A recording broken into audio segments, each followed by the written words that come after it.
Chapter 181 Ghost Wall. He had searched this area before, but he didn't go too deep. This time, his purpose was different from before, so the focus was also different. Before, he was looking for the supply box in the house, but now, he was looking for the energy membrane along the road.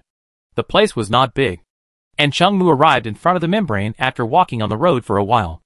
The scene behind the membrane was still as blurry as other places. He sent a message to the two of them, and after sorting out his weapons and equipment, he took a step directly behind the membrane. Majestic, magnificent, and grand. This was Chung-Moo's first reaction when he saw the building at the deepest part after he stepped over. In this area, or rather this city, the various buildings on the periphery are similar to the street-side stores and costume TV dramas. Then these houses extend all the way inward. And at the deepest part, there is a majestic palace standing at the innermost part. Even though he is now at the outermost part, he still feels awe when he sees the palace.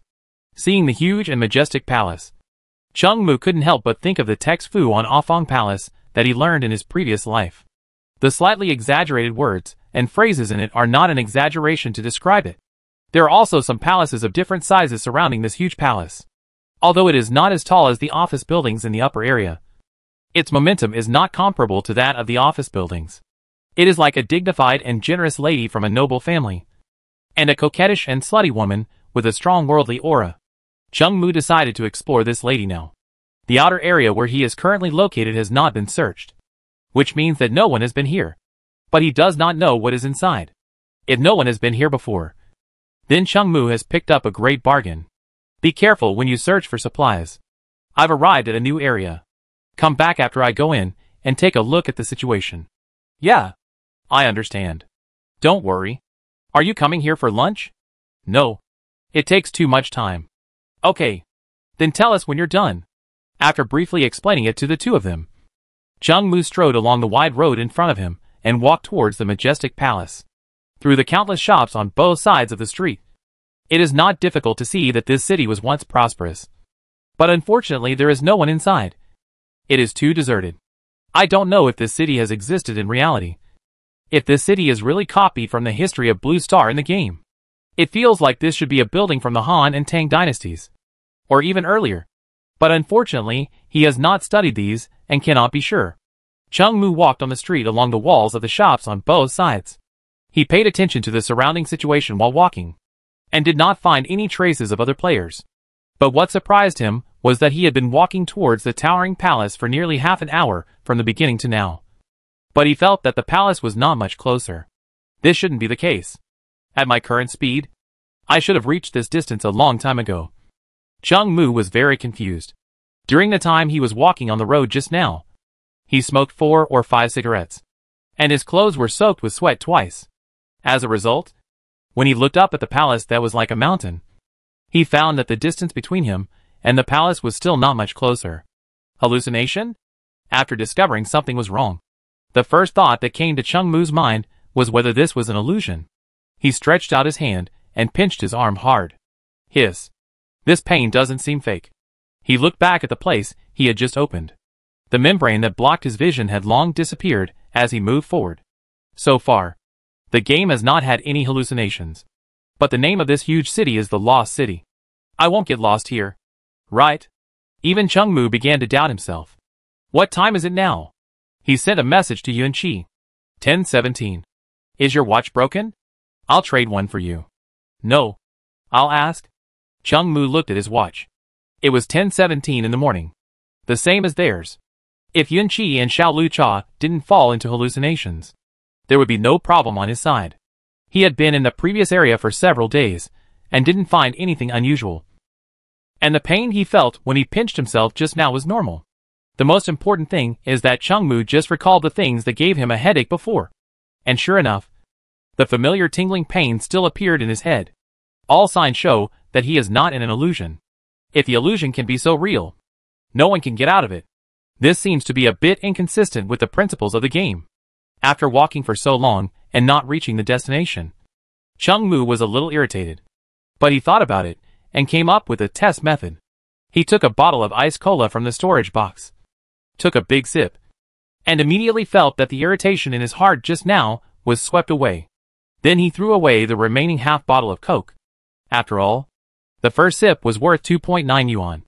So he didn't feel bad about throwing away the rest. He put the bottle on the shelf of the store next to him, memorized the coordinates here, and then walked back the way he came. Then Chengmu controlled his walking speed to be almost the same as before, and at the same time paid attention to the scenery on the way back, and did not find any difference from when he came just now. If Chengmu can return to the place where he just came in about the same time, it means that he is not in a hallucination. But this area is said to be more special by the game. Its special point is that the actual distance is much farther than it looks. Chengmu smoked while walking, and the frequency of lighting cigarettes was almost the same as when he came here just now. After smoking 4 or 5 cigarettes, he returned to the energy membrane again. It was almost the same time as when he left just now. He took a step forward and returned to the area where he had stayed for 2 or 3 days. Where are you two? I'll find you. The first thing he did after returning was to send a message to Yunqi and Xiaoluka, and they also sent the coordinates to him. Chengmu ran to them in just a few minutes, and then asked them with a puzzled look, "Did you feel anything wrong just now?" "No. Except that you are a little abnormal. The ghost place I just went to is very strange. I kept walking inside but couldn't reach my destination." "Oh! Did you hit a ghost wall?" "Don't talk nonsense." Yunqi interrupted Xiao Lucha's words, and then said to Chengmu, "Let us go with you. The supplies here are almost finished. We can take care of each other together." After thinking for a while, Chengmu still did not agree to their proposal to follow him. Chapter 182 Black Spot. That area is really a bit weird. Apart from other things, this kind of discrepancy between the real object and the reference map is the first time he has seen it since he came to this game. The map is made like instant noodles. If the three of them get lost in it by accident, it will be a disaster. Chengmu decided to go and see what is going on inside. As for the two of them, they can stay on the top floor of the office building for now, where they are safe. The area they were in was already clearly plundered. Even if a newcomer came in, they would not be interested in the mess. Moreover, the top of the office building was easy to defend but difficult to attack. With their strength, Chengmu was not too worried. He looked at his watch. It was only about 11 o'clock in the morning. He didn't know if he could figure out the ghost place in an afternoon. He turned to Yunqi and Xiaoluka and said, "I will go there again later. That place is a bit strange. I don't know if I can find out the situation this afternoon. If not, you can come back after I figure out the situation." "Ah! Is it not okay to not go? We can go somewhere else." Yunqi was obviously worried about Chengmu's safety and advised him, "There might be something I want there. And don't worry. I just went to see it. It's not as exaggerated as you think. Well, if you have any problems, send us a message immediately, and we will come to rescue you." Hearing their heartwarming words, Chengmu also wanted to laugh. If I really got into trouble, then your coming would be in vain. But no matter what he thought, he still reached out and patted little green tea on the head, saying to her, "It's okay. Don't worry. This little difficulty can't stop me." Ah! The two of them knew that they couldn't stop Chengmu, so they could only sigh. Chengmu said goodbye to the two people and the dog briefly, and then walked towards that area again. While walking on the road, he also figured out some things. The huge palace complex in that area should have the function of confusing people's vision. But it's not too outrageous in this regard. No other dangers have been found inside so far. As long as you are careful, you should be able to enter the palace complex. According to Chengmu's judgment, there must be good things inside. Scarcity makes things valuable. This is the first time he has encountered such a situation. In the hour or so this morning, on the way to the palace, he also explored some houses on the street.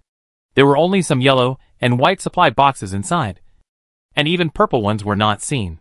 Presumably, the high-level supply boxes are also in those palaces. Judging from the imposing manner of the palaces, it must be an emperor who can control them. I just don't know which great man can live in this mansion. The various architectural styles in that area are somewhat like the Grand Tang Dynasty style shown in TV dramas. However, Chengmu's high school grades were not ideal, so he didn't learn history very well, and he didn't have a deep study of this area. Therefore, he could only tell that these buildings were ancient, but he couldn't tell which dynasty they belonged to. While talking, Chengmu walked to the energy membrane again, took a deep breath, and then stepped over.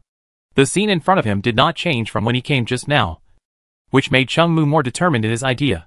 The palace inside this area only had the effect of confusing vision, and would not make people fall into hallucinations.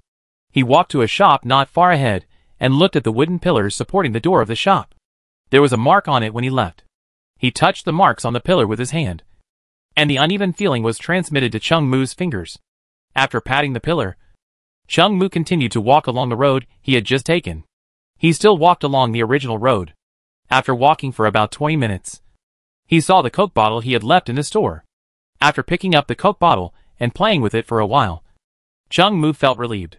Looking at the magnificent palace in front of him, he quickened his pace and walked forward. After walking for nearly an hour, Chung Mu felt a little hungry. So he found an inn on the street and sat down to eat. During this hour, he would search every suitable building he came across on the road. And he did find some yellow and white boxes of supplies. After finding a table to sit down in the store, he looked at the layout of the inn. Apart from anything else, this store would definitely be a black spot if Chung Mu saw it. The marks left by the knife and axe on the wooden table were the best proof. Under the feet of the emperor, he dared to be so rampant. I don't know if this inn originally belonged to this place, or if the game copied it from somewhere else, such as Longmen Inn. After taking a look at the inn, Chung Mu focused on eating. Since Yunchi and Xiaoluka were not there, and he hadn't cooked for a long time, he was a little rusty. But there was no problem with 2 pieces of grilled meat sandwich. Have you eaten? Chung Mu received messages from the 2 of them just as he was about to put the meat sandwich into his mouth. Preparing? How about you? We are also preparing to eat. It's too hot, and we have no appetite. How are you? If it's really not okay, come back, or we will go to accompany you. There's nothing special here except that the road is quite long. Don't worry. Just be careful. After chatting with them for a while, Chung Mu found a corner on the second floor of the inn after dinner and rested for a while. After walking under the scorching sun for a whole morning, he was not too tired, but his body was really sticky and uncomfortable. After changing into new clothes and wiping his body with clean water, Chung Mu put 2 pieces of clothes on the ground and sat on the ground with his back against the wall. Gulp gulp. After drinking a whole bottle of ice cola in one breath, Chung Mu suddenly felt that the hard work of the morning was nothing. He sat on the ground and lit a cigarette. He rarely enjoyed this short free time. The sun outside became more scorching at 1 or 2 o'clock. No one wanted to go out in this weather. Staying outside for a second was a torture. But Chung Mu had no choice. He always felt that there was something he wanted in the palace in front. That is, the 3rd piece of Xuanwu heart. He took out the 2 pieces of Xuanwu heart he had obtained from the storage box. This thing has neither glowed nor heated up since entering the lost city. If it didn't seem to have a strange energy fluctuation, anyone would think it was an ordinary gem. What secrets does this stone hide? It would be a lie to say that I'm not curious. This stone that looks so cool is so special that everyone would have a desire to explore. And Chung Mu is no exception. Chapter 183: A Lazy Liquor. However, Chung Mu is better than others in that he will not keep thinking about things that cannot be solved at the moment, because this will only increase his mental exhaustion and have no effect. After playing with the 2 pieces of Xuanwu heart in his hands for a while, Chung Mu put them away and prepared to set off to continue moving towards the palace. Before leaving, he took the clothes he had just changed to an open space and burned them, to prevent someone or some creature from picking up your clothes and harming you. Although this kind of thing has not yet appeared in the game, and it is still a question whether it will happen, it is still better to be cautious. After leaving the inn, Chung Mu walked along the side of the road. The huge palace in front of him seemed to be still not far ahead, and it seemed that he would reach it after walking for a while. However, he knew that these palaces were like carrots hanging in front of a mule, which could be seen but not eaten. But as long as he had enough patience, he would not believe that he could not reach the front of the palace. In this way, Chung Mu moved forward step by step towards the illusory goal under the scorching sun. The clothes he had just changed were soaked again in less than 10 minutes. But Chung Mu did not care about these. If it was in the past, the sun would have sunburned his skin several times. But now he just felt a little hot. But he still sweated a lot. He walked and stopped along the way, opened the door of the house he saw on the road, and drank a bottle of iced drink when he was thirsty. Although the palace seemed to be right in front of him, and he could not get any closer, Chung Mu was happy with it. The area he was in was quite strange, but behind this unusualness usually meant huge benefits. So Chungmu did not feel tired. He believed that as long as he kept going forward, he would always reach the majestic palace. A journey of 100 miles begins with a single step. The way back was easy to walk, but it was not easy to keep going forward. There might be players who had entered this area from other directions, but they might have given up. After all, it's easy to persist for an hour. But what about 5 hours? 10 hours? People are lazy. And most people can't persist towards a goal that doesn't give positive feedback. You think you are getting close to it, and run forward for several hours. But you find that everything is fake. When you are ready to give up, you find that it seems to be right in front of you. But then again, why does this feel like a dog licking? People who can survive in the game to this day are unlikely to be dog licking attributes. Most of them are people who put profit above all else. Seeing that the city was so difficult to take, they didn't think that they could lick it if they persisted a little longer. Instead, they thought, okay, you are noble. You are great. I won't serve you anymore. I will go lick someone else. They turned around and immediately went to the next area, where the supplies were readily available. And they didn't need to give so many gifts to get a sentence, you are a good person. Chungmu was different from them. He firmly believed that he could lick the palace because he had guidance from deep in his heart. This kind of guidance is hard to explain, but it exists. Chungmu has been walking along a seemingly endless road for several hours. Until 4 o'clock in the afternoon. The palace still seems to be just a little bit away. But even with this little bit, he can't touch it. Fortunately, during this afternoon, his mentality and physical condition are well controlled. His mood is not anxious or impatient. And his body is full of energy. Because every time he feels impatient, he will stop and take a deep breath in the cool corner of the room to adjust his mentality. Don't be angry. Don't be angry. It's hanging on me now. It doesn't matter. I will search it hard inside when I get there. Basically, every half an hour, he would stop to adjust and relax his body. The scorching sun, although it did not cause much damage to his skin, but it was a hooligan to talk about toxicity without considering the dosage. As long as you walk on this road, you will definitely be exposed to the sun. It's okay for a short time, but you can't stand it for a whole day, so you have to rest from time to time. You guys should go back to the top floor early tonight. I think I will spend the night here. What do you mean? You don't know what dangers there are. So you stay there overnight? I'm going to come find you. Don't come.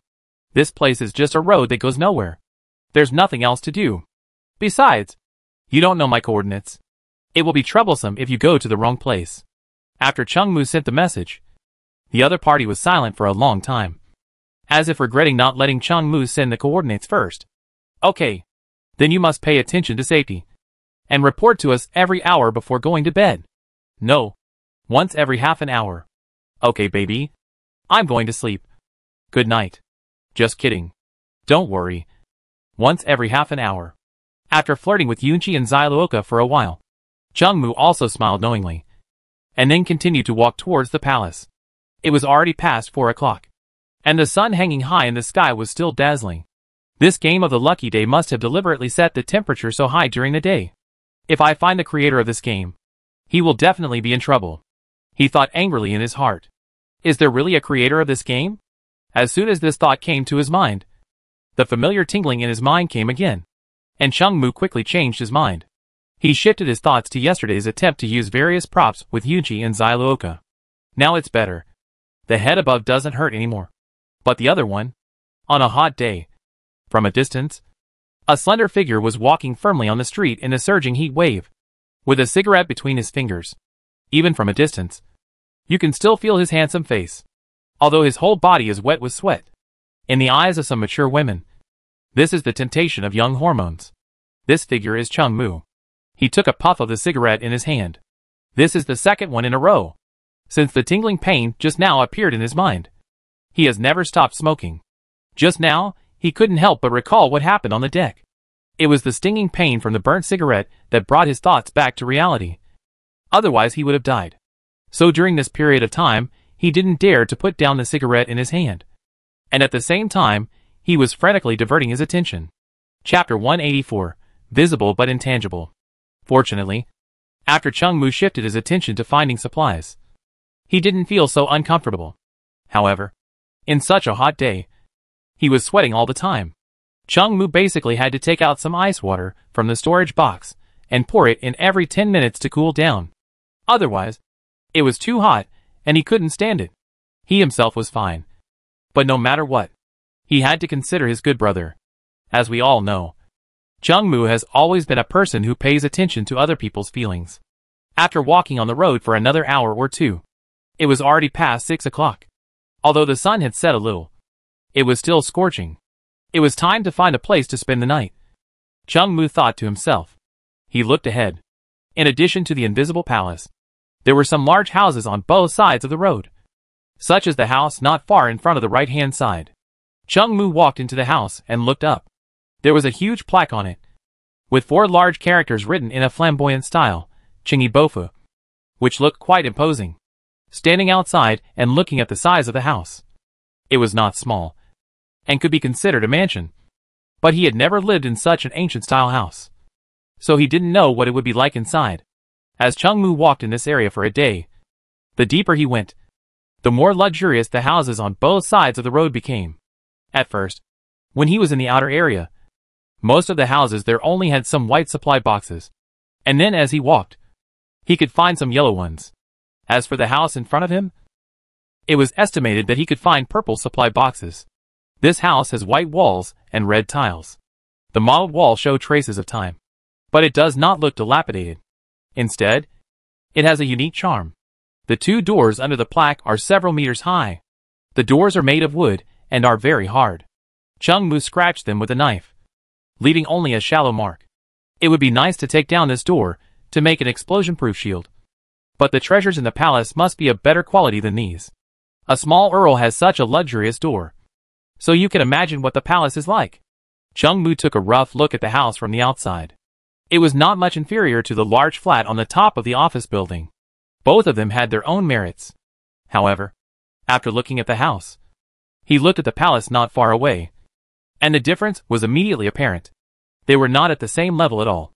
Even though Chung Mu had never really come into contact with the palace complex, he could feel its magnificent momentum just by looking at its figure from a distance.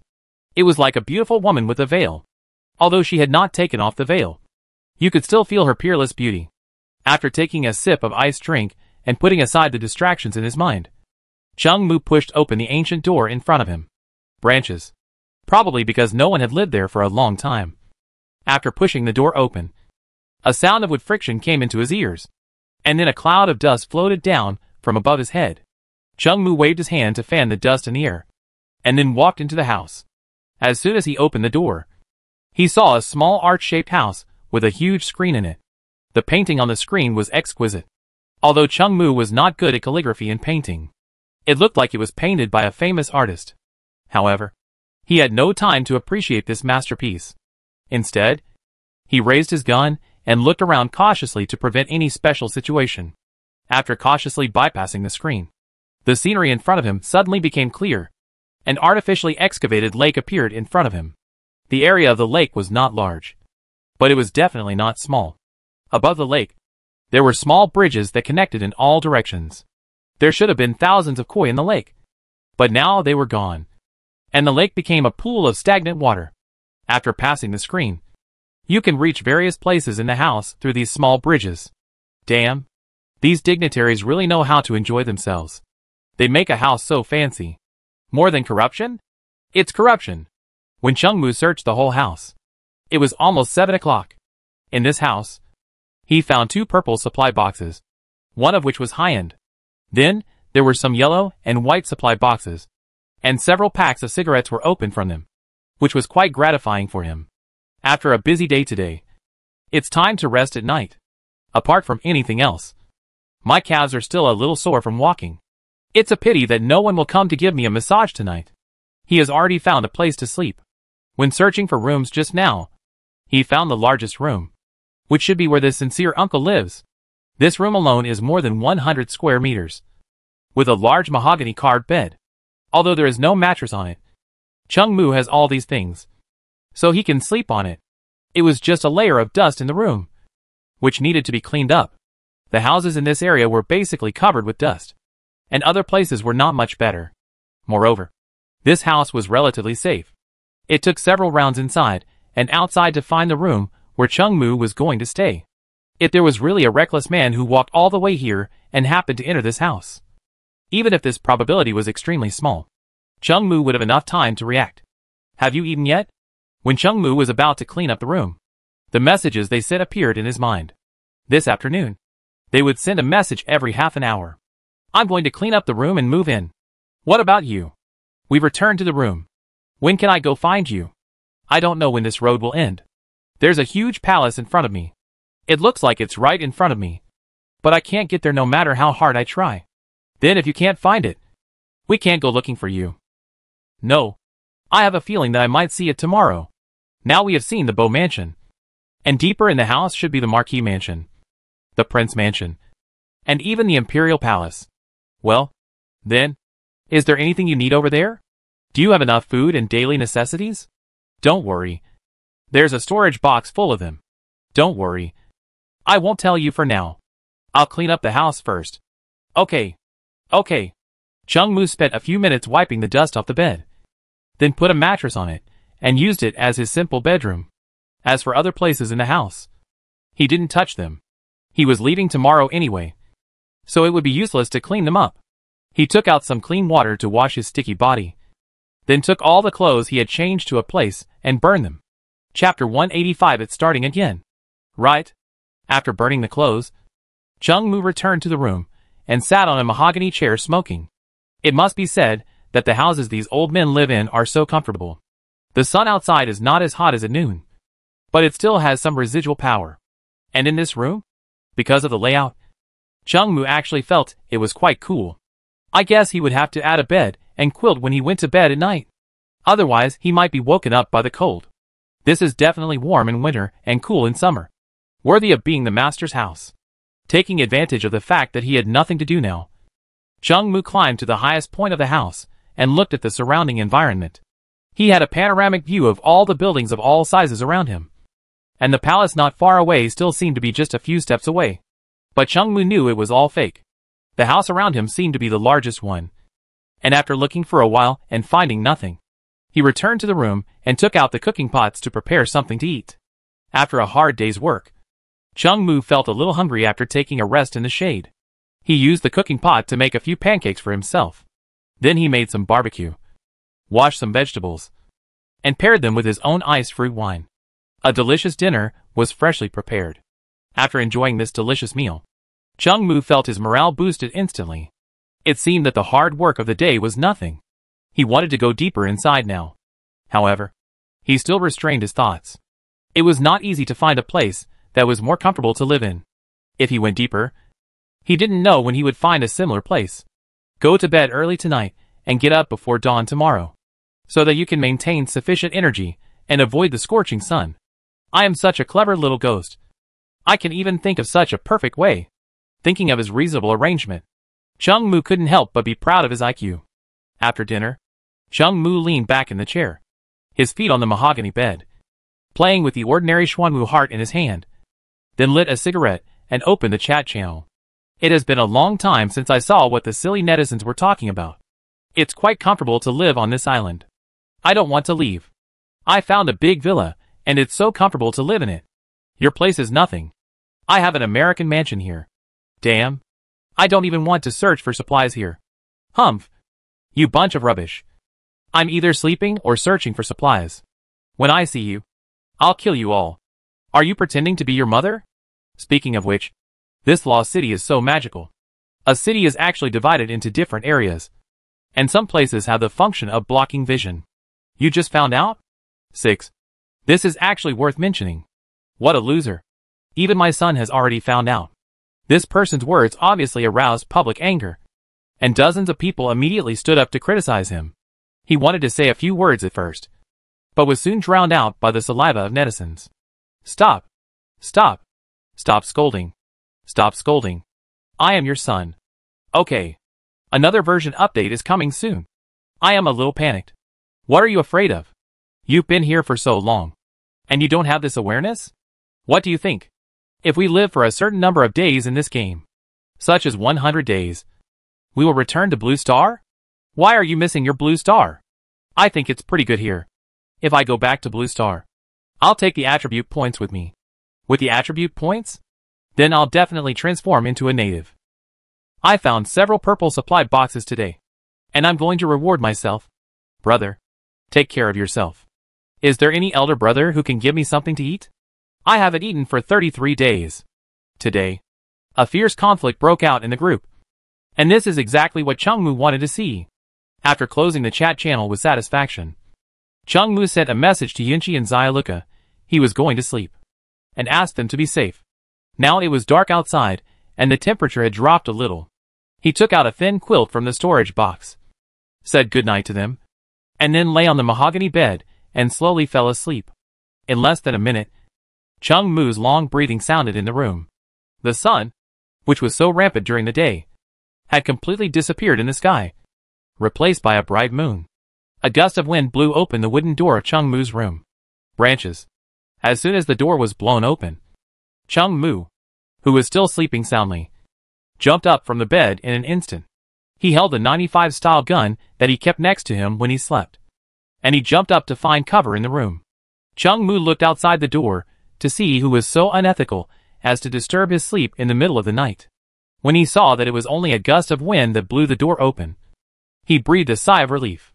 He rubbed his eyes, and was about to get up to close the door and continue sleeping, when he suddenly remembered something. The wind was not right.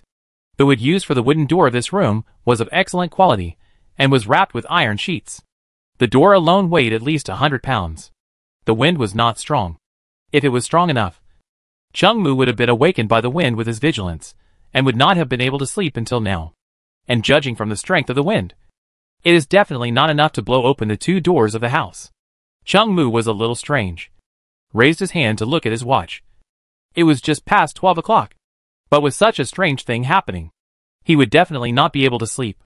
He stood up, walked out of the room, and looked at the sky outside. Today's weather is also very strange.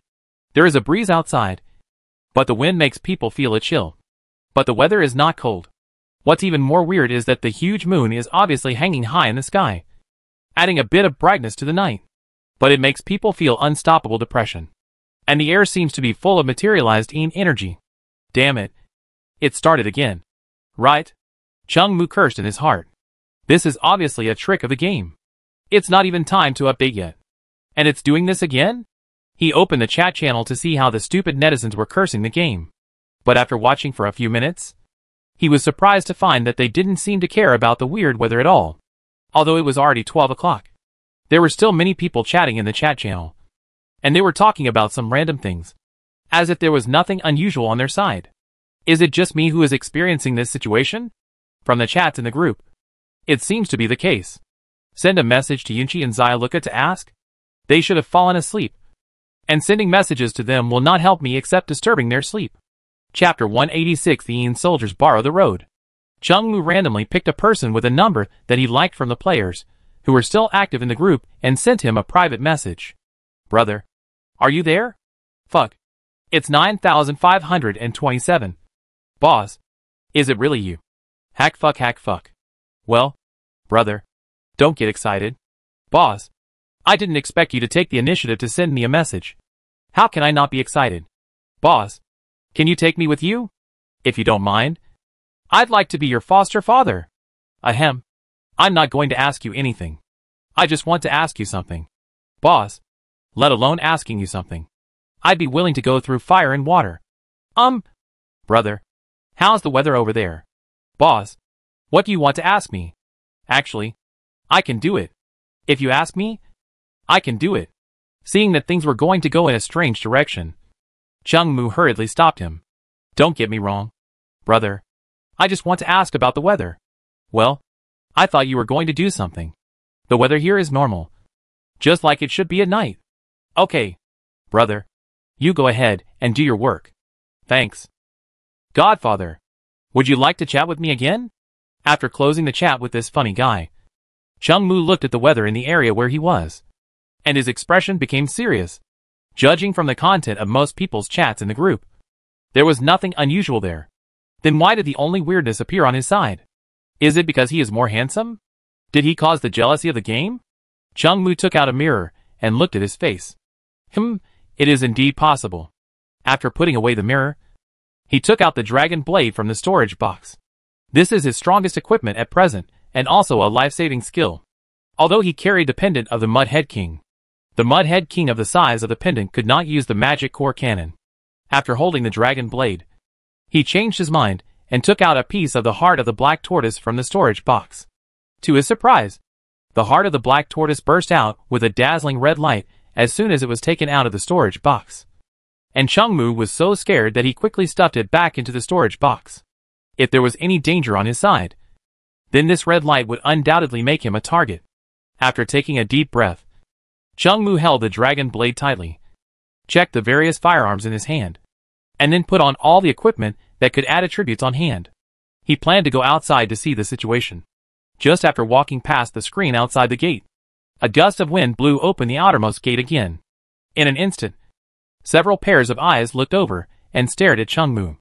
Even though Chengmu was knowledgeable, his hair stood on end when he saw the scene outside the gate, because these eyes outside did not belong to humans or creatures at all, but came from a series of illusory figures. Their appearance was no different from that of humans, except that they were all wearing different clothes. But they also had one thing in common. That is, they were all wearing military uniforms and official uniforms. Some were wearing armor and holding swords. Some were holding bows and arrows. And one was holding his own head. Chengmu saw only a small part of them outside the door. It was unknown how many such spirits there were on the street. Is this the Yin soldiers borrowing the road? Chengmu had probably seen this situation when he was reading novels on Blue Star before. It is said that in some ancient battlefields with extremely heavy Yin energy, when the Yin energy is the heaviest at night, the scene in front of you may appear. He didn't have time to think. He raised the 95 in his hand and shot at these phantom figures. But the bullets went straight through their bodies and landed on the wall behind them. As the gunshots went off, the group of phantoms rushed directly towards him. And the one holding a bow and arrow shot an arrow at Chengmu. With a whoosh, an illusory arrow shot out from the bow in the hands of the spirit, flying towards Chengmu's head at an extremely fast speed. Chengmu turned his head to avoid the illusory arrow. And when he looked back, there was already a hole on the wall behind him. Damn it! How can this be played? Chengmu shot them with a gun, and the bullets went straight through their bodies, causing no harm at all. But they could really kill Chengmu.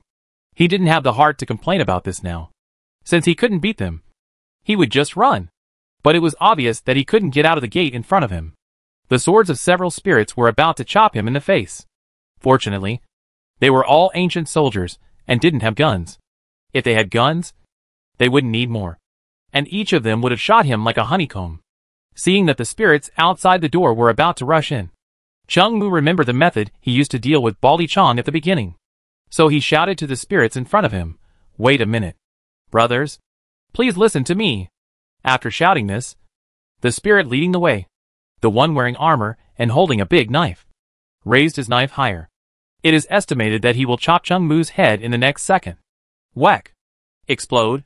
Chengmu turned around and ran towards the wall behind him. In the blink of an eye, he ran to the front of the tall wall. This was the only escape route at the moment. These spirits were immortal.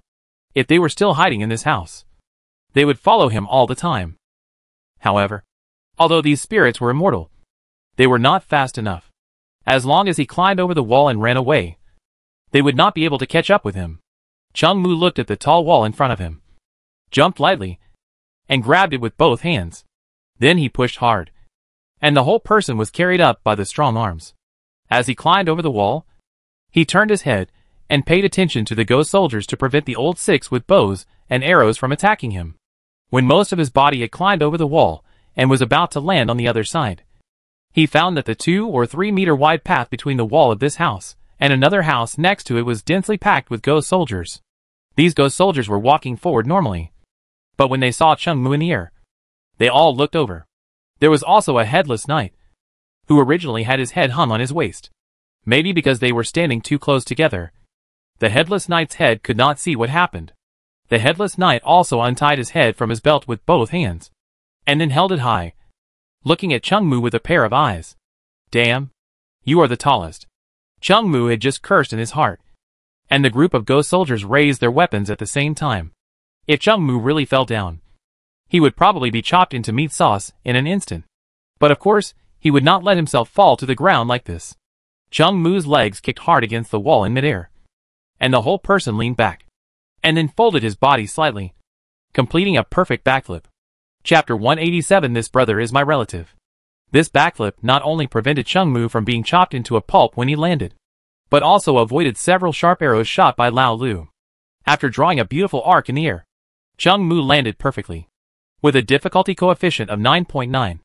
Unfortunately, there were no spectators cheering for him at this time, and some were just the ghost soldiers holding knives who wanted to kill him. After landing, Chung Moo quickly ran towards the inside of the house, thinking about how to solve this dilemma while running. It is definitely not feasible to fight head-on. The opponent is cheating and immune to physical attacks. He has no means of magic attack, so he will be at a disadvantage in a fight. At present, the only way is to run away, but it seems that there are ghost soldiers everywhere outside. I have to find a high place to observe the surrounding situation first. Chung Moo set his goal on a small tower in the courtyard of the house. The tower is more than 10 meters high. After climbing up, he can roughly see the surroundings. The ghost soldiers behind him are chasing him. Chung Moo took 2 steps at a time and ran towards the small tower in the yard. As soon as he ran to the front of the tower, he climbed to the top of the tower like a monkey using his hands and feet. He stood at the top and looked at the streets around him. The streets were densely packed with ghost soldiers, and there was no place to stay. The only way out was to shuttle across the roofs of the houses. However, let's not talk about whether these ghost soldiers can climb the houses. The distances between the houses are different, and they are all different in height. The difficulty coefficient is really high, but there is no other way. At present, only this route can be tried. Just when Chung Moo was about to give it a try, he suddenly thought of something. That is, the heart of the black tortoise seemed to have changed just now. Since he entered the lost city, the heart of the black tortoise has not been lit again, including when he held it in his hand before going to bed yesterday. And there was no change, but it just burst out with a dazzling red light. Take it out and have a look. Maybe it will be useful? He could only try his best. He took out 2 pieces of the heart of the black tortoise from the storage box, stood on the top of the tower, and held one in each hand above his head. As soon as the heart of the black tortoise appeared from the storage box, it burst out with a sky-high red light, even making the night a little brighter. All the Yin soldiers within Chung Moo's sight were attracted by the sky-high red light. When they saw the red light, they suddenly stopped chasing Chung Moo. It really worked? Chung Moo was surprised and happy. After seeing the heart of black tortoise, the ghost soldiers stopped attacking him and turned to walk out of the house. Will they attack me after I put the heart of black tortoise in the storage box? He wanted to know this. So he put the heart of black tortoise in the storage box and shouted at the ghost soldiers, who turned around and left. The ghost soldiers in the house turned back in unison, but none of them attacked him again. Finally I escaped. Chung Moo sighed in his heart with a long sigh. After this incident, I definitely can't sleep. What are these ghost soldiers doing on the street? It's better to go and see. Anyway, they won't attack me. Chung Moo jumped down from the tower and followed the pace of the ghost soldiers in front. Looking at their illusory figures, Chung Moo stretched out his hand to see if he could pass through the bodies of these ghost soldiers. What he didn't expect was that his hand just stretched out and touched the materialized flesh of the ghost soldiers. The ghost soldier whose body he touched turned around and looked at him with a puzzled look. He seemed to be saying, "Brother, why did you put your hand on my butt?" Chung Moo quickly retracted his hand. Misunderstanding. Brother, I touched it accidentally. The ghost soldier seemed not to hear him, turned around and continued to move forward with the main force. After walking out of the gate of the house, Chung Moo saw a very spectacular view. The ghost soldiers from all directions walked out of the crisscrossing streets, and then gathered on the main road where he was currently moving in one direction. In that direction, there seemed to be a huge palace complex right in front of us. Are these ghost soldiers going there too? At present, this seems to be the only explanation. Otherwise, it is impossible for so many people to be idle in the middle of the night. Following them, maybe we can reach the palace. So Chung Moo mixed in with the ghost soldiers and walked towards the direction of the palace. He stood in the team and observed the ghost soldiers. He found that the shapes of these ghost soldiers were also different. Some rode tall horses, some were headless. Most of them were missing arms and legs, and some had a big hole on their chests. Moreover, in this street that is several dozen meters wide, You can't see the end no matter you go forward or backward. And ghost soldiers keep joining in on the branch roads. How many people are there? How long will it take to get there? Chung Mu suddenly thought of cutting in line. He never cut in line on Blue Star. But now the situation is special, and he needs to use a special solution. He grabbed the shoulder of the ghost soldier in front of him and prepared to pass him sideways. But the ghost soldier in front turned his head and looked at him angrily. And pushed him back.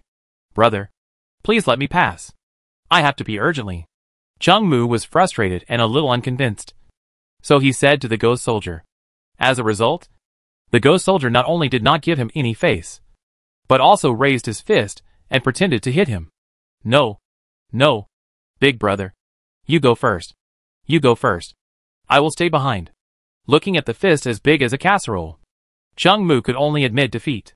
Without help, he could only follow the large group and continue to move forward.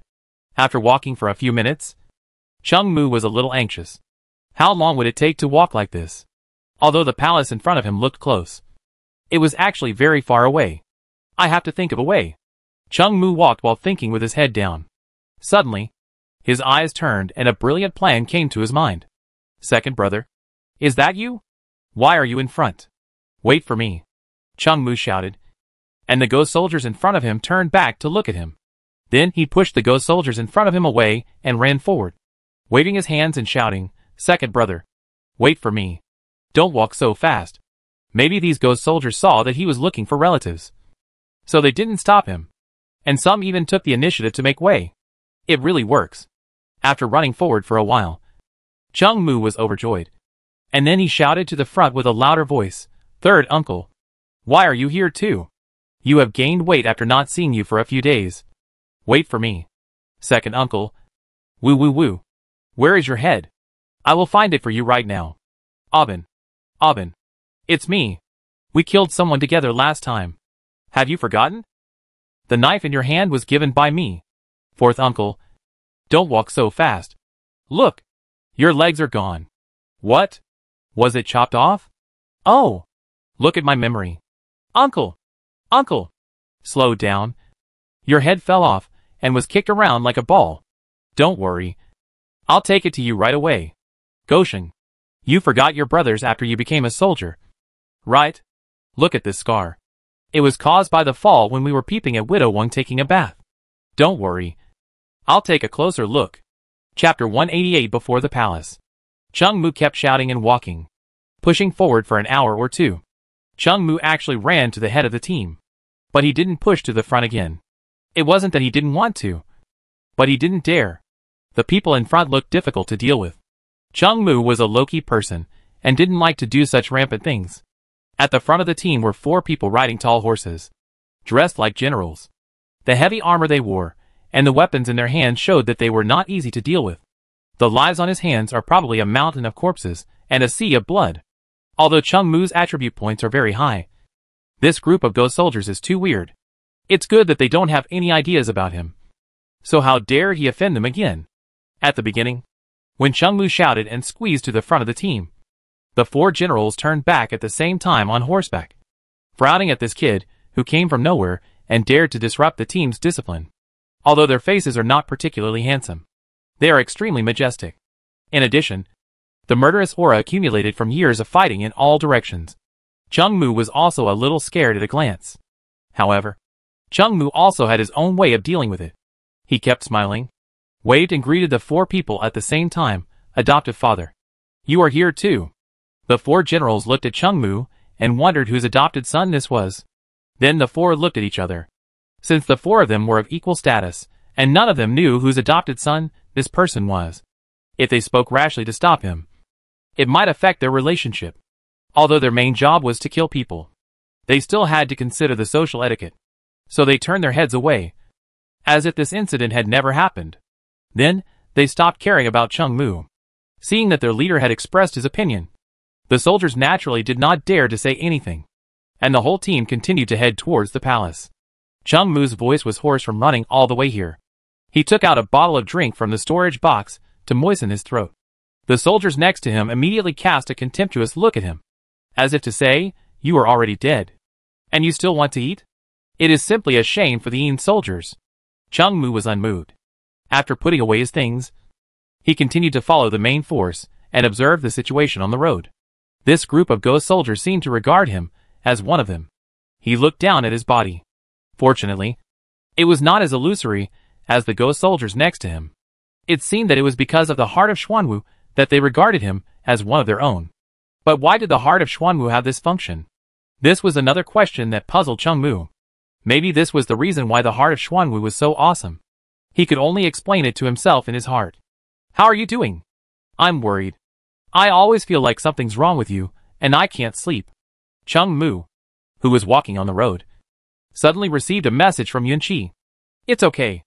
Everything is normal. Don't think too much. Chengmu didn't plan to tell Yunqi about the supernatural events that happened here, which would not help them except to make them worry. Then why haven't you slept yet? It's past 2 o'clock.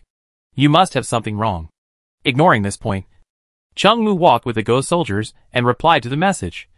Forgetting that it was late at night, he quickly changed the subject and said, You haven't slept either. Where's little green tea?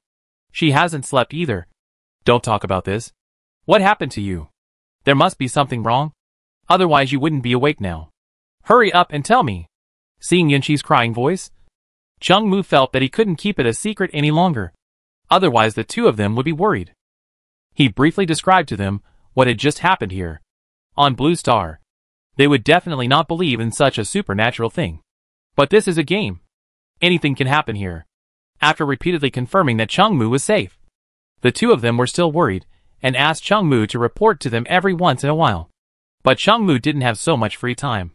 If there was an emergency and he couldn't send them a message, they would be very anxious. Finally, when Chengmu was about to lose his temper and told them that he would go back as soon as the matter was resolved, they finally fell asleep. As the ghost soldiers kept walking, they walked for nearly 2 hours, and the palace in front of them became more real. Chengmu looked at his watch. It was 4 o'clock in the morning. The moon was still hanging in the sky, not disappearing, but its light was a little dim. In the east in the distance, a ball of red rose. At this moment, the sun and the moon were in the same sky. He looked at the palace not far ahead with the ghost soldiers. At this moment, Chengmu really felt that the palace was in front of him. As long as he walked a little further, he would reach the palace. He had had this feeling before, when he was heading towards the palace during the day, but he could vaguely feel that it was an illusion at the time. It was not until now that he had this different feeling in his heart. The ghost soldiers around him looked at the palace in front of them, although they could not speak. And of course, it might be that Chengmu could not feel the way they talked, but Chengmu could see a burning emotion in their eyes. And this burning emotion was directed at the palace standing in front of him. Chengmu stepped back slightly. He still understood the principle that the first bird to stick its head out gets shot. It seemed that they would enter the palace soon. What if there was any danger inside? The Yinbing brothers in front of him could help him block the first wave. The large army continued to move forward, and the palace was getting closer and closer. The houses on both sides of the road were gone, and only a road was left leading to the palace complex. After walking for a few minutes, Chengmu could already feel the oppression brought by the huge palace. At first, he thought that this palace was not as tall as the office building in the previous area. It was not until it really appeared in front of him that he realized that the office building was nothing compared to this palace. The steps leading to the palace were only a few hundred meters away from him. After another 2 minutes of walking, he could really enter the scope of the palace complex. However, he had not stepped on the steps yet, so he didn't know whether the scene in front of him was real. After walking all day, he couldn't tell the difference between the real and the fake. The 4 generals walking in the front also got off their horses and led their horses to the front. Chengmu looked at the steps not far away. The steps seemed to lead straight to the sky, as if he would reach the sky after walking up these steps. He took a few deep breaths, then stretched his body, took a cigarette out of the supply box, and relaxed himself. Before he really stepped on the steps of the palace, he had to adjust his condition to the best. Although these ghost soldiers regarded him as one of their kind, he was not a ghost soldier after all. Chapter 189 I'm Going to Court. Chengmu's ghost soldiers seemed to have been in and out of this place many times, but he had never been there before. They were familiar with the place, but he knew nothing about it. What if there was something he couldn't deal with? He took out a lighter, lit the cigarette in his mouth, and then observed the escape route while smoking. The ghost soldiers around him frowned when they saw Chengmu smoking. and then whispered to each other. But after chatting for a while, I found out that this person was actually the adopted son of a general. So I stopped chatting. Wow. People with connections are still squeezing in with us. Right? After smoking a cigarette and stretching their muscles, the ghost army had already arrived at the steps of the palace. The 4 generals in the lead led their horses and stepped onto the white marble steps. When they stood up completely, Chungmu was surprised to find that they and their horses disappeared directly from his sight. Does this staircase also have that kind of energy membrane? But it doesn't look like it. There seems to be no energy fluctuation in front of it except for the air. Can I come back after entering? This is the question that Chungmu is most concerned about. But the ghost soldiers beside him are obviously not surprised by this scene. They all followed the 4 generals and gradually disappeared on the stairs. As more and more ghost soldiers disappeared in front of him, Chungmu couldn't stand it anymore. If there is really a treasure in the palace, then it will be too late to eat shit. He took out the heart of black tortoise from the storage box and wanted to see if it would give him any guidance. As a result, the 2 things looked half dead as soon as they were taken out. Just like 2 ordinary gems. Damn. The heart of black tortoise can't be relied on. At present, it can be determined that the 3rd heart of black tortoise must be in this area, and it is very likely to be in the palace in front of him. Otherwise, the heart of black tortoise would not have glowed in the middle of the night to save his life. After thinking for a while, Chungmu made up his mind and walked towards the steps in front. When he stepped onto the white marble steps, he felt as if he had come to another world. Fortunately, after entering this world, the ghost soldiers were still there. It was just that their bodies had become like normal people. Those who were missing arms and legs had grown them back. And the headless knight's head was also connected. As for himself, he looked at his body and limbs and felt relieved that he had become illusory. Just like the ghost soldiers outside. Now they were all lost. However, apart from the fact that his body had become illusory, he did not feel any discomfort. As if his body had always been like this. He walked and moved normally, including the bonuses brought by the attribute points. And the things in the storage box could be used normally. It was illusory. So it was illusory. It had no effect on him anyway. Except that he seemed out of tune with the surrounding ghost soldiers. There was nothing else. And his good ghost soldiers did not seem to notice anything unusual. When he was outside just now, he was real and the ghost soldiers were illusory. They did not dislike him at that time. And they certainly would not do so now. Chungmu looked up and could still see 4 generals walking in front of him, leading tall horses. Except for the feeling that he had changed his place. There was nothing unusual. He tried to take another step back, but he did not feel blocked as expected, but easily retreated to the place just now. Except for a sense of time travel. He did not feel any discomfort, and his body returned to normal. He looked behind him, and there was a steady stream of ghost soldiers walking towards the steps, and then disappeared from his sight. Knowing that he could come and go at will, Chungmu was relieved. If he really encountered something he couldn't deal with, he could always run away. Chungmu stepped on the steps in front of him again. After entering, he began to walk on the steps step by step with a large group, standing on the steps with good texture. Chungmu had nothing else to do, so he lowered his head and counted the steps step by step as he climbed up. He didn't know how long he had walked. When he silently counted to 999 in his mind, he suddenly realized that there were no more steps to step on. Looking up, he saw that he had come to a huge palace, for pillars with dragons and phoenixes carved on them, as high as 100 meters, supported the huge palace. Apart from anything else, the imposing manner was intimidating, which showed the status of the owner of the huge palace. Looking up into the depths of the huge palace, the golden dragon chair inside also indicated the identity of the owner of the huge palace. As soon as he took a look, Chungmu felt a huge pressure, so he didn't dare to look anymore, and hurriedly followed the other ghost soldiers, lowered his head, and walked forward in small steps. Except for the emperor. No one else can enjoy such honor, and it must be the level of the emperor of all ages. The ordinary emperor is not qualified. Chungmu has no words to describe this huge palace, because no matter how many words he uses, he can't describe its grandeur. Thousands of words, in the end, can only be reduced to one sentence: awesome. The 4 generals who walked to the front have stopped, and 2 of them stand on each side, about 100 meters away from the dragon throne, with their heads down and their hands hanging down. as if waiting for something. Chung Mu also found a less conspicuous place, and stood with his hands hanging down, like everyone else. Everyone waited in the huge hall for half an hour. Chung Mu's neck was sore from standing. He wanted to take a break. But he saw from the corner of his eye that the brothers around him were standing like this. If he moved, he would look a bit too abrupt. He looked different from everyone else. If he was found to be a fake, it would not be good. In such occasions, it is better to be serious. If you are too naughty, you may be dragged out and beheaded. So Chung Mu continued to stand there. But he would occasionally move his body secretly, instead of standing still like the others. How are you doing? Chung Mu, who was secretly moving his body, suddenly received a message from Yunqi. Shh. Don't talk. I'm in court. It's a pity that there is no selfie function in this game. Otherwise Chung Mu would have to send a photo to them to let them see if he was in court. But in the current situation, it seems that he can't explain it to them for a while.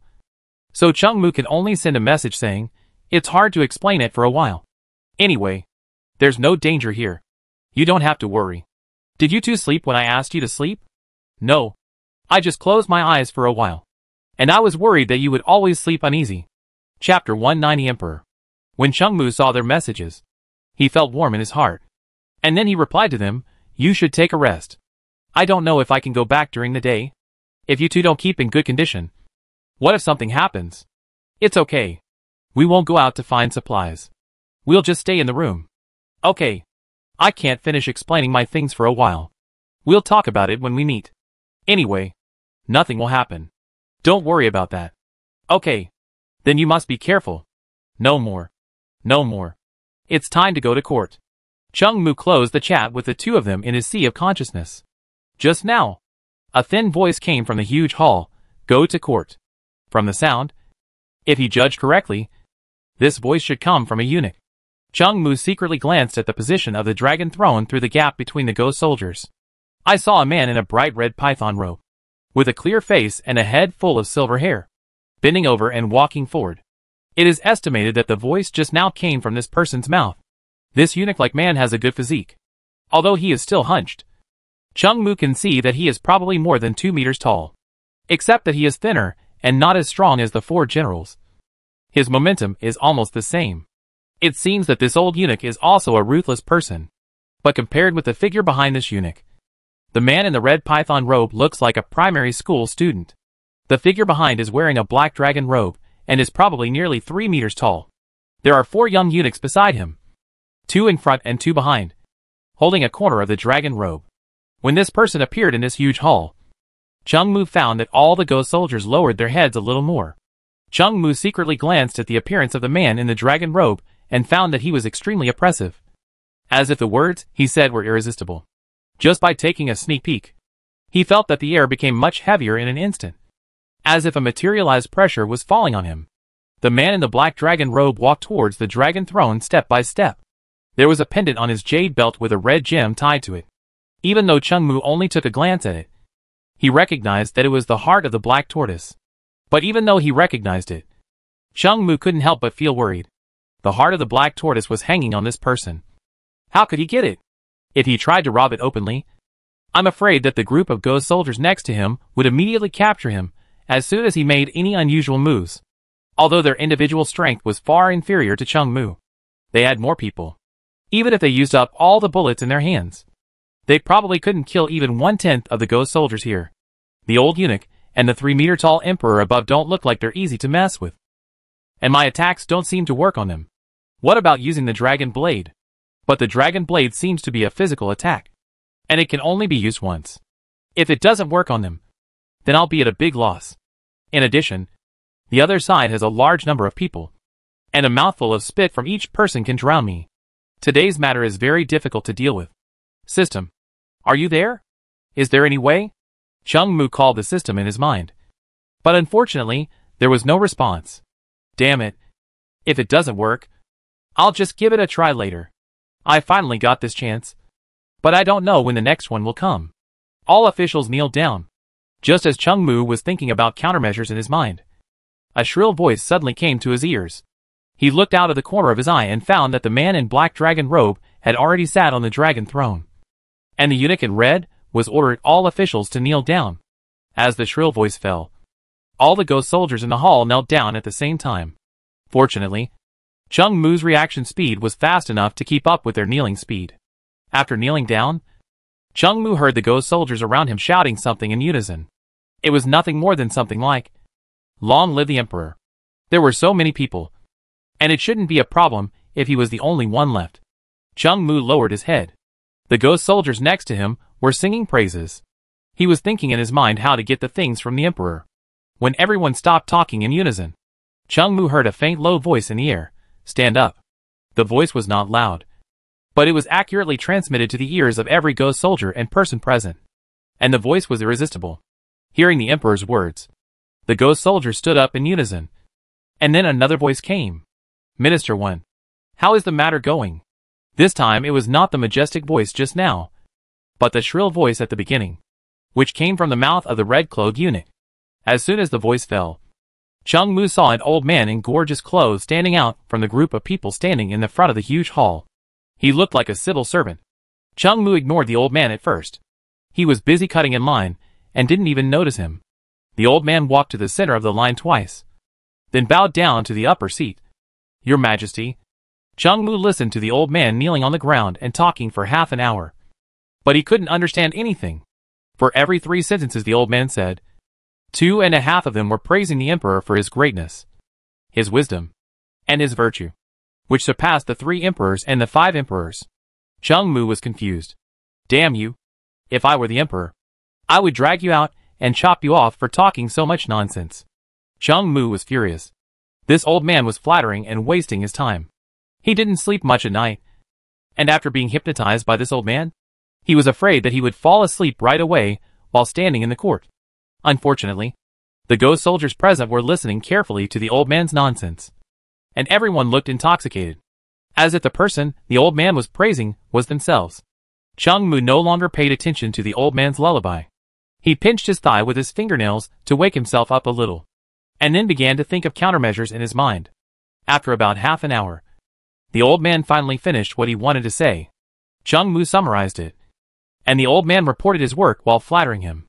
Regardless of how well he completed his work, Chung Mu thought he could not learn this ability to talk nonsense. As for the content of his work, Chung Mu did not care too much. Anyway, it had nothing to do with him. After he got the heart of Xuanwu, he would run away as soon as possible. He didn't want to stay in this damn place for a second. After the old man finally finished speaking, the eunuch in red dragon robe turned around and looked down at the majestic man on the dragon throne. The man in black dragon robe nodded slightly, and there was no expression on his face, as if this face had always remained in the same state. Chapter 191 Eastern Holy Water. After receiving the approval from the superior, the red-robed eunuch turned around and faced the group of ghost soldiers, shouting in a shrill voice, "If you have something to say, please report it. If not, please leave the court." After waiting for a while, the red-robed eunuch saw that no one spoke, so he prepared to call for the court to leave. Chung Mu thought to himself that it was not good. If everyone dispersed, how could he find the Emperor? How could he get the heart of Xuanwu? Thinking of this, Chung Mu could only push away the ghost soldiers in front of him, walked to the middle of the hall, and bowed to the superior. "Your Majesty, I have something to report, so it should be a tribute." "Right?" Chung Mu knows nothing about these etiquettes. He just said this sentence, which he learned from a TV series. When the ghost soldiers saw a young man coming out, they all started to talk to each other. Some of them who knew about it seemed to be saying, "Hey, you don't know this? This kid is the general's adopted son, and he is a relative of many of our brothers." I thought, no wonder this kid is so arrogant. It turns out he is related to someone. Seeing the ghost soldiers whispering among the prince, the eunuch in the python robe seemed a little impatient, frowned and shouted to the ghost soldiers, "Silence!" Hearing the leader's words, the ghost soldiers in the huge hall suddenly became quiet, and then waited for the top one to speak. "What's the matter?" A faint voice, with irresistible majesty, reached the ears of everyone present and the ghost soldiers. Seeing this, Chung Mu immediately replied loudly, "Your Majesty, I have a treasure to offer you." "What is it?" The majestic man's voice was filled with a hint of doubt. There were not many things that could be called treasures in front of him. After a slight hesitation, Chung Mu took out a glass bottle from the storage box. The bottle was filled with yellow liquid. In fact, it was the Jianlibo he found in the storage box before. Your Majesty, this thing is called Oriental Divine Water. The color is like topaz, and it tastes very sweet. It is a rare and ultimate delicacy. I have no interest in this thing, and I will withdraw from the court. Cheng Mu never expected that this man would be so aloof and ignore the Oriental holy water in his hand. He quietly looked at the expressions of the ghost soldiers around him. They obviously had never seen this thing, and they all had curious looks on their faces. It seems that the emperor is not interested in food and drink. Cheng Mu looked at the man who was about to get up and leave, and immediately shouted again, Your Majesty, this thing is called Oriental holy water. Every bottle you drink can extend your life by 10 years. Hearing this, the man on the dragon chair really stopped getting up, turned his head, and looked at Cheng Mu, and asked, Are you serious? Your Majesty, it is absolutely true. My uncle was seriously ill a few days ago. I found this magic water and fed him a mouthful. As a result, he woke up from his dying dream and continued to talk and laugh for another year. If I lie, I will accept all punishments. Cheng Mu stood in the palace, patting his chest and making a promise to the man above. As for whether he could prolong his life, it had nothing to do with him. After he got the heart of Xuanwu, he would never come to this place again. In their era, they probably can't taste such a highly sweet drink. The first time they drink it, they will definitely be amazed. Then, Cheng Mu will take the opportunity to make some requests. Just as Cheng Mu was standing there and giggling, a majestic voice came again. What's your name? Your Majesty, my name is Yan Xiao. The man in the dragon robe nodded slightly. Seeing that the leader had expressed his position, the eunuch in red immediately shouted to Cheng Mu, Go up to the palace 100 steps.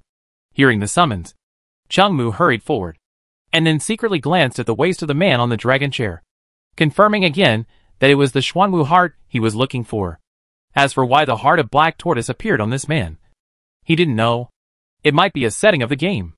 Show the things, the red-clothed eunuch said to Cheng Mu. And then a young eunuch came down from the hall holding a jade plate. Cheng Mu put Jianlibo on the jade plate, and then said, Your Majesty, this divine water is a little spicy at first, and then it is very sweet. It's okay. A faint voice answered Cheng Mu's words. The jade plate was first presented to the old eunuch, probably to let him try the poison first. The old eunuch took out a white jade cup, poured a little from the bottle into the cup, and then drank it. The red-clothed eunuch frowned first, and the expressions of the ghost soldiers below became nervous.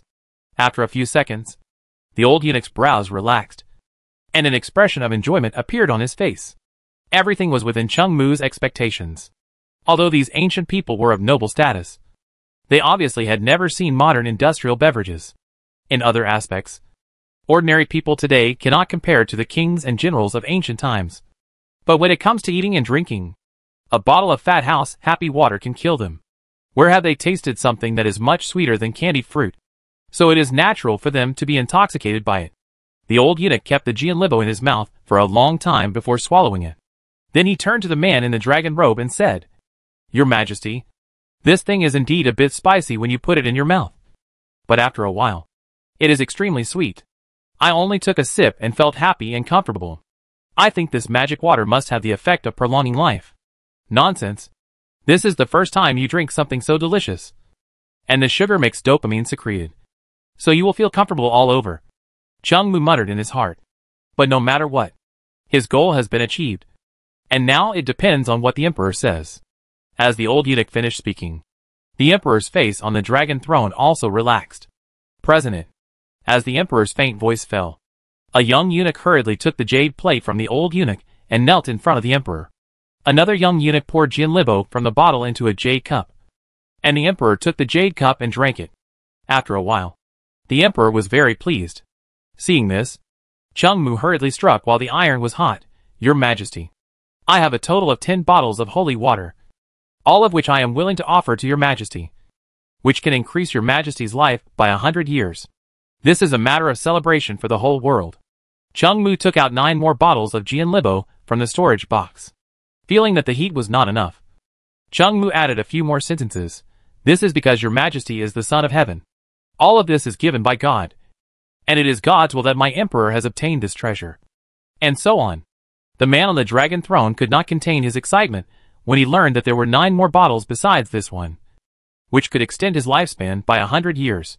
As an emperor, he had everything in the world at his fingertips, except for his lifespan, which was his biggest limitation. Now that he had an extra 100 years, how could he not be excited? Chapter 192 obtained. As for whether it can really extend one's lifespan by 100 years, it has nothing to do with Chung Mu. He can't care about these things. Anyway, the old guy on the dragon throne is quite happy now. Whatever the emperor likes to hear, he will say it. When he is happy later, Chung Mu will take the opportunity to ask for a reward. Compared with the heart of Xuanwu, the 10 bottles of Jianlibo he paid are simply insignificant. Pour this holy water into the wine pool in Xuana Hall, and after the court is dismissed, I will share it with you. As the words fell, the huge hall was filled with cheers of long live the emperor. And then several people standing in the front stood up to sing praises. Chung Mu thought that the old man was quite good at enjoying himself. And even a whole pool of wine came out. Is there also a forest of meat? After they finished flattering him, the handsome man sitting on the dragon chair said to Chung Mu, Lord Yin, you have made such a great contribution. What reward do you want? Being able to work for your majesty is already a blessing that I have cultivated in my previous life. So why do I need any reward? As long as your majesty is healthy, it is the supreme reward for me. The man on the dragon throne felt comfortable after this flattery. After Chung Mu said this, he looked at the ruby hanging on the man's waist with a slightly hot look in his eyes, and then immediately lowered his head. However, how could this subtle movement escape the eyes of the man in the dragon robe? As an emperor, he was mainly an emperor's mind, and he saw what Chung Mu was thinking in an instant. Of course, he knew that Chung Mu's statement that the magic water could prolong life for 100 years was exaggerated. But even if it was only 10 years, or even a year, it would be a profit. Although the gem on his waist is of exquisite quality, it is nothing compared to lifespan. He took off the ruby hanging from his waist, played with it in his hand, and then said to Chung Mu, who was in the huge palace, Yin Xiao, you have made great contributions by offering the treasure. This thing is also my personal belonging. I give it to you as a reward. I will also confer you the title of Marquis of Fusho, with a fief of 1,000 households, and a reward of 100 taels of gold. Chung Mu bowed down after hearing the reward. He didn't care about the title. Anyway, he would not stay here. The main thing is that the heart of the black tortoise is in hand, and there is also a reward of 100 taels. However, I don't know if it is pure gold. If it is, he won't have to worry about the transaction fee in the short term. As soon as the emperor finished speaking, 3 eunuchs, each holding a jade plate, walked towards Chung Mu. One plate contained the heart of the black tortoise that he had been thinking about day and night, and the other 2 contained 100 taels of gold and the official uniform symbolizing the marquis. Chung Mu accepted these 3 things, and then put the heart of the black tortoise into the storage box. As soon as he put it in, the system prompt subtitles came. System task completed. System reward obtained. Attribute points * 10 points. System experience * 30%. Looking at the subtitles that appeared in the sea of consciousness, Chung Mu was ecstatic. This time the system reward was very rich. Needless to say, 10 attribute points and 30% system experience was also given this time, adding the experience gained from completing the task before. His current level 2 system experience value has reached 55%. It is estimated that after completing 2 or 3 more tasks, the system can be upgraded to level 3.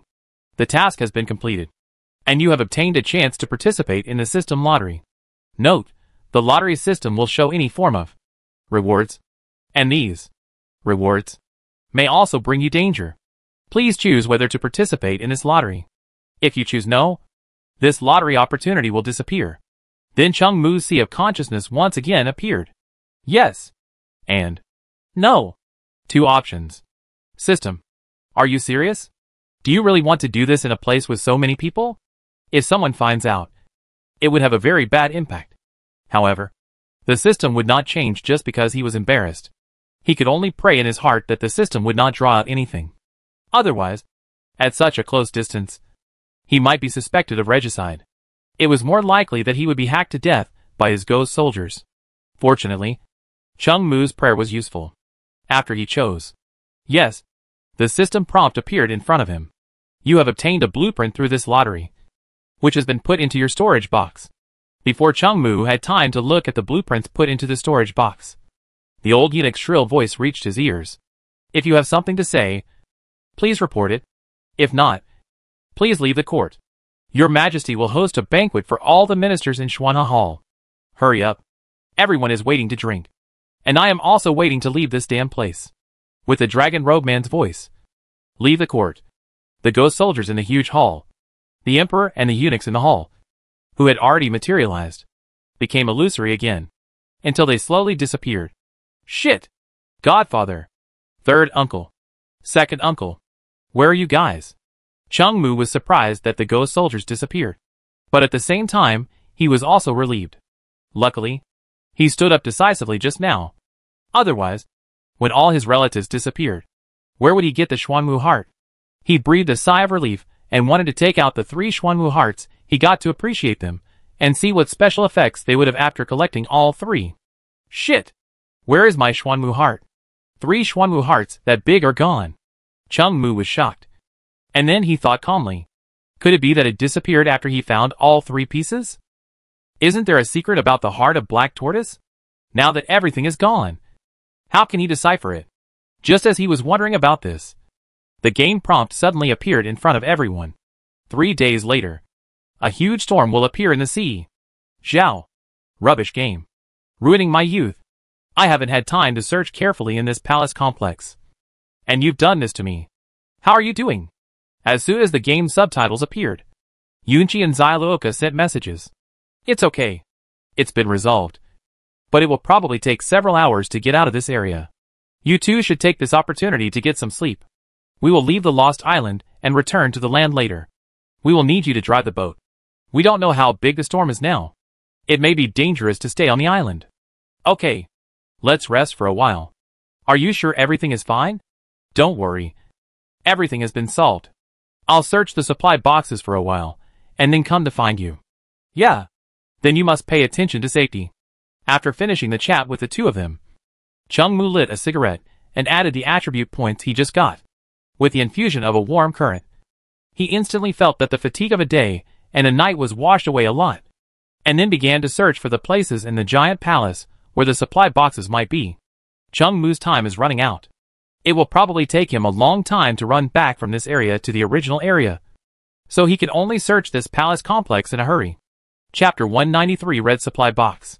Chung Mu walked to the dragon throne at the top of the huge palace. He wanted to try to collect it. As soon as he took action, the game gave a prompt. Cannot collect.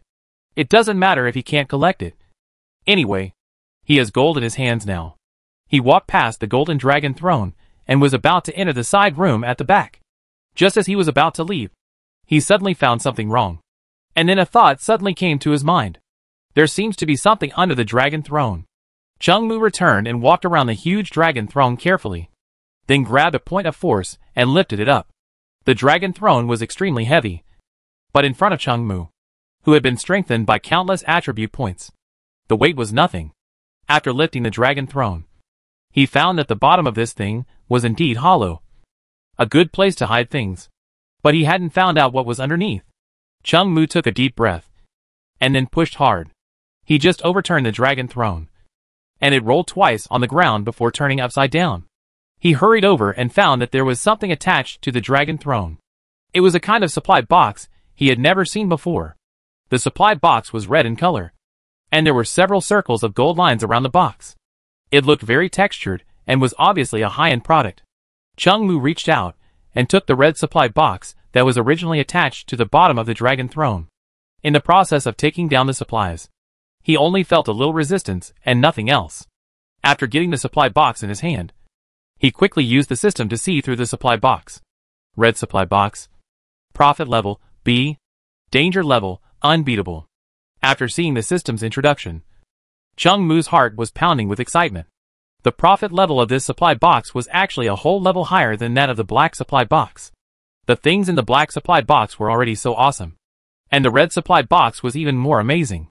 However, Chung Mu cannot open this supply box with his current strength, but his strength will surely increase slowly over time. The black supply box that he could not face before has now become less dangerous for him. He only needs to wait until he is strong enough to open this red supply box. And unlike others, He has a system that can monitor the danger level in real time. When he is strong enough, he can open the box immediately. After putting the red supply box into his storage box, Chung Mu lit a cigarette, then washed his face with clean water and calmed himself down. He turned the upside-down dragon throne over and sat on it. While the ghost soldiers were away, he also sat on it to feel it. To be honest, it was not very comfortable to sit on. No wonder the old guy was always in a hurry to leave the court. After smoking a cigarette, Chung Mu moved the dragon throne back to its original position to prevent the ghost soldiers from finding something wrong when they went to court next time. After restoring the throne, Chung Mu began to search for supplies in the palaces. The palace complex was large, like a small city, and he could not search the whole place in a short time. So Chung Mu could only find a few larger palaces nearby and search them carefully. It would take him more than 10 hours to walk back to the upper area, and it would take a long time to return to the land from the Lost Island. If they went back too late, they might encounter a storm on the sea. So after searching the palaces in this area, he was ready to leave. The supply boxes here are indeed rich. In the few palaces he just searched, he found more than 10 purple supply boxes. As for higher level ones, he didn't see any. A red supply box was already a pleasant surprise for him. Asking for something else would be a bit greedy. After putting all the looted things into the storage box, Chung Mu left the huge palace at the beginning and walked down the stairs. While walking on the stairs, he also upgraded his storage box. The current storage box grid is not enough. Fortunately, he still has Yunchi and Xiaoluke as storage boxes, so the three of them can use them together. His storage box is now level 7, and he might be able to find a blueprint for a level 8 storage box from the dozen purple supply boxes he found today. While talking, Chung Mu walked down from the top of the stairs. He took a step forward and easily crossed the invisible light curtain. As he crossed the light curtain, his originally illusory body became normal the moment he stepped on the ground. But Chung Mu didn't feel anything about it.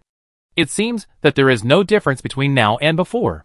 Standing in this familiar place, Chung Mu looked back at the huge palace behind him, then looked at the long road ahead, and accelerated forward. Now he didn't need to search for supply boxes in the houses on the roadside, so his speed was also improved. Chung Mu glanced at his watch. It was almost 8 o'clock, and the scorching sun was hanging high in the sky. It didn't look like a storm was going to appear at all, but he knew that the game was definitely not a joke with everyone. If it said there would be a storm, then there would be one. Moreover, this kind of storm that was warned 3 days in advance is probably very powerful. Players who dare to stay on the sea at that time will definitely die. So he must run away now. If it weren't for the long distance, he really wanted to run all the way. Unfortunately, even if Chung Mu was exhausted to death, he couldn't run at high speed for 10 hours in a row. He took some food out of the storage box and ate while walking. He recalled the things that happened in the middle of the night and felt like he was dreaming. After finishing his meal, Chung Mu sent a message to Yunqi and Xiaoluke. "I'm on my way back. I guess I won't be able to reach you until 7 or 8 p.m. You two just need to wait for me in the room." "Okay. Then shall we leave right after you arrive?" "Yes. You two didn't sleep all night last night. Take a rest now, while you have nothing to do during the day. I'll need you two to drive the boat in the evening. And I also need to rest at night." "Okay. Then we'll go to bed first. Let us know when you're almost there." After closing the chat with the two of them, Chung Mu increased his walking speed. Fortunately, the system rewarded him with 10 attribute points, which diluted his fatigue. Otherwise, Chung Mu would feel overwhelmed just thinking about not sleeping all night and having to walk all day today. Chung Mu took out the coordinate instrument from the storage box and looked at it. From the current position back to the land, it would probably take a day or two to drift on the sea. Almost not long after he landed, a storm appeared on the sea. Chapter 194 Level 5 Vehicle Blueprint. Fortunately, the time he has left is enough. As long as he speeds up his pace and drives faster on the sea, it will not only be enough, but he can even spare some time. However, at 12 o'clock tonight, the game will usher in another version update, and by then, he should be floating on the sea.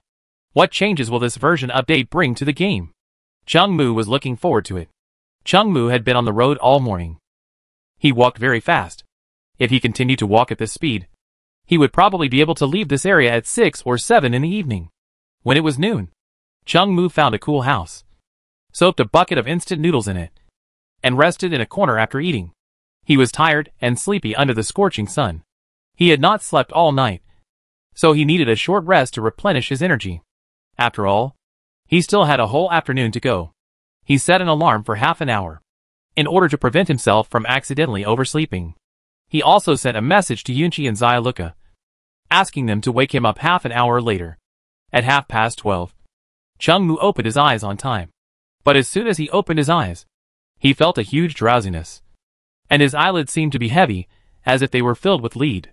After waking up, Chengmu found that even his sleeping posture had changed. At first, he was sitting on the ground leaning against the corner. But when he woke up, he found that he was lying directly in the corner. Chengmu was still quite alert when he slept, but the fact that he hadn't woken up yet was enough to show how sleepy he was. He knew it was because he didn't sleep last night. Although his physical fitness was strong enough, and he had newly gained attribute points. But in this game, people still have to eat and sleep, and can't escape these most basic things. Chengmu now just wants to close his eyes and sleep forever. Fortunately, the alarm clock set by his biological clock is still quite strong, and Yunqi and Xiaoluke also sent him messages. He still struggled to get up from the ground, and then took out 2 bottles of iced drinks from the storage box. Chengmu put the 2 bottles of ice water on both sides of his sticky neck, and the ultra-low temperature instantly made him feel much more comfortable. After washing his face with ice water, he felt much more awake, and the fatigue from the nap just now was dissipated. Chengmu took out a mirror from the storage box, and after looking at it, he found that his eyes were full of bloodshot, and his handsome face also showed some fatigue. After rubbing his eyes, he walked out of the room and came to the street. The sun was high now. If it weren't for the large storm whose power he didn't know would appear in the sea in 2 days, he really didn't want to walk a step. Unfortunately, life still had to go on. Chengmu could only take a step and continue to walk forward. Fortunately, Chengmu's adaptability was relatively strong. After the initial discomfort of more than 10 minutes, he gradually got used to this feeling. Walking in this area, Chengmu was also a little bored. He remembered that he hadn't read the blueprint rewarded to him by the system in the morning. So he took out the blueprint from the storage box. Level 5 Vehicle Manufacturing Blueprint. Manufacturing Requirements, Power Core *50. Excellent Alloy Ingot *100. Excellent Steel Ingot *100. Seeing this blueprint, Chengmu was not surprised. After completing this system task, it was reasonable to give him a blueprint for upgrading the vehicle. This blueprint was just right for him at the moment. It was neither too difficult to manufacture nor too useless. But then again, the blueprints given by the system were basically top-notch, and there had never been any junk. What will a level 5 vehicle look like after upgrading? The power core is a little hard to get at the moment. If I go to the market to buy it, I guess not many people will sell it. If I go to hunt other players, the map is so big, the chance of encountering other players is very small, and I don't know when I can find one. But it's too early to think about these things now. What I need to do now is to leave this damn place quickly. There's nothing much to say about the whole afternoon. I kept walking until nearly 7 o'clock in the evening, when Chengmu saw the familiar energy membrane in front of him. As long as he passed through it, he would enter the area where Yunqi and Xiaoluke were. I will be there in about 10 to 20 minutes. Get ready, and we will leave later. Okay. We have been waiting for you. After closing the chat with them, Chengmu walked forward for a few minutes and passed through the energy membrane to the office building area. Looking at the 100-meter-high office building, Chengmu breathed a sigh of relief, and his whole body and mind relaxed. Although it was nearly 7 o'clock, the sun was still hanging in the sky, but it was not as hot as during the day. Chengmu had been walking for a whole day, and his clothes were never dry. He found a room, changed his clothes, washed his body with clean water, and then walked towards the office building. 10 minutes later, Chengmu arrived in front of the office building. Yunqi and Xiaoluke had been waiting on the first floor. When they saw him coming, they ran out directly. Yunqi was fine, but Xiaoluke flew over and hung directly on Chengmu. Although Chengmu was a little tired, it was no problem for him to hold Xiaoluke, who weighed less than 100 kilograms, and there would be no problem even if Yunqi was added. The two of them saw Chengmu's bloodshot eyes and haggard face, and tears welled up in their eyes. Chengmu rubbed their heads and said with a smile, "Let's go. Hurry back to land. Aren't you going to rest for a while? You look so tired." They asked at the same time. "It's okay. I'm afraid I won't want to get up after lying down. So I can sleep on the boat later. Okay. Then let's go quickly. Yuan Qi and Xiao Lucha were holding Cheng Mu's arms on the left and right, as if they were afraid that he would faint suddenly due to weakness. Cheng Mu smiled and patted their buttocks. I'm not that weak yet. Let's go. Before entering this area, the three of them also memorized the route back. So not long after, they left here and walked to the forest at the beginning. Although they were familiar with the terrain and there were ropes left as marks, it still took some time to pass through this dense forest. Cheng Mu raised his hand and glanced at his watch. It was almost 8 o'clock now. The sky was much darker, but the visibility was still good, so it was not dark. They did not take out the flashlight. Although there were fewer people in this area, it was too conspicuous to turn on the light in the dark. After a tiring day, Cheng Mu's stomach had long been hungry, but eating now would affect his journey later. Chapter 195 Return. So Cheng Mu decided to wait until he got back to the ship before eating. He turned around and said hello to Yuan Qi and Xiao Lucha, and the three of them began to move towards the woods. The ropes were still in the woods ahead, and the three of them walked along the ropes very smoothly, and soon arrived at the swamp. Before entering the swamp, Cheng Mu lit a cigarette to refresh himself, and then spent several minutes moving various joints and ligaments in the body.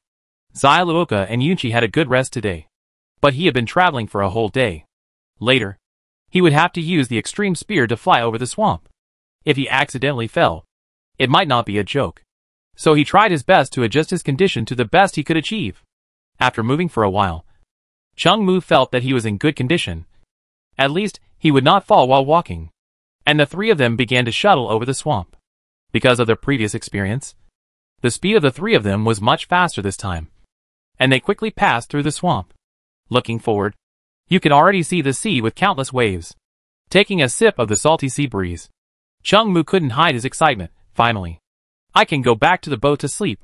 He was so sleepy. Sleepy and hungry. Stepping on the soft land, the three walked forward for a few minutes and finally arrived at the seaside. Listening to the sound of the waves, Cheng Mu took a deep breath, calmed himself down a little, then took off the pendant-sized mud king from his neck and threw it into the sea. As the mud king, which was a few centimeters in size, grew into dozens of meters, the shore was also squeezed by waves, soaking the ankles of the three people. Cheng Mu took them aboard the mud king, and looking at the familiar, luxurious cockpit, he was excited and burst into tears. Some things, you can only know their goodness after not seeing them for a while. This should be what people often say, that a short separation is better than a new marriage. Brother, go lie down for a while. I'll run you a bath, and you can get up and eat something before going to sleep. Okay. After Cheng Mu gave a simple answer, he went back to the room and lay on the bed. Xiao Lucha was filling the bathtub for him, while Yuan Qi was preparing food for him. Cheng Mu suddenly returned to a familiar place, and he didn't feel so sleepy. While waiting for dinner, he also opened the chat channel to see what everyone was talking about. Fuck. This idiot. I was looking for a supply box, but he had to do this. Fuck. As for who I'm talking about, everyone knows, so I won't point it out. I agree with you. I was sleeping early in the morning when I suddenly heard such bad news. Damn it. I went too deep and haven't returned to the sea yet. I won't be able to make it back. My condolences. Brother. Trade your supplies before I leave. I will burn paper for you later. Selling a 5th level storage box manufacturing blueprint. If you want it, please privately chat. You can also exchange it for a similar blueprint. Buying 100 steel ingots. If you have any brothers, please contact me. The price will satisfy you. Fuck. The guy above is a trader. He bought things from me at a low price last time and sold them to others at a high price. Fuck. Why does it feel the same as 9527? Don't talk nonsense. 9,527 sold things that no one had at that time. He is different from this person. That makes sense. I support 9,527. This guy who sells things is also a talent. At least he can sell them. Why did you sell the things to him at a low price? Damn. He said he was a woman. I happened to be doing craft work at the time. And for a moment, I forgot to think about these things. Damn. I've told you so many times not to trade when you're playing with your hands. It's easy to get carried away. Why don't people listen? Alas, I'm back to the sea. It's so dark, so cold, and so lonely. I'll come again after the storm. The supplies in the lost city are so rich. I found many purple supply boxes. Yes, the content inside is as rich as the hat on your father's head. Ha ha ha. You are so stupid. I will kill you. You will be hit by a car tonight. He is so anxious. Ha ha ha. The game will be updated again at 12 o'clock tonight. Are you ready? What the hell? Just wait. Damn. Update every day. Stupid game. Fuck. Player XXX has been banned for 24 hours for insulting the game. Another warrior died while charging the tower. Warrior. See you in 24 hours. Can any big brother give me some food? I haven't eaten for 34 days. Chung Mu was lying on the bed, concentrating on watching the quarrels among netizens in the group. He even forgot the fatigue of the day. Brother, come out to eat. The voice of the little green tea interrupted Chung Mu's thoughts of enjoying the quarrels. He reluctantly closed the chat channel in his sea of consciousness. This was his spiritual enjoyment. But now the physical hunger temporarily defeated his spirit. So he had to get up from the bed and walked into the living room. Yunchi had already prepared a large table full of dishes. Chung Mu had been hungry for a day. And seeing the sumptuous food, he immediately sat on the chair and ate heartily. Wang Kai had been busy with the 3 people today, and his appetite was also very good. But it seemed that it could eat a lot regardless of whether it was tired or not. After finishing the meal, Chung Mu leaned on the chair, patted his belly, and burped for a long time. It feels so good. After a tiring day, the satisfaction of having a full meal is even stronger than the pleasure of a perfect exercise. Little green tea stood beside Chung Mu, leaned down and whispered to him, Brother, you've worked hard. Go take a shower. The water is ready for you. Sister Yunchi and I will clean up and give you a massage later. Chung Mu looked at little green tea's sweet face, and after listening to her words, he felt like a spring breeze blowing into his heart. Little green tea is really caring, but there is no time to reward them tonight. Although Chung Mu's physical condition allowed it, considering that the game would be updated tonight, and he hadn't slept well for a day and a night. He still had to stay energetic, and his reward was 2 or 3 hours at a time, which was not good for maintaining physical strength. So he would just enjoy the massage later. And there was no need to at time. Chung Mu took off his clothes, walked to the bathtub, reached out, and tested the water inside. It was a little hot, but it was more relaxing. Ah! After he sat in the bathtub, he couldn't help but let out a comfortable sound. The hot water wrapped Chung Mu's body and took away the fatigue of the day. Chapter 196 Minor Revision. After Chung Mu soaked in the bathtub for a while, Yunchi and Xiaolu Cha packed up their things, came over, and entered the warm water together. After enjoying the meticulous massage from the 2 of them, Chung Mu climbed out of the bathtub, took a towel to wipe off the water on his body, and laid down on the comfortable big bed. You 2 should drive faster when you drive the boat. It should be no problem to reach the land before the storm comes. Don't worry. You sleep well. We 2 will be in charge of driving the boat. Okay. I'll take a nap first. Chung Mu looked at his watch. The game update will definitely wake him up later. He can still sleep for about 2 hours. Adjusting the air conditioner to the best temperature, Chung Mu covered himself with a thin blanket and fell asleep slowly.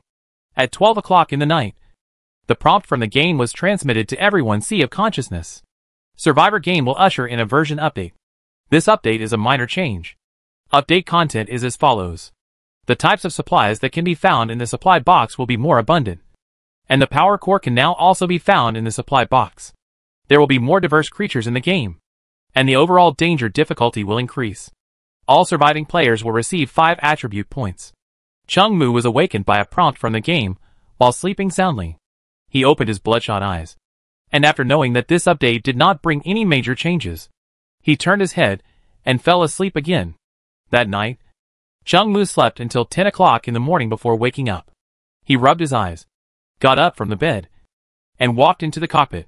Little green tea was sleeping on the simple bed next to him. Yunchi was driving the boat, and Wang Kai was lying next to him, scratching the tennis ball that Chung Mu gave him with his paws. Did you sleep well? Do you want to sleep a little longer? Yunchi heard Chung Mu's voice and turned to him. It's okay. I've recovered. Chung Mu's body has a strong ability to recover, and after sleeping for so long, he has recovered to his best condition. You 2 should go to bed. Without waiting for Yunqi to speak, Cheng Mu picked her up and put her on the bed, and then threw the sleeping little green tea on the bed. Cheng Mu sat in the driver's seat, and Wang Kai jumped onto his thigh with a run-up and a shoulder rush.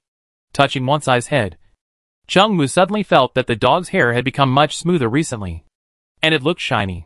He lit a cigarette, looked at the blue sea in front of him, and put his legs on the dashboard to start today's voyage. Cheng Mu drove for almost 2 hours, and Yunqi and Xiao Lucha got up from the bed. They got up, washed up, and started to prepare lunch. Today's lunch was not too rich, but it was the first safe meal in the past 2 days. After eating, Cheng Mu lit a cigarette and took a break. He planned to open the supply boxes he found in the past 2 days. Just now, he took a quick inventory. If the three of them added up, there were 20 to 30 purple supply boxes that had not been opened. Cheng Mu took out the red supply box he found yesterday from the storage box and played with it for a while. Little Green Tea exclaimed when she saw the box. The red supply box not only has rich benefits inside, but also looks very eye-catching from the outside. Cheng Mu handed the box to the two of them to look at. They had never seen such a supply box before, and they couldn't help but take a few more glances. Little Green Tea looked at the supply box from left to right, and Yunqi asked Cheng Mu, "Is this the box where you found it?" Cheng Mu knew that she was referring to that strange place, and nodded. "That must be very dangerous." "Right?" Hearing Yunqi's words, Xiao Lucha also looked up at Cheng Mu. She was just looking at this novel supply box, and ignored the risks Cheng Mu faced when he found this supply box. "It's okay. It's just that place is special." Cheng Mu roughly explained to the two of them what happened inside, including his ghost soldiers and the giant palace that could not be reached no matter how hard he tried. But he hid the matter about the heart of Xuanwu. Listening to Cheng Mu's vivid description, the two of them gradually became fascinated. "Brother, next time we come to this island, can you take us there to have a look?" "No. It's too dangerous there. My ghost soldiers only recognize me. It will be dangerous for you to go there. But from what you said just now, it seems that there is nothing serious inside." "Stupid. He just downplayed it, because he was afraid that we would worry." Yunqi gave Xiao Lucha a chestnut, and said to her, "Okay. Let's not talk about this anymore. Let's open the supply boxes we found these 2 days." "Wait. This one can't be opened. We can't handle the things inside now." Cheng Mu took the red supply box from Little Green Tea. "If this thing is opened by mistake, even the Mud King will probably sink to feed the fish today." After the three of them added the attribute points of the game rewards, they took all the purple supply boxes they got these 2 days to the deck. Cheng Mu also took out the black supply box and looked at it. The danger level still did not change, so he gave up the idea of opening the black box. At present, there are 1 red supply box and 3 black supply boxes in the hands of high-level supply boxes. 2 of the black supply boxes were found on land, and the remaining 1 was found on the Lost Island, which should be considered an ocean supply box. The Mud King sailed towards the destination on the sea, and it took the 3 of them almost 40 minutes to open all the purple supply boxes. Not only the blueprints were opened from the boxes, but also the magic cores obtained by killing the creatures summoned by the supply boxes. This time, the magic core harvested 3 large magic cores and a dozen small magic cores. In terms of blueprints, there are also several that match the supplies that Cheng Mu obtained before, such as tobacco, an important supply. He found a total of 3 pieces of tobacco in these supply boxes, and Cheng Mu solemnly put the 3 pieces of tobacco into the storage box. This also proves that after the game is updated, the things that can be opened in the supply box are indeed richer. But the power core has not been found yet. Among these blueprints, there is also one about the security suit, but the bonus of this suit is not too high, so Cheng Mu didn't care much. The most important thing for him now is to get 10 pieces of tobacco, so that he can make an all-purpose cigarette. Yunqi and Xiaoluka are now more and more skilled in dealing with the dangers in the supply box. Cheng Mu lit a cigarette and continued to count the remaining blueprints. The deck was a little hot under the scorching sun, but this temperature was nothing compared to the Lost City. For Cheng Mu, the supplies he just got were the best cooling weapon. Chapter 197. While counting these supplies, one of the drawings caught Cheng Mu's attention, and it was a big one. This drawing was not a weapon drawing, but a functional one. Cheng Mu took it out of the storage box and opened it. Its information appeared in his mind. Body lotion manufacturing drawing. Manufacturing requirements: Lubricant *1. Honey *1. Milk *1. Note 1. This item has the effect of cleaning and regulating the body. Note 2. There are always people who use it for other things, which is not good. Note 3. After using it, it can make the skin smoother and tighter. There is such a thing? There is such a weird thing in the game, which is simply intolerable. So Chungmu hurriedly called Yunchi and Xyluka to look at the drawing together. The two of them looked at the function and name of the drawing, and their faces turned red in an instant. We have been together for so long. Although everything that should have happened has happened. But this kind of thing has never been done. Chungmu had never thought about this before. But today's blueprint did give him an inspiration. Sometimes taking a different route will give you a better experience. And this blueprint was obtained with great difficulty. If it is not used, it would be a waste. Ahem. How about we try this? Chungmu turned to the two people who were blushing. Go to hell. Who wants to try this with you? Sometimes you have to try a new experience. Hey, what are you talking about? Don't you want to try it? This can improve your skin. Don't miss it. Well, you can't do anything wrong later. Little Green Tea lowered her head and said to Chungmu timidly, then took the drawing from him, put her arm around Yunchi's waist, and walked towards the bathroom. Don't follow me. Hee. The two of them tossed around in there for almost an hour before they came out shyly. Chungmu estimated that the two of them had been dawdling for at least half an hour. Probably saying, sister, how about you go first? No. For this kind of thing, let the younger sister go first. But every time there is something good, the younger sister always thinks of the older sister first. So now, the older sister should give this opportunity to the younger sister. During this period, Chungmu also stood on the deck and smoked several cigarettes. And he was also a little excited. Although he had seen a lot on Blue Star, he had not really taken action very often. So this was his first time doing this. Fortunately, the Mud King had an automatic driving function, which allowed it to automatically drive to its destination. And there was no one else on the sea. If it were another ship, it would have gone on strike long ago if no one cared for it for so long. Yunchi and Little Green Tea walked out of the bathroom, looked at Chungmu standing on the deck smoking, and shouted to him angrily, why don't you come in? Chungmu turned to look at Yunchi and Xyluka. Although their faces looked much better than before, they still had a little blush, looking shy and pitiful. Come now. Just as Chungmu was about to take them to another bedroom, Wankai, who was always lazy and liked to sleep, ran out of the room and followed Chungmu. This dog thing. Usually you can't even call it. Why did it come out today? Wankai stood between the three people, turned his head to look at Yunchi and Xyluka, and then turned his head to look at Chungmu. Chungmu looked at the dog and thought, damn it. It seems that I have to use my ultimate move today. Ahem. Brother Wankai, he said, as he took out a strip of meat from the storage box. Wankai, this is for you. Go back to sleep. Wankai stood on the ground, unmoved. I'll give you 3 more. Wankai opened his eyes wide and looked at Chungmu. I'll give you an extra meal today. It shook its head in a very human way. 3 more days. Wankai pretended to be thinking. 5 days. After a wicked smile appeared on the dog's mouth, Wankai turned around and returned to his doghouse. Why don't you come in? Looking at Chungmu, who had been following a dog for so long, Xyluka stamped her feet in anger. I'm coming. Chungmu followed Yunchi and Xyluka into the bedroom. Isn't this thing I found good? Shut up. 2 hours later, Chungmu walked out of the room contentedly, with a meaningful smile on his lips. Yunchi and Xyluka followed closely behind.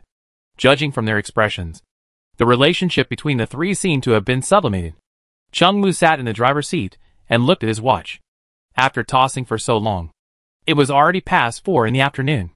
Xyluka and Yunchi were lying on the bed to catch up on their sleep. After all, they had consumed too much energy and were exhausted just now. And he was looking to see if he could find any supplies on the sea, or see if he could meet other players. The latter was obviously a bit difficult. The Mud King was too big and too conspicuous on the sea. Others would have run away when they saw the Mud King from a distance. Chungmu was a little bored sitting in his seat, so he lit a cigarette and opened the chat channel. One to see if there were any stupid netizens arguing, and the other to see what they thought of this update. Oh, so annoying. I accidentally found a black supply box in the Lost Village a few days ago. But it's a pity that the game doesn't have a camera function. Otherwise I would take a picture to show you. Okay. You will not survive tonight if you play the game with your lifespan. Awesome. Open it and see what you can get inside. You want him to die? How did you know? Damn. Sometimes it's a bit difficult to open a purple supply box. Let alone a black supply box. Even if I find one, I dare not open it for the time being. Has anyone opened a black supply box? Come out and tell us what's inside. 9527 must have opened one. Right? The boss is quite aloof and doesn't talk easily. That's not necessarily true. Maybe he's peeking at the screen right now. This update is a bit unexpected. I didn't expect that a power core would appear in a supply box. Alright. I found a blueprint for upgrading a level 3 vehicle. But I'm missing a power core. Brother, give me the blueprint. And we'll be half brothers from now on. Okay. Call me Dad. And I'll trade it to you now. Damn. I'm so tired of driving the boat for so long. I'm not going to talk anymore. I'm going to sleep. Damn it. I was looking for supplies. But you had to come out all stormy. Player No XX has been banned for 24 hours for insulting the game. Chapter 198 I'll carry you. Can this be muted? My game is awesome. What good stuff can be found after this update? I have accumulated a lot of boxes. Waiting to open them on land. Silly. The supply boxes in the Lost City are considered ocean supply boxes. You can't open them on land. Fuck. I forgot about this. Thank you for reminding me. Xiao. I almost forgot about it. Thank you for reminding me. Why did you tell him? I want to see the expression of this idiot when he gets to land. How many days do you think this storm will last? It's hard to say. Selling 20 bottles of lubricant. Damn. I've opened so many of these things. And I don't know what they are for. I want these 20 bottles of lubricant. Chung Mu replied in the group. Fuck. The boss is here. Boss. I have some here too. Do you want them? Boss. Can you tell us what a level 4 vehicle looks like? Big brother. Can you give me a few black supply boxes? I want 10 power cores. Can you give them to me? 9,527. Fuck. You guys.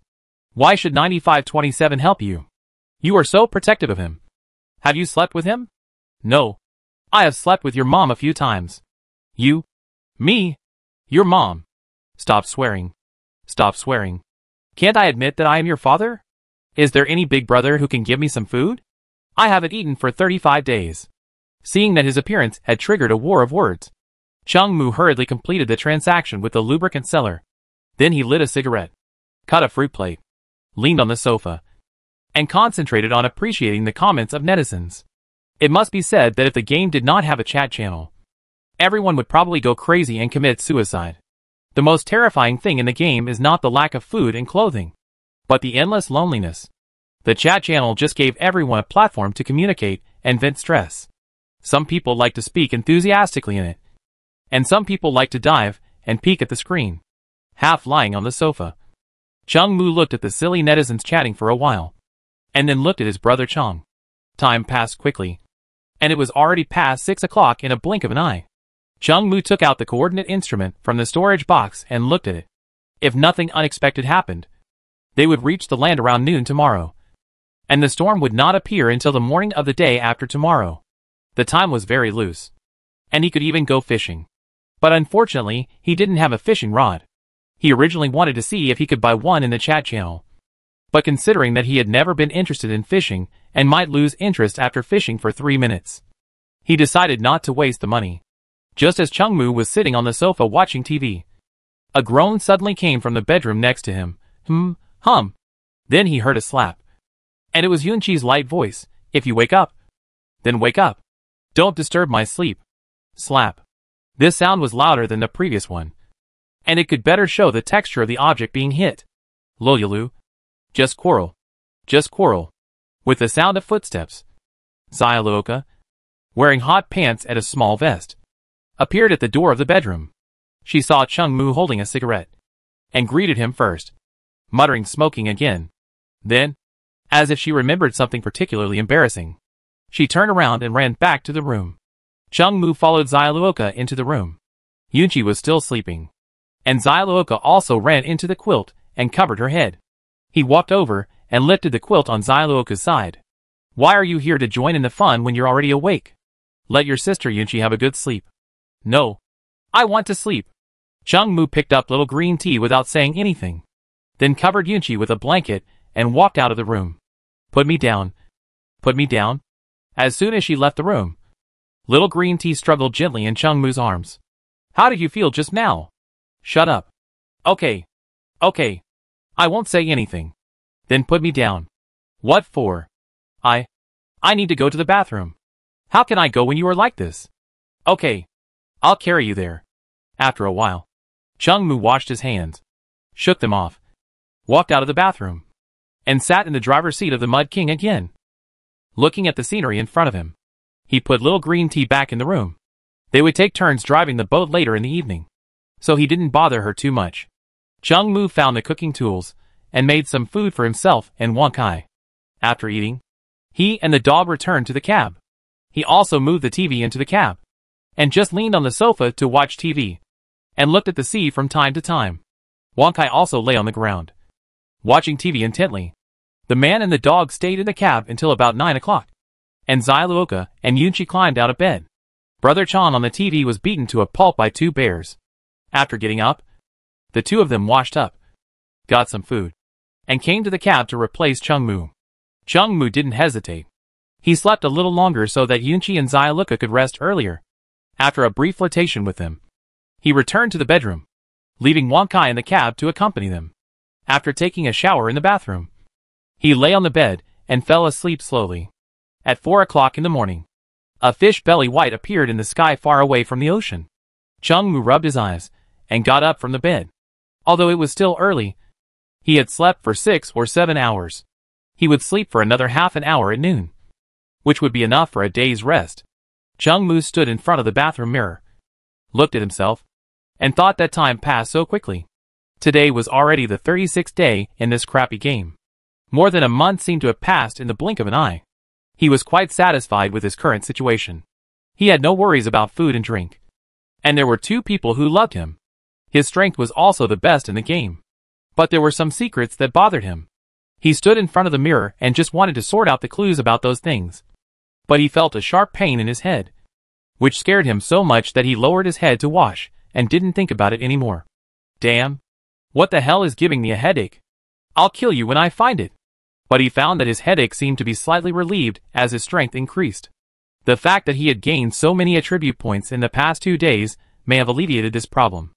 After a simple wash, Chungmu came to the cockpit. Yunchi and Xiaolu Cha were both awake. They were eating melon seeds and chatting, and then watching a bloody Korean drama. Seeing Chungmu coming, they just looked back and continued to watch the drama. Chapter 199 Preparation for opening the black box. Go to bed. Still watching here. Chungmu stood behind the 2 and deliberately raised his voice 8 degrees and said to them, No. No. Finish this episode. The little green tea girl acted like a spoiled child to Chungmu, but Chungmu obviously couldn't stand it. Okay. The last episode. Go to bed after watching it. Chungmu watched this bloody TV series with the 2 for a while. After 20 minutes, he felt goosebumps all over his body. Fortunately, this episode was finally over. Seeing the 2 people who were still not satisfied, Chungmu couldn't help but ask, You 2 didn't watch this thing all night, did you? Yunchi and Xiaolu Cha turned their heads at the same time, looking at Chungmu with doubtful eyes, as if saying, Do you have any objections? Women. He really couldn't understand them, afraid that they would watch another episode if they disagreed. Chungmu didn't dare to say anything more. After he shut up, the 2 of them also walked towards the bedroom arm in arm. It's almost noon today, and Chungmu is also making plans for today. Yesterday, during the daytime and nighttime voyage with the 2 of them, they also found several boxes of supplies. Although the quantity was not good, the quality was not bad. He was now thinking about whether to continue searching for boxes of supplies in the ocean for half a day when approaching the land, or to go back to the land directly. The quality of the boxes of supplies in the ocean is higher than that on the land. They can search in the sea until midnight, wait until the early morning, and then spend 1 or 2 hours to return to the land. This way, they can get supplies without any danger, and maybe you can run into other players, and then you can kill them. But it all depends on the specific situation. If the game creates a small storm to warm up the atmosphere before the big storm comes, then you should go back to land directly. But it's only 4 o'clock now, and the sun has risen from the sea level and hung in the sky. It seems that there should be no problem. Chung-Moo walked out of the cab, stood on the deck at the bow, lit a cigarette, and felt the sea breeze in the morning. Since the sun had not risen completely, the deck was not very hot at the moment. The wind blew on Chung-Moo's face with a salty smell, making him feel very comfortable. After standing on the deck for a while, Chung-Moo returned to the cockpit. He was just thinking about whether to deal with the black supply box. The danger level prompted by the system is high now, which means that it is no longer a crisis that cannot be faced. As long as you are careful, there should be no problem in opening the black box. When the game rewards some more attribute points, or he completes another system task, he should be more confident. Moreover, they now have 3 people. Yunchi and Xyluka can also help him cover, so there is no problem in dealing with the black supply box. As the game progresses, more powerful weapons will appear, which also adds a bit of confidence for him to open the black supply box. However, he is not under too much pressure to get the black box now. He is the strongest in the game at present, and no one can threaten him, so there is no need to take the risk of opening the black box. But Chung-Moo is also a person who likes to prepare for a rainy day. Opening a black supply box can definitely greatly improve his strength. He was also worried about the reckless people who found the black box in the game. If they open the box, and if they accidentally solve the danger inside, it would be a threat to him. Although the probability of this happening can be said to be very small, it has to be considered. Born in adversity, die in comfort. Chung-Moo also felt that he had been living too smoothly recently. You know, as a public figure in the game, there are countless people who want to kill him, whether it is for profit or fame. As long as others have the opportunity, they will never be soft on him. Of course, if he has the opportunity, he will not let others go. How can we open the black material box safely? Chung-Moo sat on the sofa in the driver's cab of the Mud King, thinking about this question in his heart. Looking at the lit cigarette in his hand, Chung-Moo suddenly had an idea in his mind. If he gathered 10 pieces of tobacco, he could make a tobacco leaf, and then he could make an all-purpose cigarette. At that time, he would put on all the equipment with added attributes, and then smoke an all-purpose cigarette when opening the box. With Yunchi and Xyluka helping him, there shouldn't be any problem. However, he probably couldn't find 10 pieces of tobacco in a short time. At present, someone in the game should have found tobacco, or found the blueprint of the paralysis cigarette. Even if they just found tobacco, they didn't know what it was used for. But this is a novelty after all, and ordinary people will definitely not sell it easily. If he wants to sell it, he will sell it at a very high price. Chung-Moo doesn't want to be the victim, so he can put the black box thing on hold for a while. Wait 2 days to see if he can get enough tobacco. If not, he can buy it in the chat channel. The price should be lower then. Now he doesn't want to think about these things. Chung-Moo got up for so long and was a little hungry, so he went to the kitchen to make himself some food. He held a cucumber in his mouth, and his hands didn't stop cutting various vegetables. He planned to get up in the morning to make a vegetable platter and a meat bun. It was not known whether the sound of Chung-Moo cutting vegetables startled Wonkai, or Wonkai smelled the aroma of food. It was originally sleeping in the doghouse and ran to Chung-Moo's side, raised its head, and looked at Chung-Moo pitifully. Looking at Wonkai lying on the ground, Chung-Moo gently kicked its butt. Dog, all you do every day is eat and sleep. Although he said so, he still added chopped meat and vegetables to Wonkai's rice bowl. Ah, you are still the best. You don't have to think about anything every day. You are the only one who lives such a good life. Of course, all of this is based on the premise that Wonkai has a good owner like Chung-Moo. If it were a stupid person, he would probably have no food to eat, and he might even turn him into food. Looking at Wonkai who was busy eating, Chung-Moo recalled the first time he met him. After all, he has opened so many supply boxes, but he has never encountered a pet again, and other people probably haven't opened one either. This shows how special Wonkai is. It does have special abilities. At least it helped Chung-Moo find several high-level supply boxes, and at the beginning, it became a good teasing opportunity for the 3 of them. Thinking of this, Chung-Moo also smiled knowingly, squatted down and rubbed Wonkai's head. Wonkai was working hard, ignoring Chung-Moo at all, as if to say, as long as you give me enough food, you can touch it as you like. Chapter 208 Cat. After the man and the dog finished their meal, Chung Mu smoked a cigarette and said to Wang Kai, who was lying at his feet, "Do you want to go outside?" Chung Mu pointed to the deck outside while speaking. Wang Kai stood up, jumped onto the table, looked at the deck, looked at Chung Mu again, and nodded his head. Seeing this, Chung Mu picked up Wang Kai and walked to the deck. The sun was almost completely up, but it might be because of the storm in the ocean. The temperature in the air was not very high, and it was not uncomfortable for the man and the dog to stand on the deck. Wang. Wang Kai struggled in Chung Mu's arms.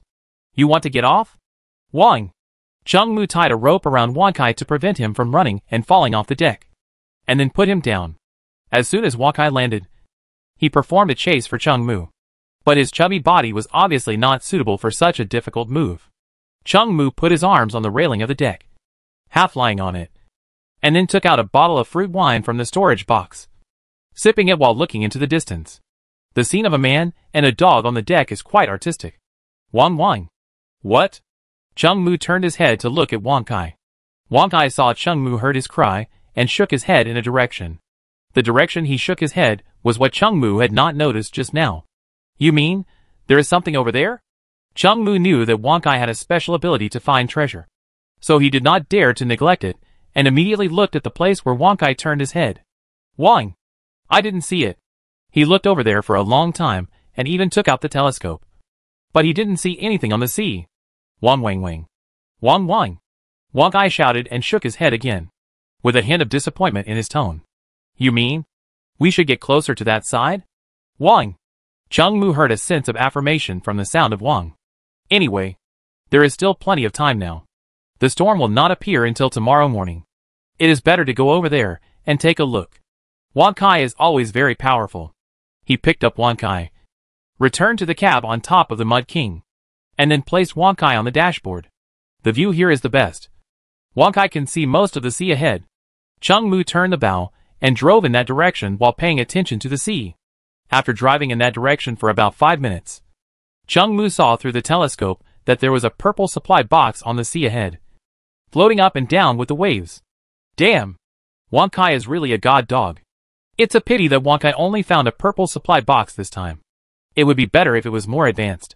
Standing on the dashboard, Wang Kai called to Chung Mu, as if to say to him, "See it?" Chung Mu nodded. So Wang Kai jumped off the dashboard and walked to his doghouse. He took out a few pieces of dried meat from the storage box, handed them to Wang Kai, and then racked his brains to think of a few words of praise to flatter Wang Kai. Wang Kai gladly accepted Chung Mu's dried meat, then ignored his disgusting flattery, leaving him with only a proud background. After driving forward for a few more minutes, Chung Mu fished out the purple supply box he had just seen from the water. As soon as he got the box in his hand, Chung Mu couldn't wait to use the system to see through the box. Since it was found by Wang Kai, it must be a high-level purple box. Right? Purple supply box. Benefit level, F. Danger level, none? Chow. Is there another dog inside?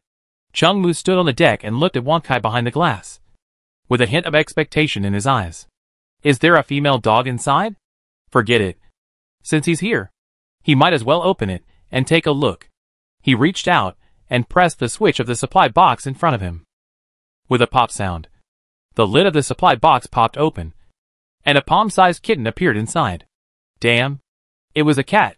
The kitten had black fur all over its body. Its eyes were closed, and its small body curled up in the storage box, looking very pitiful. Chung Mu carefully reached out and dragged the kitten out of the supply box. He personally liked this little black cat very much.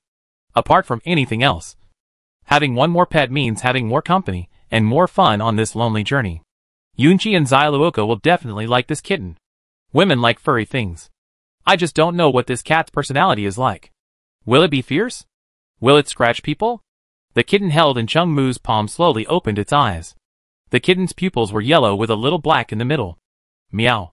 The kitten just opened its eyes and cried, then stood up from Chung Mu's palm, licked his palm, and had a bit of intimacy in its eyes. Oh my god. This little thing won't think of me as its father. Right? Chung Mu thought to himself. On Blue Star, he had done a lot of research on the animal world, and had dozens of GB of resources stored on his computer. So Chungmu knew that many animals would regard the first thing they saw as their parents, which could be a living thing or some other object. And this little black cat in front of him seemed to be in this situation. No matter what. Let him be a father. Let's go back to the cockpit first. It's too hot on the deck. Don't let him get too hot. Chungmu held the little black cat in his hands and returned to the cockpit.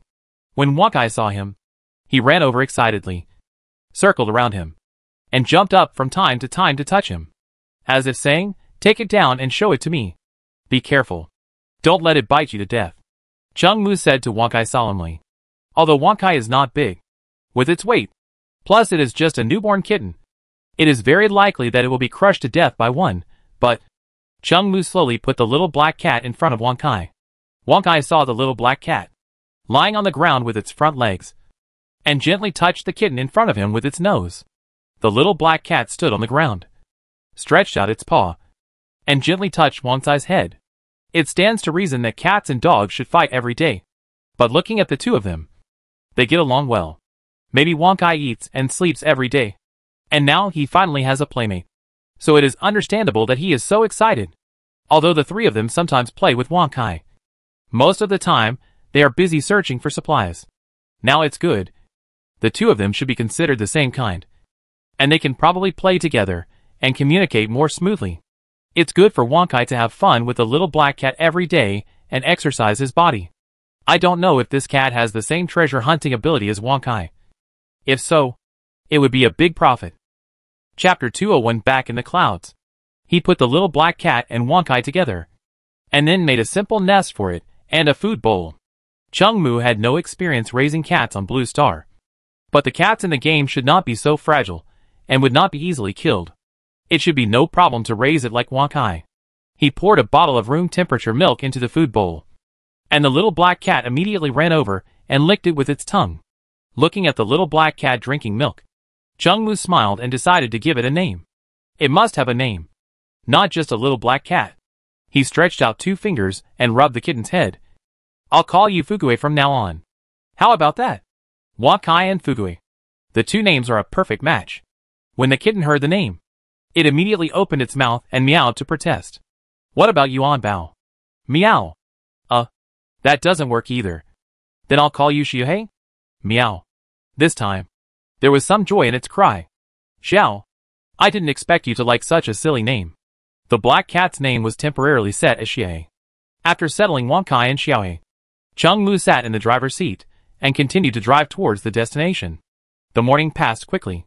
Yunchi and Xiaoluka got up from the bed at around 11 o'clock. After washing up, they entered the cockpit and saw the new Xiuhei at first sight. Where did this come from? When the two saw the cute Xiuhei, they immediately walked up to it and squatted down to look at it. Wakai found it. Chungmu sat on the sofa and replied lightly. As Chungmu finished speaking, Yunchi and Xiaoluka turned to look at Wakai at the same time, and Wakai proudly raised his dog head. They held Xiuhei in their hands and teased him for a long time before starting to prepare today's lunch. The 3 of them played and joked. And when they finished lunch, it was almost 12 o'clock. Chungmu stood in the cockpit and took out a telescope to look forward. Now he could vaguely see the landline, and he took out the coordinate instrument to compare it. At the current speed, it is estimated that it will take less than an hour to reach the land. Let's stop here and start searching for the supply boxes from here. Chungmu made a plan in his mind. He walked from the cabin to the deck and looked up at the sky. The thick clouds blocked the sun, and the weather was a little gloomy, but the sun could still shine through the clouds. With the current size of the Mud King, some small winds and waves can't do anything to it. He can find a few more supply boxes in this area and go back to land at night. If there is a storm tomorrow, it may be like last time, with heavy rain all over the map.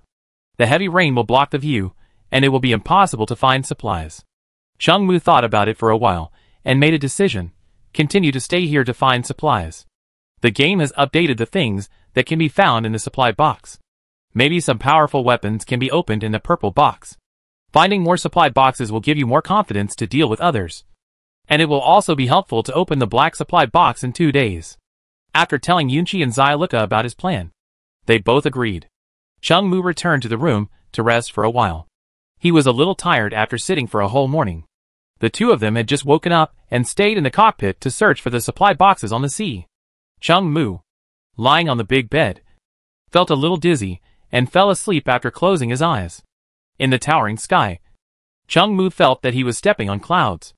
The scenery around him was a little unreal. All endless sky. In front of him, there was a staircase made of clouds. The stairs are not high, just a few dozen steps, and it takes 2 minutes to climb up. This place, it seems like I have been here before. Chung Mu rubbed his head, but he couldn't remember. Just felt that this place was very familiar. He looked around. It seemed that there was only one way. The stairs in front. Chung Mu walked towards the stairs. First stretched out one foot to step on the cloud stairs. After all, this thing looks like you will fall down if you walk on it. After walking on the stairs, except that it is a little soft. It is not as empty as Chung Mu imagined. Chung Mu walked up the stairs step by step. But after just a few steps, he suddenly felt a sense of falling. Phew? This feeling is like a person dreaming of falling from a tall building, but can't reach the bottom. And there is nothing around except nothingness. Fortunately, this feeling did not last long. Chung Mu felt that he stopped, as if he was standing on flat ground again. He opened his eyes and looked around, and was surprised to find that he was back to the place just now. Chung Mu! Chung Mu! Who called me? He wanted to find the source of the sound, but found that the sound came from all directions, as if it was poured directly into his ears from the surrounding air, and there was no way to find it. Only on the steps. There seemed to be an illusory light and shadow. Chung Mu had no choice but to walk towards the light and shadow. As soon as he stepped onto the cloud, he felt a sense of falling again. And then he returned to the position just now. Damn it. It's endless. Right? Chung Mu felt that a fire of evil seemed to be aroused in his heart, and he would not give up until he stepped onto the cloud stairs today. He walked towards the stairs again, and then returned to the original place after falling down. As the number of attempts increased, Chung Mu felt that his body became a little weak. He wanted to stop. It seemed that his mind was stamped with a thought. He must reach the top of the ladder today. Chung Mu! Chung Mu! Who called me? Dazed Chung Mu felt very weak, and all the bones in his body seemed to be broken. Chung Mu! A light female voice finally reached Chung Mu's ears. Hearing this voice, he slowly opened his eyes. Yuan Qi and Xiao Lu Cha were lying on his bed, calling his name anxiously. Hiss. He just stood up from the bed and felt a piercing pain. He gasped in pain. Every muscle in his body seemed to have been hit hard with a hammer, and he couldn't use any strength at all. Help! Help me! Yuan Qi and Xia Luca heard Chung Mu talking, and hurriedly helped him up with one arm each, leaning his back against the bed. Water! Give me water! Chung Mu felt his throat was so dry that it was about to smoke, and the only thing he could think of was drinking water. Okay. I'll go now. You wait. Chapter 202 Shadow. Yuan Qi dragged the sweaty Chung Mu from behind to prevent him from falling, while Xiao Lu Cha immediately went to the table to get a large bottle of water and brought it to Chung Mu. Gulp gulp. A large water bottle that can hold 2 or 3 liters of water was drunk by him in one breath. After drinking so much water at once, Chung Mu felt that the pain in his body was relieved a lot, and now it is at least within an acceptable range. It was just the kind of pain that would not affect movement. Chung Mu, who felt much better, still pretended to be very weak, raised one hand and said to them tremblingly, Cigarette. Okay. I'll go now. You wait. The two were so anxious that they didn't care to see whether Chung Mu was real or acting, and immediately ran to the storage box to get him a cigarette. Here. Don't scare me. What? Xiao Lu Cha passed the cigarette to Chung Mu with some trembling hands, and tried several times with the roller lighter before finally lighting it. No wonder they were so nervous. Chung Mu looked very scary now. Although he was much better, his face was as pale as a dead person, and sweat was still oozing from his forehead, not to mention the clothes on his body. Even the bed sheets were mostly wet. After taking a deep puff of the cigarette, Chung Mu felt that he had completely recovered, but he still trembled and stretched his hands in front of Yuan Qi. Then, he grabbed Yuan Qi's snow-white hair, and then raised a wicked smile. It's really big. Pa. Yuan Qi slapped Chung Mu's indecent hand away, and said to him with a hint of tears in her voice, Are you okay? This question. Chung Mu rubbed his temples, and then pretended to be thinking about the problem. He looked like a philosopher now. When the two saw his dead look, they immediately realized that everything just now was an act. You? Yunqi let out a delicate cry, then rode on Chengmu, picked up the pillow next to her and threw it at him, with Xiao Lucha also becoming an accomplice. Chengmu only felt the huge Shuezi sitting on him and shaking around. And for a moment, he was a little dazed, which led to him being hit by the pillow several times. Stop! I was wrong. But I was not pretending just now. Hearing Chengmu's words of begging for mercy, the two women temporarily stopped beating him and turned to look at Chengmu. What I said just now is true. I'm not pretending. Then what's wrong with you? The two thought about it and realized that what happened just now was not fake. Even if it was fake, how could he sweat so much? The situation just now was obviously not something that could be faked. Chengmu didn't tell them about the dream in the clouds, but just said that he had a nightmare and was scared and sweating. Hearing him say this, the two breathed a sigh of relief. They were really scared to death just now. Chengmu, who was lying on the bed, took a deep breath and felt much better. He got up from the bed and turned to the two of them and said, "Change the sheets. I'm going to take a shower." The two of them wanted to care about Chengmu's health, but they didn't ask any more questions when they saw him walk into the bathroom without looking back as if nothing had happened. I don't know where all the sweat came from. It wouldn't be like this even with such intense movements before. When he turned around and left the bedroom, he heard the two people behind him whispering. Chengmu stood in the bathroom and turned on the shower. The warm water flowed from his head to his whole body, making him much more awake. Only then did he begin to recall what had just happened. He had had this kind of dream before. It was the same scene, the same ladder, and the same phantom. But why did this dream make his body weak? And why did he fall into the abyss again and again in his dream? Thinking of this, Chengmu's head began to ache again. However, as his physique improved, the pain this time didn't seem as strong as before, and he could bear it for a while with his willpower. Chengmu began to try to recall the details of the dream just now. The voices in the dream should be Yunqi and Xiao Lucha calling him in reality. And as for the phantom, what is it? Chengmu dreamed of this phantom more than once, and it was definitely not a coincidence. Moreover, why would the actions in the dream affect the real self?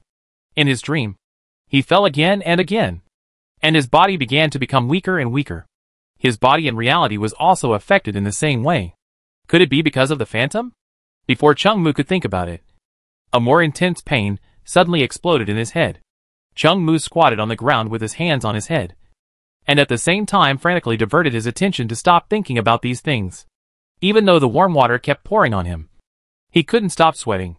After squatting on the ground for about 5 minutes, Chengmu slowly stood up. During this period, he was thinking about other things to divert his attention. After a long sigh, Chengmu turned off the faucet.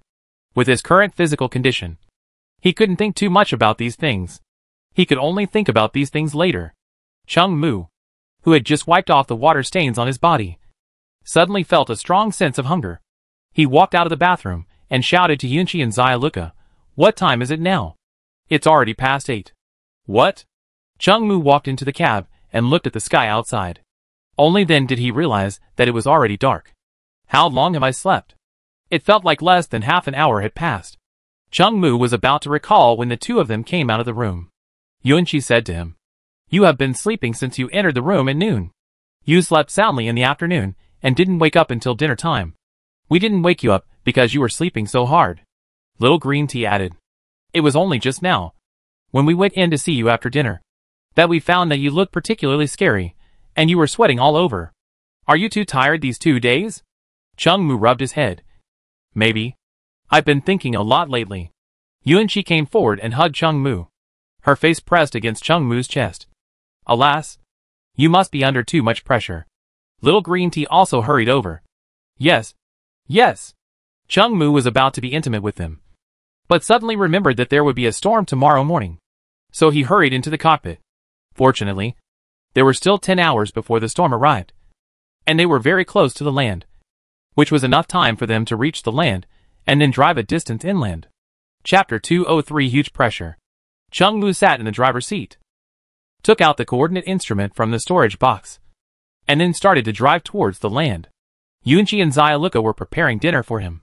After sleeping for a whole afternoon, his stomach was already growling with hunger. A sumptuous dinner was quickly prepared under the care of the two. Chungmu sat at the table and devoured it, while Yunchi and Zailuka looked at him distressfully. After dinner, Chungmu played with Wonkai and Shiohei for a while, then walked to the deck and lit a cigarette. It was completely dark, and the night wind was strong, which made Chungmu's arms have goosebumps. Although the visibility was a bit low, Chungmu could still see the land line in the distance getting closer and closer to him. At this speed, it would take about half an hour to reach the land. By the way, I found something this afternoon, Chungmu shouted to the two people in the cockpit. 3 purple boxes, and some others, all opened. Nothing good. Yeah, good. The boxes found in the afternoon were not very rich, but this sea area is relatively close to the inland, so it's good to find these things. Oh, by the way, a piece of tobacco was opened in a storage box this afternoon, and it's already in your storage box. Okay, tell me as soon as you find this thing in the future. TSK. Chungmu was quite surprised to find a piece of tobacco. For him, the more the better. He also planned to buy a lot of it in the group in a few days. After the initial novelty, the price of tobacco in the group should not be very high. After all, they certainly don't have bug-level blueprints like all-purpose cigarettes. After Chungmu blew the sea breeze on the deck for more than 20 minutes, the Mud King also drove to the land. The dozens of meters long Mud King rushed straight to the beach, and then turned into a 10 to 20 meters long mud truck.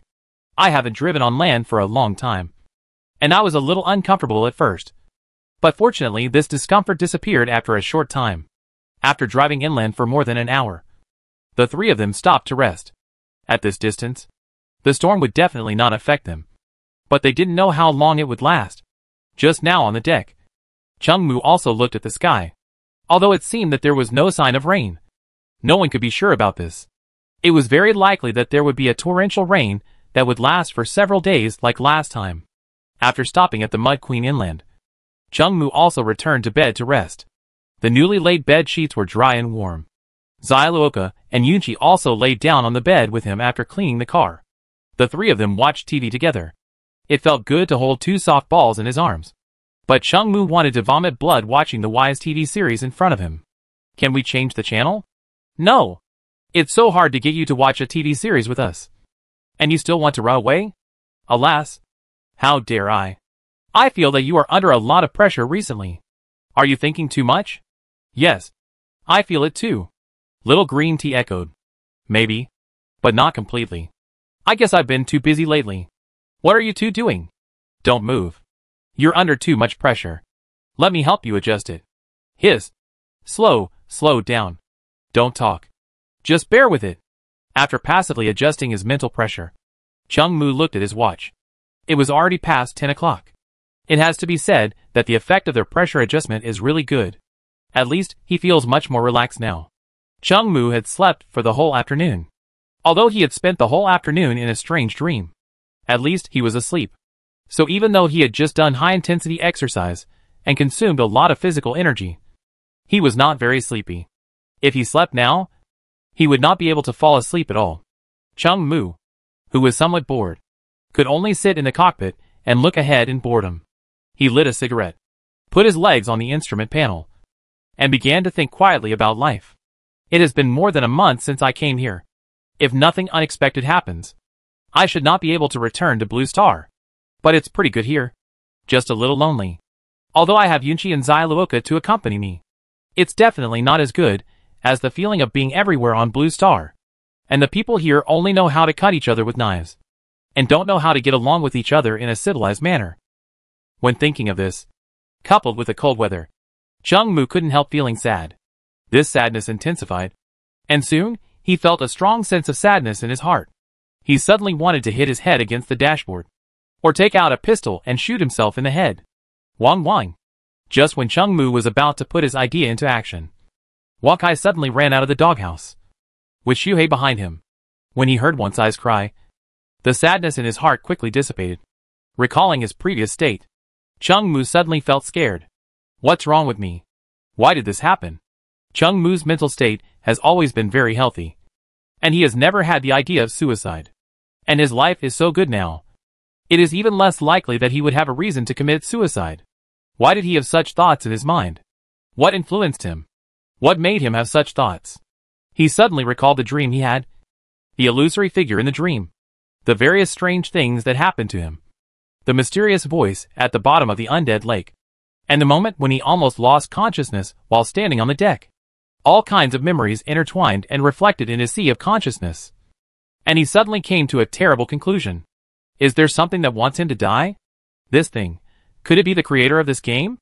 Chung Mu was surprised to find that when he was thinking about these things, he didn't feel the tingling pain in his head anymore. As soon as he came to this conclusion, he broke out in a cold sweat. This game. Not only himself, but also many players in the game believe that something created it. The various weird things about himself were beyond human control. Why did it want to kill him? With its ability. As a player in the game, it should be able to kill him directly. Why did it use these low-level methods? Thinking of this, Chung Mu felt that his mind was in a mess. And the tingling sensation appeared in his head again. He quickly diverted his attention, and took a few puffs of the cigarette in his hand. Chung Mu sat in his seat, and rubbed his temples. The impact of those thoughts just now was really too great for him to accept for a while. And even if he knew the truth, what would it be of use to him? With his current strength, it is enough to be the king among the players. When encountering such a thing, he may not have the ability to resist it all. Chapter 204 Heavy Rain. However, one thing that can be confirmed at present is that as long as his will is strong enough, he should not be killed. The thing that wants to kill me may be restricted by some means, and cannot use the method of directly killing me. Otherwise, he would not be alive until now. Thinking of this, Chung Mu was temporarily relieved. The most important task at present is to improve his strength. Only when his strength is strong enough, he is qualified to consider these things. Chung Mu sat in the cab for a while Xiao He and Wang Kai played beside his legs. Wang Kai was obviously very happy now that he had a new playmate, and Xiao He became Wang Kai's little follower, following behind him all the time. He rubbed Wang Kai's little head, and he was very moved. This little thing just saved his life.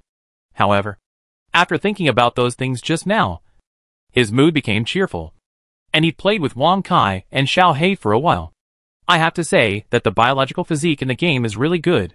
Xiao He, who is the size of a palm, was pressed by Wang Kai's fat, but several times without any problem. At first, Chung Mu was still frightened when he saw Xiao He being pressed, but after watching it a few times, he got used to it. After the man, the dog and the cat played for a while. Chung Mu took out some dried meat from the storage box and fed it to Wang Kai, and got some food for Xiao He, and then returned to the room. As soon as Chung Mu entered the room, Yunqi and Xiao Lucha stared at him and said, "Why do you look so bad?" Really? Chung Mu walked to the mirror and looked at his face, but did not find anything unusual. Didn't you see? Little Green Tea and Yunqi walked up to him, frowning seriously. Looking at their expressions, he felt a little unconfident. So he looked in the mirror again. There's really nothing wrong, Chung Mu muttered in his heart. Oh, I know, Yunqi exclaimed. And then Little Green Tea immediately followed up. You must have not adjusted your mood just now. That's why you are like this. Yes, the two sang in unison. It seems that your situation is very serious, and you need to help adjust it again. Wait a minute. You too.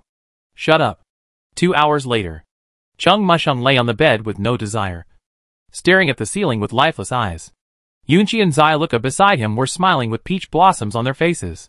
What a sin.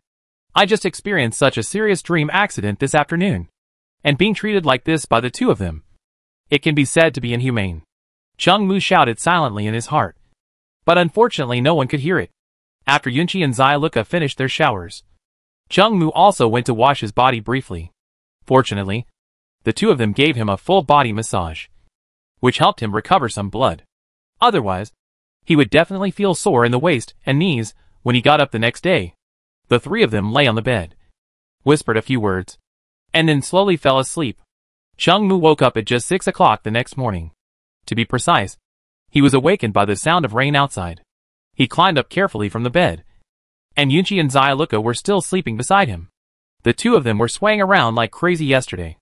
Now they need to rest more to recover their strength. Chung Mu walked to the window and looked at the scenery outside. The heavy rain unexpectedly reduced the visibility outside to the minimum. It seems that there is no way to find supplies today. Sitting in the car, you can't even see the place 5 meters away. let alone find the supply box. Chung Mu sat in the seat, looking at the heavy rain outside, smoked a cigarette, rinsed his mouth, and went back to bed to continue sleeping. Perhaps his action of getting on the bed startled them. Little Green Tea uttered a whimper, and then pressed against Chung Mu again. The three of them stayed in bed until after 10 o'clock before getting up. They woke up in the middle, but the rain was still pouring outside, so there was nothing to do after getting up. After lying in bed for a while, Yuan-Chi and Little Green Tea wanted to watch their Wise TV series again, so Chung Mu ran out quickly. He moved one of the TVs to the living room and turned the channel to his favorite Ball Chong. As expected, Brother Chong was still being beaten as usual. On rainy days, there was nothing to do, so he could only stay in the car and watch TV. He prepared some food for Wang Kai and Xiaohe, cut a fruit plate for himself, and then lay on the sofa to watch TV intently. Wang Kai lay beside him, and Xiaohe lay on Wang Kai, and they just sat on the sofa and watched TV intently. Chung Mu looked at Xiaohe, and after only one day, its size had grown a little. It was the same when I raised Wang Kai before. It took Wang Kai a few days to grow to what he is now, and then he kept it that way. Maybe all animals in the game are like this, growing faster. Fortunately, they won't grow indefinitely. Otherwise Chung Mu wouldn't be able to raise Wang Kai. After all, this thing is too greedy. However, Wang Kai still made great contributions to Chung Mu. Apart from anything else, there is plenty of dried meat. Happy times always pass quickly. Just like the time Chung Mu and Brother Chong spent together. It felt like I had only watched a few episodes when Yunchi and Zailuoka came to call me to eat. He looked at his watch and realized it was already past 12 o'clock. After standing up and stretching his body, Chung Mu sat at the table. Since he had more time, he prepared 4 dishes and 1 soup today, 2 meat dishes and 2 vegetable dishes, which were excellent in nutrition and taste. During this time, Xiaohe tried to jump onto the table, but Wang Kai quickly taught him the rules. The three of them smiled at each other when they saw Wang Kai had his own follower, and then continued to eat. After finishing his meal and cleaning up, Chung Mu sat in the cab. The rain splashing on the windshield added a bit of sadness to the air. Fortunately, this time I felt more normal, without the urge to commit suicide. This rain will not stop in a short time.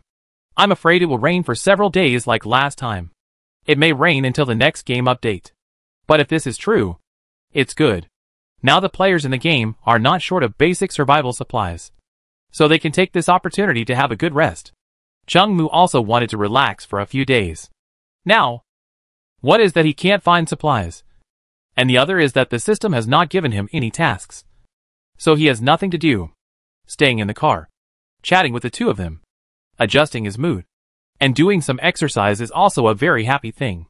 The heavy rain kept falling, washing the Mud King very clean, and the cigarette in Chung Mu's hand in the cab was almost burned out. After extinguishing it, Chung Mu turned around and walked towards the sofa. Chapter 205. This dog has become a spirit. Wang Kai and Xiaohe also followed Chung Mu to the sofa. It was raining outside, and there was nothing to do, so the three of them could only watch TV in the car. Yunchi and Zailuka were probably a little bored, so they ran to the dining table to study some new dishes. Chung Mu didn't care much about this. For him, as long as the food was not too hard to swallow, it would be fine. He sat on the sofa and lit a cigarette. As soon as Chung Mu took out his lighter, Yun-Chi and Xiao Lu-Cha frowned. However, considering that he performed well last night and had many commendable points, they temporarily tolerated him smoking next to them. He opened the chat channel in his sea of consciousness, one to see what everyone was doing, and the other to see if he could find any information about tobacco in it. After the rain is over, will you still go to the Lost City? Yes, of course. 1 day of searching there is equivalent to 3 days of searching in other places. I just don't know when this rain will end. It's good to take a break. It's so interesting to watch you guys chatting all morning, selling a Dolly cigarette blueprint in exchange for a blueprint of the same level. Tell me the properties and manufacturing requirements of the blueprint so I can see it. Don't ask if you don't want to buy it. If you ask, it means you don't understand the function of this blueprint. 6. Oh my god. I actually think what he said makes a lot of sense. Buying a manufacturing blueprint for a level 6 storage box. The price is negotiable. Where is Boss 9527? Are you still helping me process the dried meat? A lot of meat is going bad. Awesome. You still haven't found anything to extend the shelf life of food? You know nothing. All I'm looking for are weapons and equipment. Let me help you. My handling fee is lower than his. Private chat. Yesterday I opened the box and got the blueprint of a heavy sniper rifle. You're as nothing. I also got the blueprint of an anti-tank mine. Fuck. Yesterday I got a keyboard manufacturing blueprint. But I don't know what this thing is for.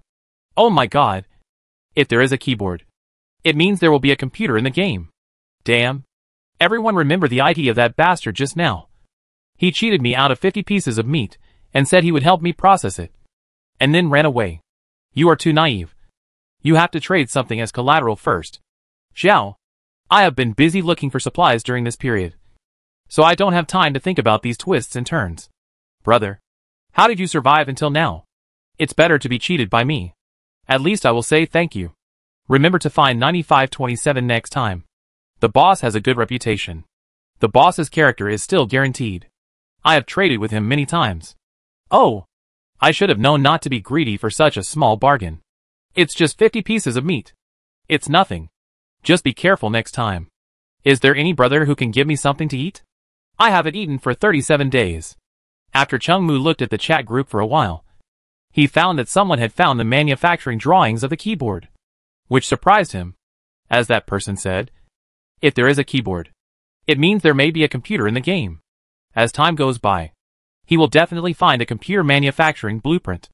Just imagine, when you are free, especially on a rainy day like this, you can play games with someone around you. How happy it is. After Chungmu had a beautiful fantasy in his mind, he ran back to bed and went to sleep. The computer is still too far away from him. So what he needs to do now is to have a good sleep. On a rainy day, there is nothing else to do. So it would be a waste if he doesn't sleep. He originally wanted to invite Yunchi and Xyluoka to join him. However, the two were too tired after a series of activities last night, so they didn't join him. Chungmu was lying on the soft big bed.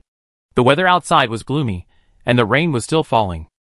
This kind of weather is the most suitable time for sleeping no matter where you are. Yunchi and Xyluoka were nestled on the wide sofa watching TV.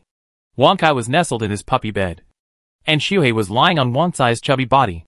There were thunder and lightning outside the Mud King, and the wind and rain were raging. But the warm scene inside the car seemed to have nothing to do with the outside, as if they were two different worlds. After sleeping for an unknown period of time, Chungmu rubbed his head and got up from the bed. Looking around, Yunchi and Xyluoka also lay on the bed and fell asleep beside him.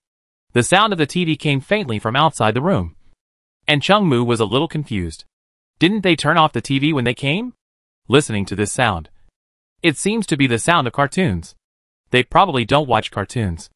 In order not to wake up Yunchi and Xyluoka, he climbed down from the bed quietly and walked out to the toilet.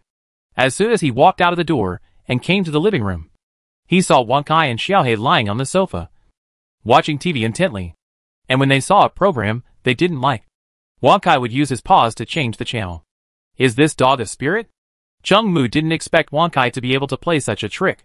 Maybe he has been with him for a long time and has learned to watch TV. Although it looks silly, it actually has a pretty good brain. He sat on the sofa and watched cartoons with Xiaohei and Wankai for a while. Then he sat in the driver's seat. Although it's not as comfortable as sitting on the sofa, Chungmu has gotten used to it. After lighting a cigarette, he let go of everything in his mind and quietly admired the heavy rain that filled the glass in front of him, which was full of artistic conception. The afternoon passed quickly, and this was the first time he had such a relaxing day. Before, Chungmu was always urged by various things, but now he is simply enjoying his time. Although the incident about someone trying to murder him gave him some pressure, but Chungmu's mentality has always been very good, and he didn't think about things that could not be solved temporarily. Yunchi and Xyluoka didn't get up until 5 or 6 o'clock. They were obviously drowsy because they slept too long, and it took them a long time to recover after opening their eyes. In the afternoon, Chungmu also bought a piece of tobacco in the chat channel, and the cost was not very high. After all, tobacco needs to be used with cigarette blueprints to achieve its maximum effect, and most players in the game have not found such blueprints. The few players who found such blueprints did not find them of good quality. Chungmu estimated that they all had the kind of temporary attribute increase, such as the powerful cigarette that someone mentioned in the chat group today. That should be a temporary increase in strength attributes, which will disappear after a while. And there may be some side effects. It is better to exchange some materials to make equipment with attribute increases for this little bonus. After all, they cannot have blueprints like the all-purpose cigarette. Chapter 206. Give Wankai a snack. So tobacco may not be that useful to most people. But this is a bargain for Chung Mu. In a few days, he can buy back a batch of tobacco at a low price. Then make all-purpose cigarettes. Then smoke and open the black box. Then become stronger. Then continue to open the box. And then form a virtuous circle. Thinking of this, Chung Mu's mouth began to curl up. Even if the current heavy rain will not last for a few days, it is safer for him to wait until the rain stops before opening the box. However, the heavy rain has an impact on me. And it should also have an impact on the creature summoned in the box. The heavy rain can block my sight. And it should also block its sight. But what if the creatures summoned by the game do not play by the rules? With the nature of this game, the probability of this is still very high. Chung Mu shook his head, and threw all these thoughts out of his mind. It's better to adapt to the situation at that time. No matter how good the plan is now, it may not catch up with the changes later. What we need to do now is to relax. Chung Mu turned and walked into the room. Yuan-Chi was tying braids for Little Green Tea. Little Green Tea was sitting on a stool, and Yuan-Chi was standing behind her. He stood behind the two of them, and said to them, "Have you had enough sleep? Hey, when did you get up? I got up a long time ago. Do you think I'm as lazy as you two? You don't understand. Getting more sleep is good for your health. That's right. No wonder you look so fresh. Pa, take your hands away. It's almost done. It's all your fault. Why are you still fighting? You're asking even though you know the answer? Stop it. It's too complicated. I think a double ponytail is fine." The Little Green Tea turned to look at the two people behind her, who didn't take her seriously at all. "Can you two be more careful? This is my head?" After saying that, she deliberately looked at Chung Mu with a puzzled look. "You're doing it again." The Little Green Tea's look was 3 parts puzzled and 7 parts provocative. Chung Mu originally just wanted to come in and tease them. But he saw that the situation was going to develop in a direction that concerned men's dignity. If he was scared at this moment, how could he hold his head up in front of the two of them in the future? And if he was really scared, it would mean that he was not a man at all. The raindrops outside the car were dripping on the Mud King. At this moment, the sound of the rain was also a little more charming. Meow. Not long after the room started, Chung Mu heard Xiao Hei calling outside and prying at the door. It should have never seen such a scene or heard such a sound. So Xiao Hei was a little curious and wanted to come into the room to take a look. But after calling twice, Chung Mu heard Wankai's footsteps again. It should be Wankai who came and took Xiao Hei away. During this period, the cat and the dog communicated with each other through calling. Xiao Hei seemed to ask Wankai, "What are you doing in there? Why is it so noisy?" And Wankai's answer seemed to say, "You are still young. These things are not what you should understand at your age." Chung Mu thought, "Good Wankai. I will definitely give you a snack when I go out later. What are you thinking about? Focus. Focus. Okay." 2 hours later, Chung Mu walked out of the room refreshed. Just now, he defended his dignity as a man. Chung Mu also used all his skills. Whether he learned them in movies or read them in books, he used all the 18 martial arts. Although it was very tiring, it was all worth it. Otherwise, wouldn't he be 3 points shorter than the other two in the future? And although the process was tortuous, the ending was happy. Chung Mu came to the living room of the Mud King, sat on the sofa, and lit a cigarette. He opened the curtains and looked out the window. The rain was heavier than before. It was dark at 6 o'clock. Now it was pitch dark. Fortunately, there were 3 people in the car. If there was only one person, this kind of weather would still be scary. It was mainly the feeling of loneliness. Rainy days would magnify people's loneliness. So every time it rained, the chat group was always very popular. Some of them would chat until 2 or 3 in the morning, until they were too sleepy to close the chat channel and go to sleep. Even some people who have been lurking will actively speak in it, for no other reason, just to find a sense of existence. In fact, the most terrifying thing in this game is not the various crises, but the endless loneliness. Everyone here dares not trust others in order to survive. Even if they encounter other players on the road, they either run away or draw their guns. Over time, Everyone will be driven crazy by loneliness. Fortunately, the chat channel in the game greatly alleviates this problem. In the chat channel, if someone scolds you, you can't hack him through the network cable.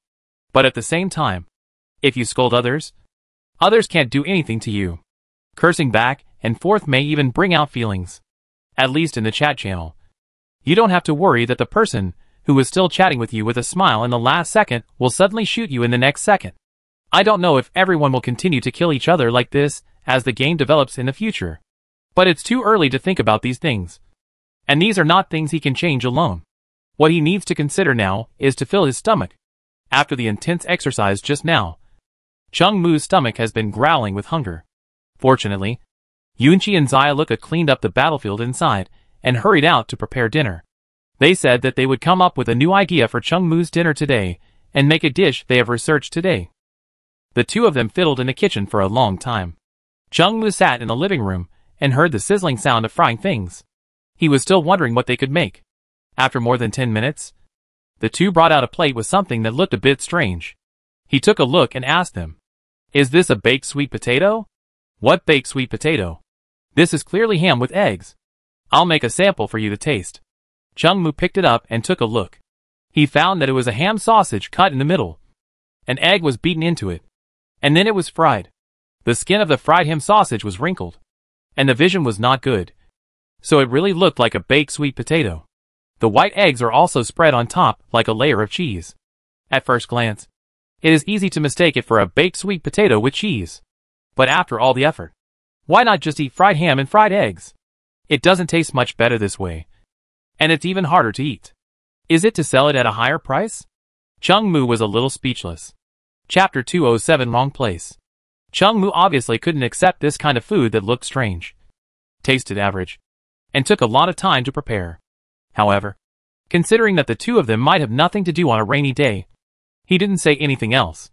After finishing this long dinner, the three of them simply washed up and watched some TV series. And the day passed like this. It was almost 10 o'clock the next morning when Chung Mu woke up and got up from the bed. Yunchi and Xiaoluka woke up earlier than him. As soon as they woke up, they began to study some new dishes by following the cooking programs on TV. Seeing that Chung Mu finally woke up, they yelled at him to come and be a food taster. What they made was nothing more than a different combination of the same things. If you say it's not good, it looks good. If you say it's okay, it doesn't have any special taste. But it's good to eat it. You don't have to make it yourself. Someone will make it and bring it to you. How dare Chung Mu make so many comments? After finishing this late breakfast, Chung Mu sat on the sofa in the living room and lit a cigarette. He opened the curtains and looked outside. The rain was heavier than yesterday. If the place where he parked was not relatively flat, it would have been flooded all night. Fortunately, he had foresight and found a safe place, so he didn't have to go to another place. Chung Mu sat on the sofa, enjoying the leisure time after dinner. He looked at Wang Kai and Xiaohe, a cat and a dog, who were playing happily. Wang Kai, this dog, has also liked playing the ball-throwing game since Xiaohe came. But now Wang Kai has become the one who throws the ball actively. He throws the ball, and then orders Xiaohe to pick it up. This dog. Chung Mu also laughed and scolded. Before, Chung Mu thought that he didn't like to play games that all dogs like. But it turns out that Wang Kai likes to be the active party. After watching Wang Kai and Xiaohe play for a while, Chung Mu opened the game chat channel to see what netizens were talking about recently. So tired. Damn.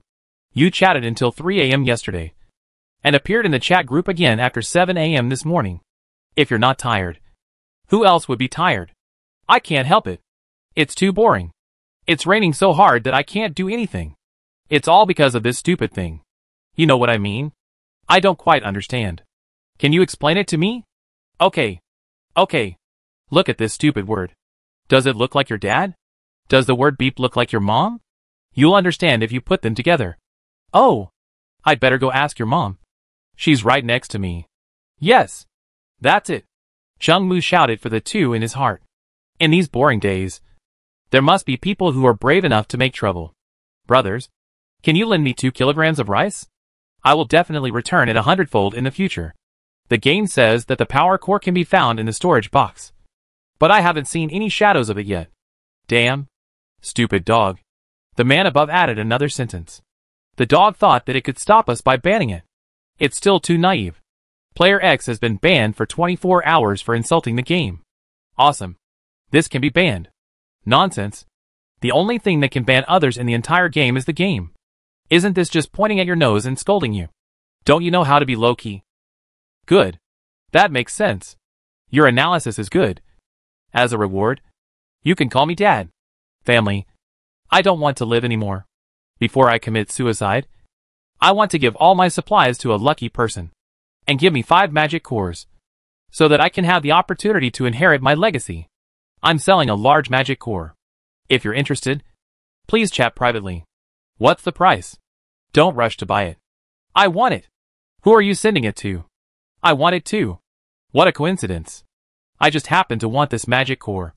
Although I don't need it. I want it too when you all want it. Is there any big brother who can give me some food? I haven't eaten for 38 days.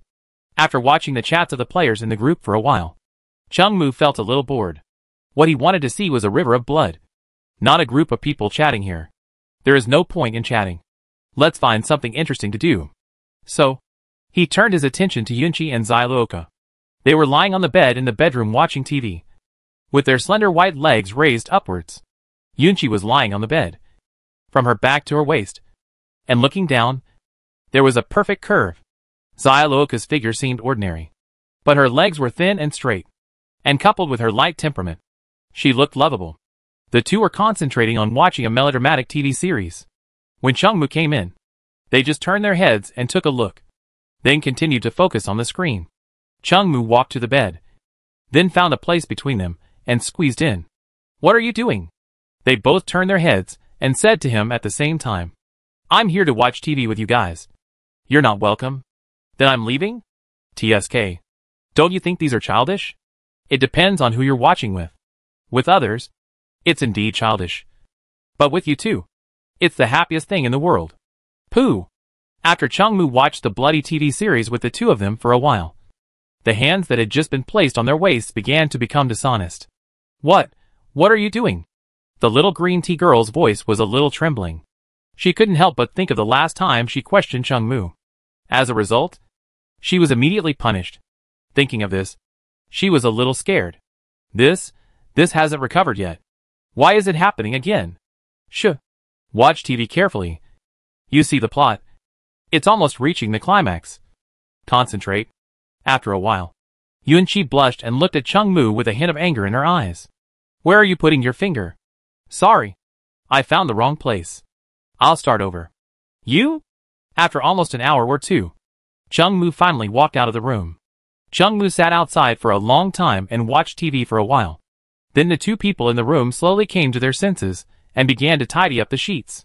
Fortunately, they had enough raw materials to make sheets. Otherwise, there would not be enough sheets to change every day. After changing the sheets, Yunchi walked out of the room with a blush on her face. As soon as she walked out, she gave Chungmu a charming look. Fortunately, Chungmu's mind was empty now, and there were no distracting thoughts in his mind. Otherwise his bones would be crisp. What do you want to eat? Yunchi walked up to Chungmu in her nightgown and said to him. Even a very wide nightgown could not hide Yunchi's proud figure. Shuezi, like a small watermelon, stood proudly, looming under the pure white nightgown. Chapter 208 Switch Game Console. While talking, Yunchi bent down in front of Chungmu, staring at him with a pair of bright and beautiful eyes, with 7 parts of teasing and 3 parts of innocence. Using this to test cadres? Which leading cadre can withstand such a test? Half an hour has passed, and Chungmu's body has long recovered.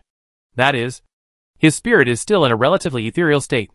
But seeing the scene in front of him, he is also eager to move again. Yunchi saw Chungmu's look and ran to the kitchen, hiding behind the door and asked, Tell me what you want to eat. Chungmu didn't plan to continue to bother Yunchi. After all, for him, there is no cow that can die of exhaustion. Only the land that can be plowed. Make a puff pastry. Then grill meat. Then make a tomato and egg soup. And stir-fry some vegetables. Handmade.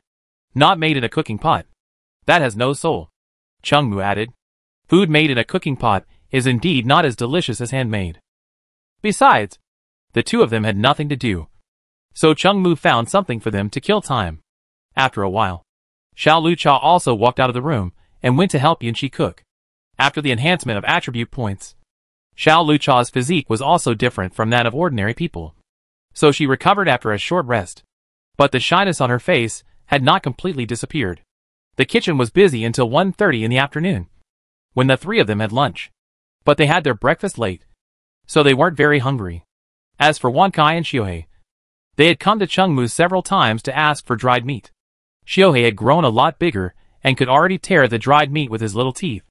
Although he ate a lot, his body was not as round as Wansai's, but rather slender and full of strength. It was estimated that if he grew a few more days, he would bully Wankai instead of being Wansai's little follower like he is now. But from its appearance, it seems to regard Wankai as its big brother. Chengmu ate lunch very deliciously. After the high-intensity exercise, his appetite was also opened. In addition, today's meals are all handmade, which is much more delicious than those made by cooking pots.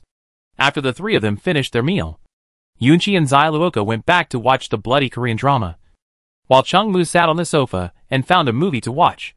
This movie tells the story of a dog who starts with a dog and relies on cutting for equipment. Chengmu looked at the heroic dogs in the movie, and then looked at Wankai who was like a ball next to him, and suddenly felt that there was a difference between dogs. However, Wansai's treasure hunting ability was something that others did not have. Alas, it was so boring. After watching the movie, Chengmu also sighed. He felt quite comfortable when he just took a break, but after just 2 days, he felt a little bored. Unfortunately, he didn't have many good entertainment activities to play at the moment, and he couldn't do his only hobby too many times a day. He was afraid that the land would be damaged. Bored, Chengmu could only open the chat channel.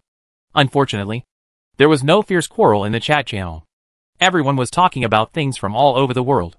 Just as Chengmu was about to close the chat channel, a message quickly caught his eye. Selling a Switch. Guaranteed to be genuine. If interested, please private message. As this person's message appeared, a bunch of question marks quickly appeared in the chat group. Chengmu was not surprised that a game console would appear in the game. After all, there was even a TV, and someone had found a keyboard. It was not enough to surprise him too much to make a game console. I just don't know if what this person said is true or not. After all, there are too many scammers in the game. Everyone is not bound by any rules. It's more free, and you can make money by cheating. Chengmu plans to try this person first. How to trade? He asked in the group. Fuck. The big guys are all blown out. Awesome. Long time no see. Big guy. Are you still short of people around you? I'll sign up. 9,527. It's you? I can give you one first, if there is no problem after using it. Can you tell everyone in the group for me? The man selling the game console said to Chengmu in the group. And you don't need to spend money to buy game cards for this one I have. There are many games in it, and you can play them unlimitedly. 9,527. I will trade one to you now. I have added you as a friend. Please accept it. Chengmu looked at the man's ID carefully. Then he found that he was the person he sent a message to in the Lost City last time to ask about the weather. He had a good impression of this person. He thought he was quite funny when they chatted last time. He would say Godfather all the time. Although I know it's a joke, it still feels quite fun. At this time, the benefits of reputation are also reflected. If it were someone else, no matter how much you say, no one would believe it. But Chengmu is different. One is fame, and the other is the reputation accumulated from previous business. As long as he says it's true, most people are willing to believe him. Of course, there are also a small number of people who will definitely stand up and argue. After all, no matter how well you do, there will always be people who don't like you. After a while, Chengmu received a transaction reminder from this person. He agreed to the transaction, and a Switch game console with a rectangular screen and red and blue handles appeared in his hand. And it also came with a charger. Chengmu opened it and tried it. What the seller said was true. The games in it can be played for free without downloading. This aspect of the game is still quite humane, which deserves praise. Take money from people and help them get rid of disasters. One is that he has a good impression of this person, and the other is that he is really soft-hearted. Chengmu sent a message in the chat channel. The item is real. As for whether you buy it or how much you pay for it, it has nothing to do with me. As soon as Chengmu finished speaking, The man started to sell it in the chat channel. He took a look and saw that the price was clearly marked. And it was fair. The main reason is that this item is just for entertainment, not a necessity. If the price is too high, no one will buy it. And someone else will definitely find the blueprint later. Now, because of the heavy rain, no one can do anything else. So the one who bought a lot of players sold out his stock in less than 2 minutes. And then bought a wave of raw materials in the chat channel. As for Chung Mu, after watching the chat group for a while, he stopped paying attention to these things. How many people bought it? How everyone commented. These have nothing to do with him. It doesn't matter to him how much money that person makes.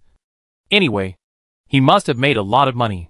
Chung Mu sat on the sofa, lit a cigarette, and began to study the game console he just got. Chapter 209 Punk Girl. Chung Mu turned on the Switch game console and selected the game Monster Hunter from the game library. When he was on Blue Star before, he liked to play this game. Now that he is here, the first game he chooses is still this game. In Monster Hunter, players have to kill monsters to get items and make equipment, which is similar to his current life. So now when playing, the sense of substitution is stronger. Chung Mu was half lying on the sofa, concentrating on playing his new game console, and he would occasionally say, "Zhao, awesome," and so on a piece of land thousands of kilometers away from the location of the Mud King. In a small RV, a girl sat on the bed, smiling as she counted the supplies she had just earned from selling game consoles. If you only look at her dress and temperament, this girl is definitely the kind that people can remember at first sight. She looks about 18 or 19 years old, with a sweet face, but her hair is dyed in various colors, and her straight long legs are wearing purple and black stockings. The clothes she wore were also very stylish, with many metal chains and rivets, giving off a rebellious girl vibe. If Chung Mu took a look, he would definitely exclaim that she was a cyberpunk girl, except that she was a little plain. There was nothing to complain about. After playing games on the sofa for a while, Chung Mu went back to his room and laid down on the bed to sleep. He was a little bored, although the new game console added some color to his life. But this thing is just that after playing with it for a long time, Chung Mu still prefers to look for supplies and be busy, so that he feels at ease. He has too many unsolved mysteries, and he also has to protect Yunchi and Xyluka, so he must continue to strengthen his strength.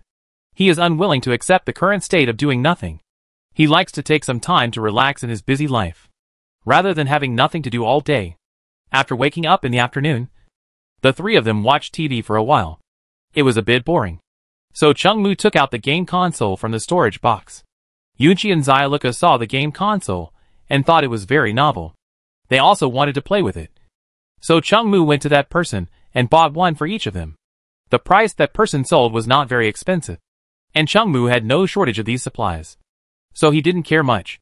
Unfortunately, the two people's game skills were so bad that he almost had high blood pressure.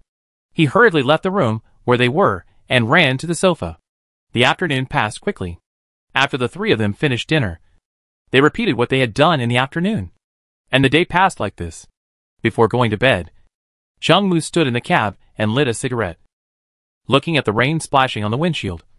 He stopped for a long time. When will this damn heavy rain stop? Even if it's a little less. After Chung Mu cursed a few words, he returned to bed with a belly full of anger, and then released the anger in his heart through something. Just like this, eating, sleeping and playing Dadu every day. A few days passed quickly. It was not until the 41st day of the game that the rain outside was slightly lighter. Chung Mu stood in front of the window, looking outside. The rain was not as heavy as before. However, it still had a great impact on the vision, and it was not suitable for looking for supplies. But judging from the momentum, it should not rain for too long. As long as there is a sign of getting smaller, it is a good thing. And today is the 41st day of the game.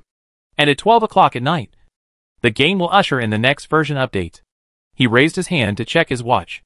It was past 11 o'clock in the morning, and it wasn't long before the next update.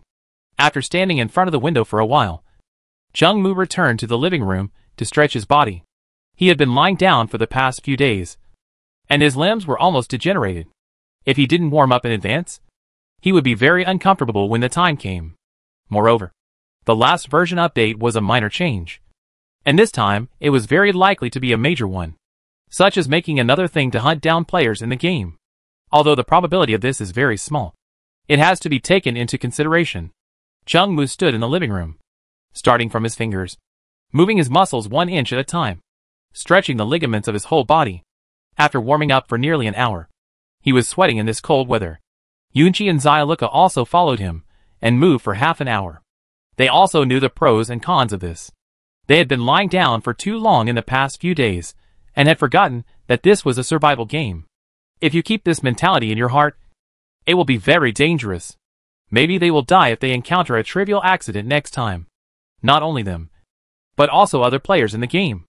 Although they are usually careless in the chat group, they are actually the king of roles behind the scenes. Those who can survive until now are definitely not good people. Those who show on the surface may just be means to confuse others. The three took off their clothes that were already wet with sweat, took a simple shower, and Yunchi and Xiaoluka began to prepare today's lunch. The lunch was very sumptuous. After all, after the game is updated, it may be difficult to have such a leisurely time to enjoy the food. After Chung Mu and the other two had enough food and drink, they went to bed to take a nap. During this time, Chung Mu also exchanged some blueprints for a few purple supply boxes. The purple supply boxes they had in hand had been opened before. Chung Mu planned to open the boxes in the afternoon to practice combat skills. So he also bought a few purple boxes in the chat channel. The value of the purple box is not high now, and it can only open the blueprints. What Chung Mu has is all kinds of blueprints. Many people are willing to exchange them. Although the blueprints in his hand are relatively useless to him, they are still useful to others. Besides, other players do not have as high attribute points as him, and there may be certain risks in opening the box. Why not exchange the box for blueprints? In addition, Chung Mu has a loud name in the game. Once he sends a message in the group, it can be said that he can get a lot of responses. Of course, if someone is willing to exchange, there must be someone who is not willing to exchange. But those people are not Chung Mu's target customers. He exchanged for a total of 6 purple supply boxes. After using the system to see through them, he found that only one of them was high level. However, Chung Mu was not too disappointed. He exchanged this thing for practice, not for the things inside. 6 purple supply boxes, just enough for them to open 2. After preparing for this afternoon's arrangements, Chung Mu hugged Yunchi and Xiaoluka beside him, and slowly fell asleep. Chapter 2 Tin Cigar. Chung Mu and the other two slept until nearly 3 o'clock in the afternoon before they woke up. He got up from the bed first, while Yunchi and Xiaolu Cha were still in bed in a daze. Chung Mu was not in a hurry to call them, although he had to open the box and try it out in the afternoon. It was not urgent. It would not delay anything if he slept a little longer. After washing his face, he sat on the sofa in the living room, lit a cigarette, and began to smoke on the sofa. Just as he was enjoying the pleasure brought by nicotine, he suddenly received a message in his mind, which was sent by the person who gave him the game console. Godfather, are you there? Is my game console working well? Yes, it's working fine. What can I do for you? Chung Mu was a little confused. Apart from chatting with this person once and receiving a free game console from him, he had no other interactions with him. The people in the game were all guys who would not come to him unless they had something to gain. He did not want to chat with this person too much. I found a box of cigars. Can I exchange a piece of information with you? What information? Tell me first. Chung Mu thought about it for a while. If this person asked some irrelevant questions, he could answer him for the sake of the game console and cigars. If this person was greedy and asked some confidential questions, he should get out. Have you ever opened a black supply box? A box of cigars. As soon as the message was sent, Chung Mu received a transaction notification from this person. The transaction information showed that it was a box of cigars. After he agreed to the deal, a shiny wooden box appeared in his hand. He opened the buckle of the box, and inside it were 20 neatly stacked cigars of good quality. I've opened it. After receiving the man's things, he replied, what was the danger inside when you opened the box? A box of cigars. After a while, Chung Mu received another transaction reminder from the man. When I opened the box, there was no danger inside. The game gave you a chance to open a box without taking any damage. Wasn't it just a few days after the game started? You found the black supply box at that time? You opened it? Chung Mu looked at Wang Kai next to him, touched its head, rewarded it with a small piece of dried meat, and smiled without saying anything. Keep a low profile. Keep a low profile. What did you get from the black supply box? I won't tell you this. This kind of information is classified as secret, and it can't be exchanged for a box of cigars. Unless you pay more. How much? Do you have tobacco? Only one piece. That's not enough. Oh! Do you have a black supply box? Chung Mu continued to ask the man. A box of cigars. Looking at the message said by this person, Chung Mu smiled. But after thinking about it, he still sent a message to the other party. If you plan to open the black supply box, I advise you not to open it. The things inside are not what you can handle. You will die miserably, he added. Even Chung Mu, with such high attribute points, has a high danger level when opening a black box. If it were someone else, they would be killed instantly. Not just any scumbag can open a black supply box. After sending this message, Chung Mu closed the chat with this person in his sea of consciousness. He had a good impression of this person, but helping him here was also his best effort. As for this person, if he still insisted on opening a black box, then it had nothing to do with him. After a cigarette, Chung Mu received another message from the man. Thank you. Then he also traded a piece of tobacco. Chung Mu did not reply to him, and then accepted the piece of tobacco he traded with peace of mind. If this kid could listen to his advice, it would be considered saving his life. A piece of tobacco, compared to his life, is nothing. Yun Qi and Xiao Lu Cha had not yet gotten up. Chung Mu found a match and lit the cigar he had just traded. He was not worried about the cigars being abnormal. After research, he found that as long as the items could be placed in the education channel, there were no abnormalities. If there were, the game would not allow trading.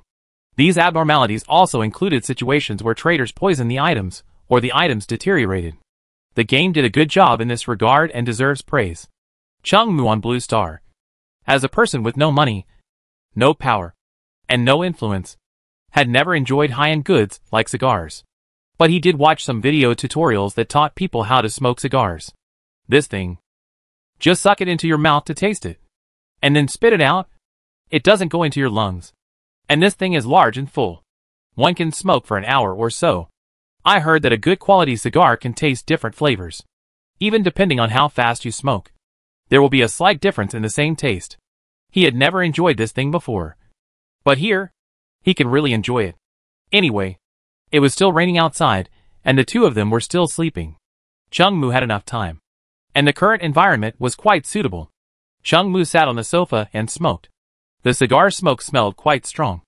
In order not to smoke Yunqi and Zailuoka, he also opened the window to let in some fresh air. Yunqi and Zailuoka slept until nearly 4 o'clock. They washed up and walked out of the room. Seeing Chung Mu smoking a cigar, Zailuoka came over and asked, "Where are you from?" Chung Mu was also bored, so he explained to them in detail how he got the cigars. Perhaps out of a woman's intuition. Xiao Lu Cha frowned and warned Chung Mu not to chat anymore. The three of them rested for a while, stretched their bodies, and then prepared to get off the car with the 6 purple boxes of supplies they had traded today. Before getting off the car, Yunqi also filled the bathtub with water in advance, so that they could take a bath immediately after getting up. The heavy rain was still falling outside, but it had no effect on the three of them. With their physique, they wouldn't get sick from this little rain, and they were opening a purple supply box. The things summoned from it were just a practice for them, and they didn't threaten their safety. The three of them got out of the car with the supply box. The strong wind and heavy rain also made them shiver a little, but it was not a big problem. Chung Mu first watched Yun Qi and Xiao Lu Cha open the box. The two of them solved the battle in a few seconds, and their fighting skills and vigilance were not much rusty.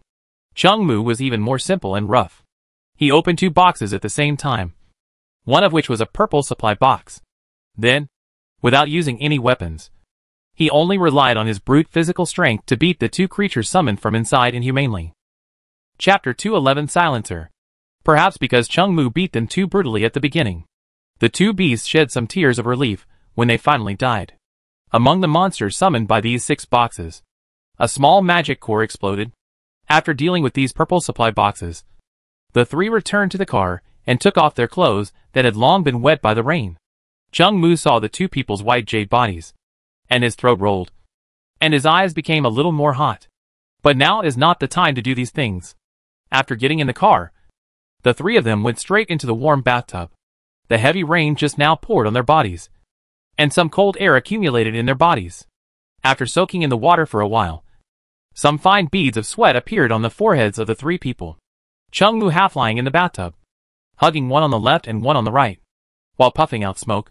His hands were not idle, and both hands were feeling different kinds of smoothness. After soaking in the water for half an hour, Chung-Moo climbed out of the bathtub. Yunchi and Zyuoka were still in the bathtub with slightly red faces.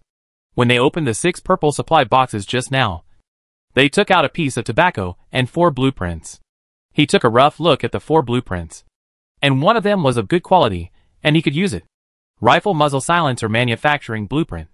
Manufacturing requirements: reinforced steel ingot *1. Reinforced alloy ingot *1. Note 1. Silencers can only be equipped on automatic rifles, not other types of firearms. Note 2. After being equipped, it can effectively reduce the sound of gunfire. Note 3. It slightly improves the stability of gunfire. The materials for making this thing are readily available to Chung-Moo. After he made one, he installed it on the Type 95. Then opened the window and fired a few shots outside to test the effect. The sound of the gun did change from bang, bang to bayu, bayu, and it feels that the stability of the gun body when shooting has also been enhanced. Although this change is insignificant, Chung-Moo still noticed it with his keen perception. After testing the gun, Chung-Moo put it into the storage box, then sat on the sofa and lit a cigar. This cigar is really good. At least it enriches his ammunition depot. Yunchi and Zyuoka also climbed out of the bathtub and returned to the bed to continue watching the drama. Even Wankai and Shuhei were running around and playing happily. Everyone was enjoying the last leisure time before the game version was updated. After a few days, Xiaohei grew to the size of a normal cat.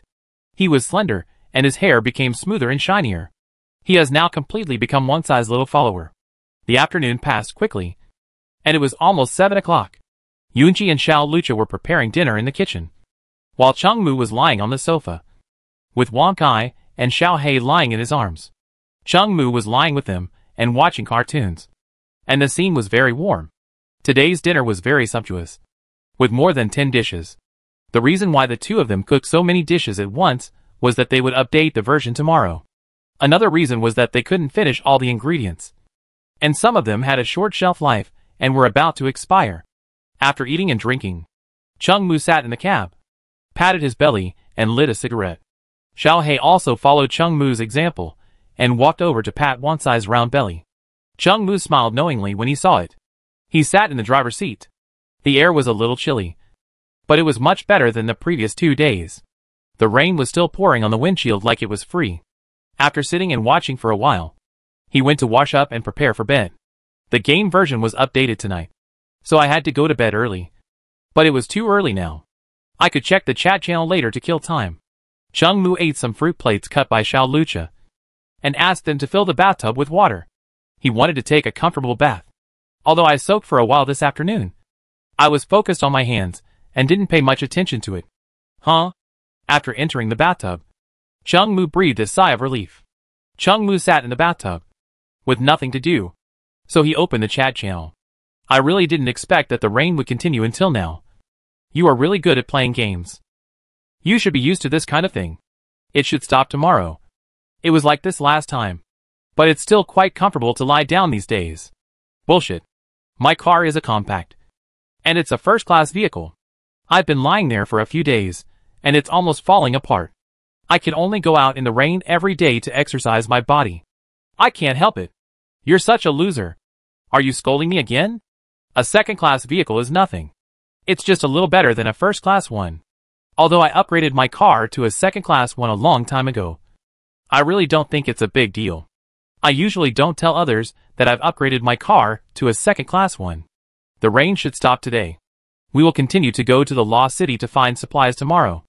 I don't know what this update will be like. Last time it was a small change. This time it should be a big change. Right? It's hard to say. I feel like there might be a new map. If there is a new map, what will it be? There are already land and oceans. So why add a jumble? Whatever it is, we will know in a few hours. Aren't you tired of thinking so much now? You can't talk to a brainless person. By the way, are there any women in this game? It seems that the ones who usually come out to chat are all men. And the women are all men pretending to be men. Yes, I met one on the road before. But the distance was too far, and she was driving too fast. So I didn't catch up. Brothers, I suddenly thought of a movement. The name of this movement is the weapon-free movement. The content of the movement is that you all store your weapons with me. And then I will keep them all. In this way, no one has weapons in their hands. And they will not kill each other. Those who participate in my movement will be deducted one. I really want to join your activity. But I can't deduct one because my finger is deducting the beep. Can anyone give me something to eat? I haven't eaten for 41 days. Chung Mu soaked in the bathtub for a full 40 minutes. During this time, apart from smoking and drinking water, he was watching the chats of the idiots in the group. Although the chats of this group of people were not serious. On a rainy day, seeing the text said by others also made me feel a little more popular. Otherwise it would be too lonely. He wiped the water dripping from his body with a towel and walked to the mirror to look at himself. With the acquisition of some attribute points in the past few days, Chung Mu's already slender body also added a sense of strength. And the muscle lines were more obvious. Chapter 212 Virus. After being narcissistic in front of the mirror for a while, Chung Mu looked at his watch. It was already past 9 o'clock. And it was time to go to bed. After simply brushing his teeth and washing his face, Chung Mu returned to bed. Xiao Lucha and Yun Qi had been waiting for him in bed. Chung Mu hugged one of them. And the three of them hugged each other, curled up in the quilt, and slowly fell asleep. At 12 o'clock in the night, a game prompt appeared in everyone's sea of consciousness. Some people have been waiting for the game to be updated, while others are sleeping. However, when the game prompt appears, everyone is undoubtedly paying attention to it at this moment. The Survivor game will usher in a version update. The update content is as follows. The storm will disappear at 8 o'clock. More advanced supply boxes will be refreshed in the supply box. And the danger level in the supply box will also increase slightly. Each surviving player will receive 10 attribute points. Effective immediately. At 12 o'clock, a player will be selected as a carrier in the game. The carrier will carry a deadly virus. If the carrier dies, the virus will be transferred to a random player. If the carrier survives after carrying the virus for more than 24 hours, the virus will disappear and the carrier will receive a 10-point attribute bonus. The game will designate a player as the first carrier. The first carrier's game number is 9527. As the last message appeared, Yunchi and Xia Luca, who were lying next to Chung Mu, sat up instantly. Their faces changed drastically, and tears appeared in their eyes. Chung Mu waved his hand, indicating that they didn't need to worry, and then comforted them. And then he came to the living room alone, lit a cigarette, stood by the window, and looked at the dark night scene outside. Yunchi and Xia Luca wanted to get off the bed, but he forced them down. The sound of two people crying could be heard faintly in the room. After taking a deep puff of smoke, Chung Mu's mood did not fluctuate too much. When he saw that the game would designate a player as the first place, he had a hunch that this person would most likely be himself. The game wanted to kill him. He knew that. But through this game update, he also confirmed that the game could not directly kill him. It also had limitations, and could only try to kill him in this way. Otherwise, if it wanted him to die, it would not have gone to such great lengths. After confirming this, Chung Mu felt a little relieved. As the person with the most attribute points and the strongest physique in the game, if even he can't resist this infection, then there will be no survivors in the game. Just survive for 24 hours. He is confident that he can do it. The game has failed to kill him so many times. This time, it will definitely not work. Looking at the dark night outside the window, Chung Mu suddenly felt a sense of heroism in his heart. Damn. You want my life? Come and take it. I've already died once. Why would I be afraid of you doing this? After Chung Mu confirmed his thoughts, he flicked the nearly burned cigarette, but out of the window, and turned back to the house. Yunchi and Xia Luca had stopped crying, but their eyes were still a little red. They looked at Chung Mu and said to him softly but firmly, "We will accompany you tomorrow." No. This virus is probably contagious. And you two can only be a burden. It's okay. I don't care. Go to sleep first. We'll talk tomorrow. Chung Mu ignored the two and fell asleep. He had already made up his mind. While Chung Mu was sleeping, a fierce argument broke out in the game chat channel. Alas, I didn't expect it to be 9,527 this time.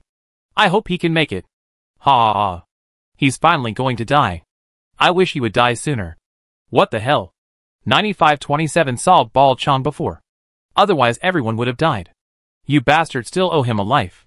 So what? As long as he lives better than me. He deserves to die.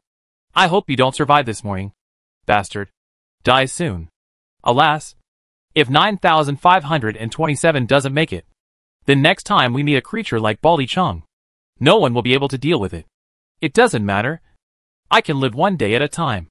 Whether he dies or not doesn't matter to me. Boss, are you reading the message? I found some medicine before, and I'll trade it to you. Alas. Have you ever thought that if even 9,527 can't survive this virus, then how can we say that we can survive? Fuck. I didn't think of that. 9,527. You have to hold on. I have a few bottles of Fat House Happy Water for you to trade. If you can't bear it, just drink a few sips. I think 9527 is a good person. He is low-key and honest in selling things. Besides, he saw Ball Chong, so we really owe him a favor. I hope he can get away with it this time. Damn game. I'm a fucking idiot. Player XXXX has been banned for 24 hours for insulting the game. Fuck it. I'll ban you if you want me to. I hacked the game.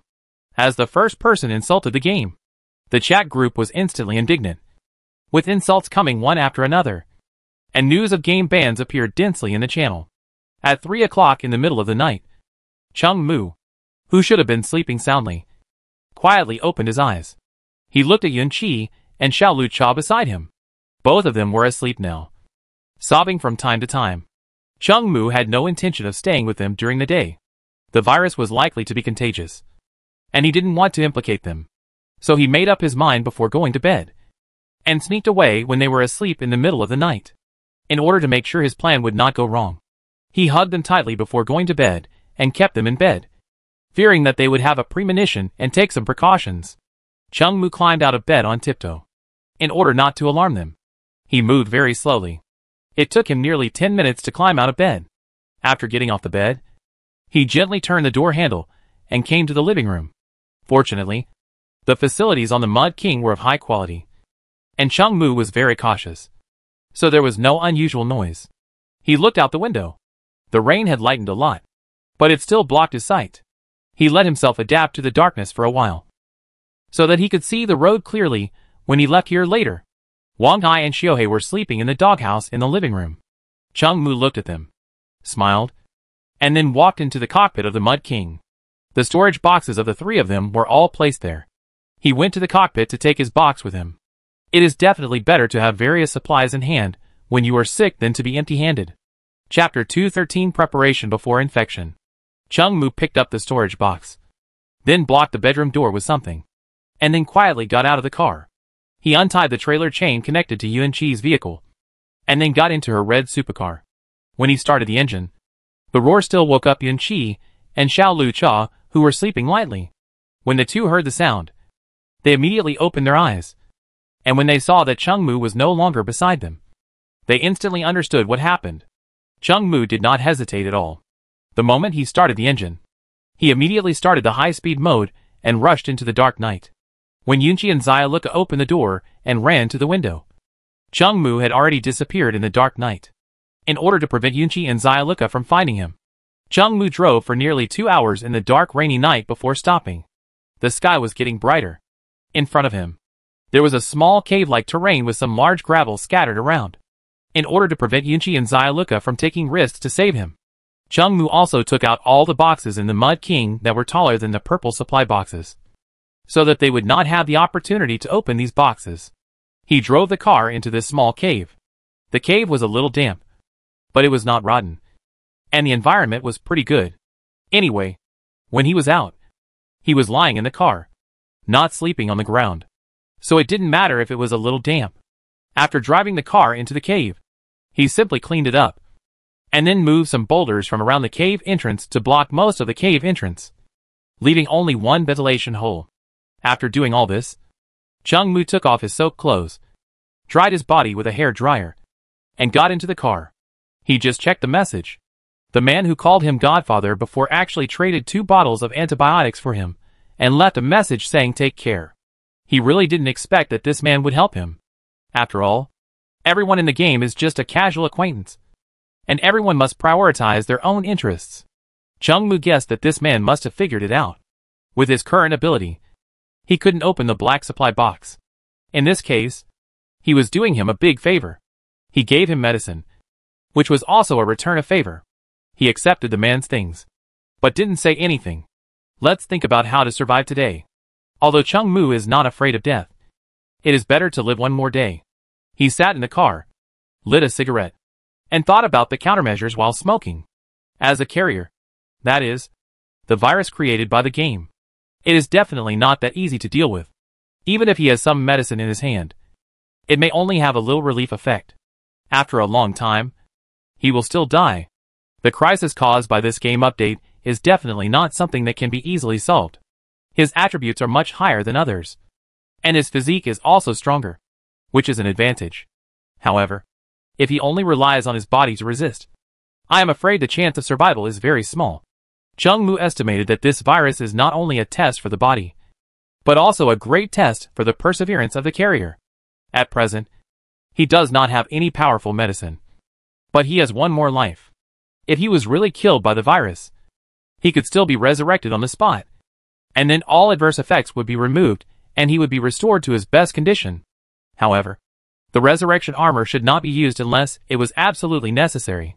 There would definitely be more difficult crises in the future. This was the only life-saving equipment.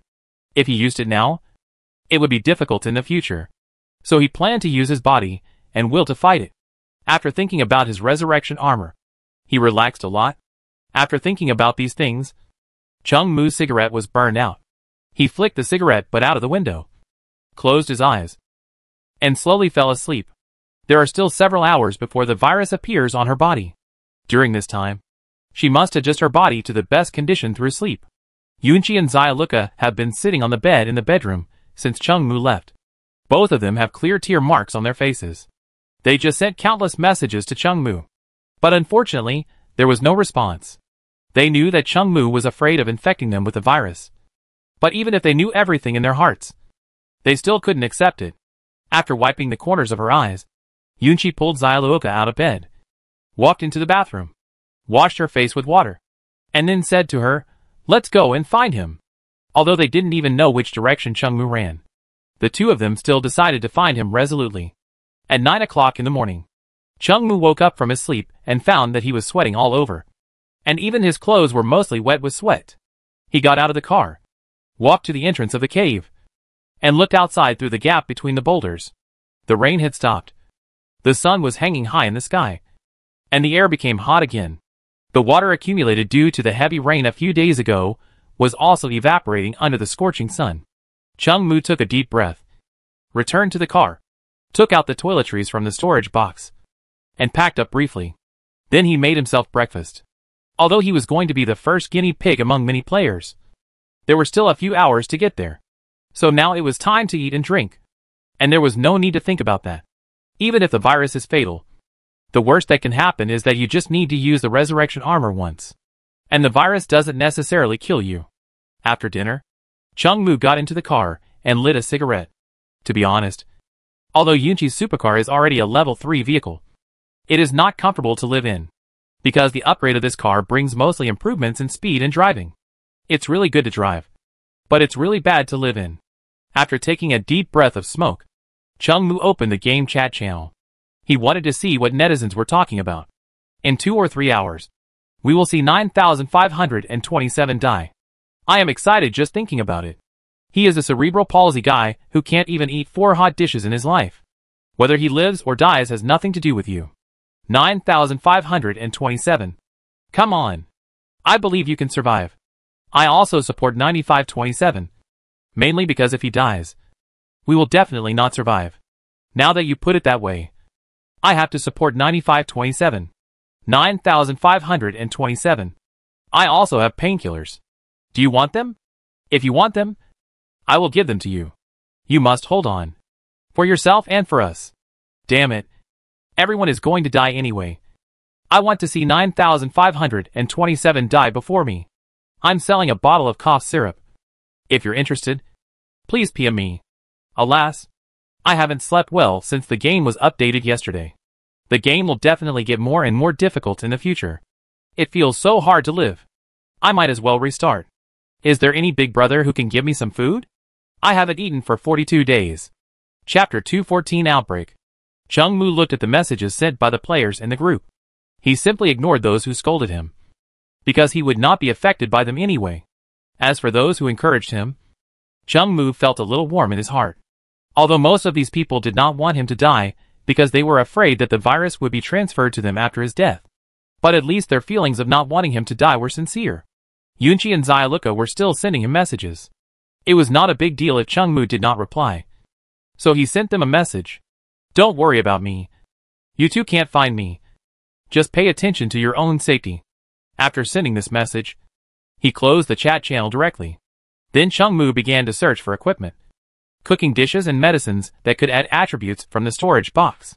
He made a copy of everything he could make. Maybe he could use it later. After making all the preparations he could, Chung Mu lay on the chair, quietly waiting for noon. His mood was not calm, but he was not too excited. After all, facing fatal danger, even if a person has 2 lives, he can't be without any emotional fluctuations. Chung Mu is a person, and people have 7 emotions and 6 desires. Not to mention that everything is unknown now. He also doesn't know what the upcoming virus is like, whether it will torture people to death. All of this is unknown. The unknown is the most frightening thing. It is not easy for Chung Mu to maintain his current state of mind. If it were someone else, he might not have been infected by the virus yet, but he would have scared himself to death. Chung Mu sat in the seat of the sports car, and time passed by every second. As the hands on the watch jumped, his mood became more and more nervous. After taking a deep breath, Chung Mu lit a cigarette and adjusted his mood. Nicotine does have the effect of relieving anxiety. After smoking a cigarette, he felt much better. When the time reached 11:55, Chung Mu put on all the equipment that could increase attributes, then lay on the chair, quietly waiting for the arrival of the virus. He put some medicines and some food and drinks next to him so that he could reach them with his hands. After doing all this, his mood was no longer nervous, but became very calm. When the hands on the watch skipped 12 o'clock, Chung Mu knew that the virus had been implanted into his body by the game, but he did not feel any discomfort. After 5 minutes, Chung Mu still didn't feel any discomfort. However, he didn't take it lightly. Even if he drank dichlorvos, it would take some time for the drug to take effect. It was estimated that the virus had just entered his body, and he needed to adapt. After half an hour, his body still had no reaction. Chung Mu began to doubt whether the virus implanted in the game was a fake virus. Logically speaking, if the game wanted to kill him, it would not come up with such a mild virus. He deserved to die. He was immediately ecstatic, and then bled from all 7 orifices, and then died suddenly. It shouldn't be like this now. I've been waiting for half an hour, but there's still no movement. The virus didn't respond, and Chung Mu became a little anxious. What people fear most is not other things, but the unknown. This feeling is like being scared by parents when I was a child.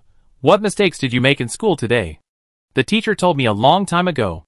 If you take the initiative to confess now, you can get less beatings. It is possible that he did nothing wrong, but he still felt uneasy. This is how Chung Mu felt now. If you want to kill me, just give me a clear answer. Don't be so hesitant and not respond at all. Another hour passed, and Chung Mu still had no response. During this period, he had smoked half a pack of cigarettes, and he also used his free time to buy 5 pieces of tobacco from the chat channel. Now he had enough tobacco to make a leaf. The tobacco leaves can be made into an all-purpose cigarette or a paralysis cigarette. He did not take the tobacco leaves to make them immediately, as he was not sure which one would yield higher returns. Under normal circumstances, it would definitely be an all-purpose cigarette. But if the virus was too painful, then making a paralysis cigarette would be a good choice. Just as he was feeling a little bored because the virus had not taken action, and was about to get off the car to move his body, suddenly, he felt his ears and face getting hot. Damn! Feeling it? Chung Mu quickly lay down on the seat, not daring to move again. He also drank a lot of water to replenish his body with nutrients. Just as Chung Mu thought, the virus really began to work in his body. The fever started from his ears, and soon spread downwards. In less than 5 minutes, he felt a faint fever all over his body.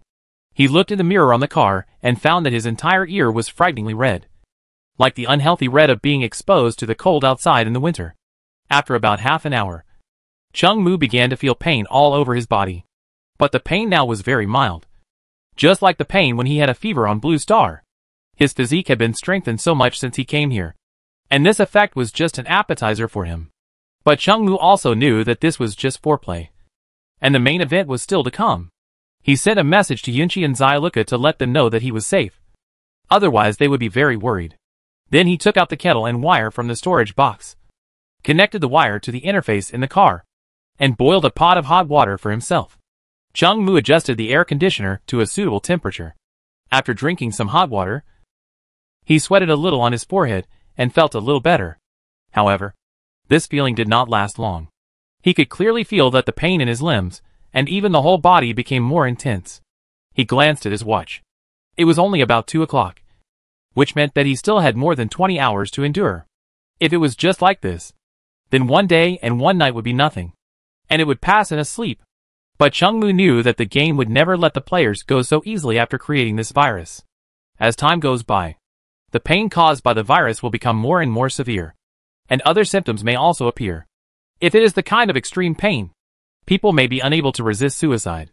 He lit a cigarette and took a tablet of ibuprofen, although he didn't know whether the drug would work on the virus.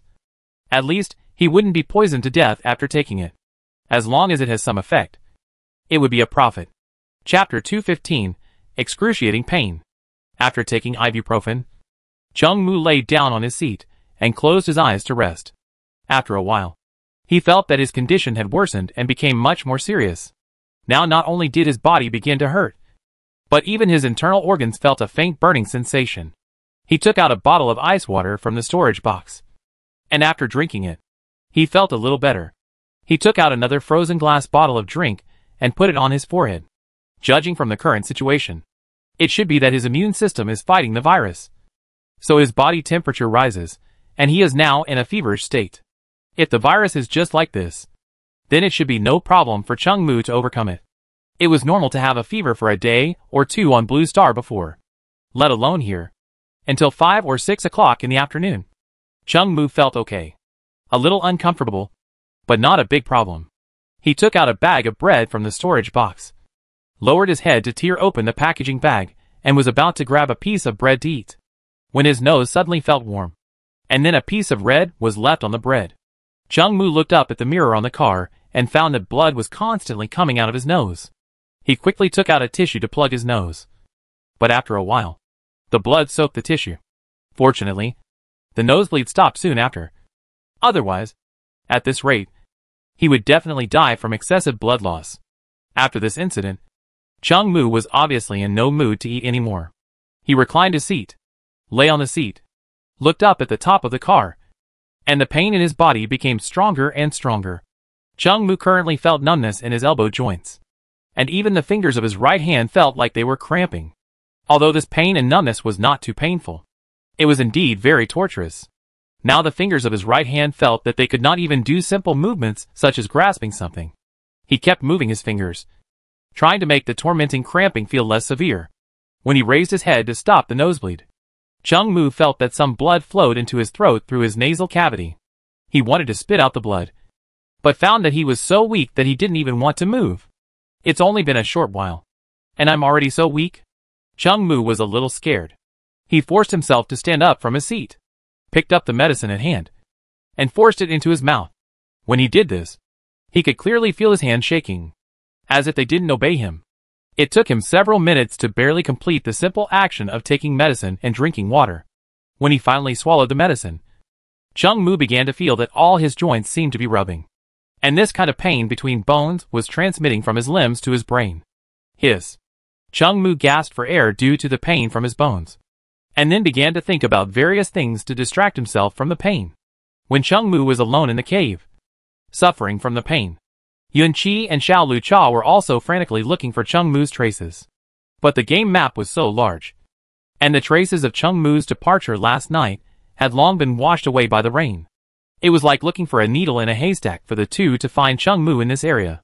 However, the two of them still did not stop searching. Under the scorching sun, they carefully searched every place within their sight. Chungmu, who was lying in the car, did not feel much better after taking the pills. Instead, his throat began to hurt. He swallowed his saliva just now, and it felt like swallowing a razor blade. The pain all over his body became more and more obvious. Chungmu really wanted to make a paralysis cigarette and smoke a few puffs to relieve the pain. But he knew that the virus was just beginning to take effect. If he used up the precious paralysis cigarettes now, he would be helpless when the disease became more serious at night. Chungmu had now decided to use the tobacco he found to make paralysis cigarettes instead of all-purpose cigarettes. Paralysis cigarettes have a strong analgesic effect, which all-purpose cigarettes do not have. Although the quality of all-purpose cigarettes is much better, it obviously cannot solve his current dilemma. Chungmu now felt the pain and wanted to die. If his brain was not still clear and rational, he would really want to shoot himself to get rid of the pain in his body. Chungmu moved his body a little, just to straighten his body a little. He felt the pain all over his body. Damn, this is a stupid game. I'm going to die, he shouted silently in his heart. With such a strong physical fitness, he was tortured to death. If it were another player, he would have died long ago. What Chungmu didn't know was that with the strength of the virus, it should have taken about 2 hours to torture ordinary players to this extent. But he lasted for 5 or 6 hours before his condition began to worsen. To be in this state now is already a gift that Chungmu was born with. Can the virus created by the game be so easy to deal with? Unfortunately, Chungmu, who was being tortured by the disease, didn't have the leisure to think about these things. The only thing he was thinking about at the moment was how to relieve the pain in his body. Chungmu felt that his vitality was draining away bit by bit. He straightened his seat, forced himself to sit up, and took a cigarette from the armrest next to him. Taking a cigarette and lighting it, actions that used to take only a few seconds to complete, now made him sweat all over. It took a lot of effort to light the cigarette in his mouth. After Chungmu took a deep breath, he felt that the pain in his body was relieved a little. He didn't know whether it was the analgesic effect of the chemicals in the tobacco or Chungmu's own psychological effect. But he did feel better. Unfortunately, this relief only lasted for a few seconds. After a short period of joy, he began to face the pain again. Chungmu sat in the car half dead until 12 o'clock in the night. And he still did not get any better. The pain in his body became more and more unbearable as time went on. Fortunately, he had a strong willpower. Although his body was about to fall apart, his spirit was still strong. Chungmu gritted his teeth and raised his watch to check the time. Seeing that he would have to suffer for nearly 12 hours, he could only find joy in the midst of suffering and comfort himself that it would be over in less than 12 hours. This afternoon, Yunchi and Xiaoluka also kept sending him messages. Chungmu simply reported that he was safe and didn't say anything more. Chapter 216 Dawn. No matter how much he said to them, it was useless. Instead, it would only make them more worried. Although Chungmu felt so uncomfortable that he wanted to die, he still told Yunqi and Xiao Lucha that he was fine and just had a common cold and fever. Whether they believed it or not, he had no other choice. Chungmu was now focused on fighting the pain in his body and could not talk to them much. Chungmu felt that his internal organs were burning and he wanted to drink ice water. But now he had to endure the torture of swallowing a blade every time he swallowed his saliva. He wanted to sleep very much and was very weak. But the physical torture made him feel awake all the time. Then, if possible, Chungmu wanted to punch himself and knock himself out. But unfortunately, he didn't have the strength to do so now. The pain all over his body became more intense, and his nose bled several times at night. But Chungmu didn't have the energy to care about these things now. Blood was flowing out of his nose. He wanted to get some paper from the side, but found that it was difficult to move his elbow joint even slightly. Chungmu's hand was about to touch the side, and he felt a piercing pain. His index finger, middle finger, and ring finger all began to cramp violently, like a chicken claw. This pain was like a little man in his elbow joint, sawing his bones with a small saw, and you couldn't touch him at all. He felt this feeling in almost all the joints of his body as long as he moved. So when his nose was bleeding, Chungmu simply ignored it. If there are too many lice, you don't need to be itchy. Just let it bleed. You won't die anyway. During this period, Chung Mu tried countless times to make paralysis cigarettes, but he endured it every time with his willpower. If Yun Qi and Xiao Lu Cha saw him now, they would definitely burst into tears at first sight. Chung Mu's clothes and the corners of his mouth were covered with black, dried blood, and the cracks on his upper and lower lips were scary big. His face was as pale as if he had been dead for 3 days. And he was still sweating. Unfortunately, the two of them couldn't see the scene, and Chung Mu didn't want them to see it, although in his heart, he really wanted someone to take care of him. But reason made him not do such a thing. In this way, Chung Mu himself didn't know how long he had been on the verge of collapse. A ray of light suddenly shone in from the cracks in the stone blocking the cave entrance. Chung Mu's first reaction when he saw the ray of light was not that it was dawn, but whether someone had found this cave entrance. He burst out with great strength and reached out to touch the dragon blade that had been placed next to him. If the person who came was not Yunqi or Xiaoluka, he would immediately release the dragon blade skill. The dragon blade skill can be released through the Sea of Consciousness, and it is extremely powerful, which is why he did not choose firearms in his current state, let alone picking up the gun and aiming. He couldn't even pull the trigger, so holding the gun was just a waste. Fortunately, after waiting for a while, Chung Mu found that it was just daybreak outside. He did not retract his hand holding the dragon blade, although this posture made him very uncomfortable. But retracting his hand would make him more uncomfortable. But now it's daybreak. At least it's 4 or 5 o'clock. Just hold on for a few more hours, and it will be over. Damn it. If you can kill me, then kill me. If you can't, when I get out alive, I will definitely kill you. You bastard. You idiot. Thinking of this, Chung Mu suddenly felt a sense of heroism in his heart. And although his body didn't move, he looked a little more upright. After about 2 or 3 hours, thousands of rays of light had already shot in from the cracks in the stone. Chung Mu looked at the lights. Although he was so weak that he couldn't even lift a finger, his heart was still full of hope. Every muscle and bone in his body, including his internal organs, were experiencing intense pain. But his brain was extremely clear. So clear that he could not ignore every pain in his body. This was not a virus. It was simply torture. If Chung Mu wasn't in so much pain that he couldn't move, he really wanted to point a gun at his head and shoot it.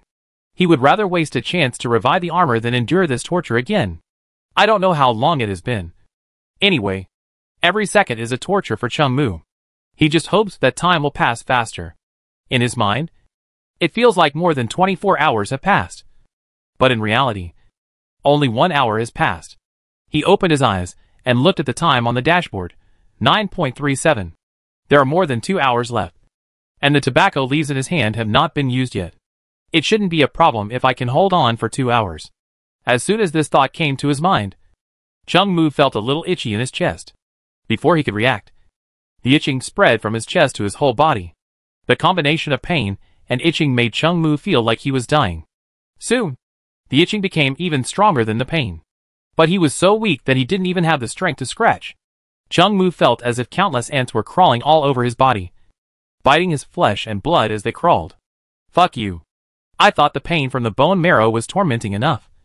But now there is an itch that hits the soul. Chung Mu couldn't stand it anymore. He endured the pain that ordinary people couldn't bear, and scratched himself frantically with his hands. On one side, there was a sharp pain from his elbows, and on the other side, there was an unbearable itch. Chung Mu scratched a few times, and there were several bloody marks on his body, which looked very scary. Chung Mu wanted to stop the action, but found that his hands seemed to be equipped with motors and couldn't stop. In order to prevent himself from scratching himself and bleeding to death, Chung Mu focused his attention and created a paralysis cigarette in his sea of consciousness. With a flash of white light, a cigarette without a filter appeared in Chung Mu's hand. He used his left hand to force his right hand to put the cigarette into his mouth. Then he did what was probably the most difficult thing in his life. And then he turned the roller of the lighter and lit the cigarette in his mouth. Looking at the roller lighter in front of him, Chung Mu really wanted to slap himself twice. You only know how to show off. If you use this broken thing, it would be so painful if you change it to a press-type one. After the paralysis cigarette was lit, Chung Mu took a deep breath, and a puff of smoke entered his throat, and he felt a knife-like pain. This was not a problem with the smoke, but his throat. No matter what it touched, even if it was just breathing, it would feel this kind of cutting pain. Chapter 217 Survival. However, the pain did not last long. After just a few seconds, Chung Mu felt that his throat was no longer painful. Then the pain and itchiness of the whole body also dissipated a little, as the numbing cigarette in his mouth burned. Chung Mu took a few puffs, and then he felt that the torture he had just endured disappeared after a while. For human beings, the happiest thing is not to have had it before, but to have it again after you have lost it. Chung Mu now feels that he has never felt before. It is so rare to breathe and exercise like a normal person. When you have health, you feel that everything is normal, and it will not be a big deal even if you are sick. But when it really leaves you, you can only pray for its return. Chung Mu has no time to think about these philosophical things now. He holds back the excitement of wanting to cry. He opens the chat system in his sea of consciousness, and immediately reports safety to Xiaoluoka and Yunqi. I didn't reply to their messages all night, and they were already worried. After all, they didn't know that I had a resurrection armor. If I died, it would be a farewell forever. Chung Mu just said that he was asleep and didn't feel any discomfort. Then, he immediately closed the chat channel and examined his situation. He knew that the effect of the paralysis cigarette could only last for 5 minutes.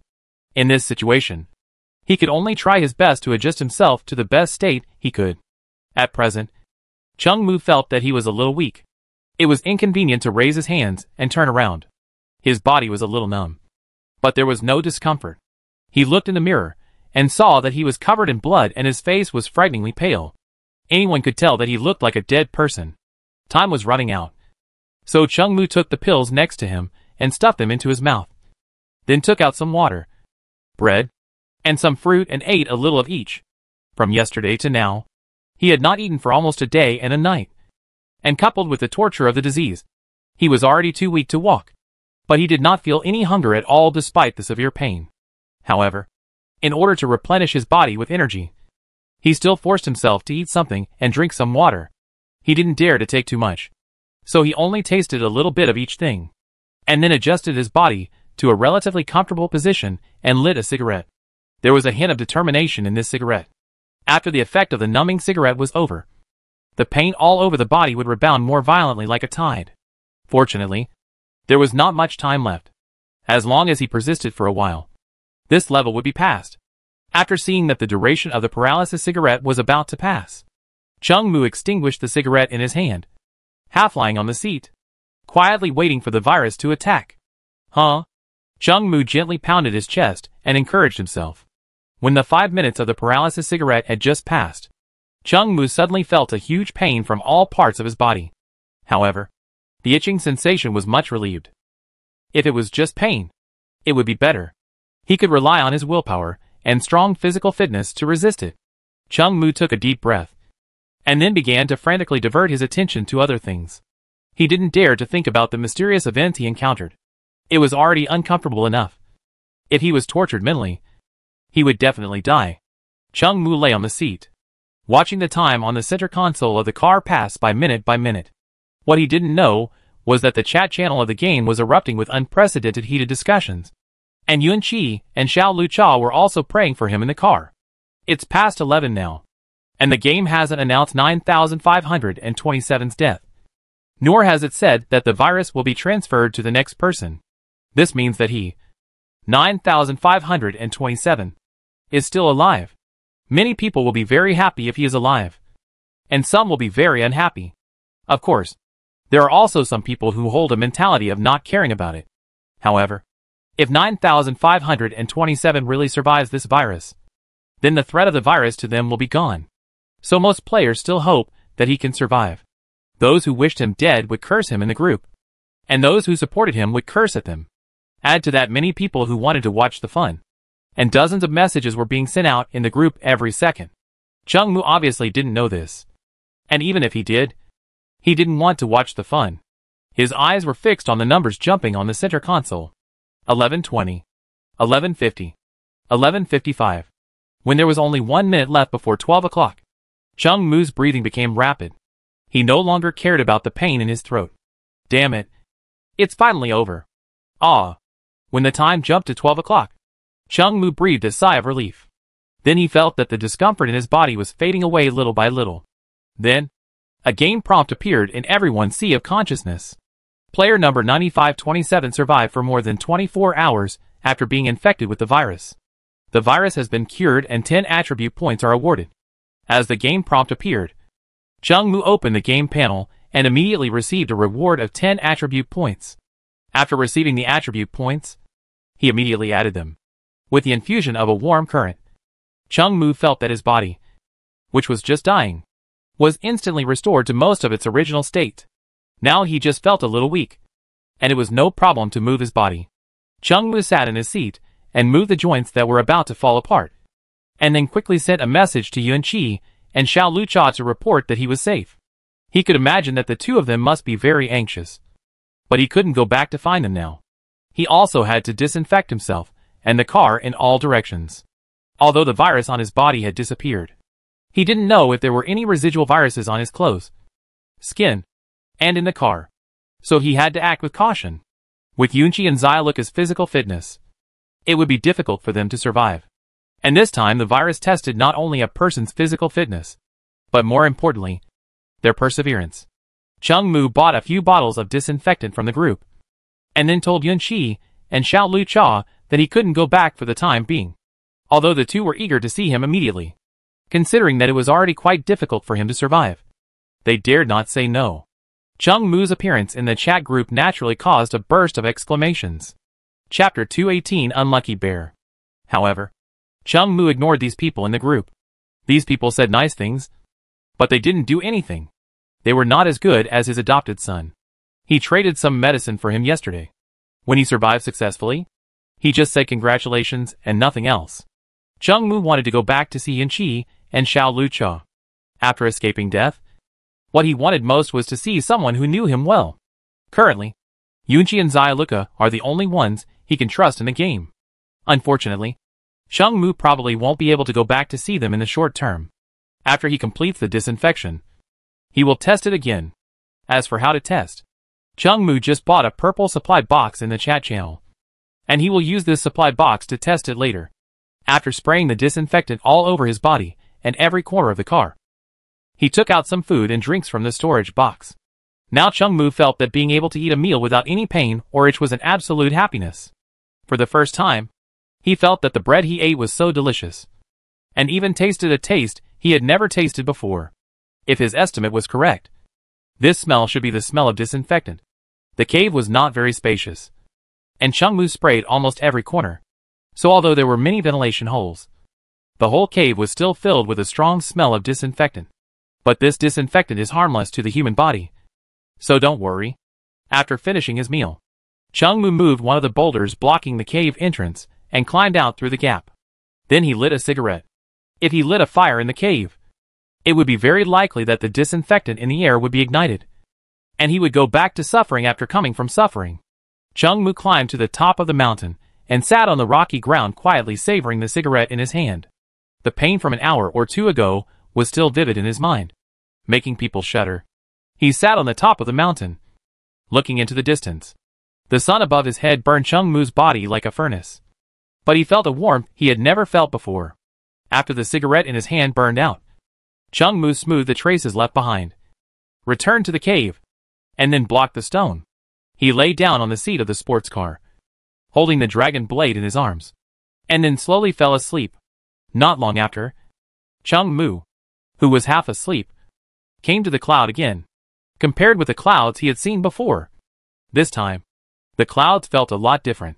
If Chung Mu were to describe it, this place had become much more real, and the shadows on the cloud steps had also become more real.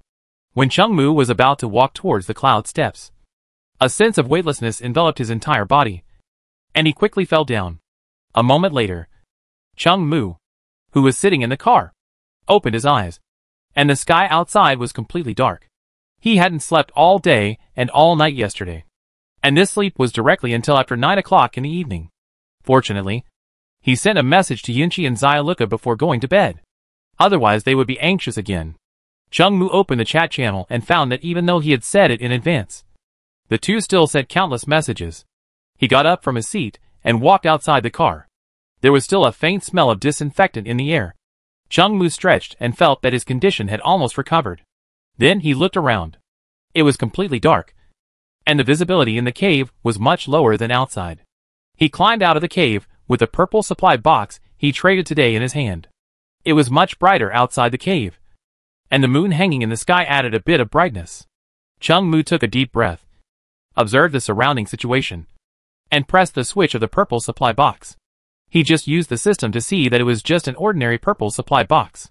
As the supply box popped open, a bear that stood more than 2 meters tall was summoned. As soon as it appeared on this land, the bear roared, and then opened its bloody mouth and rushed towards Chung Mu.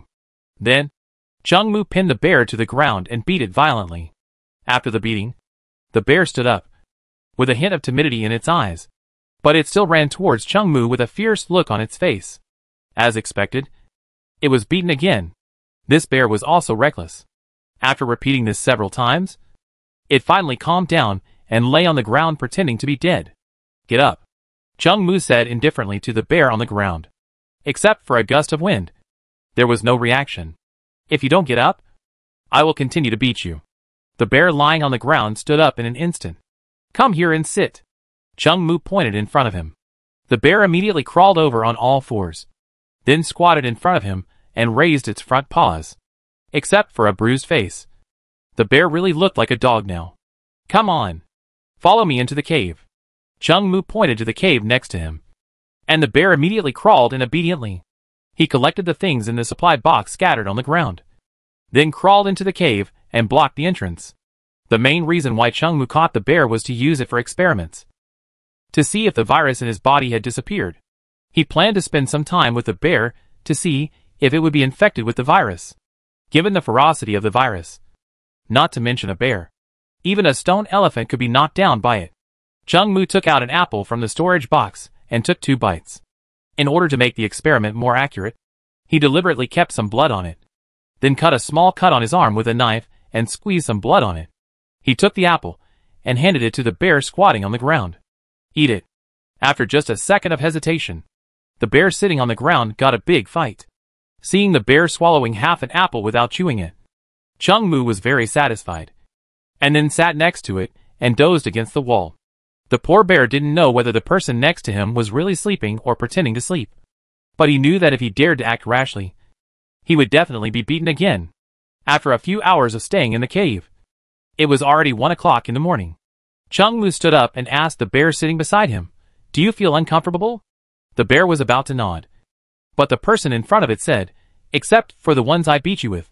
The bear immediately stopped nodding and shook his head frantically. In the previous beatings, it had roughly grasped the meaning of Chung Mu's language. Chung Mu nodded with satisfaction, turned around and walked into the car, put the seat down, and prepared to sleep. After 2 minutes, he seemed to remember something again, lowered the window, and shouted to the outside, "You go to sleep too." Chapter 219 Super Strong Light Reflector. At about 6 o'clock in the morning, Chung Mu opened his eyes and got out of the car. The big bear was still curled up in the corner of the cave and sleeping. Chung Mu walked over to take a look at the beaten bear. The marks of the beating were almost gone, but the trauma left in the heart might not be healed in a short time. Chung Mu kicked the sleeping bear, and it immediately changed from lying to squatting. "Do you feel uncomfortable?" "Except for me hitting you." When the bear heard what Chung Mu said, he immediately shook his head frantically, indicating that he was not feeling any discomfort. Chung Mu was very satisfied with the bear's actions. Yesterday, he had a close contact with the bear, and it was fine after staying in such a small place for so long. The virus should have completely disappeared. In addition, the game also said when it was updated that the virus would disappear after surviving for 24 hours. So Chung Mu was relieved. He sent a message to Xiaoluoka and Yunqi, asking for their coordinates, and then took out the coordinate meter to check and found that it would take 7 or 8 hours to drive to his current location even if he drove a supercar. The two of them must have been looking for him everywhere and ran too far. Chung Mu told them to wait where they were, and he would come find them later. Then he took out something from the storage box for breakfast. While eating, he pushed down the big rock blocking the cave entrance. The morning sun shone into the cave, not too dazzling.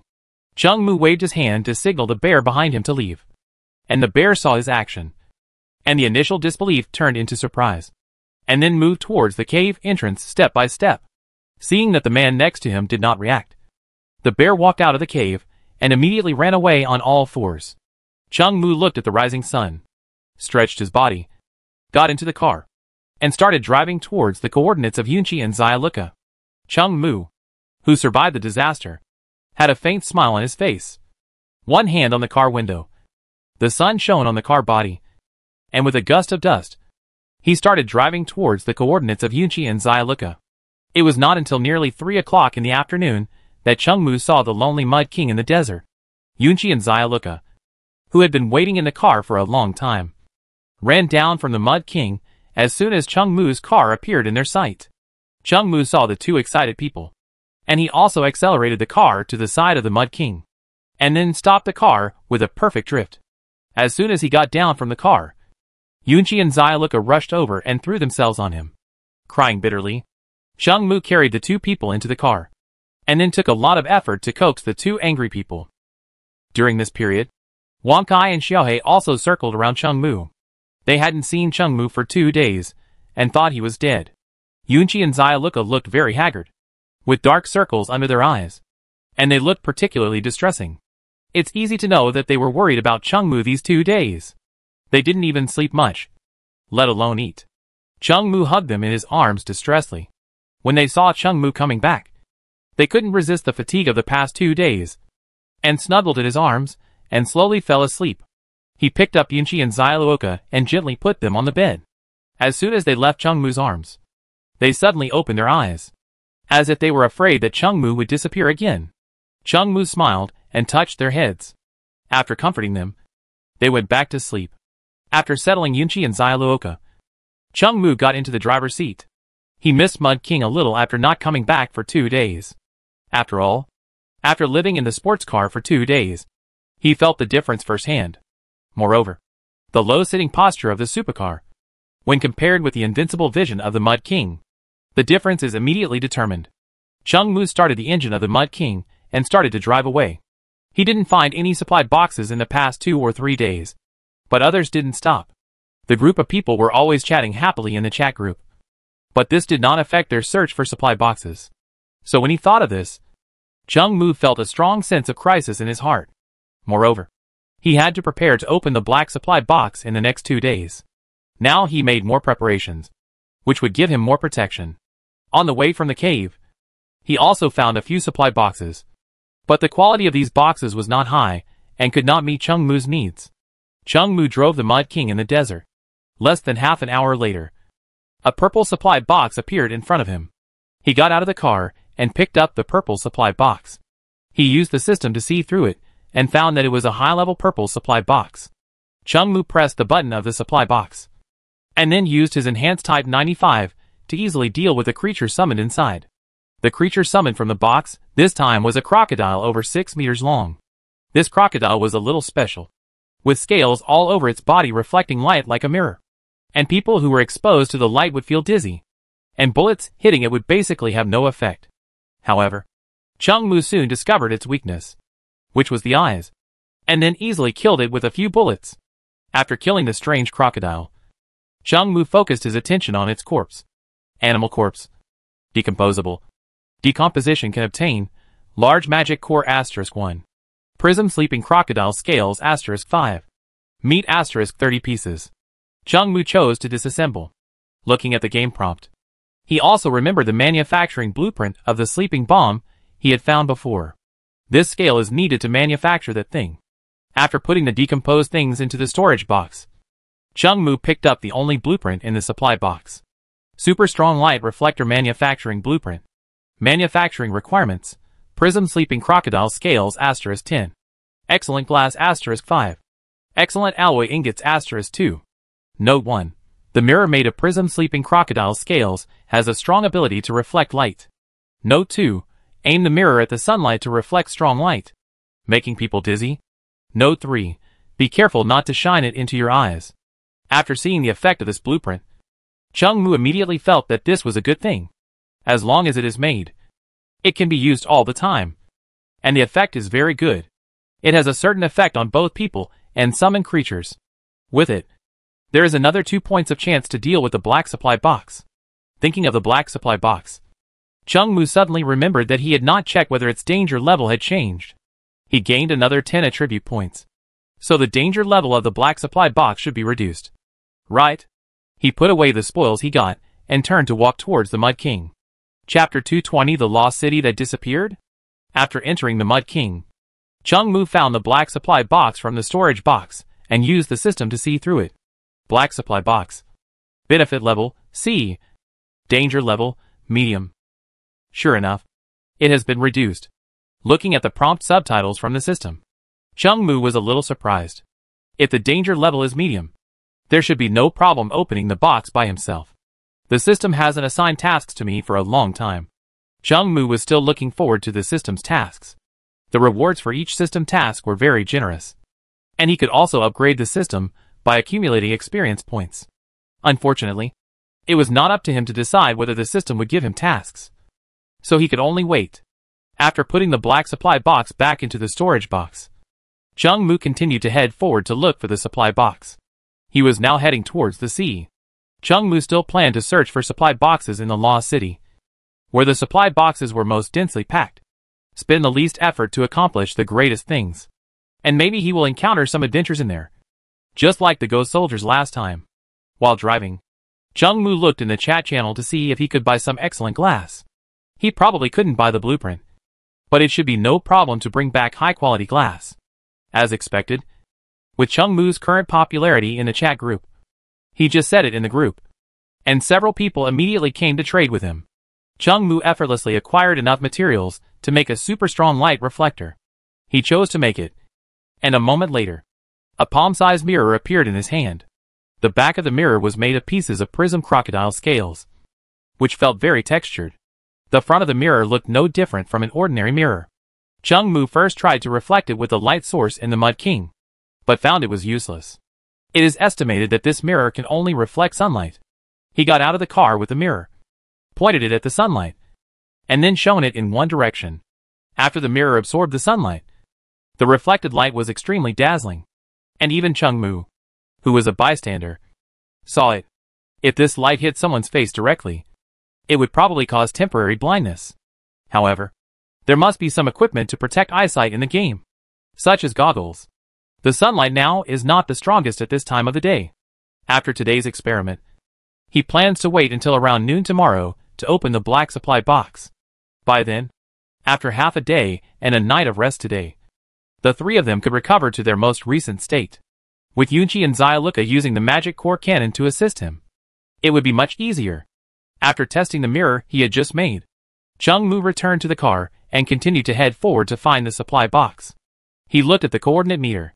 According to the current situation, they could enter the sea at about 8 or 9 o'clock in the evening. There should be no storm on the sea in the short term, and the three of them could spend the night on the sea with peace of mind. Time soon came to 6 o'clock. In the 2 or 3 hours of the afternoon, Chung-Mu found 3 purple supply boxes, but they were all ordinary. He went to the room to check. Yunchi and Xyluka were still sleeping soundly. They had hardly slept for 2 days. It seemed that they would not wake up until tomorrow morning. Chung-Mu wanted to call them to get up and eat something, but after hesitating for a while, he did not call them. What they needed most at the moment was a good rest. He went to the kitchen and cooked some food with a cooking pot. Wang-Kai and Xiaohei followed him all the time. These two little guys have never left him since Chung-Mu came back. Chung-Mu cooked some food for them. After eating, he held them and sat on the sofa to rest for a while. After lighting a cigarette, he opened the chat channel in his mind. He hadn't seen what the stupid netizens were talking about for 2 days. Damn it. The Lost City disappeared. As soon as he opened the chat channel, Chung-Mu saw this extremely eye-catching message. But he didn't have too many emotional ups and downs. After all, no one knew whether what this person said was true or false. Oh! Yes. Yes. It disappeared. None of us went there. And you were the only one searching for supplies. Right? He said it was true. I arrived at the coordinates I wrote down this afternoon. The Lost City really disappeared. And even the Lost Island disappeared. Are you two talking about your mother? That's true. You can come and see for yourself. Alas, I didn't want to tell you, because I knew you wouldn't believe me. The Lost City really disappeared. Yes. I also found that the island was gone after I arrived at the coordinates I had written down. I thought I had remembered the coordinates wrong. But I didn't see the island after wandering around for a long time. That's impossible. The game didn't tell me that the lost city would disappear. Are you guys working together to deceive people? Do you think I could have teamed up with these idiots to deceive you idiots? Fuck you. You wait for me. I'm about 2 hours away from the coordinates of the lost city. I'm going to go there and check it out myself. Oh. No need to go there. The lost city has indeed disappeared. Where's the game? Come out and give an explanation. Chung Mu looked at the information in the chat channel. As more and more people said that the lost city had disappeared, even he himself felt a little convinced. After all, this group of people couldn't have teamed up to deceive people. And the people who had reached the coordinates of the lost island before were not just one or two, but hundreds and thousands. During the 2 days when he was fighting the virus alone, other players were not idle. They chatted in the group while rushing towards the lost city. The messages in the group aroused Chung Mu's emotions. He sent a message to his adopted son to see what he would say. In the 2 days when he was not moving, he should have reached the location of the lost city. Have you been to the lost city? Yes. The giant island has indeed disappeared. If I remember the coordinates correctly, and even if I remember it wrong, it is impossible for so many players in the game to remember it wrong. After closing the chat with him, Chung Mu sat in his seat and fell into deep thought. After smoking 2 cigarettes, he decided to go to the coordinate point he had recorded before to take a look. Anyway, we have to go to the sea to search for the supply box. So it doesn't matter where we go. We can just take a look along the way. However, the plan today is to stay near the sea first and go there at noon tomorrow. Chapter 221 Xuanwu? Because Chung Mu has to open the black supply box tomorrow at noon. Although Chung Mu has both land and sea supply boxes, it is definitely safer to drive on land than in the sea. The operating space on land is larger, and the error tolerance rate is higher. It is not like on the sea, where you can capsize if you are not careful. After driving for a while, Chung Mu found a safe place to stop the car. It was getting dark outside, but not completely dark yet. He got out of the car and played with Wang Kai and Xiuhei for a while, then returned to the car. Yunqi and Xiaoluka were still sleeping soundly in bed. Without any abnormality, Chung Mu breathed a sigh of relief as he looked at the 2 people whose chests were slightly rising and falling. Although he had already experimented with the bear, it was a bear after all, and its body structure was different from that of humans. If there was any accident, it would be a disaster. But it had been so long. The dangerous period had passed, and there was no need to worry too much. After playing with Xiaohei and Wang Kai for a while, the sky gradually darkened. Chung Mu exercised under the car for a while, and after sweating, he returned to the car. He had just filled the bathtub with hot water in advance. Now that he had finished exercising, he could just go back and take a nice bath. Chung Mu lit a cigar with a flamethrower, and then cut a plate of fruit for himself. When he was about to soak in the bathtub, Wang Kai suddenly came to Chung Mu and called twice in one direction. Chung Mu knew Wang Kai's treasure hunting ability very well, so he did not dare to neglect it and immediately hugged Wang Kai from the ground into his arms. You mean, there's a supply box in that direction? He said, pointing to the direction Wang Kai just called. Wang! Chung Mu picked up the telescope and climbed to the top of the Mud King with Wang Kai. He looked into the distance and found no trace of the supply box. However, Wang Kai would definitely not call randomly. He lowered his head and asked Wang Kai in his arms, "Do you want to drive a little further over there?" Wang! Okay, brother.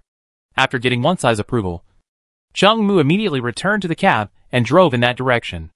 The Mud King had been driving on the road for less than 10 minutes when Chung Mu saw a purple supply box on the ground ahead. He was already accustomed to Wang Kai's great magical powers, so when he saw this purple supply box, he just thought everything was reasonable. He got off the car and picked up the purple box. After looking through it, he found that it was a high-level purple box. Chung Mu couldn't wait to open the box in front of him. After spending 2 minutes to deal with the creature summoned inside, he took a look at the contents of the supply box. This time, the supply box no longer contained a blueprint, but a power core. When the game was updated before, it was said that the power core could be refreshed in the supply box. Some time ago, either it was raining heavily or he was too sick, so he had no time to search the supply box. Originally, he thought that the power core could only be refreshed in the supply box in the ocean, but he didn't expect to find it on land. Chung Mu put this power core into the storage box. There was nothing else in the supply box except this power core. But this harvest was enough.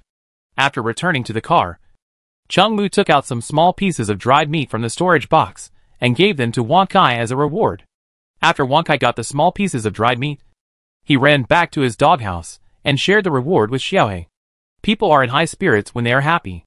Chungmu picked up the cigar and fruit plate that he had just lit but had not had time to use, walked into the bathroom, and tested the water temperature. Although he had just experienced a series of actions such as driving, finding the supply box, and opening the supply box, only more than 10 minutes had passed, and the water was still hot. Chungmu took off his clothes and soaked in the water. The fatigue of the past 2 days was diluted a lot after entering the water. After soaking in the hot bath for a while, he smoked a cigar, ate fruit, and opened the chat channel of the game. Brothers, I went to investigate, and the lost city is indeed gone. When did you go? Just arrived. This afternoon I said I would go and see it myself. And then I just arrived at the place. It's impossible that I remembered the previous coordinates wrongly. Even if I remembered it wrongly, there are so many people in the game. It's impossible that everyone remembered it wrong. Damn it. I told you it disappeared a long time ago. But you still didn't believe it and insisted on being stubborn. I'm buying a power core. If you're interested, please chat privately. The price is too high. I can't afford it. It's okay. It doesn't matter if it disappeared. The supply boxes on the sea didn't disappear. After I saw that the lost city disappeared, I turned around to search for supplies. Without the lost city, it feels like there's no difference between the sea and the land. It's better to search for supply boxes on land. Special supplies can be found on the sea, such as cooking dishes, but I don't think they're very useful. They're not as practical as an AK. What era is it? And you are still using the traditional way of shooting? Now, my buddy is using enhanced bullets. I don't want to go to the sea anymore. The lost city is gone. I don't know if the game will give a reminder when there is a storm. Even if it does, it's not enough trouble to go back and forth. Okay. That makes sense. Yes. I don't know if the game will give a reminder of the storm now. If not, then the danger level on the sea is very high. Right? What are you afraid of? Just don't run so far. A storm doesn't form in a second. Zhao. I don't want to go to the sea anymore. You bunch of rubbish. I'll kill you all when I get something good. It's a shame for me to be in this game with a bunch of cowards like you. Can anyone give me something to eat? I haven't eaten for 44 days. Chungmu half lying on the bathtub, lost in thought. Judging from the reactions in the chat group, the lost city has indeed disappeared. But why did it suddenly disappear? Could it be that the heavy rain in the past 2 days flooded it? No. With the ocean being so large, the rain in those days is not worth mentioning. By the way, the heart of the black tortoise that I had finally found has also disappeared. Yes, the heart of the black tortoise. When Chungmu thought of the heart of the black tortoise, an idea suddenly came to his mind. Could that island be alive? He couldn't help but think of the plot he had seen in the cartoon on Blue Star before. Someone landed on an island and found that the island moved by itself. In the end, he found that the so-called island was the back of a giant turtle. And isn't Xuanwu a mythical beast that looks like a turtle? This also explains why his Xuanwu heart disappeared. He collected enough Xuanwu hearts. And then Xuanwu found his heart, recovered his mind, and then left for another place. Chapter 222 Godzilla. Thinking of this, Chungmu began to carefully consider the rationality of this idea in his mind. The introduction of the heart of the black tortoise. The disappearance of the lost island. The disappearance of the heart of the black tortoise. All these things seemed to indicate that the facts were indeed as he had guessed. However, Chungmu also reacted immediately. Even if he knew how the lost city disappeared, it seemed to be useless. With his current strength, he was still unable to understand these things. Whether the lost city disappears or not, he seems unable to change anything. But the size of this Xuanwu is really big. Almost as big as a small continent. If Chungmu's inference is true, then where will Xuanwu go after finding its lost heart? This is a question. But he doesn't intend to think too much about it. It will not help except to add trouble to himself. It is better to do the current things well, and think more about how to get the supply box, and how to open the black box tomorrow. This is what he should think about most at the moment. After soaking in the bathtub for half an hour, Chungmu felt refreshed. He looked at his watch, and it was just before 9 o'clock. However, he felt sleepy after taking a bath. Chung Mu walked into the bedroom and saw Yun Qi and Xiao Lu Cha were still sleeping soundly, considering that he didn't know when they would get up tomorrow. And he couldn't waste time tomorrow because he had to search for the supply box. He decided to go to bed now. In order not to wake them up, Chung Mu found a blanket and went to the big sofa in the living room to spend the night.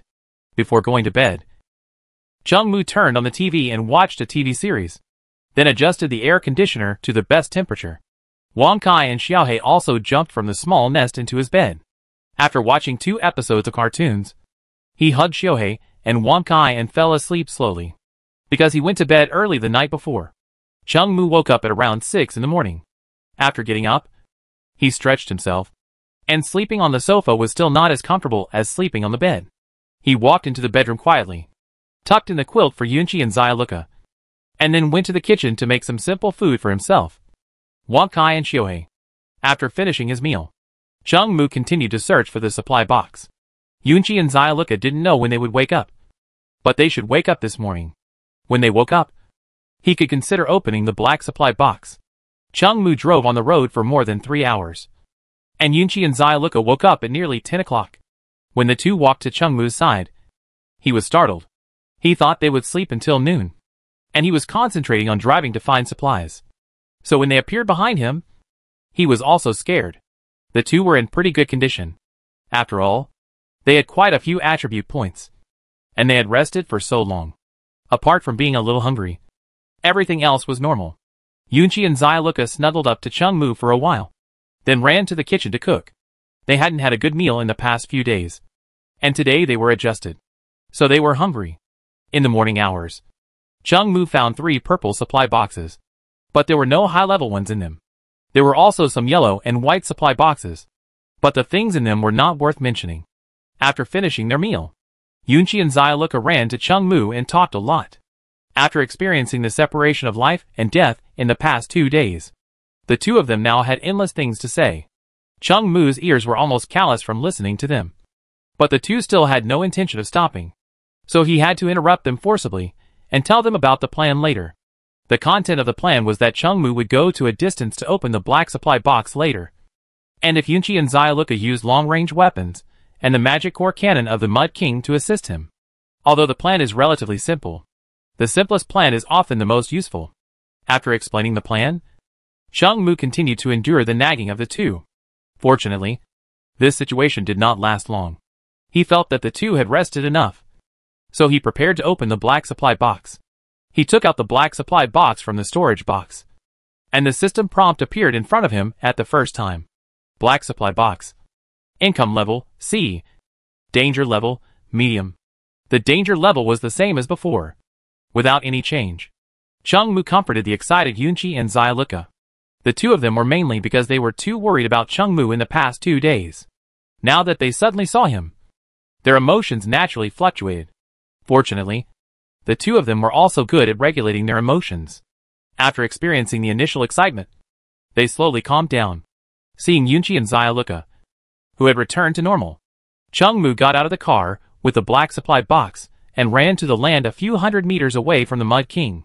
It would be great if there were all-purpose cigarettes, but unfortunately, he didn't have enough materials at the moment. But it doesn't matter. He believes that with his ability, there will be no problem in getting rid of the things in the black supply box. Most importantly, the system's judgment on the danger level gave him the courage. After taking a deep breath, Chung Mu put on all his equipment, holding a powerful gun in his hand and a dragon blade on his waist.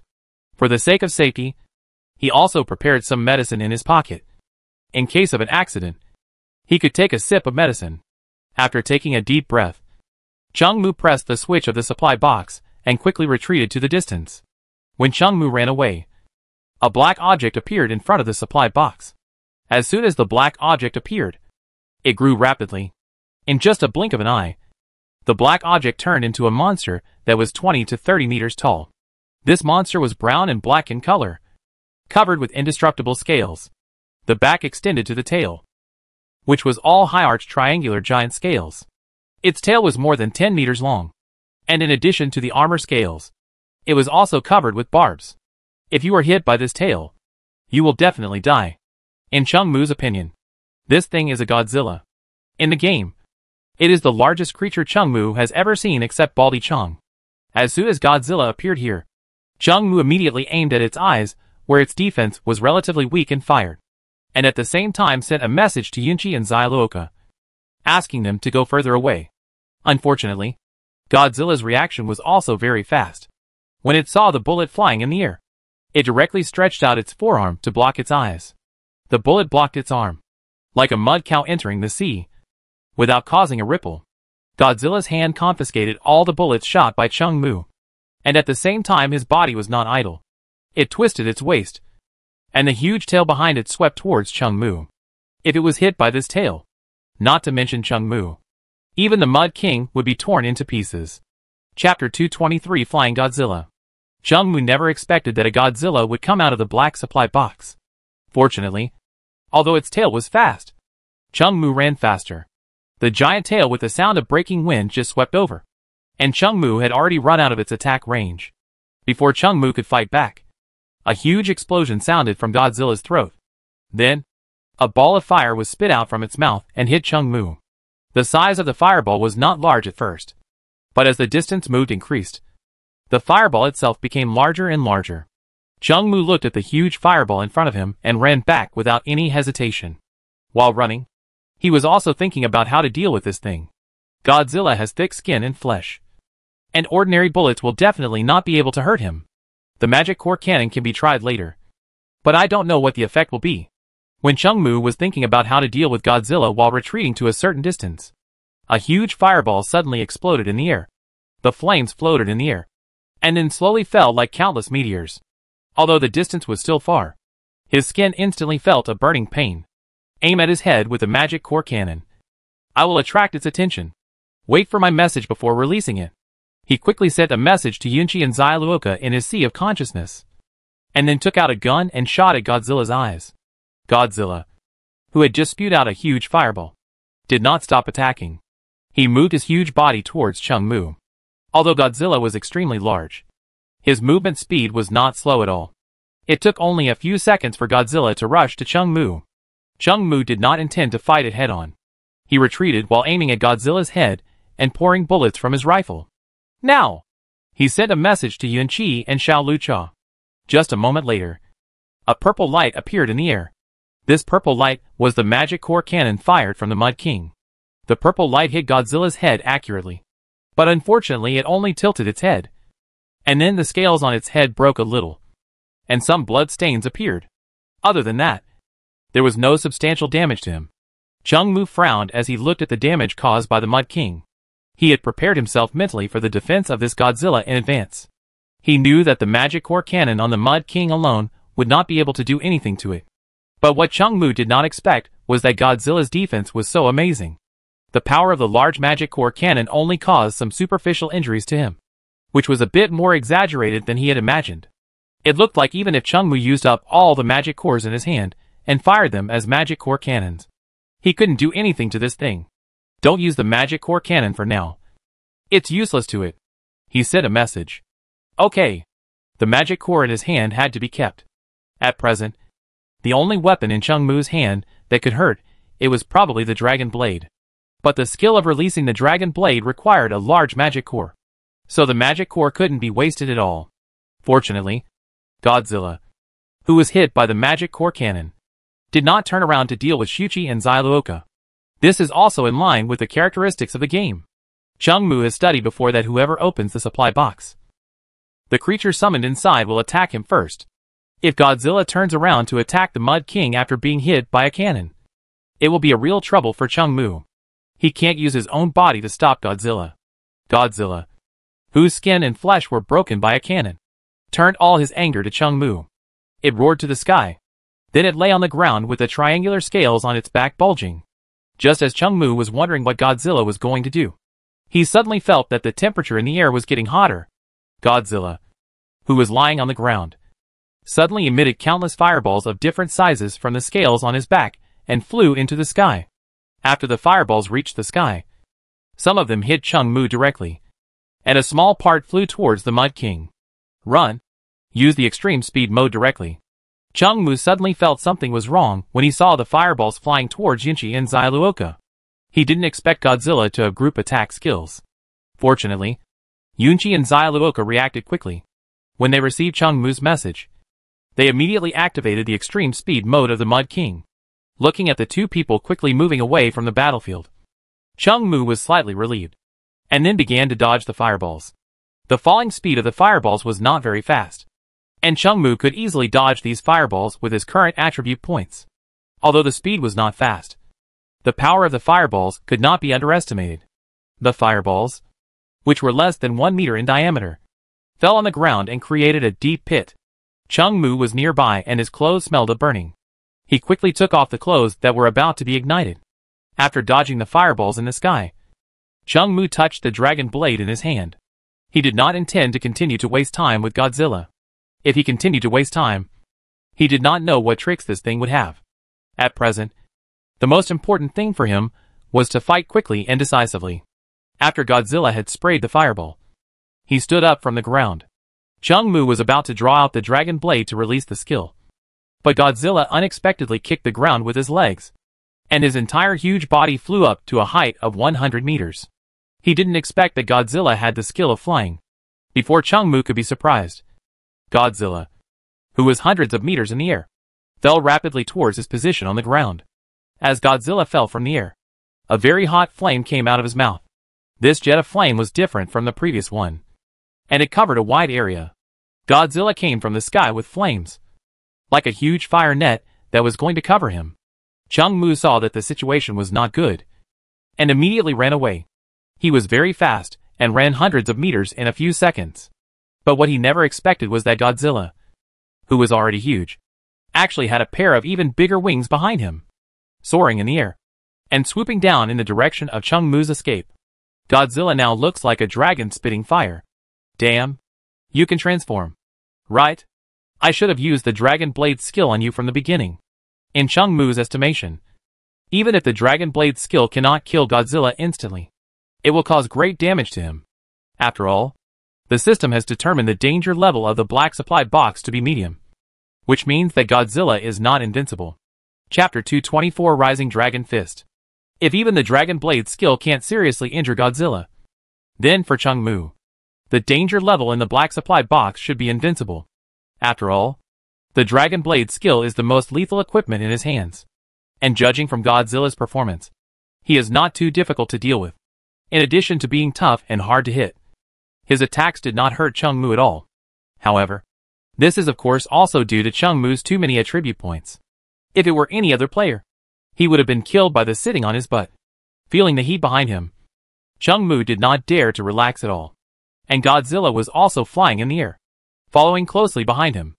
Although its flying speed could not catch up with Changmu's running speed, Godzilla had the advantage of height and terrain after all. Therefore, Godzilla could pursue leisurely in the air. But Changmu could only run as hard as he could. When Changmu ran to a safe distance, he held the scabbard with one hand and quickly pulled out the dragon blade with the other hand. Then he turned to face Godzilla, who was still chasing him in midair, and used the dragon blade skill directly. A gay man unzipped my pants, with a voice that seemed to come from the void. At the moment when Changmu swung the dragon blade, a dazzling light lit up from the handle and quickly moved to the tip of the blade. Then, with a flash of light, a slightly illusory dragon rushed out from the tip of the blade and rushed towards Godzilla in midair.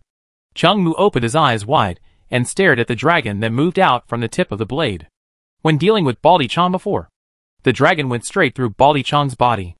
At that time, Changmu did not actually see the damage caused by the dragon blade skill. He wanted to see how powerful the dragon blade was, so that he could have a better idea. And this time, it should not go straight through the target's body like last time. After all, Baldy-chan was summoned by the game last time. But this Godzilla was summoned from a box. The dragon, whose figure was somewhat illusory, rushed towards Godzilla at a very fast speed. As Changmu expected, as soon as the giant dragon touched Godzilla's body, a loud noise resounded through the heavens and the earth. Then a white light flashed, and the hard armor scales on Godzilla's chest suddenly broke apart, and countless fragments fell to the ground like rain in midair. After shattering Godzilla's armor defense, the giant dragon summoned by the dragon blade did not mean to stop, but burst out with a more violent impact force, directly piercing Godzilla's chest, and then disappeared into the distant sky. Countless flesh and blood fell from the sky. And these flesh and blood actually contained the power of lava. After falling to the ground, the land was burned with a sizzling sound. And Godzilla's huge body quickly lost its vitality and fell from the sky. From Chungmu using the Dragon Blade skill to the giant dragon killing Godzilla, it only took a few seconds, which was very fast. Boom! Godzilla's body fell to the ground, erupting with a huge sound, and then raising dust all over the sky. Yunji and Zyuoka, who were in the distance, saw that Chungmu had already dealt with Godzilla, and immediately drove over in the Mud King. Chungmu covered his mouth and nose. The dust flying in the air was a bit choking. He planned to wait for the dust in the sky to fall before approaching Godzilla's body. The dust also obscured Godzilla's body. Although it looked like Godzilla had lost his vitality in the air, it would still be dangerous if he came back to life. Chungmu stood there and lit a cigarette. After waiting for a minute or two, Yunji and Zyuoka drove the Mud King to his side. "You're not hurt, are you?" The first thing the two said after getting off the car was nothing else but to ask about Chungmu's physical condition. "How could a small monster hurt me?" Chungmu immediately raised his head and showed off. The two had also seen Godzilla up close, so how could they not know the danger? But they didn't say much, but leaned on Chungmu on the left and right. The huge and dazzling sun hung high in the sky, and the three stood in front of the dust, leaning against the car, waiting for the dust to dissipate. After Chungmu smoked several cigarettes, the dust that was everywhere in the sky gradually faded.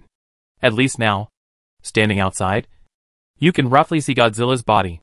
The huge body was vaguely lying in the dust, and it didn't look like it was faking its death. Chungmu patted Yunji and Zyuoka's buttocks and asked them to get in the car first and wait.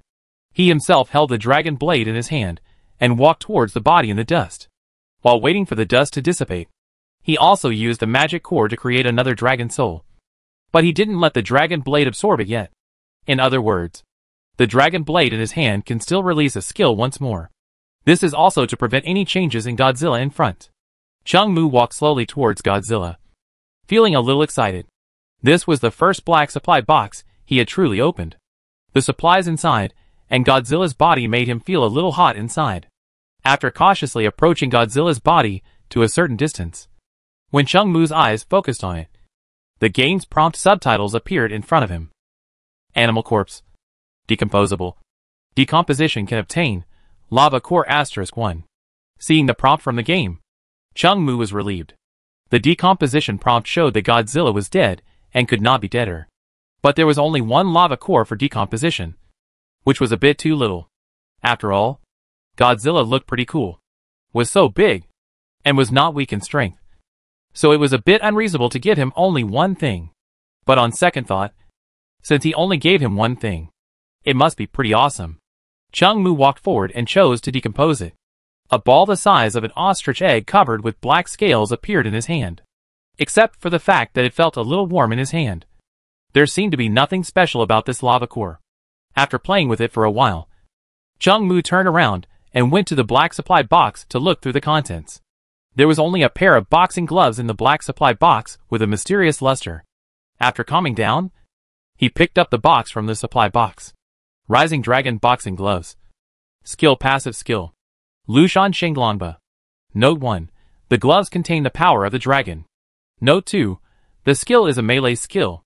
When the user wears the gloves to attack the enemy, the gloves will touch the enemy, and the power of the dragon will rise in the enemy's body, thereby destroying the enemy's vitality. Note 3. The user's strength attribute +8. Chapter 225 Unboxing Artifacts. Chungmu looked at the introduction of the blueprint, but didn't quite understand what the passive skills in it meant for a while. However, it seems that using the skills of this boxing glove does not require any consumption, unlike using the skills of the dragon blade, which requires dragon soul. From the description, it should be like this, and the specific situation needs to be tried out. One disadvantage of the boxing glove is that it can only be used in close combat, and cannot release skills from a distance like the dragon blade, but it can add 8 points of strength attribute, and it is convenient to carry around, which makes up for the shortcoming of the lack of ranged attack range. Chungmu does not lack the means of long-range attack. As for melee, if you can get rid of others without getting close, then why do you need melee weapons? But then again, This pair of gloves came from the black supply box after all. And it is absolutely useful to deal with the creatures summoned from the purple box. One punch at a time. No need to waste bullets. When Changmu thought of this, he ran back to the Mud King and took out a purple supply box. Then he put on the Shenlong boxing gloves he had just obtained. As soon as he put on the boxing gloves, Changmu felt a sense of fullness and power rising from his body. He wanted to find something to punch right now, because he didn't know the specific power of the boxing gloves. Changmu also asked Yunqi and Xiaoluka to stay away from them to avoid accidentally hurting them. After the two of them retreated to a suitable distance, he pressed the switch of the purple supply box. A humanoid lizard was summoned from the supply box. As soon as the humanoid lizard came out of the supply box, Changmu dodged forward and punched the lizard man in the ribs. What Changmu didn't expect was that his punch actually sent the lizard man flying more than 10 meters away. And then the lizard man fell to the ground. And it was obvious that he would not survive. Even he himself was a little surprised by the power of this punch. He could send other creatures flying with one punch, but he absolutely could not destroy the vitality of a living creature with just one punch. Obviously, all this is due to the rising dragon gloves. Changmu took off his gloves and returned to the car with Yunqi and Xiaolucha. After testing the power of the rising dragon gloves, he was very confident that this thing could be regarded as a box-opening artifact. With it, he could open purple supply boxes with one punch. However, when fighting against players, it might not be as useful as the dragon blade. After all, everyone was playing with guns. After returning to the car for a brief repair, the three of them drove towards the sea. Although it has been roughly confirmed that the lost city has disappeared, and the reason for its disappearance is almost known, Changmu still wants to see it with his own eyes. And this will not delay their schedule. Anyway, they can find supply boxes on the sea. Just as Changmu was thinking about the afternoon arrangements, Xiaolucha suddenly ran over, snuggled up to him and asked him with admiration, "Brother, you were so handsome just now." Changmu knew that she was praising him for the dragon collision that killed Godzilla with the dragon blade. He rubbed little green tea's head and didn't say much. Before, the two of them only knew that Changmu had an extremely sharp blade, and didn't know that this blade could also use such powerful skills. However, he didn't explain this matter to little green tea, and turned around and said, "Go put some water in the bathtub." Yes. After Changmu soaked in the bathtub for a while, he felt up and down, and the room he was in suddenly became larger, and the layout of the room also changed. He knew that it was the Mud King who had entered the ocean. Yunqi and Xiaoluka were sitting in the cab and did not disturb him. After the initial excitement caused by not seeing each other for 2 days, Wang Kai and Xiaohei had calmed down. They had now abandoned Changmu and turned to the arms of Yunqi and Xiaoluka. After taking a bath, Changmu felt a little tired. He walked into the cab and talked to the two of them. By the way, he needed Wang Kai and Xiaohei hard, and then went back to bed to prepare for sleep. After lying on the bed, Changmu was still a little excited. After all, he had just opened the black box and got some very good loot from it. Anyone would be excited. He couldn't help but think of the scene of his fight with Godzilla just now. Seeing that his mind was about to become active, he quickly lit a cigarette, diverted his attention, and emptied his mind. After stretching, Changmu returned to the luxurious big bed and slowly fell asleep. "Brother, come out quickly." It was unknown how long it had been before Changmu, who was in a daze, heard Xiaolucha's voice in his sleep. At first, he thought he was dreaming, until the second shout came from outside the door. He suddenly opened his eyes, got up from the bed, and walked into the cab. "Look quickly."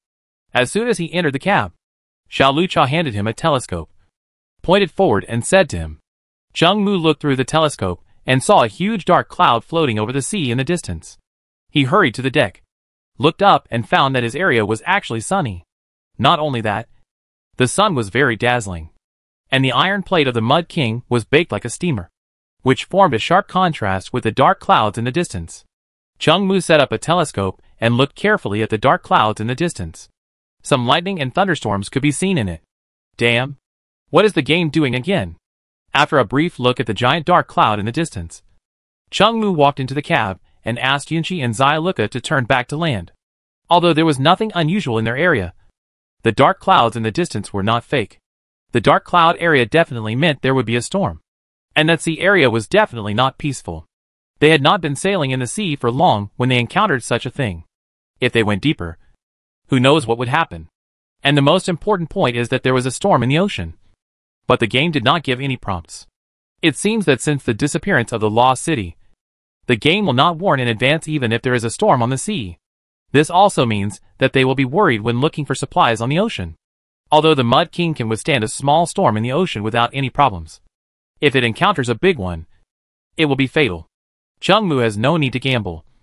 And after the lost city disappears, the number of supply boxes found on the sea is almost the same as on land. So there is no need to take the risk. Yunchi and Xyluka quickly turned the bow of the boat.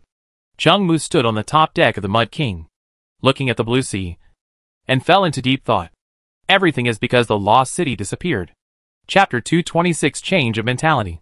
Obviously, all these abnormal phenomena in the ocean are related to the disappearance of the lost city. But this is not something he can control. So he didn't think much about it. However, judging from the current situation, it is obviously unnecessary to stay in the ocean. There is a high possibility of great danger in it. And at the same time, the returns are not high enough to support such a big risk. If you are not careful, you will easily lose money and lose your life. However, it is not known whether there are storms in other players' places in the game. Thinking of this, Chungmu opened the chat channel to see what netizens have to say. Damn. When I was searching for supplies on the sea today, the weather suddenly changed. I was scared and thought it was going to be a storm. Fortunately, the wind was just a little stronger in the end. It seems that there will be a storm on the sea now. And the game doesn't remind me now. Damn. This is a rip-off. No. I have been searching for supplies on the sea for 2 or 3 days. Why didn't I encounter the situation you mentioned? The map is so big. It's normal that you didn't encounter it. Just look for supplies in it. When a big one comes, you can also sleep in it with your favorite supply box. I'm not afraid. There won't be any big storms in the ocean now. I will continue to look for supply boxes in it. Didn't you say in the group this morning that you wanted to run back to land? Don't be so mean. That was me this morning. Not me now. It's just a little wind and waves. You are not afraid of anything. Brothers, follow me to the depths of the sea. Today, I personally experienced a storm. Fuck. Are you telling the truth? Tell us what happened. I was fine on the sea. But suddenly there was a strong wind. And then huge waves appeared in the sea area where I was. Fortunately, the storm did not last long. And my boat was strong enough. So I escaped. But I have been looking for supplies on the sea these days. And I didn't see any signs of a storm. Stupid. Didn't it say that the game map is so big? It's normal that you don't encounter storms. Of course, it may also be because your luck is too low. If you have low luck, shouldn't you be more likely to encounter storms? You don't understand this. His luck is too low. And he thinks there are no storms on the sea. When a big one comes, he won't be able to escape. People like us who are lucky have all encountered some small storms. This can be regarded as a warning given to us by the game. My buddy is so powerful. I didn't expect this. Can anyone give me some food? I haven't eaten for 45 days. After taking a look at the chats of everyone in the group, Chungmu closed the chat channel. It seems that the current situation is similar to what he expected. Storms will indeed appear randomly on the ocean. And the frequency of storms is much higher than before. In addition, I don't know if there will be any other dangers besides storms, such as sea monsters. With this in mind, it may not be easy to search for supply boxes in the ocean in the short term. I wonder if there will be any changes when the next game version is updated. Anyway, it is already the 45th day of the game, and there are only a few days left before the next version update. During this period, just search for supply boxes on land and practice your combat skills. The 3 of them didn't go far on the sea, so after Chungmu decided to turn around and return, the 3 of them returned to land not long after.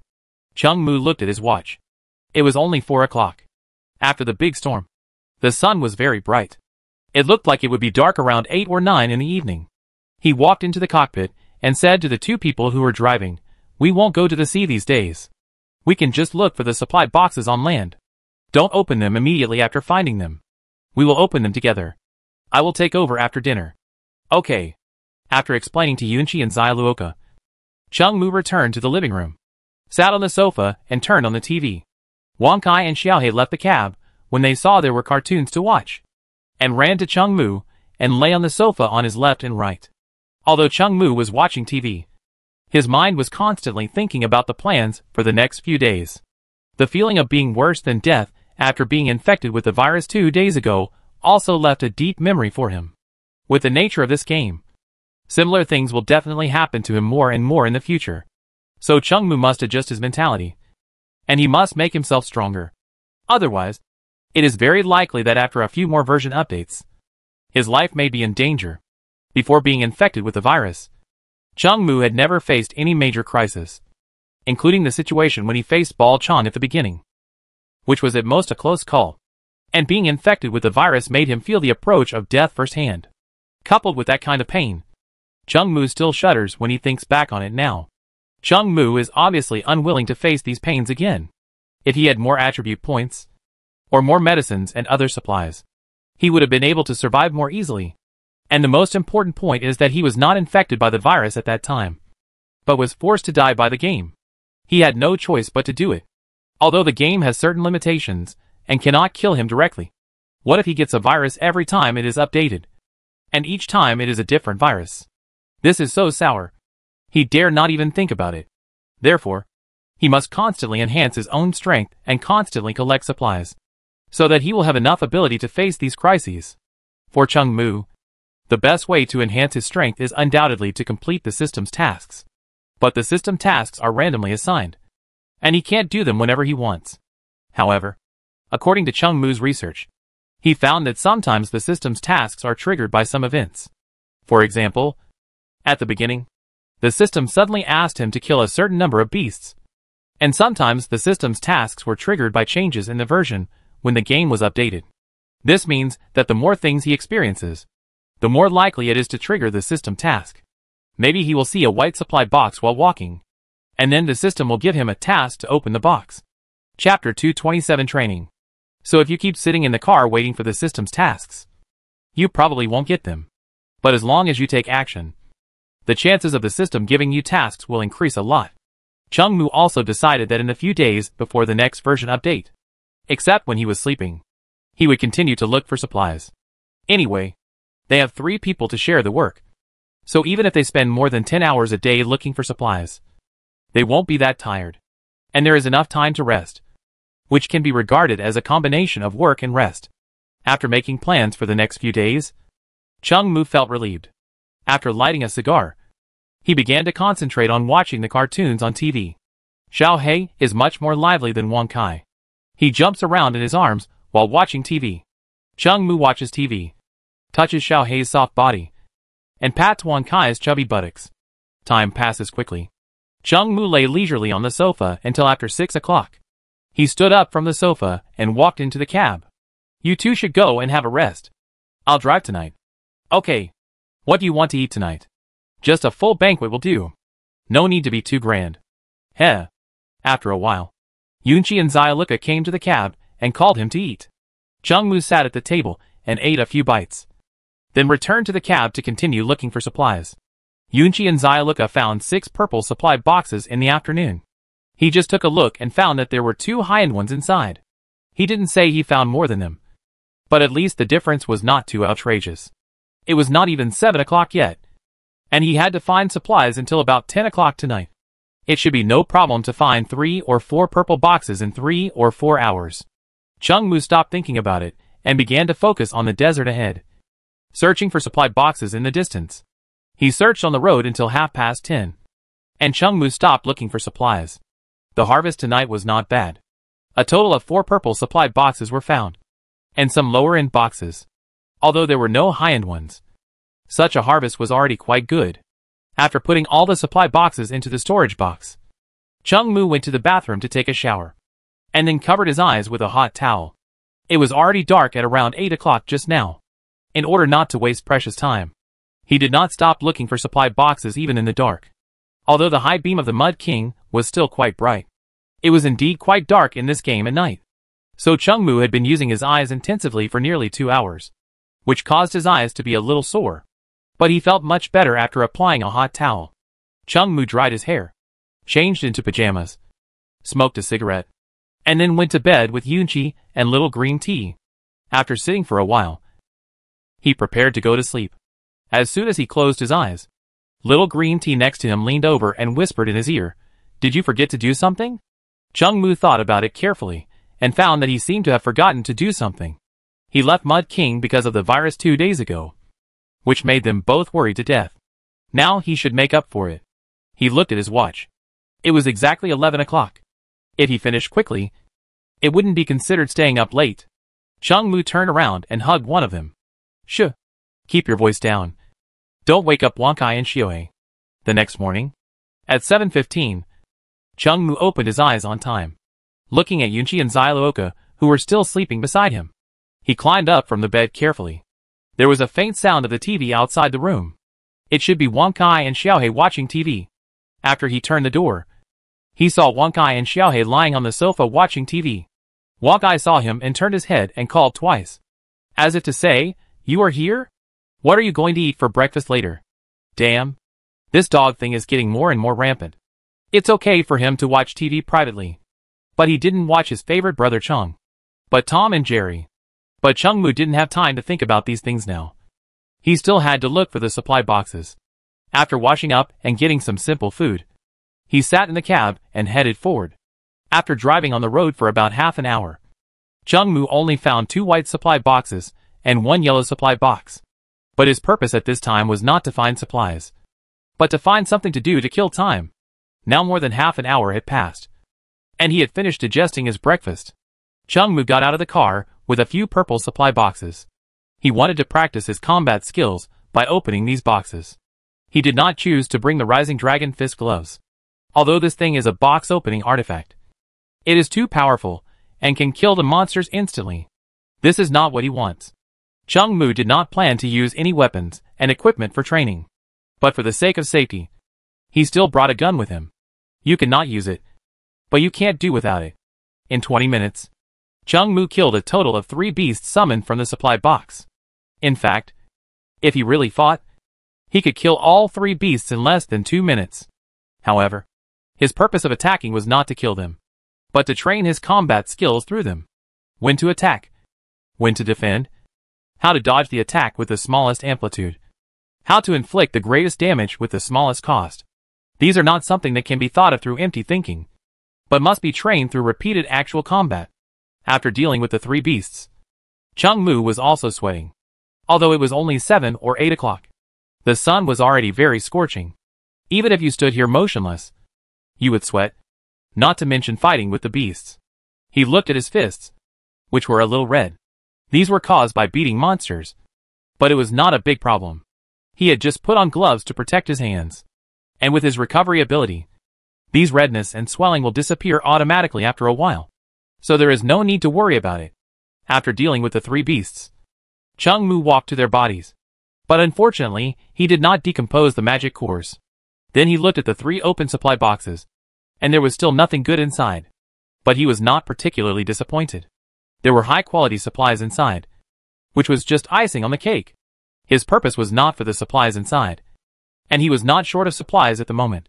The only thing he lacked was the power core. Chapter 228. I live in Zon. It's just that the power core is too hard to find. The only way to get it quickly is to kill other players, and then disassemble their vehicles. But this method is a once-in-a-lifetime method. As for the other method, it is to find it by opening boxes. But this method is still not easy. With Chung-Mu's lucky attribute, he only found one with the help of Wankai. The power core is very important. Chung-Mu also hopes to use it to upgrade the Mud King to level 5. He really wanted to see what kind of changes would happen to the level 5 Mud King. Unfortunately, it is useless to think about these things, and they can only be accomplished through practical actions. Chung-Mu emptied his mind, patted the dust off his body, and returned to the car with the supplies he had just harvested. He originally planned to take a shower in the bathroom, but he didn't expect Yin-Chi and Xiao Lu-Cha to be washing up in it. "Why are you two up so early?" "Nonsense. You make so much noise that even pigs can't sleep." Chung-Mu was so absorbed in the battle that he neglected this point. He smiled and walked into another bathroom, turned on the shower and washed off the sweat on his body. While taking a shower, he was also reviewing the battle just now. Where was fast? Where was slow? Where was wrong? These are all areas that need reflection. Chung Mu will not take it lightly just because he has the highest attribute points in the game. Arrogance is the biggest obstacle to survival. After walking out of the bathroom, he sat in the driver's seat and continued to set out to find supplies. He took out a cigar from the storage box and found that there were not many of them left. Chung Mu felt that smoking was okay, and it was quite good for daily entertainment. So he sent another message to that person. Do you still have cigars? Yes. Godfather. How many boxes do you want? How much do you sell it for? Keep exchanging information. Will you? No. But you can trade it for something else. The main reason was that the information he wanted to know was confidential. And Chung Mu didn't want to tell him. After all, the relationship between the two was not that good. Then please help me make some things for free. I'll make a list later. Please see if there are any drawings for making these things. If there are, please help me see what raw materials are needed. Then I will provide the raw materials, and you will make them. Okay. As long as the manufacturing requirements proposed by this person are not too outrageous. Then this kind of transaction can be regarded as a win-win situation. After waiting for a while, Chung Mu received the list he sent. After taking a general look, there was nothing that could not be made. So Chung Mu readily completed the transaction with this person, and got a few boxes of cigars in return. According to Chung Mu's estimation, this person should not smoke. Otherwise, he would not trade cigars. Also, how did he find so many cigars? Could he have the blueprints for making cigars? Otherwise, Chung Mu found a lot of cigarettes and so many boxes of supplies. But he never came across cigars. Chung Mu was a little confused, and then sent a message to that person. Where did you find these cigars? I picked up leaves on the road and rubbed them by hand. Give me back what I made. I lied to you. I didn't make it with my hands. Where did you get it from? I rubbed it with my feet. F***ck. F***ck. I'm sorry. I lied to you again. I found it in a supply box. Oh. Don't you want to know what kind of supply box it was from? Will you tell me if I ask? Tell me what you can get from the black supply box. And I'll tell you. I'm going to leave now. I'm not such an unreasonable person. I have another way. Call me Dad. I was in Zon before I came to this game. Be careful. After sending this message, Chung Mu closed the chat channel. The players here are really rude. They are so ambitious, and even try to mess up the generations. After Chung Mu drove on the road for a while, Yunchi and Xiaoluka finished washing and eating breakfast, and came to the driver's seat. The two wanted to come and replace Chung Mu, but he was in high spirits. So he drove them out, and asked them to stay in the living room. At noon, I will bring them to train their combat skills. After a while, the sound of a bloody and wise TV series came from the living room. Wang Kai and Xiaohe, who were in the living room, also ran to the cab and chose to stay with Chung Mu. It seems that the eyes of the masses are sharp. Even the dogs are not looked at. Chung Mu turned up the volume of the stereo a little bit, and then took Wang Kai and Xiaohe to continue looking for the supply box in this vast desert. Today's weather is still so hot, but there is no discomfort in the Mud King. Everything here is so comfortable. Unlike the hot waves outside, Chung Mu has the company of Wang Kai and Xiaohe, and instantly feels that the boring journey is not so boring. Especially Xiaohe, who has been jumping around in the cab. Unlike Wang Kai, the lazy dog, who only lies on the seat. The morning passed quickly with Wang Kai and Xiaohe by his side. It's time to eat. Yunchi and Xiaoluka shouted from outside the cab. Chung Mu looked at his watch and found that it was already 12 o'clock in the afternoon. This morning's harvest was very good. He found 6 purple supply boxes, one of which was high-end. After putting the supply boxes into the storage box, Chung Mu took Wang Kai and Xiaohe to the living room. Lunch was a simple 4-course meal and 1 soup. After lunch, he went back to his room to rest. The afternoon time can be left to Yunchi and Xiaoluka. The strong sunlight and the fact that he had just finished his meal made Chung Mu very sleepy. He fell asleep as soon as he got back to bed. After sleeping for an hour or so, Chung Mu woke up. After rubbing his eyes, he got up from the bed and went to the bathroom to take a shower.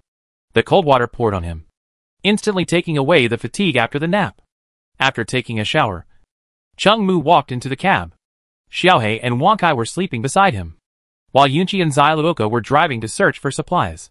Seeing Chung Mu coming in, Little Green Tea immediately pointed to the 2 purple supply boxes next to him and said, "Look, we just found it. Isn't it amazing?" Chungmu immediately gave a thumbs up. Brother is so capable. Before Chungmu could say more, Yunqi suddenly pointed in a direction ahead. Look over there. It seems to be an oasis. Chungmu picked up the telescope. But due to the distance, he could only see a vague green color, which seemed to be the color of trees. But he was not sure whether it was a mirage. Chapter 229 Beast Herd. Let's go and take a look, Chungmu said to Yunqi and Xiao Lucha. No matter whether it was a mirage or not, we would know it after we went to take a look. After the three drove towards the green for a while, Chungmu picked up the telescope and looked again. The scenery over there also became more real. And it did not look like a mirage, but a real existence. After driving over there for a while, Chungmu confirmed that the place was a small oasis. However, this oasis seemed to be open, and there was no light curtain outside. Moreover, there were dozens of wild beasts of different sizes lying beside the pool of water in the oasis. When these beasts saw the huge Mud King coming over here, they not only did not run away, but also stood up and looked at it with ill intentions. Chungmu's first reaction, when he saw this group of beasts, was to get rich. After killing these dozens of beasts, the magic cores obtained were not a small number. And there were also their fur and meat. And most importantly, they can be used as perfect consumables for Chungmu and his two friends to train their combat skills. However, he has never tried to face so many beasts at the same time. This time, he definitely can't fight them hand to hand. Dozens of beasts rushing towards him at the same time. Even with Chungmu's strength, he can't resist. This time, he must change his strategy and practice his shooting skills. Chungmu turned to Yunqi and Xiao Lucha and said, "You two drive the car. I'll take care of them. Let's go to this oasis to see if there are any supply boxes. This oasis is not small, and there should be some supply boxes in the woods. But we have to get rid of the beasts first." Chungmu took the heavy sniper from the storage box, walked up the stairs to open the sunroof of the Mud King, then put the gun on the roof and aimed at one of the beasts. They stopped the Mud King for the time being. Xiao Lucha sat in the driver's seat, and Yunqi leaned on the window with a gun and aimed at the beasts. Bang! As Chungmu pulled the trigger, the head of one of the wolf-shaped beasts exploded directly, and Yunqi followed closely and shot several of the beasts. Since Yunqi was holding a rifle, the bullets from the rifle did not kill them immediately, but they also injured them. When the beasts saw their companions being injured or killed, they did not panic or flee as Chungmu expected. The beasts rushed directly towards the Mud King as soon as the gunshots appeared. Chungmu and Yunqi did not hesitate at all and immediately shot at the beasts. Before the beasts rushed halfway, they had already killed more than a dozen of them. And even if they rushed to the Mud King, they could not cause any harm. Facing the herd, Chungmu was well prepared. He picked up the grenade launcher next to him and fired a few shots at the herd.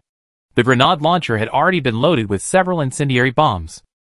With a loud bang, a huge flame exploded in the herd. Some beasts were covered with hair, which was flammable.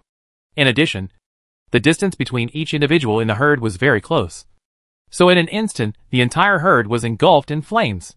The herd, all of whom were on fire, was obviously not as calm as before and began to run in all directions. In order to help them get rid of their pain, Chungmu also aimed at the beasts and shot. Some of the fierce ones ran far away after catching fire, but most of them ran to other places for a while before falling to the ground. Chungmu, Yunqi and Xiao Lucha also spent a while to kill all the beasts. So far, all the beasts that can be seen on the surface have been solved. The three got out of the car, looked around cautiously, and quickly decomposed the bodies of these beasts, since the animal corpses would disappear if they were not decomposed after a period of time. They did not dare to delay for even a second. Fortunately, the three of them were fast enough, and the corpses of these beasts were all decomposed. They decomposed more than a dozen magic cores. But these magic cores were all small magic cores, not big ones. Then, there were dozens of furs and hundreds of pieces of meat. They could not use up all these things. The furs could be kept, and the meat would be traded later. Otherwise they would go bad. After decomposing the bodies of the beasts, they drove into the oasis, and Yunqi and Xiaoluoka stayed in the car, while Chungmu drove into the oasis alone to search for the supply boxes. The main reason why they didn't take them with them was that they were afraid that if the three of them went in together, and then other players passed by here and drove away the Mud King parked outside, it would be a disaster. Although the probability of such a thing happening is equivalent to winning a 5 million lottery on Blue Star, it is still based on the premise that there is no relative of the director. But after all, things could still happen, so it's better to be cautious. After getting off the car, Chung Mu walked to the pool where the beasts had gathered just now and took a look. Unfortunately, this pool is not like the Immortal Lake. There is nothing special about it, and the depth is not very deep. He touched the water with his hand, but did not trigger any hidden tasks. After wiping the water stains on his hands, Chung Mu turned and walked towards the woods. The woods were not big, and he searched them in less than half an hour, but did not see any supply boxes or special items. It's really strange. This place doesn't look like there are no supply boxes, and there were so many wild animals around the pond just now. It's impossible that there is not even a supply box. Chung Mu returned to the pond again and carefully examined it. The water was very clear. There were not even small fish or shrimps in it, and the bottom of the water could be seen at a glance. There was nothing else at the bottom of the water except some stones. He carefully recalled the scene just now. Before he came, the group of wild animals were all around the pond, some lying down, and some drinking water. And when I attacked them, they didn't run away, but rushed over all at once. There must be something in this pool. After thinking about the details just now, Chung Mu made this judgment. He looked at the pool carefully again. In addition to water, there were pebbles at the bottom of the water. The water seemed to be fine, so there were only stones. Chung Mu began to examine every piece of the bottom of the lake, when his eyes focused on the center of the pool. A palm-sized stone that looked more round than other stones attracted his attention. This stone looked ordinary, but in a rare oasis in the desert, there was such a stone. Maybe it had a great effect. He stretched out his hand to test the water in the pool, and then patted himself to see if there was anything unusual. Chapter 230 Healing Orb. Chung Mu was mainly afraid that the water in the pool would cause harm to the human body, so he was also quite cautious. If he had known earlier, he should have left one of the beasts in the herd to test the poison. No, without the herd, he could still open the supply box. Chung Mu slapped his forehead and remembered that they had found several purple boxes today, but had not opened them yet. He immediately took a purple supply box from the car and opened it, beat up the creatures summoned inside, and threw them into the pool in front of him. After a while, Chung Mu found that the creature thrown into the pool was not only normal, but also the wounds on its body seemed to be healing. Based on Chung Mu's understanding of the creatures in the game, they definitely could not heal their wounds in such a short time, which means there must be something good in the pool. After fishing the beast out of the water and carefully checking it, Chung Mu put on goggles and dived into the bottom of the pool after finding nothing abnormal. After jumping into the water, he had a clear goal and swam directly towards the stone in the middle of the pool. The pool was not very deep, so he almost reached the bottom in one dive. Chung Mu picked up the stone that was slightly rounder than the other stones around it from the water. A warm feeling instantly spread from his palm to his limbs. And then the game item prompt appeared in his sea of consciousness. Item, Healing Orb. Note 1. Putting the healing orb next to you can slightly increase the healing speed of wounds and play a role in warming the body. Note 2. The healing orb cannot heal broken limbs or serious internal injuries. Note 3. This is just an ordinary stone. You can even use it to hit people. Seeing the hit of this stone, Chung Mu immediately understood why the beast's wound healed faster after being thrown into the pool, and why there were beasts gathering in this area. So there is such a treasure here. Although according to the introduction, it can only heal some skin injuries, and cannot heal major injuries. But putting it aside will definitely be good for your health. Chung Mu was inevitably injured when opening the box, but this stone saved him a lot of trouble. After putting this stone away, he went to look for other stones at the bottom of the pond. But unfortunately, he didn't find this kind of healing gem. After climbing out of the pond, Chung Mu took off his wet clothes and returned to the Mud King. Xiao Lu Cha took out a towel to wipe the water off his body and asked him, "What did you find just now?"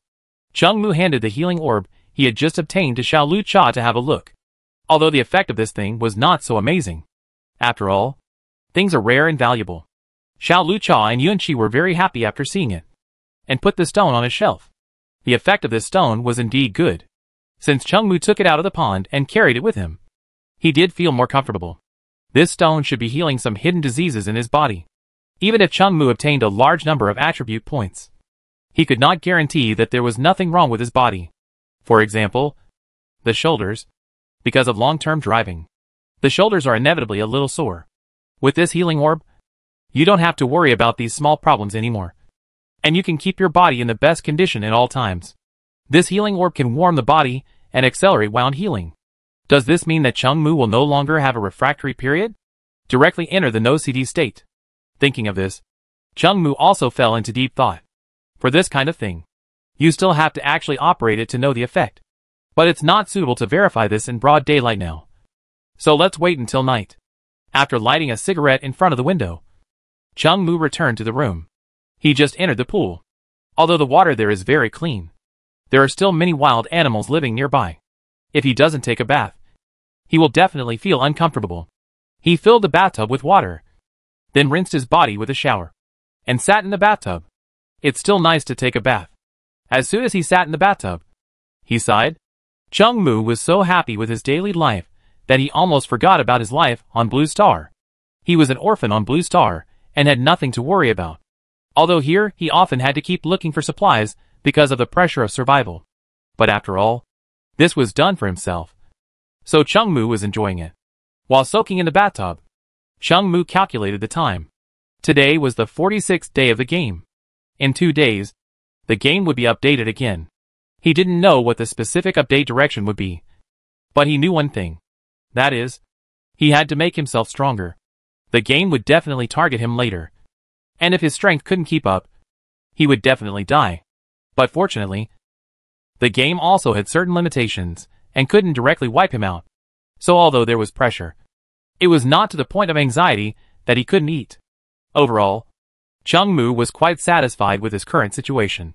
He leaned back in the bathtub, took a deep breath of the cigarette in his hand, and opened the game's chat channel to see if he could filter out some useful information from it.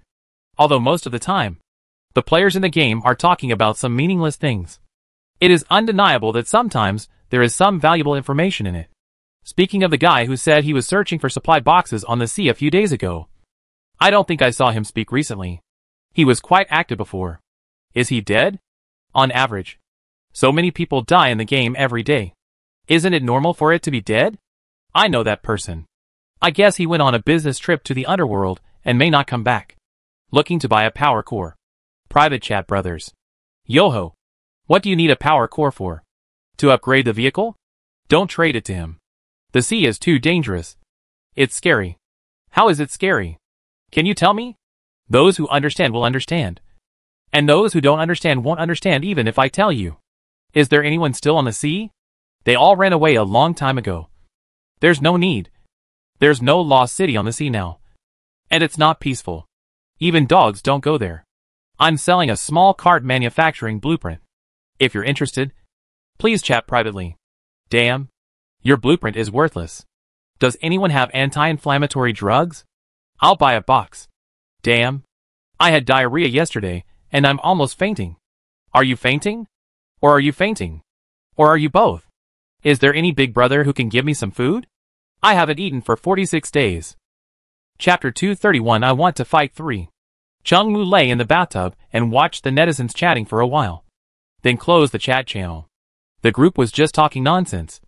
And there was no exciting quarrel. So it was boring to watch. He got up from the bathtub and walked to the cab. You two go take a rest. I'll drive. It's only 3 o'clock now. Wait until 6 o'clock and you can take over. It's okay. Now I have the healing orb. So I'm not that tired. You two get ready. We still have to open those supply boxes in a while. Okay. Yunji and Xyluka knew that they would have to train their combat skills by driving the purple supply boxes they found. So they left the cab without saying anything else. Changmu changed their seats and continued to look for supply boxes in the distance, while Wang Kai and Xiaohe lay on their seats and slept. The scenery in front of him remained unchanged, except for the desert, which was still desert. However, he had long been accustomed to it and did not feel bored. And now that he had the healing orb, driving was not so uncomfortable, and he felt full of energy. The reason why he was able to find this gem was that Changmu worked hard to find supplies on the map, and the other reason was his luck. Regarding the role of attribute points, this point cannot be ignored. An afternoon passed quickly. In this afternoon, Changmu found a lot of supply boxes. However, the proportion of purple supply boxes was not large. But a lot of yellow supply boxes were found. And many packs of cigarettes were found today. So he probably won't have to worry about not having cigarettes in the short term. The most important thing was that he found a box of cigars in the yellow supply box, which solved a mystery in his heart. He had always been curious about where the man found the cigars, but he was busy talking nonsense with him at the time and didn't have time to ask in detail. Now he found out after he drove out. Chung Mu looked at the time on the dashboard. It was a few minutes to 6 o'clock. It was just right for them to open the supply box before dinner. He found a relatively hidden place, parked the car, and then got out of the car with Yunchi and Xiaoluka and the supply boxes. He made a rule for Yunchi and Xiaoluka. That is, they can use guns to kill the things summoned in the supply box, but they cannot use more than 3 bullets to kill each creature. If they fail to complete the task, Chung Mu will punish them severely. Of course, Chung Mu will help them to scout the battle to prevent any unexpected situations. Moreover, Chung Mu also used the system to see through these supply boxes, and the ones left for them to open were ordinary purple boxes. With their abilities, as long as they are serious, there is no pressure to complete this task. Chung Mu also left 3 boxes for himself, 2 of which are high level. He will open the boxes later, and open 3 boxes at the same time. Now facing the thing summoned from a box is no longer stressful for him. He wants to fight 3. Yunchi completed the task quickly. Now his gun-holding action looks like a veteran soldier who has been through many battles. Skilled and confident. As for little green tea, I don't know if she did it on purpose. She dealt with the previous beasts well, but she used 4 bullets to kill the last one. The last beast was not strong. Chung Mu saw that she could have killed it with 1 shot. This little girl must have done it on purpose. When she killed the last beast, she came to Chung Mu, pinched the corner of her clothes, opened her eyes, and said to him, "Oh, brother, I accidentally didn't complete the task you assigned. Come and punish me." Chung Mu almost lost control of himself after seeing this move. But considering that precious time could not be wasted, he still took the 2 people into the car and asked them to cook quickly. Chung Mu ran to a place a little further away from the Mud King, and then pressed the switches of 3 supply boxes one after another. This was also the first time he faced such a situation, so he wore a full set of protective gear, and then brought the Rising Dragon Fist gloves with him, but did not equip them. The Rising Dragon Fist gloves were only brought in case of emergency. This equipment does not consume dragon souls, and it is extremely powerful. It is a magical tool for killing small monsters. When he pressed the switch, a black tiger, a gorilla, and a giant wolf were summoned from the supply box. After they jumped out, they rushed directly towards Chung Mu. Of course, Chung Mu would not sit there and wait for death. He rushed directly towards the 3 beasts, punched the largest black tiger, and then bent down to avoid the attacks of the other 2 beasts. The black tiger was punched several meters away by Chung Mu, and a few strands of blood flowed out of its mouth and nose. But it did not look seriously injured. The other 2 beasts flew behind Chung Mu, and the 3 beasts surrounded him. Chung Mu was not too impatient. Although it was the first time he faced this kind of 3-way trap, it was not a big problem for him. These beasts were not strong. Even if 3 of them were together, they could not cause any major damage to him. It was just a little troublesome to deal with them. Chung Mu's current plan was to defeat them one by one. First deal with the strongest black tiger, and then deal with the other 2. He rushed straight towards the black tiger and punched it in the head. At this time, the giant wolf and gorilla behind him also approached him. After Chung Mu repelled the black tiger, he then kicked the giant wolf in the waist. Wolves are known for their copper heads, iron bones and tofu waists, and their waists are their weakest points.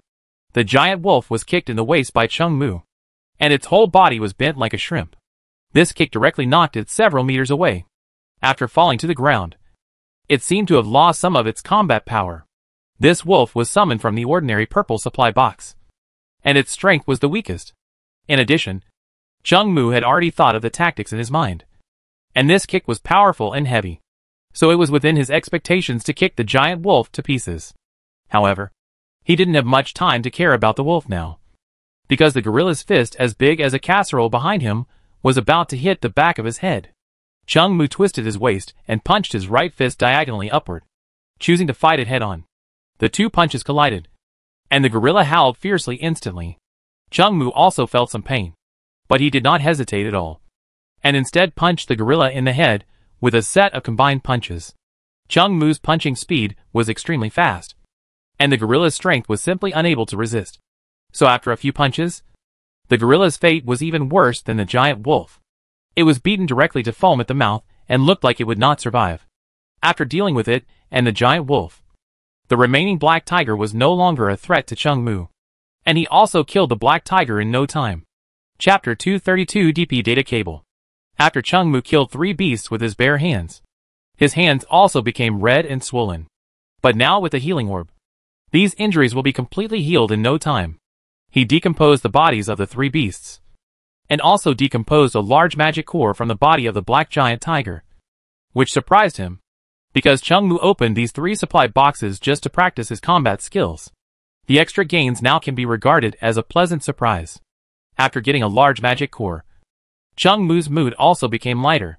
Now, as long as the game does not plant a virus directly on him, he can basically solve most crises with his strength. For example, if the game summons a creature similar to Bald Chong again, then with Chung Mu's current strength, plus the Dragon Blade and the Rising Dragon Gloves, he will have no problem protecting himself. However, this strength is not enough to solve the mystery of him. Apart from other things, he couldn't even deal with the mysterious creatures at the bottom of the Immortal Lake. Thinking back to the Immortal Lake, Chung Mu remembered the mysterious voice at the bottom of the lake that saved his life. If he was strong enough, he should be able to communicate with the owner of that voice.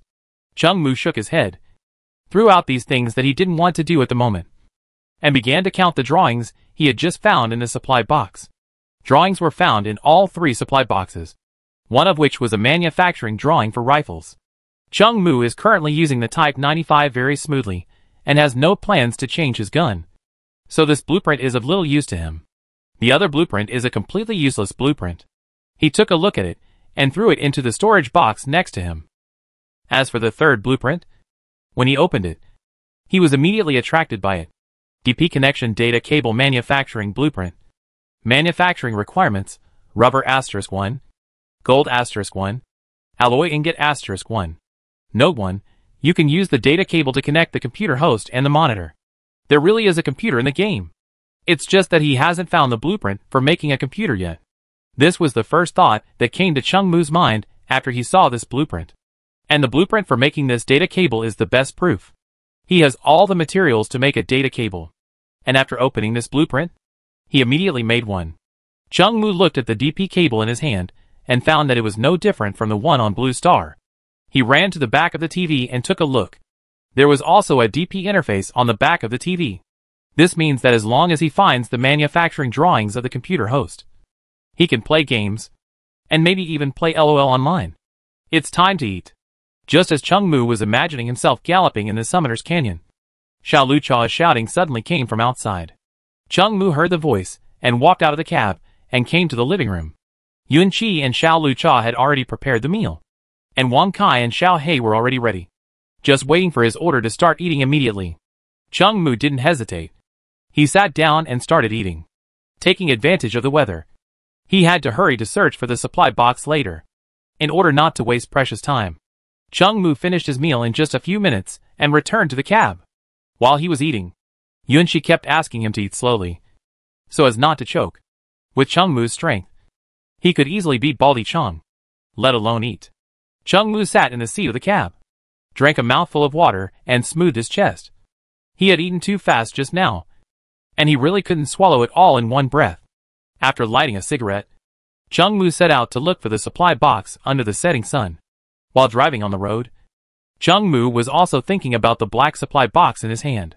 He currently has 2 black supply boxes in his hand. One is a land supply box, and the other is a sea supply box. After opening these 2 boxes, his strength will definitely be greatly improved again. With his current strength and equipment, opening the black supply box is not too difficult for him. The main reason is that as long as there are enough large magic cores, he can always release the Dragon Blade skills. And the Dragon Blade skills are a killer for most creatures in the game. Thinking of this, Chung Mu wanted to open the black supply box in his hand right now. But he still resisted the urge to achieve quick success. It is not the best time to open the black box now. Not only because of the vision problem, but also because he feels that his condition is best from morning to noon. Although his strength has been further enhanced after obtaining the Rising Dragon Fist, it does not mean that he can be careless. Although the crisis in the black supply box could not do anything to him, Chung Mu's character meant that he would definitely wait until the most appropriate time to do this. After clearing his mind of distracting thoughts, Chung Mu continued to drive forward, focusing on searching for supply boxes. After dinner, Chung Mu searched for supply boxes on land until after 10 o'clock in the evening. It got dark early today, and by 10 o'clock, it was pitch dark outside. But the harvest tonight was not bad.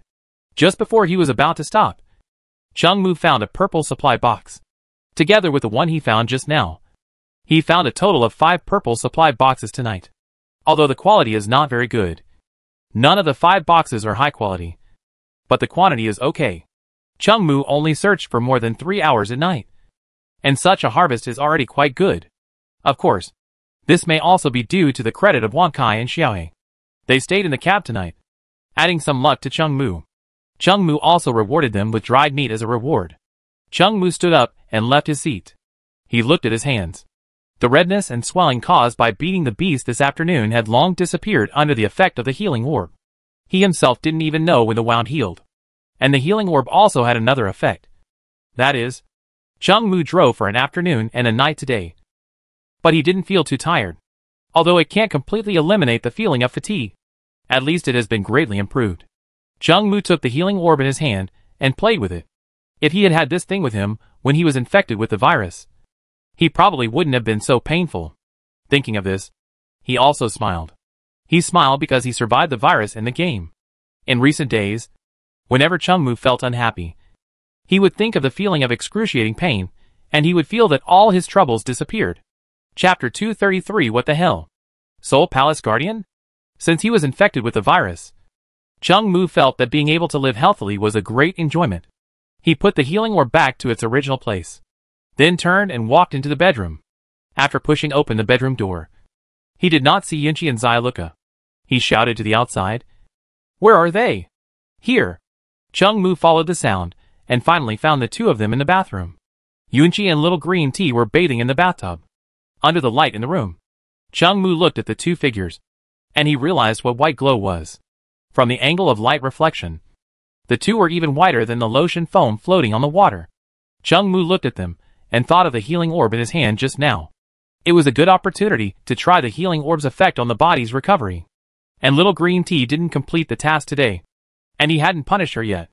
Punishment plus experiment. This matter can be said to kill 2 birds with 1 stone. Chung Mu hurried to the bathtub, and with a sound of plop, he also entered the water. At 7 o'clock the next morning, Chung Mu got up from the bed. Although he slept very late yesterday, he didn't fall asleep until a little after 12 o'clock. And then he had some midnight snack. But the healing pearl is indeed well deserved. It has a certain effect on the recovery of various parts of the body. And the effect is not small. In addition, after the virus incident, Chung Mu felt particularly happy no matter what he did.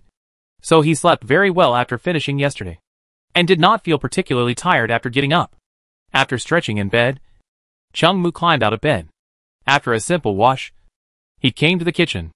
Wang Kai and Xiaohe had woken up long ago, and were waiting for him eagerly. Seeing Chung Mu walk out of the room, the 2 of them immediately surrounded him. Chung Mu certainly knew what they wanted to do, so he went to the kitchen to make some food for himself, and then prepared breakfast for Wang Kai and Xiaohe. After a nice breakfast, he took Wang Kai and Xiaohe into the cab and started today's search for supplies. There was a heavy rain in this area at around 3 a.m. last night, so when I got up this morning, there was still some smell of soil in the air, and the land was a little wet. However, under the evaporation of the sun, the moisture will disappear completely in a short time. Chung Mu drove on the road for about 40 minutes, and the sound of Yunqi and Xia getting up came from the bedroom. The 2 of them walked into the cab wearing loose-fitting coats that only covered their thighs. He looked at their straight and round legs through the rearview mirror and asked casually, "Have you changed the sheets? It's been done a long time ago. Do you think everyone is as lazy as you? Is there anything to eat? I made it in the kitchen this morning. Take a look. If you don't like it, make it yourself." Hee. By the way, Chung Mu stopped the 2 who were about to leave. "We need to open another black supply box before lunch. You 2 should prepare it." "Okay." The 2 heard that there was still work to do later, So they did not dare to neglect it, and began to prepare for various matters before opening the black supply box. After Zyluoka and Yunchi left the cab, Chung Mu lit a cigar, enjoyed it for a few minutes, and then put the cigar aside, and then began to focus on finding the supply box. When the time came to 11 o'clock in the afternoon, Chung Mu stopped looking for the supply box. The harvest in the morning was not as good as last night, and only 3 purple supply boxes were found. This may also be because he was thinking about how to open the black supply box in the morning, so his mind was inevitably a little scattered. After taking a deep breath, Chung Mu took the black supply box from the storage box, explained it to Zyluoka and Yunchi, and got out of the car. Yunchi and Zyluoka were also fully armed and ready to support Chung Mu at any time on the Mud King. After Chung Mu walked to a place a few hundred meters away from the Mud King with the black supply box, he used the system to see through it again, and after confirming that the danger level had not changed, he pressed its switch. The appearance of the creature summoned by the supply box this time was somewhat different from before. First, bursts of black smoke came out of the supply box, and then the black smoke condensed into the shape of a person. There seemed to be a humanoid creature wrapped in the smoke, holding a metal chain in his hand. Damn! Soul Palace Guardian? Fortunately, the black fog did not make a cheerful laugh. Otherwise Chung Mu would have really thought he had traveled through time. When the black fog was summoned, Chung Mu did not daze, but immediately took the initiative and fired at the black fog. But what he didn't expect was that the black fog disappeared directly from his sight just after the bullet was fired.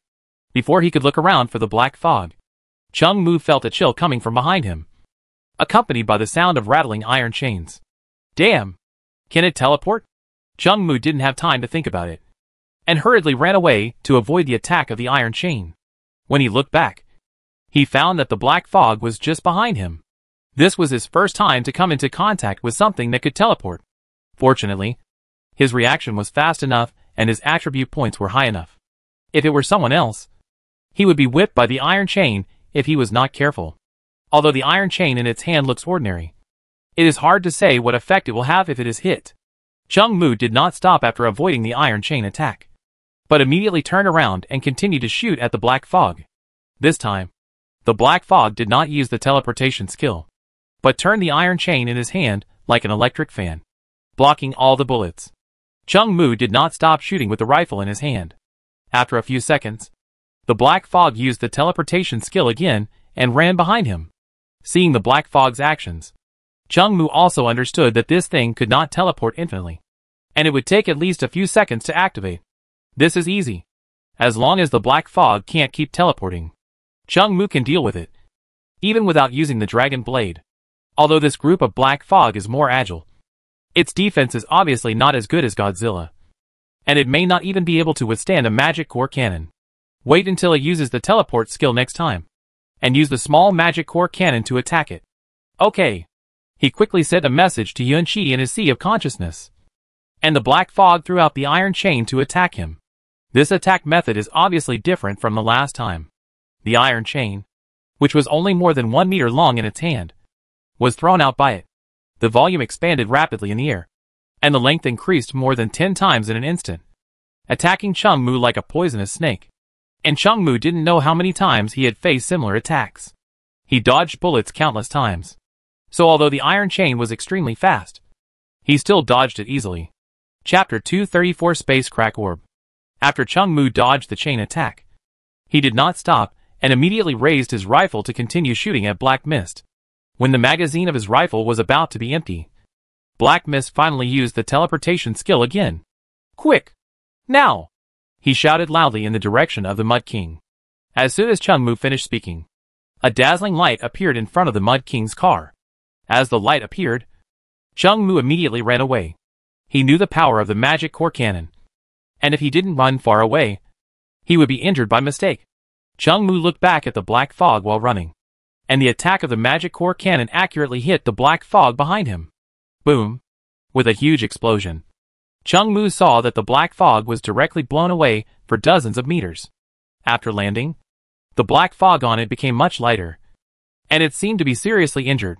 Seeing this, Chung Mu immediately took advantage of its illness to kill it, and decisively took out his gun and shot at the black fog. The bullets poured on the black fog, But it seemed that they were all absorbed by the mysterious fog. And it seemed that no substantial damage was caused. Chung Mu certainly couldn't let go of such a good opportunity. The bullets were useless. And he had other ways to kill the black fog. He threw the rifle aside and rushed directly towards the black fog lying on the ground.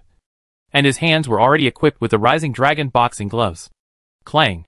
Chung Mu used his left foot as the axis, pushed the ground with his right foot and turned his waist, and punched the black fog with a heavy punch, making a dull sound.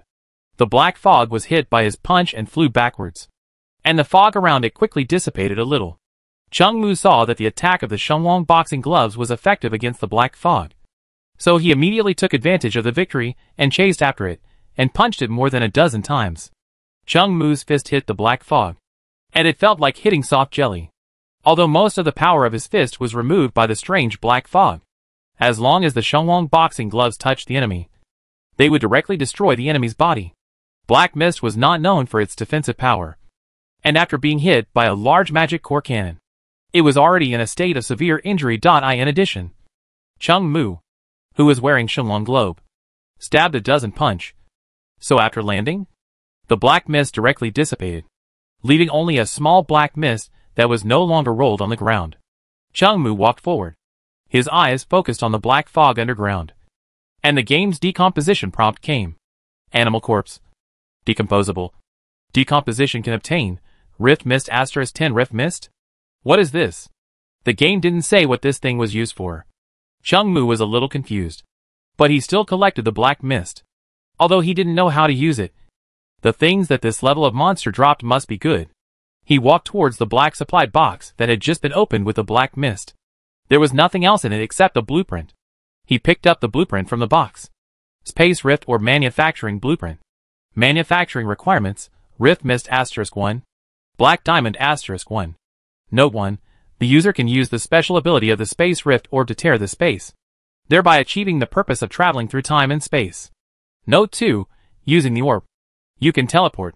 Note 3. The maximum distance of each teleport is 100 meters, and it can only be used once every 5 minutes. And multiple uses are invalid. Note 4. The orb is a consumable item. Each orb can activate a special ability once, and the orb disappears after use. Fuck. This is a magical artifact. It can actually teleport. Chung Mu couldn't help but be happy when he looked at the contents of this drawing. This thing is a magical tool whether it is for running away or chasing. The only pity is that compared with the strength shown by the black fog itself, the effect of this thing has been weakened a lot. When Chung Mu was fighting with the humanoid black fog just now, the black fog could teleport hundreds of meters at a time, and the skill cooldown time was only a few seconds. However, 100 meters is enough for him. This skill is not as simple as it seems on the surface. Tearing the space-time rift also means that you can teleport anywhere, even to the sky or underground. If he had this gem when fighting Godzilla, he wouldn't have to use the Dragon Blade skill. He could just teleport to Godzilla's face, cut his two big eyes with a knife, and then face a Godzilla that has lost its vision and slowly grind its blood. So the Space Rift gem is very useful to him. And the main feature of this thing is to surprise the enemy. At this stage of the game, I'm afraid no one thought that he would teleport. Chung Mu carefully put away these things and returned to the car. Brother, what was that black fog just now? It looks scary. It's okay. It's not a small matter for me. Come and see what I got from the black materials. Chung Mu handed the blueprint to the two of them. Yun Qi and Xiao Lucha also exclaimed after reading the blueprint. After all, the quality of this thing is really high. When I find the black diamond, I will make one for each of you for self-defense. Brother is awesome. Hurry up and cook. I'm hungry. Yes, sir. He has 10 rift mist in his hand. One for Yunchi and one for Xiluoka, so that he can feel more at ease. The only thing he lacks right now is black diamonds, which should be gemstones. I wonder if anyone in the chat group will find them. Does anyone have black diamonds? Buy a few. 9,527. I haven't seen you for a long time. Also 9,527. I thought you were dead, but I didn't expect you to survive the game virus. Boss, can you tell us what it feels like to be infected with a virus? Boss, can you comment on the fact that you are the first to be infected with a virus in the game? Boss, why do you want black diamonds? Although I don't have any, I still want to ask. Brother, I have 2 black diamonds. In exchange for a power core. Will you? Damn. There really is someone who has black diamonds. But this guy is a bit greedy. And he actually bid so high. There are too many types of materials in the game. It is normal that Chung Mu did not find black diamonds. He was quite interested in the black diamond in this person's hand. Chung Mu was also short of power cores. But he was not short of 1 or 2. But dozens. 1 power core was not important to him. He could get it from the purple supply box anyway. The main reason was that Chung Mu was very interested in the Space Rift Orb. And he wanted to make it now, to see what it looked like. And after having these 2 black diamonds, he could make an orb for Yunchi and Xyluka. And they would have something to save their lives. In addition, considering that the game would be updated in 2 days, he planned to trade the 2 black diamonds back. Chapter 235 Black Diamonds. Chung Mu sent a message to the person who was selling black diamonds in the group. He wanted to bargain with this person. As a result, the person first expressed his admiration for him, and then began to complain about how difficult it was for him to find these 2 black diamonds. Although the relationship between the two was very good. Business is business after all. In short, in one sentence, the price cannot be reduced. Chung Mu did not say much. This was just a transaction. He was not naive enough to think that with his fame, others would actually give up the benefits that belonged to them. Currently, only this person has the black diamond. Of course, it is possible that someone else has it, but they have not traded it. But no matter what, this person does have bargaining power. Scarcity makes things valuable. And Chung Mu is also waiting to use the black diamond. Chung Mu completed the transaction with this person, and then just asked him what kind of supply box the black diamond came from. The other party was straightforward and told Chung Mu directly that it was from the purple supply box. And 2 black diamonds were opened from the same supply box. Chung Mu had no way to verify whether what the man said was true or not. So he just believed him for the time being. And he would know when he opened a black diamond later. After completing the transaction, 2 black stones the size of a fingernail appeared in Chung Mu's storage box. He took out the 2 diamonds from the storage box, played with them for a while, and then made them using the gem drawings of the space crack. A flash of white light, and 2 round black gems appeared in Chung Mu's hands. The gems looked a bit like gold pieces polished with black jade. But unlike the chess pieces, the gems gave people a strange feeling.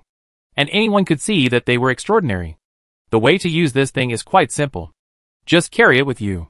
When you need to use it, you can teleport to any place within 100 meters with just a thought.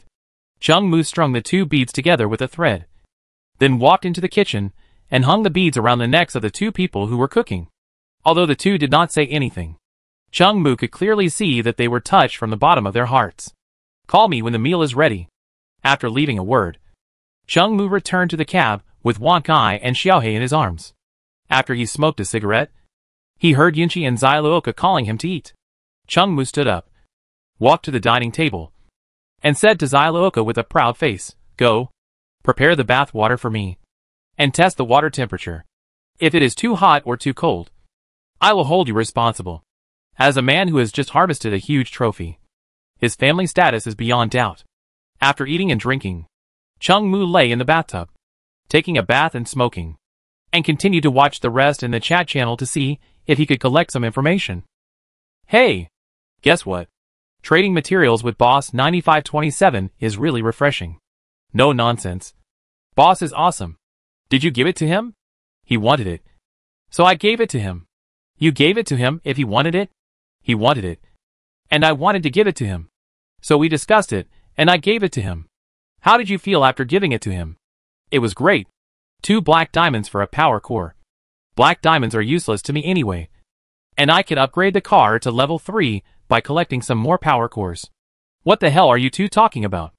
Boss, I have a ruby here. Do you want to take it? At 9527. How dare you trade a piece of junk like a ruby? I want to buy one. Private chat. Everyone stop arguing. Listen to me. You talk. Dad is listening. The person upstairs is my dad. And everyone else is my grandpa. I'm done. You guys just like to talk about these useless things. The game will be updated tomorrow night. Are you ready? It's okay. Even if the sky falls, I have 9527 to hold it up. I'm not afraid. I feel that this update will open a new map. Is there anyone who wants to bet with me? I will sell a power core, and I can ask 9527 to notarize it. Stupid. Do you think 9527 will pay attention to you? Humph. You bunch of trash. You chat here all day long. Just when you were talking. I found a purple supply box, and we'll open it later. I feel that the next update of the game may summon a creature to hunt us. Just like Bald-chan before. Why are you arguing about this? Won't we know when the game is updated tomorrow? Can any big brother give me something to eat? I haven't eaten for 47 days. After Chungmu read the messages in the chat group, the water in the bathtub was cooled by him. Apart from anything else, it was quite interesting to watch everyone chatting. During the chat, he was amused several times. Standing up from the bathtub, Chungmu wiped off the water on his body and returned to bed. He looked at the watch beside him. It was 1:13 p.m. A good time to sleep. Yunchi and Zailuoka were driving in the cab looking for supplies. And he had just opened a black supply box. He was in a good mood. Except for being a little worried about the version update tomorrow night. Everything was so beautiful. But for him, worrying was useless. Just live every minute of the present. Chungmu stretched out on the bed, and then fell asleep slowly. He slept well. It was not until 2:30 that Chungmu got up from the bed. During this time, he did not have any strange dreams. He went to the bathroom and washed his face with cold water, then walked into the cab. Zailuoka and Yunchi were chatting in the bedroom. When they saw Chungmu coming, they reported the results of the battle to him. There were not many boxes found. Only one purple supply box and one yellow supply box. However, Chungmu used the system to see through it, and found that this purple supply box was a high-level one, which was not bad. After letting Yunchi and Zailuoka rest, Chungmu returned to the driver's seat. Just as he was about to leave, he received a private message from his adopted son. Brother, do you need black diamonds? Yes. You have them? I don't have any yet. I can trade with you when I find one. Or 2 black diamonds for 1 power core. Not necessarily. I'll find one myself in the future, and there's no need to trade. Oh! One more thing. Brother, the version will be updated in 2 days. If you are infected with a virus again, come to me. I have powerful antibiotics here. The price is fair, and I don't cheat anyone. I will never raise the price just because you are dying. Damn it. Get lost. This little bastard is too bad at talking. When Chungmu thought of the pain of being infected with the virus, he shuddered all over his body, and his hair stood on end. He closed the chat with this person, lit a cigarette, took a deep puff, and then started to drive forward to search for the supply box. Chapter 236: The Challenge of the Brave. From the afternoon, when Chungmu started looking for the supply box, to the evening, when Yunchi and Zailuoka called him to eat. It was only a few hours. And Chungmu felt that it passed in the blink of an eye. Until he sat at the table. He was still immersed in the feeling of looking for supplies in the afternoon. After eating, the 3 of them stopped the car and rested for a while. Chungmu took Wang Kai and Xiaohei out of the car to walk around. They were busy searching for supply boxes these 2 days. And it was rare for them to have time to come down. The 2 of them also had a lot of fun near the Mud King. After resting for about 2 cigarettes, Chungmu carried them up by force. The reason for forcing them was that they were playing crazy and could not be called. So Chungmu had to catch them back. At night, the 3 of them were looking for supplies. It was not until about 10:30 that they stopped and prepared to wash and sleep. The desert at night was very different from the daytime. The temperature dropped to below 0. But this did not affect the 3 people in the Mud King. After they simply packed up, they lay on the bed and slowly fell asleep to prepare for the arrival of tomorrow. A ray of sunlight in the morning sprinkled into the Mud King. After a while, Chungmu opened his eyes and climbed out of bed. He rubbed his eyes, washed up in the bathroom, and then went to the kitchen to get some food. Then he sat in the driver's seat and began to make plans for today. Wang Kai and Xiaohei also ran after him, but did not disturb him. Instead, they sat next to him. I will open all the boxes in my hands at noon to see if I can get something valuable.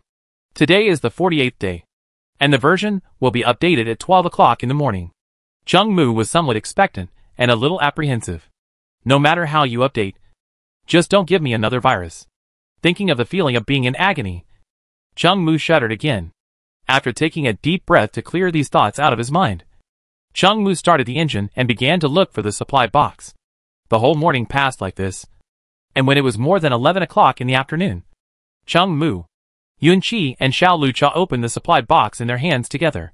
The only reward worth mentioning was finding a power core. As for other blueprints, they were all owned by Chengmu, or similar. After opening the supply box, they had dinner, and then continued to look for supplies in the afternoon. The whole day passed like this. Today's search for supplies ended at 8 o'clock in the evening. The three of them washed up and went to bed. They wanted to test the recovery ability of the healing orb again. The experience last time was not deep enough. So this time, they wanted to go deeper. At 12 o'clock in the night, the game update prompt appeared in everyone's mind. Chengmu was still awake at this time. He was leaning against the head of the bed, with Yunqi and Xiaoluca in his arms. Without time to recall the fierce battle just now, he quickly focused on the game update prompt. Survivor Game welcomes version update. Update contents as follows. Newly added Brave Challenge. Game mode. Brave Challenge mode introduction as follows. Players in the game can sign up for the challenge after 8 o'clock. After 12 o'clock on the same day, the players who sign up will be transferred to a random copy. Players who can pass the copy will receive 20 attribute points as a reward. A black supply box that can be opened without damage. And 5 power cores. Note 1. The copy is a random copy. Note 2. The time in the copy is not the same as the time in the game. But the time of a copy is up to 7 days in the game. Note 3. The casualties in the copy are real casualties. Death in the copy means death. Note 4. The dungeon is divided into single-player dungeon and multiplayer dungeon. Players are randomly assigned when entering the dungeon. The rewards after completing the single-player dungeon and the multiplayer dungeon are the same. Note 5. The materials in the game cannot be brought into the dungeon. Chengmu had just finished reading these subtitles from the game when the system's task prompt appeared in his mind again. System task. Clear the Brave Challenge dungeon once. Chengmu was still hesitating whether to participate in this Brave Challenge when the system prompt appeared in front of him. His originally hesitant heart immediately became firm. This dungeon must be participated. Apart from other things, such a generous reward is worth participating. But this also means that there must be great danger in the dungeon. Otherwise the game would not give such a reward. Not to mention the power core. 20 points of attributes. Plus a black supply box that can be opened without injury. This is a qualitative leap for the player's strength. If others pass the dungeon, but Chengmu does not participate, then this is a huge threat to him. In addition, there are still so many unsolved mysteries in him, and he must continue to improve his strength. As for Yunqi and Xiaoluca, they don't need to participate. Chengmu estimated that the difficulty of the single-player dungeon might be very high, and in the multiplayer dungeon, it is very likely that only one person will come out alive in the end. After telling them about his thoughts, the two of them definitely didn't want him to participate in the dungeon. However, Chengmu also carefully explained to them that in this game, if you don't become stronger, then in the end there may be only one dead end to go. Although the two didn't want him to go, they couldn't persuade Chengmu. What Chengmu decided was not something they could change. After putting Yunqi and Xiao Lucha to sleep, Chengmu opened the game chat channel to see what netizens were saying. Damn! 20 attribute points. I must sign up for this dungeon. Me too. The reward is too generous. Behind the reward, there is also a huge crisis. Just like if a person rewards himself too much, then he must have kidney deficiency. Master, it's right. Count me in if you sign up. I'll kill you all when I clear the dungeon. What does it mean that the dungeon time is different from the game time? Stupid. You don't understand this? For example, if you spend 100 days in the dungeon, you may only spend 1 day in the game. I won't go to the dungeon this time. I'll survive for 1 day. A man should have a strong heart. Will 9527 participate in the dungeon this time? He should go. Not necessarily. The big guys probably don't need to take this risk. You bunch of losers. As I said before, a man should have a strong heart. The game is getting more and more fancy now. Shh. Be careful of being banned. Is there any big brother who can give me some food? I haven't eaten for 49 days. Chapter 237 Godfather. Chengmu lurked in the chat channel for a while, and then closed it. He was just checking the group chat, and now, he was a little sleepy, and ready to go to bed. Just as he laid down and covered himself with the quilt, he suddenly received a private message. Godfather, are you signing up for this dungeon? Yes. Okay. I'll sign up too. If we're in the dungeon together, let's form a team. According to my estimation, Only one person may come out alive in a multiplayer dungeon. Ah. Then we should not meet again. After chatting with his adopted son for a few words, Chung-Moo closed the chat box because he wanted to sleep. At about 8 o'clock in the morning, Chung-Moo opened his eyes, then went to the game dungeon registration page to sign up, and then went back to sleep. Anyway, the dungeon will be in a few hours, and there is nothing to do, so it is better to sleep. In fact, for Chung-Moo, it is not completely free, but considering that he will be separated from Yunchi and Xiaoluka soon, they are reluctant to part, so it is better not to deepen their longing at this time. At around 10 o'clock in the morning, Chung-Moo got up from the bed. He told Yunchi and Xiaoluka how to use the dragon blade and rising dragon gloves. Anyway, you can't bring these props in the game to the dungeon. Then he told them about the precautions when he was not there. They are strong enough, and they have abundant supplies, powerful weapons, and the Mud King, so they don't have to worry about anything. After telling them everything they need to say, Chung-Moo and the two of them lay on the sofa, snuggling together, waiting for the dungeon to start. Wang Kai and Xiuhei were lying on their legs. Chung-Moo was a little nervous, but more of it was expectation. Yunchi and Xiaoluka were full of worries. They just wanted to live a simple life with Chung-Moo. Unfortunately, here, if you are not strong enough, you will only be persecuted. And they can't stop Chung-Moo, because they also know that Chung-Moo's idea is right. But they understand it. But when they think about being separated from their beloved, even if it is only 7 days at most, they don't know if he will be in danger. And their faces are full of sadness. Especially little green tea.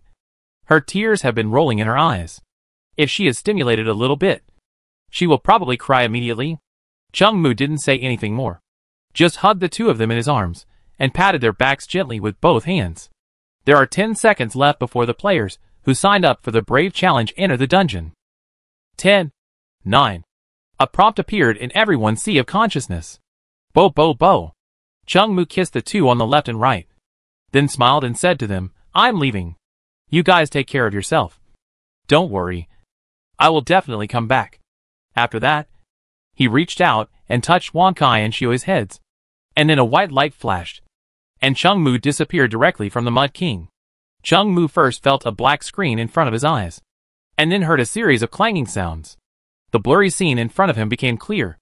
In front of him, there were a dozen children, who looked to be about 17 or 18 years old, holding various tools to knock on the old-fashioned railway that he had seen in TV dramas before. Before he asked, the game prompt appeared in his sea of consciousness. Time, 1930. Location, New York City, the United States. The player has entered the Brave Challenge dungeon. The dungeon is a single-player dungeon. The Godfather. Clear dungeon conditions. Unify the 5 major gangs in New York City. Note, the loyalty of the 5 major gangs must not be less than 50%. And the loyalty of the Hongmen gang must not be less than 90% to meet the clearance conditions. Identity, the leader of the Qingmu Hall of the Hongmen. Loyalty of the Qingmu Hall, 50%. Skills, none. Damn? Can you play like this? Chung-Moo originally thought that the so-called Brave Challenge would be a battle against some monsters. But he didn't expect it to be completely different from what he thought. Boss, the group of people from the Albert gang will come to collect the money again tonight.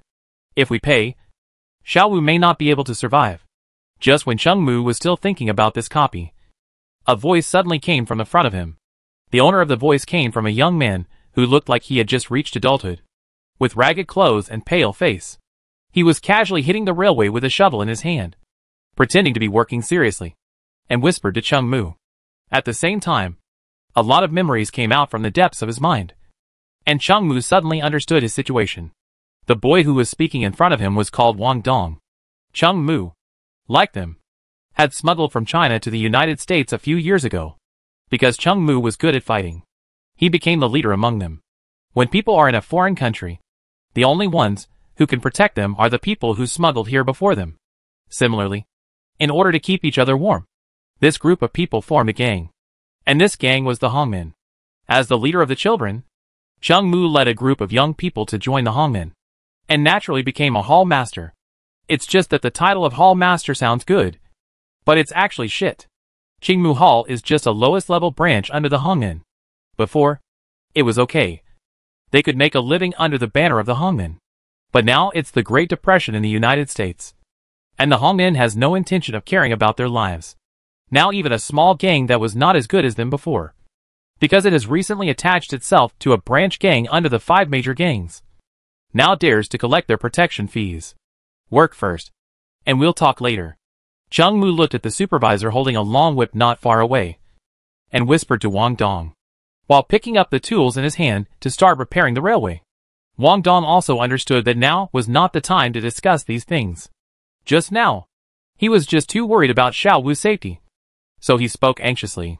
Now that he saw Chung Mu speak, he naturally put the matter aside. Chung Mu picked up the hammer and tested his strength, and found that most of his attribute points were cut by the copy. But the good news is that his attribute points don't seem to be completely cleared. His physical fitness is still there, but it's far worse than before. He estimated that his body should be in a state where his punches are heavier than Tyson's, and he runs faster than Bolt. But it's definitely not as amazing as before. The current situation is not too bad. After all, Chung Mu's strength is still there. And this is where fists speak. But Chung Mu didn't think too much about it. What he has to do now is to work hard.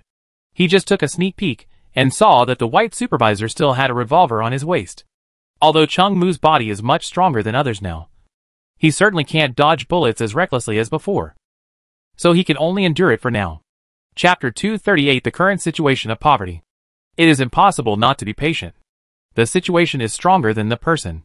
For a person whose attributes have been weakened in most aspects, Chung Mu can only be patient temporarily and wait for the opportunity. Now is the time of the Great Depression in the United States. Many white people can't find jobs to support their families, let alone these migrant workers. As for their opportunity to work as laborers to build the railway, they got it by beating away other people who wanted to work as laborers with their fists, doing the most tiring work under the scorching sun and getting the lowest salary. This is the current situation of Chung Mu and his group. While working, Chung Mu whispered to Wang Dong, "How is Xiao Wu? I went to see him at noon, and his body was terribly hot." "Okay. I know. Let's work first." Chung Mu waved the hammer in his hand. And at the same time, he was thinking about how to deal with today's things. The meager salary earned by these young people from hard labor can only cover their food and clothing. And Xiao Wu has had a high fever for 2 days. If he doesn't buy medicine for him, he may not be able to make it. Even if they survived, their health would definitely be greatly affected in the future.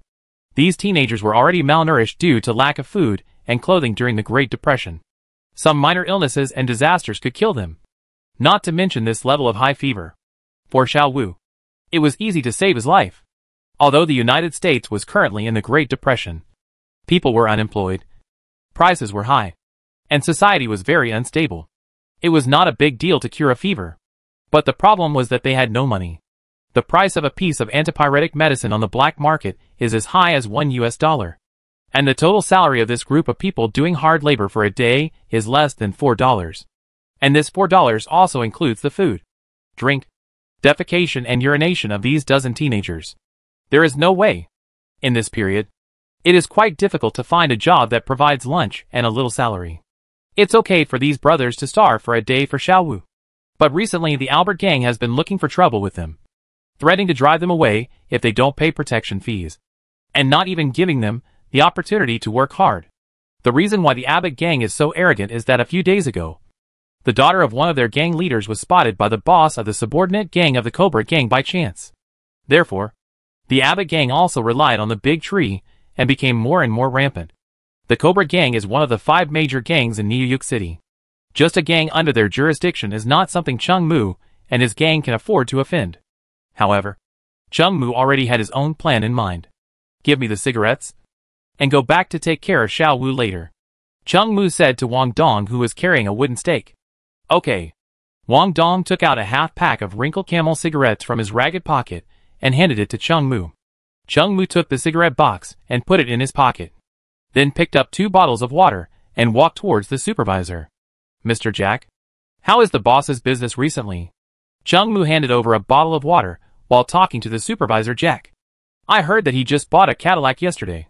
As the leader of a dozen teenagers, the supervisor's attitude towards Chung Mu must be much better than that of others. And the two can talk to each other. We can't compare with people like the boss. Come on. It's hot recently.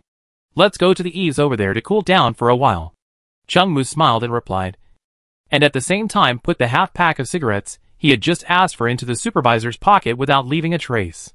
Supervisor Jack reached into his clothes and pinched it, then took Chung Mu to the eaves not far away. As soon as the two sat down on the steps under the eaves, Wang Dong ran over and said to Jack, Mr. Jack, I have a stomachache and want to go to the toilet.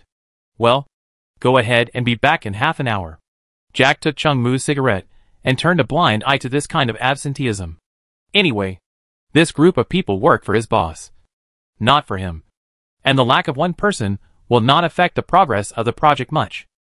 So although it was said to be half an hour, it was actually okay for Wang Dong not to come back for the whole afternoon. But other people just had to make up for his work. After Chung Mu chatted with the supervisor for a few more words, he stood up and left. When he was chatting with the supervisor just now, he also tried the chat function of the game before, wanting to send a message to Yunqi and Xiaoluka, but found that all the previous functions were disabled. It seems that he can only wait until this independent copy is completed before returning to the game. Fortunately, the time in the copy is not connected with the time in the game. The copy he is currently in is obviously not something that can be completed in a short time. Otherwise Yunqi and Xiaoluka would be waiting anxiously. After working all afternoon under the scorching sun, they stopped working at 6 o'clock in the afternoon. Chung Mu took the teenagers to the office finance department to get the money, and then walked towards their shelter. On the way home, the teenagers looked at the cheap fried chicken shop on the street with green eyes. But no one stopped because they knew that part of the money had to be used to buy medicine for Xiaowu. The biggest dream of these teenagers at the moment is to have a meal of fried chicken. Chung Mu saw their actions and sighed. These young men were pale and thin, and they were growing up. But they couldn't even get enough food every day. In the early days, the situation was much better than it is now. At that time, their gang earned at least 10 yuan a day, and 20 or 30 yuan at most. Although part of this money had to be paid to the hangmen, it was more than enough to support themselves, and they could still save some money every week to eat fried chicken in a restaurant. As for now, they haven't tasted meat for a year or two. However, no one in their gang died of starvation or disease during this period. Although they lived a hard life, they were very united and could get by. Now, the people from the Albert gang came to interfere. If Xiaowu paid them protection fees, he might not survive. These children grew up together and had deep feelings for each other. But if they didn't pay, with the current strength of the Albert gang, they were no match at all. And they might even lose the chance to build the railway. Thinking of this, the expressions on the faces of the children became heavy. Chung Mu saw it, but didn't say much. When passing by a bakery, he used today's salary to buy some of the cheapest dry bread. They could only afford this. After buying the bread, Chung Mu ran to the black market and bought a fever-reducing medicine. Then he cursed the profiteer in his heart while walking home with the teenagers. Chapter 239, Hands-on. The distance from the construction site to home is not far, but not very close either. In addition, they spent some time buying medicine and bread. So it was almost 7 o'clock in the evening when they returned to their residence. How is Xiaowu? As soon as Chung Mu returned to the house, he asked Wang Dong. Xiaowu was still lying on the mat on the ground. His face was red, and a cold towel was covering his head. He was still very hot. I gave him a cold towel to wipe his body in the afternoon, but it didn't help much. Go feed him the medicine first. Chung Mu took out the antipyretic pills from his pocket and handed them to Wang Dong, who took them quickly. A group of teenagers gathered around Xiaowu and watched him take the medicine. After watching Xiaowu take the medicine, Chung Mu looked around. The place they were in was an abandoned warehouse area. When the Great Depression began, they found a slightly hidden house in this area as a temporary resting place. Unexpectedly, this rest would last for 1 or 2 years. After Wang Dong fed Xiaowu the medicine, he ran over to Chung Mu and asked, "Boss, I think the people from Albert's gang will be here soon. What should we do?" "It's okay. Go take care of Xiaowu first. I'll take care of things later. But you are alone. Don't say anything. I know what to do. Let's eat first." Chung Mu shared the bread he had just bought with everyone. After everyone got it, there wasn't much left. But everyone still spontaneously took a little from the few breads they had and stuffed it into him. Chung Mu did not refuse. When Albert's gang came, he decided to kill them if he had the chance. He could not be blackmailed like this. Although there would be trouble after killing them, it would be a slow death if he dragged it on. Apart from anything else, Chung Mu could not even get enough food every day.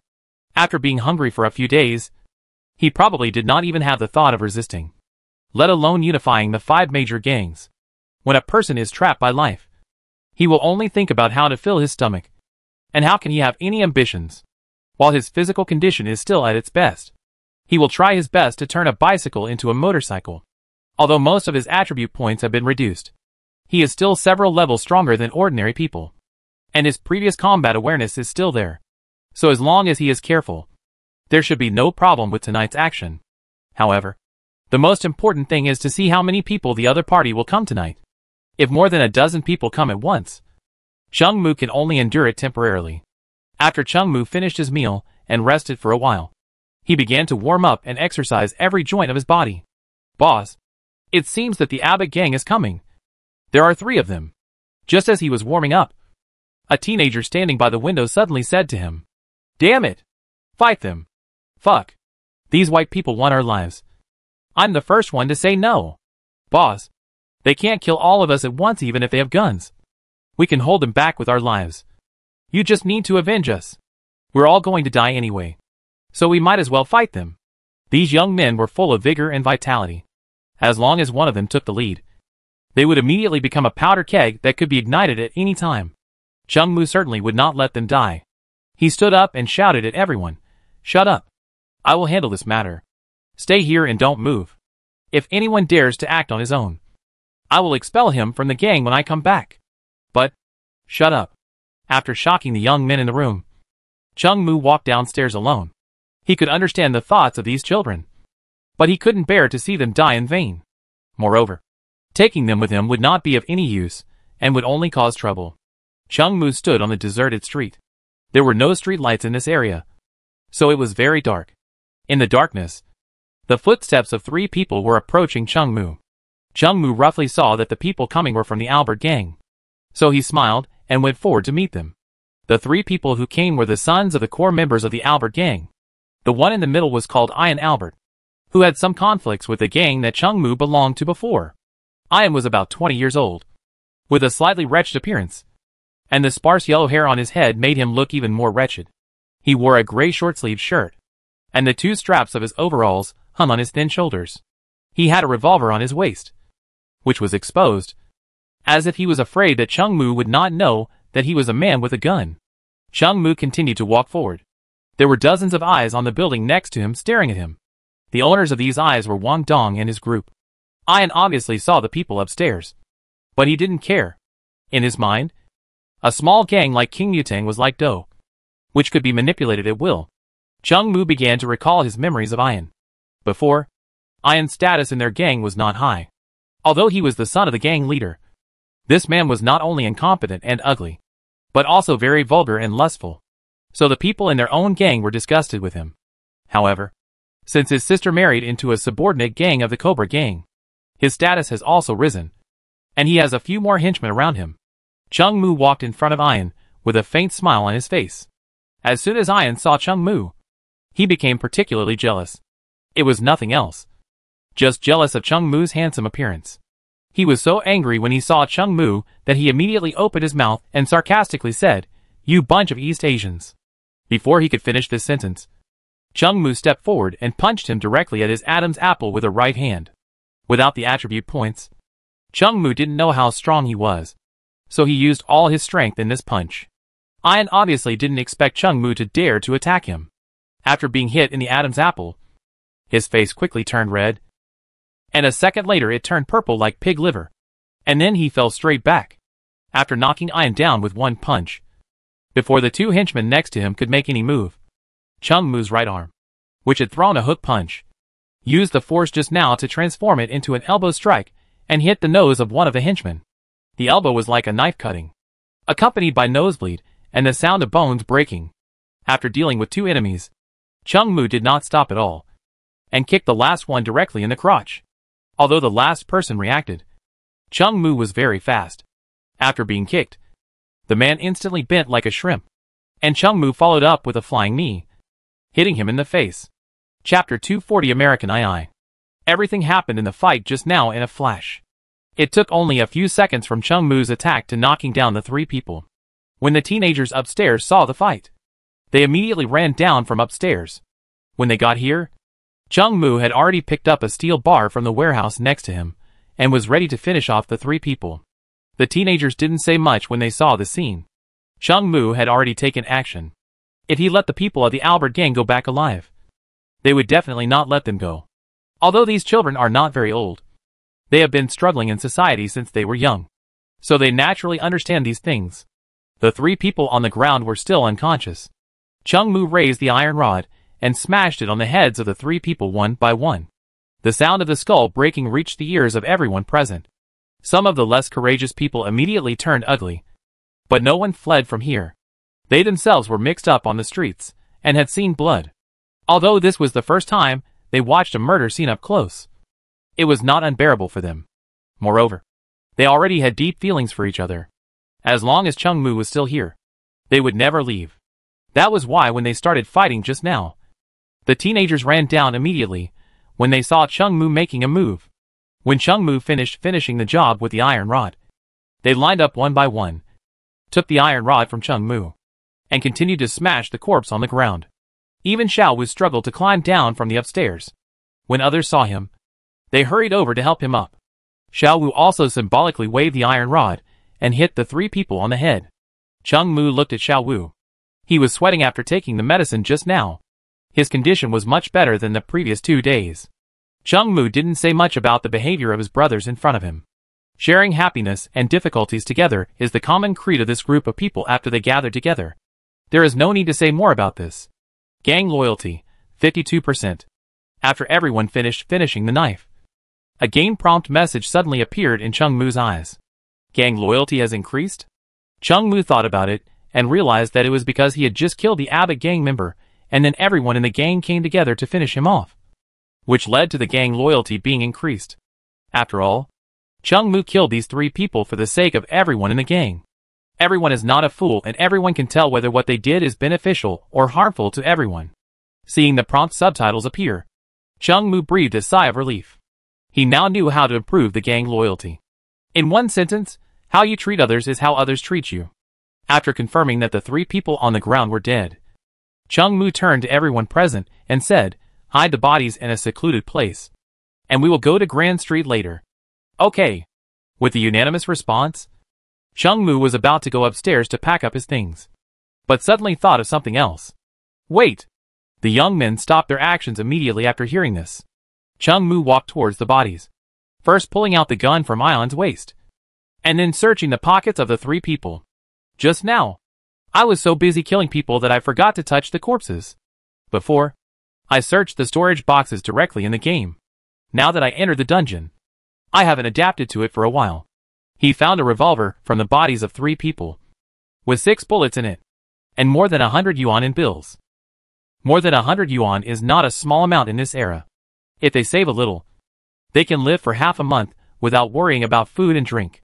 It seems that these people are very rich, carrying so much money with them. Chung Mu guessed that Ian was rich, and he had just collected protection fees somewhere else, and finally came to him. But this is not important now. Anyway, having money is enough. Hurry up. Come up and pack up after you are done. After putting away the money and gun, Chung Mu left a word and turned to walk upstairs. After returning to the shabby room upstairs, Chung Mu sat on the sofa with sponge exposed, took out the gun and looked at it. This revolver has a wooden handle and a steel gun body. Although it looks a bit rough, it is a gun that can kill people anyway, and it is the only gun in Chung Mu's hand at present. Just as Chung Mu was studying the gun in his hand, a message suddenly appeared in his mind, which was a prompt from the game. Skills mastered, American II passive skill. American II level, LV10 out of 100. American II effect, can slightly increase the speed of drawing the gun and the accuracy of shooting. American II? Looking at this skill name with some black humor, Chung Mu was very happy. I didn't expect to master a skill by getting a pistol, and it seems that this skill can be upgraded as he practices. When Chung Mu acquired this skill, he took the gun and took a few shots. He felt that his accuracy had improved, but compared with the previous game, it was still a far cry. However, As long as he practiced slowly, he would definitely be able to hit the target every time. As for practicing shooting, it was obviously not something he should consider now. At present, he only had 6 bullets in his hand, and these few bullets had to be used to deal with emergencies. The Abbott gang would definitely not give up. But he didn't know when they would take action. There are now more than 100 people in the Abbott gang, but most of them are thugs who just eat for free. And there are only a few core members. As long as they are dealt with, the rest will naturally scatter. The current problem is that Chung Mu killed the direct members of the Abbott gang, and they are bound to retaliate. And the Abbott gang is a subordinate gang of the Cobra gang. If things are too ugly, the Cobra gang will probably not tolerate Chung Mu for the sake of face. For those who are in the underworld, face is everything. If someone beats up your younger brother, and you don't dare to stand up for him, who will dare to rely on you in the future? How can you still be the big brother? Besides, what happened tonight was a feud between gangs, and it can only be resolved through gangs. The grudges of the underworld are the underworld. Thinking of the endless troubles that may arise later, Chung Mu had a headache. But the thing has been done, so there is nothing to regret. If it is not done, it will be a slow death for them. What needs to be done now is to quickly escape from this place and go to Grand Street, where they have their hiding place in an abandoned factory. Although the hiding place is not big, it is more than enough to accommodate more than a dozen people. Chapter 241 Eating Fried Chicken. Ian and 2 of his men disappeared. The Abbott gang will definitely suspect Chung Mu soon. After all, Ian came to Chung Mu today to collect protection money. The gang must know something about this. In addition, people on the road also saw Ian coming towards the location of Chung Mu's gang. Even if Ian was not killed by Chung Mu, the Abbott gang will definitely put the blame on Chung Mu for the sake of face. Fortunately, Chung Mu and his gang have another hiding place, which no one knows except the gang members. They didn't live there before because it was too far from where they worked as laborers to build the railway, and it was inconvenient to go to get off work every day. And now that something like this has happened, they can't go to build the railway anymore, and they can only go this way until the end. Boss, everything has been packed. Shall we leave now? Just as Chung Mu was thinking about how to deal with the Albert gang, Wang Dong's voice suddenly came to his ears. Well, let's go now. But don't go together. It will attract too much attention. Let's go in batches. I'll take Xiao Wu with me later. Okay, boss. They didn't have much stuff here, so after packing up, they divided into 4 groups and prepared to leave. Chung Mu, as the strongest person with a gun in his hand, naturally had to stay behind to do the rear guard work. Grand Street was a little far from here, and it would take them 2 hours to walk there. Wang Dong was the first to leave, and the second group followed after about 10 or 20 minutes. The reason for this arrangement is that more than a dozen people walking on the street, it is easy to attract other people's attention. In this way, the people of the Abbott gang may find their hiding place after asking around. Chung Mu was the last one in the group, and he was slow to start with, and he brought Xiao Wu who had a fever with him. So when they reached Grand Street, it was almost 1 in the morning. This place is quite remote, and there were not many people at night, so there were no emergencies along the way. After returning to the shelter, Chung Mu remembered that he saw a fried chicken shop that was still open nearby on the road. So he bought a dozen fried chicken with the money he had just seized from the corpse. After working all day and walking for so long at night, I was already tired enough. I should buy something good to make up for it. When Chung Mu walked downstairs with fried chicken, the group of people upstairs smelled the smell. Chung Mu could even see more than a dozen pairs of green eyes in the dark. Long live the boss. I don't know who shouted in the dark. Idiot! Keep your voice down. What if someone hears you? Oh. Okay. Okay. Chung Mu brought the fried chicken upstairs, and they were divided up in an instant. These people hadn't seen meat for many days, and they wanted to stuff the bones into their stomachs. Boss. What should we do tomorrow? Wang Dong asked Chung Mu vaguely, while stuffing fried chicken into his mouth. Let's talk about this tomorrow. I'll think of a solution tomorrow. Boss. We'll do whatever you tell us to do. Yes. We all listen to you. Boss. Why don't we go and kill the people from the Albert gang? They can collect a lot of money for protection fees every day in that block. Idiot. There are more than 100 people over there. What can we do to fight them? As a person's voice appeared, the second floor of the abandoned warehouse immediately started a discussion. Chung Mu looked at the group of thin, but energetic teenagers in the dark night, and a smile appeared on his face.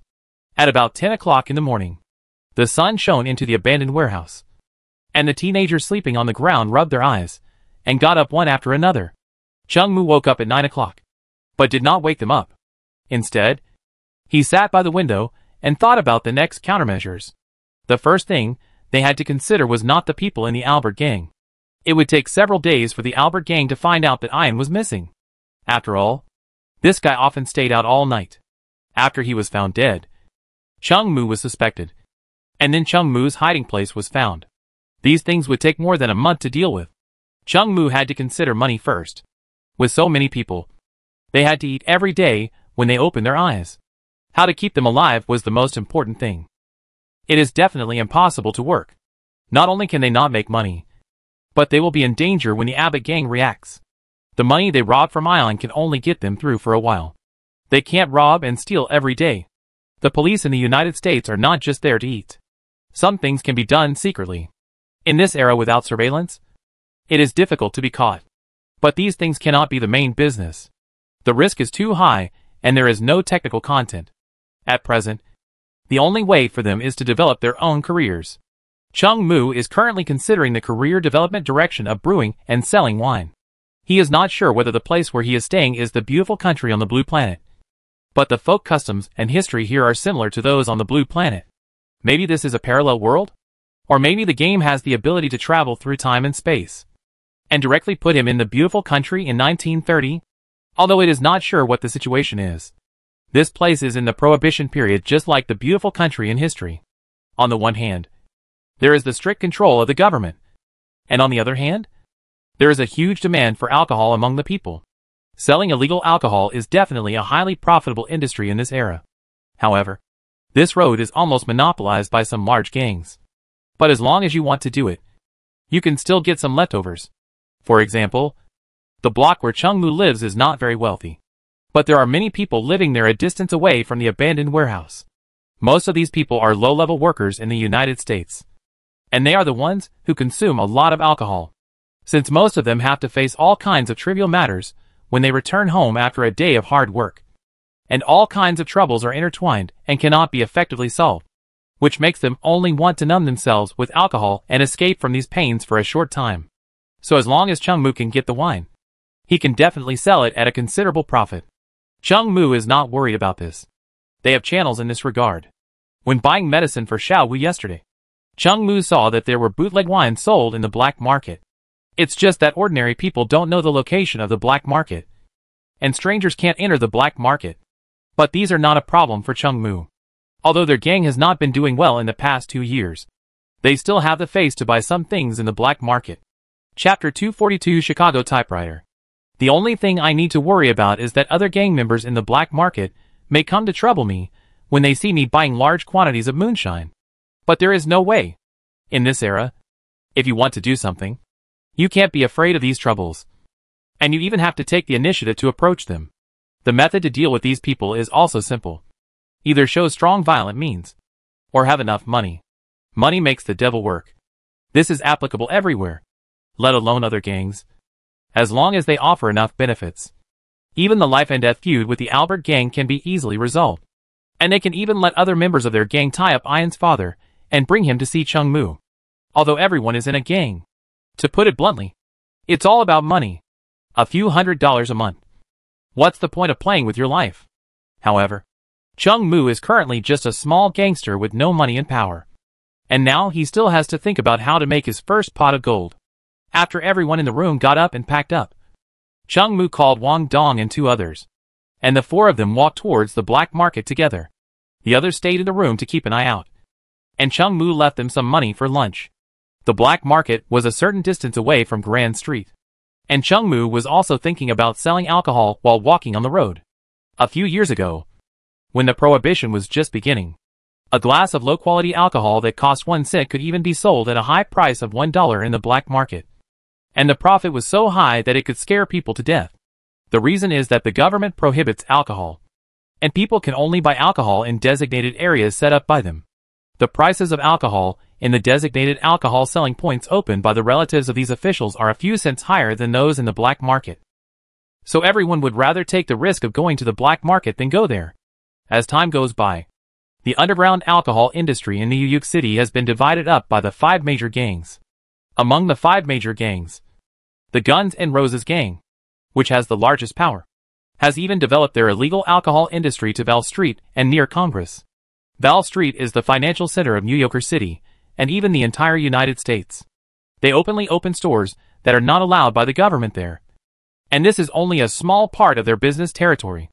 The power of the Guns N' Roses gang can be imagined as the most powerful gang among the 5 major gangs. Their financial resources are even comparable to some giants in traditional industries. In this chaotic era, any one of the 5 major gangs can be called capital. Therefore, it is not so easy for Chung Mu to pass this copy of unifying the 5 major gangs. And without the blessing of attribute points and various weapons, you might be defeated here if you are not careful. While thinking, Chung Mu and his party came to the entrance of the black market. It is called a black market, but it is actually a large warehouse with 2 or 3 floors. There is even a sign at the door of the warehouse. And 2 strong men are sitting at the door of the warehouse. Chung Mu looked at the English letters on the sign, which translated into Lucky Charlie's store. The Lucky Charlie gang is also one of the 5 major gangs in New York City. They almost control all the underground trading markets here. And at the same time, some government projects on the surface are also monopolized by them. The black market is a mixed bag. And you can buy almost anything there. Guns, moonshining, illegal drugs, hiring assassins, selling stolen goods. You can find all these shady businesses there. As for whether the police will take care of these, the 5 major gangs pay huge protection fees every year for a long time. Every time there is an action, there will always be someone who notifies the person in charge of these illegal activities in advance. And they will keep a low profile for a while after receiving the news. So those who are arrested are just some small minions. As long as you don't talk nonsense in there, and the gang works hard, you can basically go home in a few months. Of course, if you talk nonsense, you may play hide and seek in prison and kill yourself.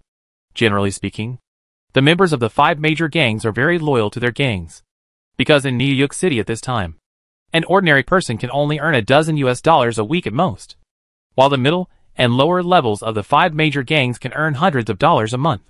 Huge benefits can buy everything, including loyalty.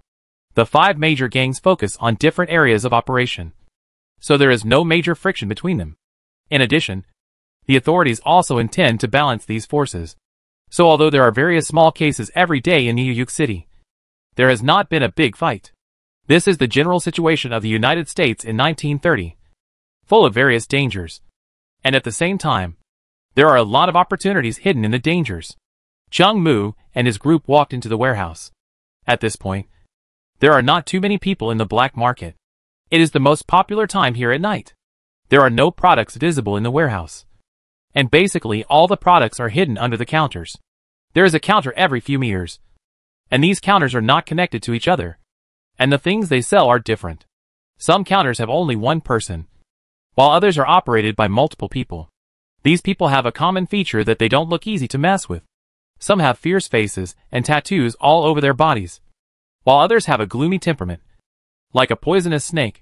Chung Mu walked to a counter and attracted some people's attention. After all, most of the people who came here were in their 20s and 30s, and the teenagers following behind him were really conspicuous. A bald white man in a denim jacket greeted him behind the counter. 2 boxes of revolver bullets, Chung Mu said as he took out $2 from his pocket and put them on the counter. The bald man took the money, took out 2 boxes of bullets from under the counter, and handed them to Chung Mu. How much is a Colt? Chung Mu asked casually. 20 yuan. What about the typewriter? 230 yuan. The bald man's tone was a little impatient, obviously thinking that he couldn't afford it. After asking about the prices of some guns, Chung Mu turned around and left, leading the people behind him to the 2nd floor. The typewriter that Chung Mu asked about just now was not a real typewriter, but the famous Thompson submachine gun on the Blue Star in the previous life, because the sound of the gun was very similar to the sound of a typewriter. And the gangs in the Chicago area loved this submachine gun very much. It was also called the Chicago typewriter. Some black humor is that the gun factory that made the Thompson submachine gun was on the verge of bankruptcy because no one bought it. However, due to the rapid development of gangs in the United States during the Prohibition period, They had money and people.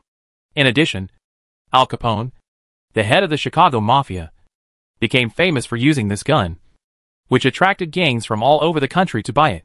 Therefore, the gun factory that was about to go bankrupt quickly came back to life with the support of the strong purchasing power of the gangs. Chapter 243 Selling. Unfortunately, Chung Mu's money is still far from enough to buy the Thompson gun, so he can only put it aside for the time being. When the Hongmen develops, everyone must be equipped with one. Chung Mu and his group walked straight to the wine counter on the second floor. He didn't say anything nonsense and asked to buy 50 gallons of brandy. As soon as he said this, he attracted the attention of most people. Those who hang out here, whether they are sellers or buyers, are basically gang members. Chung Mu bought so much strong liquor, obviously not for himself. So there is only one possibility that he would sell it. And if he sells alcohol in their neighborhood, it will inevitably affect their interests. So everyone looked at Chung Mu with unfriendly eyes. Chung Mu's face was stern. He stretched out a hand and put it on his waist, and lifted his shirt, revealing the gun on his waist.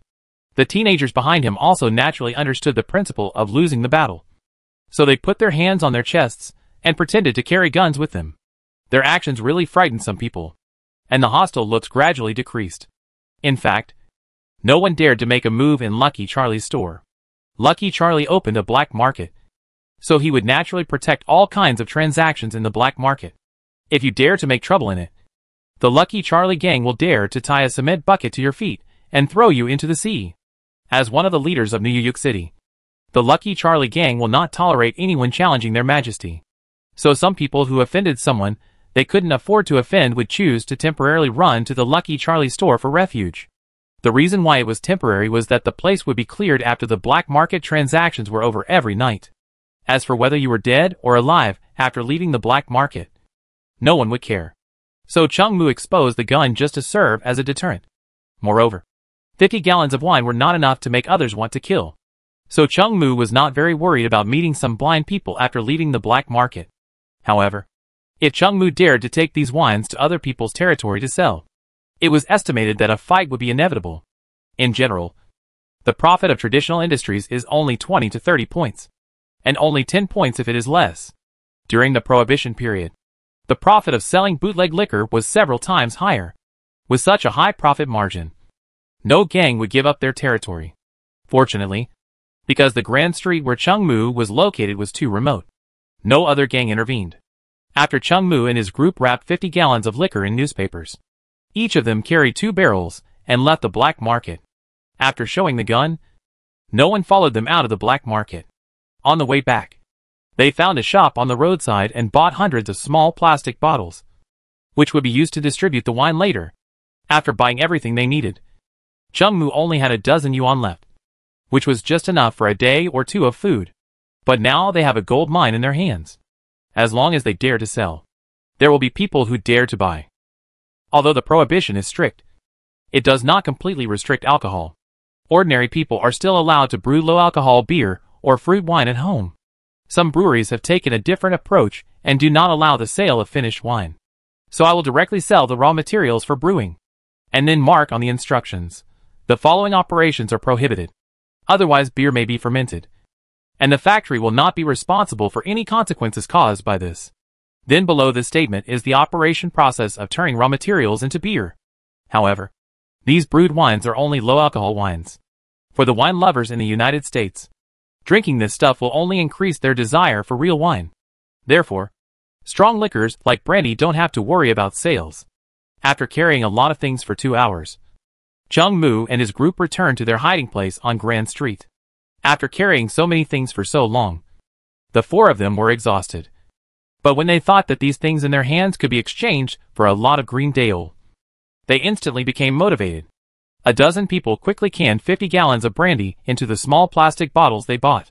Chung Mu just counted it and found that the 50 gallons of wine were divided into more than 500 small bottles, each of which contained about 300 milliliters of brandy, which was enough for one person. As for the price of each small bottle of wine, Chung Mu did not intend to set it too high, 50 cents per bottle. If all were sold, it could be sold for about $250, which was a considerable profit margin. They had also investigated this block before. Although it was relatively remote and in the Great Depression, the United States had a strong foundation, and there were 2,000 or 3,000 households in this small block. Among these 2,000 or 3,000 households, there are several hundred people who have a decent job. Their work can bring them about $15 a week. There is no hope for saving this little money, so it is naturally the best way to spend it on drinking and escaping life. So these several hundred people are their primary target customers. As for the rest of the people, although they don't earn much every day, they still earn about $1, which is much better than what Chung Mu and his team made when they built the railway before. After all, they are native aborigines, unlike Chung Mu and his team, who are migrant workers, and their wages and benefits are slightly better. This group of people are secondary target customers. We can make some lower quality and lower priced alcoholic beverages and sell them to them later. After completing all the preparations, Chung Mu said to the people in the abandoned warehouse, "We will sell these alcoholic beverages door to door later. We will first go to those areas with slightly better living conditions and sell them for 50 cents per bottle.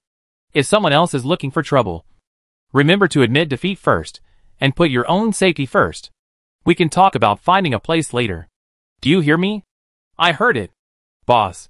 Looking at the neat reply from inside the house, Chung Mu nodded with satisfaction. "Let's go!"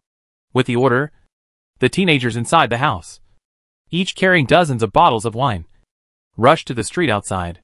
Chung Mu looked at the sun outside. It was almost 5 o'clock in the afternoon, and it was almost time for dinner. Now was the golden period for selling wine. Another time when it was easiest to sell wine was during holidays. The sales of these bulk strong liquors were much easier than Chung Mu had imagined. Chung Mu's dozens of bottles were quickly sold out. Since they were strangers, many people didn't believe they were selling strong liquor at first. But after they tasted it, they immediately paid for it. It took less than 2 hours from the time they left the warehouse to the time all the teenagers had their bottles sold out. Chapter 244 speaks with eloquence. When everyone had sold all the wine and returned to the warehouse with the money, Chung Mu found that his gang loyalty had increased a bit. Gang loyalty, 55%. After a day of operations, his gang loyalty had reached 55%. In fact, there was no need for game instructions. Chung Mu could see that everyone in the room looked at him with a burning look after they made money. Selling wine in Grande could have been done a long time ago, but for various reasons, their gang had not implemented it before. After Chung Mu arrived, he acted with great courage without hesitation. So it is conceivable that these people admired Chung Mu. After all, Chung Mu protected them and helped them make money. With money, they can fill their stomachs and make fried chicken and steaks, which is the simplest idea in their hearts. As for power, women and so on, they have to wait until they fill their stomachs. Only after they are full and warm can they think about that. Just as Chung Mu was about to speak to the people in the warehouse, he received another prompt from the game in his sea of consciousness. Skills mastered. Silver tongue passive skill. Gold tongue level, LD10/50. Gold tongue effect. Can slightly increase the chance of persuading others. Another skill. Looking at this prompt, Chung Mu was very surprised. After losing attribute points, these skills are the guarantee for him to pass the dungeon. So every time he mastered a skill, he would be very happy. But how did he suddenly master this skill? Is it because of the improvement of gang loyalty? Or did he organize the gang to sell alcohol? Chung Mu was not sure what the reason was. But as long as he had the skills, it was fine. He put away his joy and turned to everyone and said, "Did you encounter any special situation when selling wine just now?" "Boss, 2 people here didn't pay. You said we should ensure safety first, so I didn't bother them too much. But I remembered the location of their house. I also have one here." He said he would try it first, but he finished the whole bottle and said he didn't want to buy it, as everyone in the room shouted one after another. Chung Mu counted and found that more than 30 people refused to pay today. This is absolutely intolerable. The money must be taken back. And it must be taken now. Otherwise, word will spread from 1 person to 10. And from 10 to 100. And Chung Mu and his gang will not be able to survive in this neighborhood in 2 days. Selling illegal liquor and being refused payment? If a gang member tells others about this, they will be laughed at. For gang members, the most important thing is the dignity of the gang, which is the so-called face. Once others feel that it is no big deal if they do not follow your rules, then the gang will not be able to operate. So those who buy things without paying must pay the price. Come on. Take me to find them. Chung Mu was also aroused by these people. After counting the names of those who didn't pay, he took 2 or 3 people to find them one by one. The nearest customer who didn't pay was near their warehouse. And they walked downstairs a few steps. Bang, bang, bang. With a loud knocking sound on the door. A white middle-aged fat man in a dirty white vest walked out of the house cursing. When he saw the unfamiliar face of Chung Mu, he was still a little confused. But when he saw the boy behind Chung Mu who had just sold him alcohol, his face was instantly filled with anger. You bunch of shit. Do you know that it is illegal to sell alcohol privately? And you dare to come to me? Chung Mu felt a little funny when he heard this. But he didn't pay attention to him, but looked at this person coldly. The middle-aged man saw that Chung Mu dared to ignore his words, and immediately shouted. This move also attracted the attention of some neighbors, which was exactly what Chung Mu wanted to see. Some people even walked out of their homes, and came to the street to watch the excitement up close. I'm telling you, get out of here right now. You didn't even ask. Ugh. Before the middle-aged man finished speaking, Chung Mu punched him in the stomach. Chung Mu only used 30% of his strength in this punch. He just wanted to shock everyone, not to kill him. After being punched by Chung Mu, the middle-aged man felt a cramp in his stomach. And then, he couldn't stop vomiting, and vomited out all the wine he had just drunk. Chung Mu moved away to prevent the fat man's vomit from splashing on him. After a while, when he saw that the fat man had vomited everything in his stomach, and was now kneeling on the ground retching, Chung Mu walked up to him, and grabbed his hair. Sir, you just hit my fist with your stomach. So you need to compensate me for the medical expenses, plus the money for the wine I just sold you. A total of 50 yuan. Since this is your first time, we will give you a discount, and you can just compensate us 5 yuan. But, Pa. Before the fat man finished speaking, he was slapped again. Sir, please don't challenge our patience. Chung Mu looked cold and condescending at the man lying on the ground, revealing the revolver on his waist. The audience who had been watching the excitement nearby found that the excitement was getting too big, and they all scattered immediately. Don't. I'll get it now. The fat man crawled into the house in a hurry, and Chung Mu followed closely behind him to prevent him from doing anything. The United States does not ban guns, and almost most people have guns. If this fat guy gets angry after being beaten, and goes back to take out a gun to fight Chung Mu, that would be a disaster. Chung Mu is only physically stronger than ordinary people now, and he is not sure that he can continue to dodge bullets. By the way, my Chung Gu armor can also be used here. Right?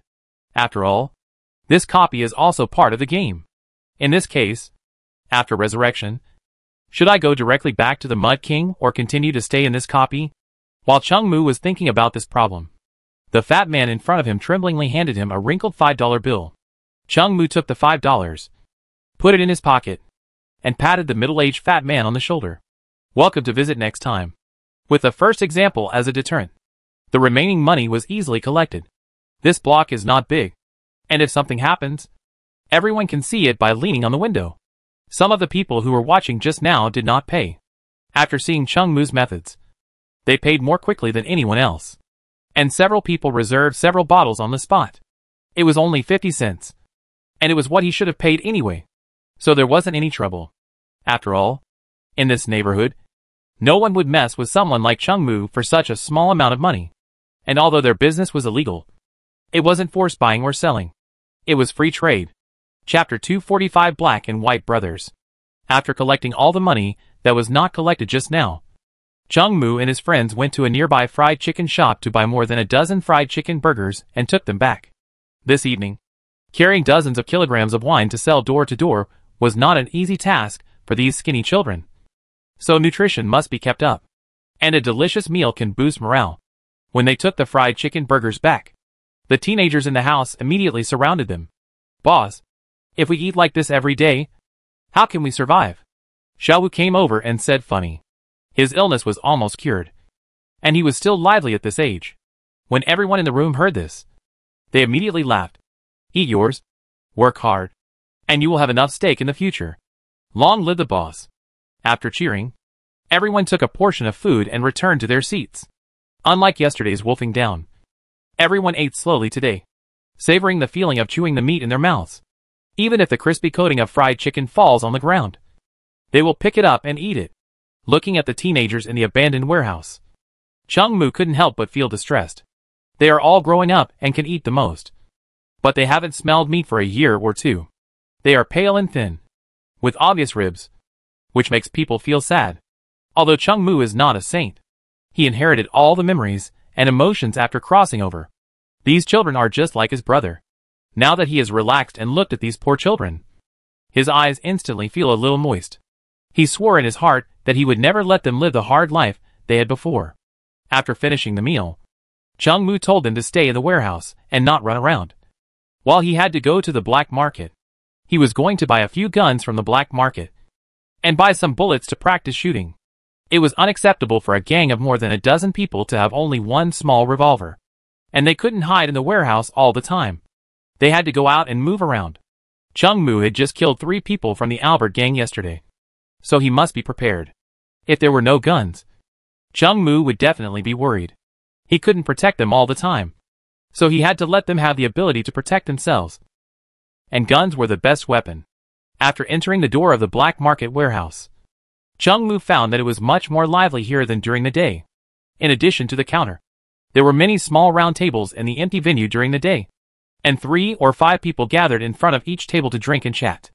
There are all kinds of people in the black market, no matter black, white or yellow. You can see them here.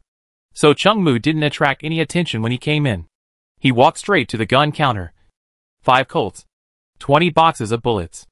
Then, he took out 120 yuan of change of various denominations, and put it on the bar. The teller didn't say anything nonsense. After taking the money, he handed the things to Chung Mu directly, and also gave him a black bag. Thousands of yuan of transactions are completed in the black market every day. The things Chung Mu bought are nothing at all. So naturally it won't attract other people's attention. The black market warehouse where he is currently is just a small business under the Lucky Charlie gang. The Lucky Charlie gang controls dozens of large black market warehouses in New York City. The place where Chung Mu is now is located in the Queens Road district. The black market in this district can only be regarded as medium and low in the Lucky Charlie gang. The real core black markets are comparable to giant shopping malls. After putting the things into the bag, Chung Mu continued to walk to the second floor. He wanted to reserve some wine for tomorrow. After buying the gun just now, he only had about 100 yuan left. The money was spent too quickly, and was not enough. In fact, if he really wanted to make money, Chung Mu had plenty of ways. With his current physical fitness, he could make a lot of money by being an athlete. Or, as a time traveler, he could make a lot of money by just taking advantage of the information gap. Unfortunately, the main quest of the game restricted this path. After reaching the second floor, Chung Mu felt that 2 eyes were noticing him. But he didn't care too much because the owners of these eyes didn't seem to be too hostile. He walked to the counter and paid a deposit of 20 yuan to reserve 50 gallons of brandy and 50 gallons of beer with a higher alcohol content than ordinary private brewed beer. These beers are not expensive and can be sold to customers in Grand Street who are not so well off. When Chung Mu paid the deposit and was about to leave, someone came up from behind him and patted his shoulder and stopped him. "Brother, can you please have a drink?" The person who stopped him was a black youth. As he spoke, he took out a cigarette box from his pocket and handed it to Chung Mu. Chung Mu looked at the man and did not take the cigarette box. But he still walked to the table where the man was just sitting. There was also a white man sitting at the table. He looked about the same age as the black man, both in their 20s. The two looked somewhat alike. Chung Mu estimated that the 2 men might be related by blood. The 2 gazes that Chung Mu felt just now also came from these 2 men. Chung Mu walked to the chair and sat down. The white young man smiled at him and then shouted to the counter, "Bartender, bring a glass of brandy. I noticed that you bought 50 gallons of brandy yesterday. I guess you didn't drink it yourself." "Uh-huh. I don't drink. If you have anything to say, please speak directly." Chung Mu also wanted to see what the 2 people wanted to do. "Can we go to the balcony to chat?" Balcony is not only a real balcony in the black market warehouse, but also a symbolic place. In the black market, there is always a special group of people. And this group of people is those who want to take advantage of the black market business. For example, Chung Mu needs 20 yuan to buy a gun in the black market. So some people in the black market may have some channels and sell a gun for only 15 yuan. But these people don't rent counters in the black market. And they want to sell their things.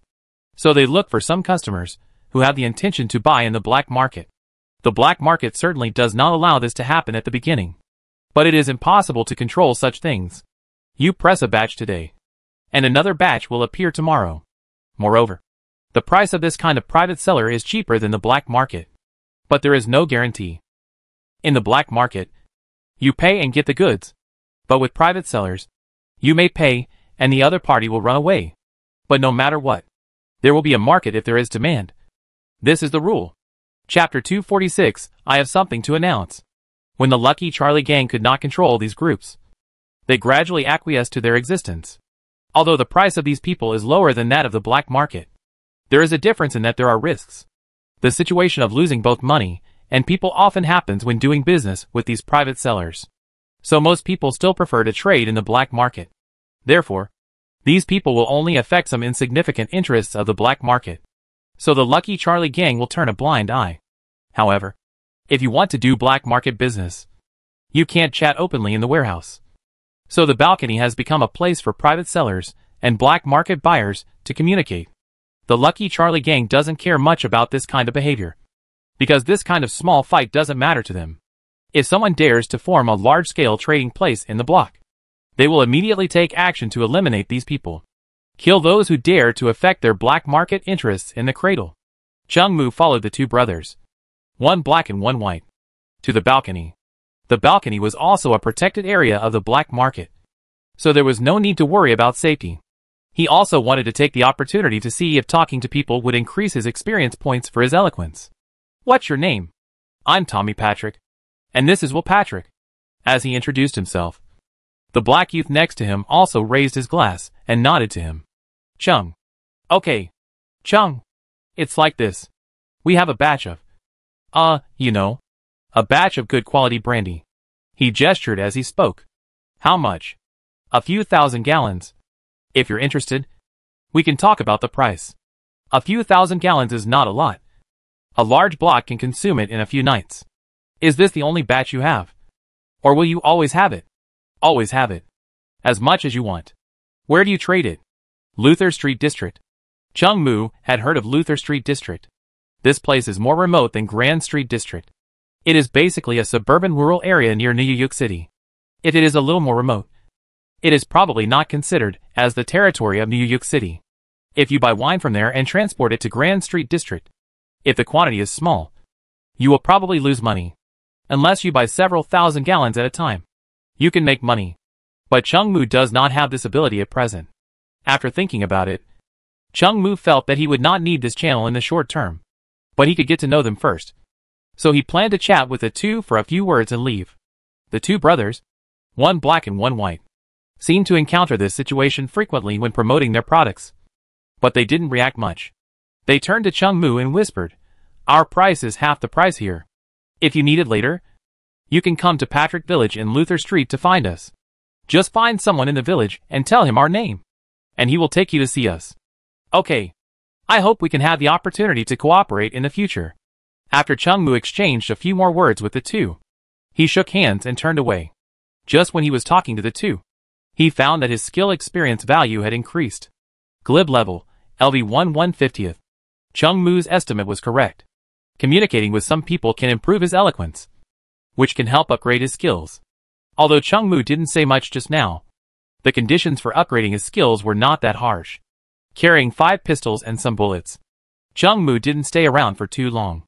After leaving the black market, he went straight to home.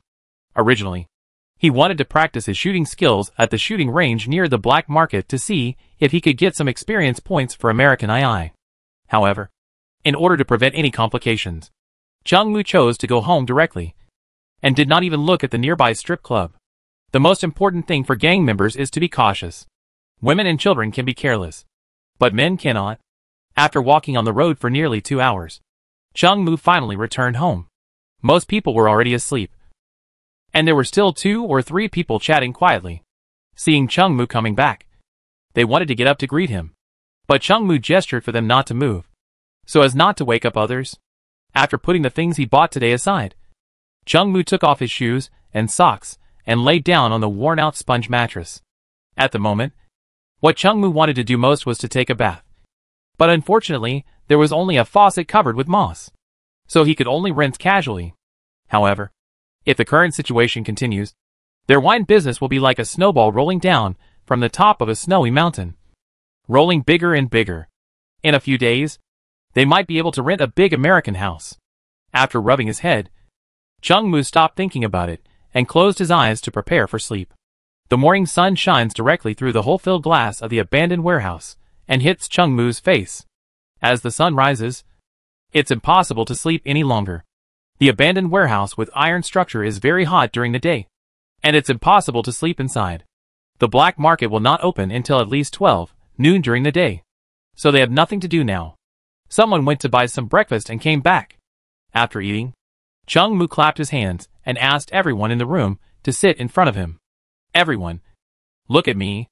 I have something to announce. From now on, you will be divided into 4 groups.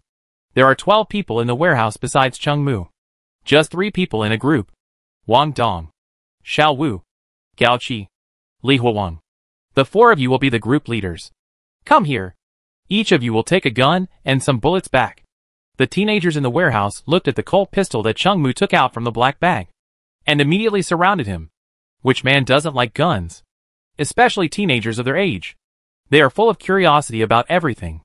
Chungmu let them talk for a while, then clapped his hands. Be quiet. Everyone knows that we killed 3 people from the Albert gang. They will never let this go. Revenge is only a matter of time. So from now on, each of you is not allowed to act alone. You can walk around during the day, but you must be in groups and must bring guns. But you have to remember one thing. The gun is a tool for you to save your life, not a weapon for you to cause trouble. Understand? If I know anyone dares to mess around outside, I will expel him from the gang. Do you understand? I understand. Looking at everyone's answers, Chungmu was very pleased. Currently, the gang has little funds, but as long as everyone works together, in less than 2 days, we will all have a gun. Long live the boss. Chapter 247 Improve Experience. After explaining the precautions for the past few days, Chungmu put a revolver and a Colt on his waist and prepared to go out. By the way, Xiao Wu, Wang Dong, you 2 groups, come to the black market on Queen's Road to find me at 2 o'clock in the afternoon. I will wait for you there. Now I will go out to do something. Okay, boss. We will arrive on time. Well, be careful. There was nothing to do in the morning, so Chungmu came to the shooting range near the black market with a gun. He wanted to practice his shooting skills and see if he could improve his skills and experience. In this dungeon, there are no weapons that can release dazzling magic, and Chungmu can only rely on the gun in his hand. Moreover, he is just a mortal here, so the pressure of survival is much greater than in the game. He walked to the shooting range and asked about the price of shooting, which is really not cheap. Take the pistol for example. 20 rounds of bullets cost 2 yuan. And there is also a gun usage fee of 1 yuan. For a place like the shooting range that consumes a lot of bullets, the purchase price of a box of bullets is only a few cents. But after adding the venue fee, target damage fee, and other protection fees, the price is not too outrageous. Chungmu paid 5 yuan, which was enough for him to shoot 40 bullets.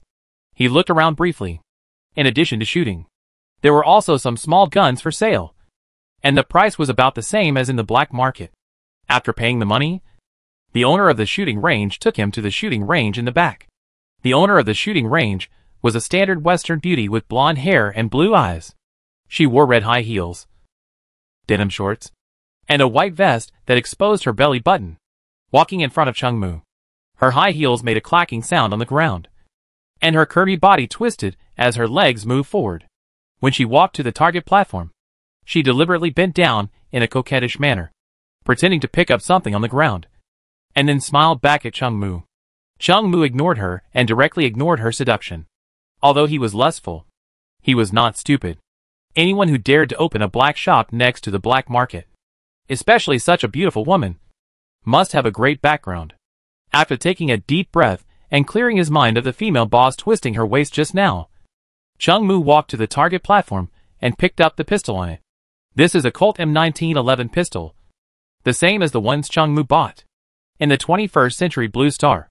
This gun is already extremely backward, But in the context of the 20th century, this gun can be regarded as an influence on an era.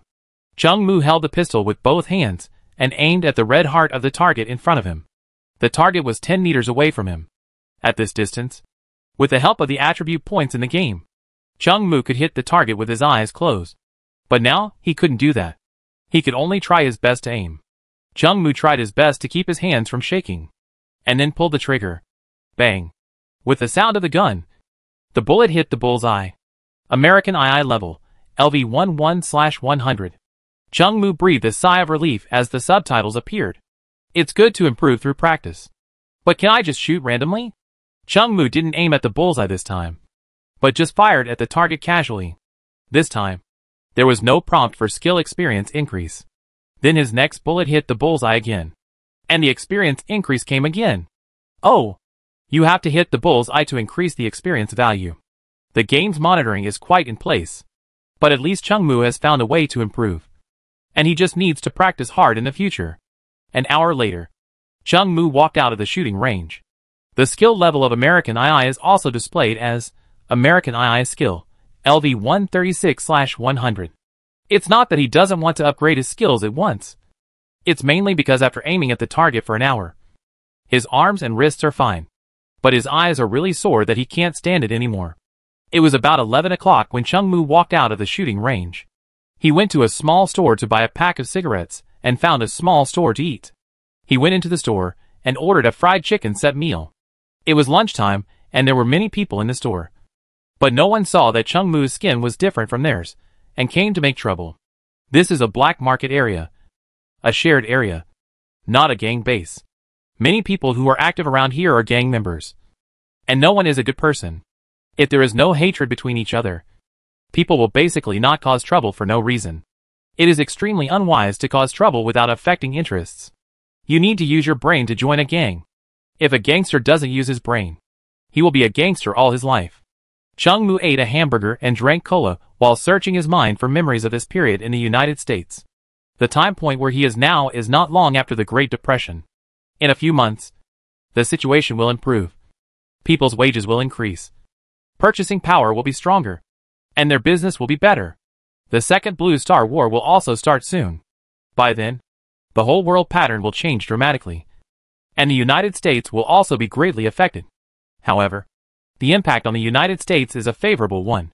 They solved the crisis brought about by the Great Depression through the New Deal, and then made huge profits by reselling arms. A large amount of wealth poured into the United States, causing great changes in the entire society. Some people fell from the upper class, while others climbed out from the bottom. But according to Chung Mu's few understandings, some gangs in the United States developed well during this period. So to complete the task of unifying the 5 major gangs, we must seize every opportunity and not make any mistakes, because the gangs are also growing wildly. After finishing the meal, Chung Mu also thought about what was in his mind. He had a general direction in his mind, and the rest depended on the specific micromanagement. Chung Mu sat at his seat and lit a cigarette. Most people in the restaurant were chatting, and some people were silent and just eating. The content of the chat in the restaurant was nothing more than that the girl yesterday was really hot, and which underground pub sold alcohol without water. After listening for a while, Chung Mu didn't hear any useful information. So he put out the cigarette butt and walked out of the restaurant. It's not a good thing to sit at your seat and delay people's business. It's only 12 o'clock now, and there are nearly 2 hours before Wang Dong and Xiao Wu arrive. However, 2 hours was easy to kill. There were many entertainment venues near the black market, although most of them were not open yet. The time passed quickly by walking around, when Chung Mu passed by a store and saw the time on the clock inside.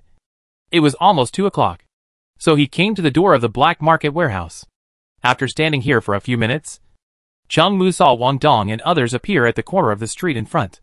Chapter 248 Accident. Seeing Wang Dong and Xiao Wu coming, Chung Mu didn't say much nonsense. A group of people went to the black market warehouse to retrieve the wine they ordered yesterday, and then walked towards home. In the hot weather, everyone's hands were full of things, and they had to walk such a long way. It would be a lie to say that they were not tired. But no one complained. They had suffered a lot in the past 2 years, and this little bit of fatigue was nothing. And although they were tired physically, they were full of energy in their hearts. mainly because they were getting more and more hopeful about their lives. They were still chatting and laughing along the way. After walking for more than 2 hours, the abandoned warehouse finally appeared in front of him. The remaining people in the warehouse saw them coming back and immediately ran down from upstairs to greet them.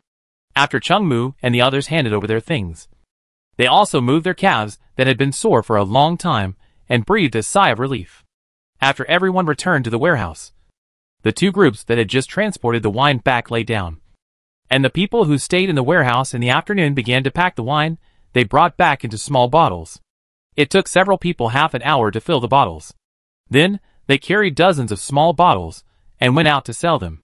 Brandy can be sold to those who are in good financial condition, and beer can be sold to those who don't have much money. Chung Mu stood in front of the window on the second floor of the warehouse, lit a cigarette, and then looked at the busy figures of young people not far away to prevent any unexpected situation. Maybe what you fear will come true. Not long after Chung Mu stood in front of the window, he saw a man in police uniform walking towards this side at the corner of the distant block. Blaze! After Chung Mu cursed in his heart, he left the gun to Wang Dong and the others, asked them to leave here first and hide somewhere else, and then he hurried downstairs. The reason why he didn't bring a gun was that he was afraid that the police downstairs would accuse him of illegal possession of a gun. After Chung Mu walked out of the abandoned warehouse, he walked straight towards the police. As he walked, he observed the man not far ahead. A white male, about 30 years old, of medium build, smoking, with a gloomy face. He was holding a baton in his hand, and I don't know if he had a gun in his holster.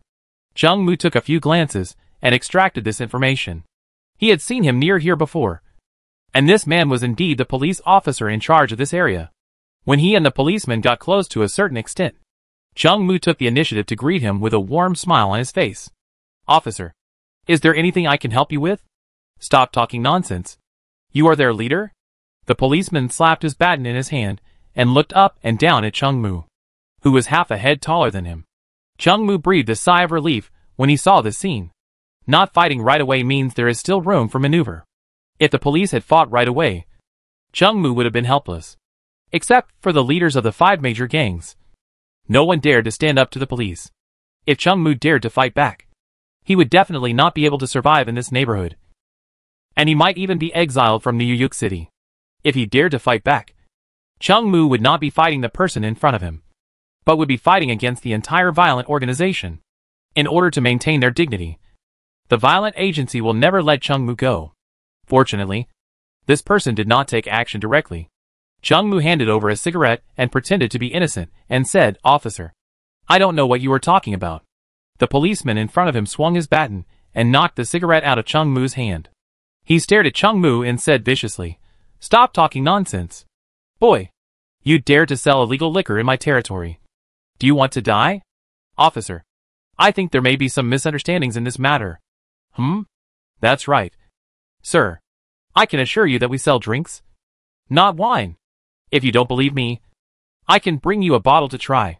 Chung Mu swore indignantly, and put the 20 yuan he had prepared in his pocket into his pocket without leaving a trace.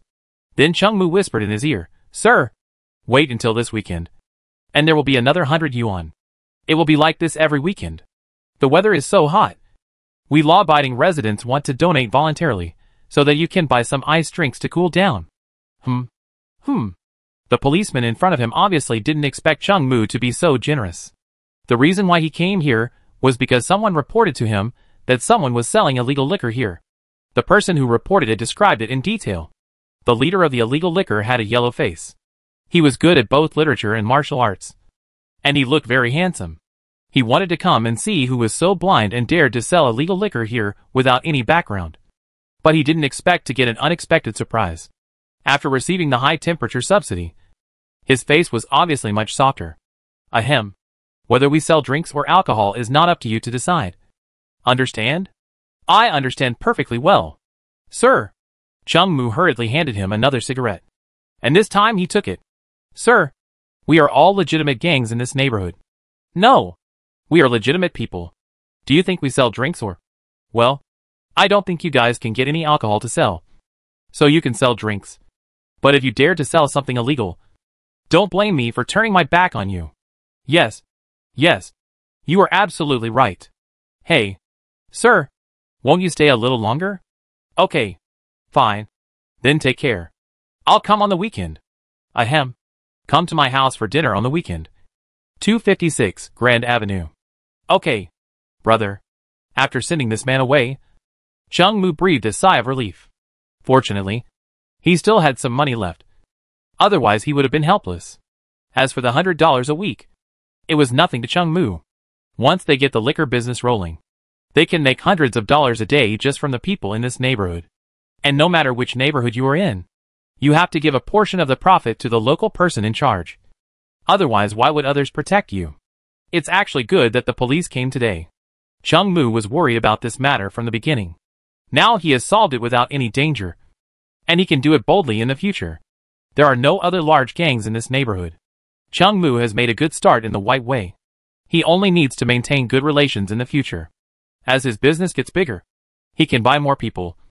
And now he has more hope for the future. Chung Mu let out a long sigh, looked around, and suddenly felt that some of the nearby eyes shrank back. These eyes were almost all from the neighbors, who were hiding at home watching the fun. Chung Mu didn't care, and turned to walk towards the abandoned warehouse. Chapter 249 Mrs. Beverly. Seeing Chung Mu deal with the police, the teenagers who had just hidden came out from the corner. Boss, are you okay? What did the police say? It doesn't matter. Just give him a portion of the profit later.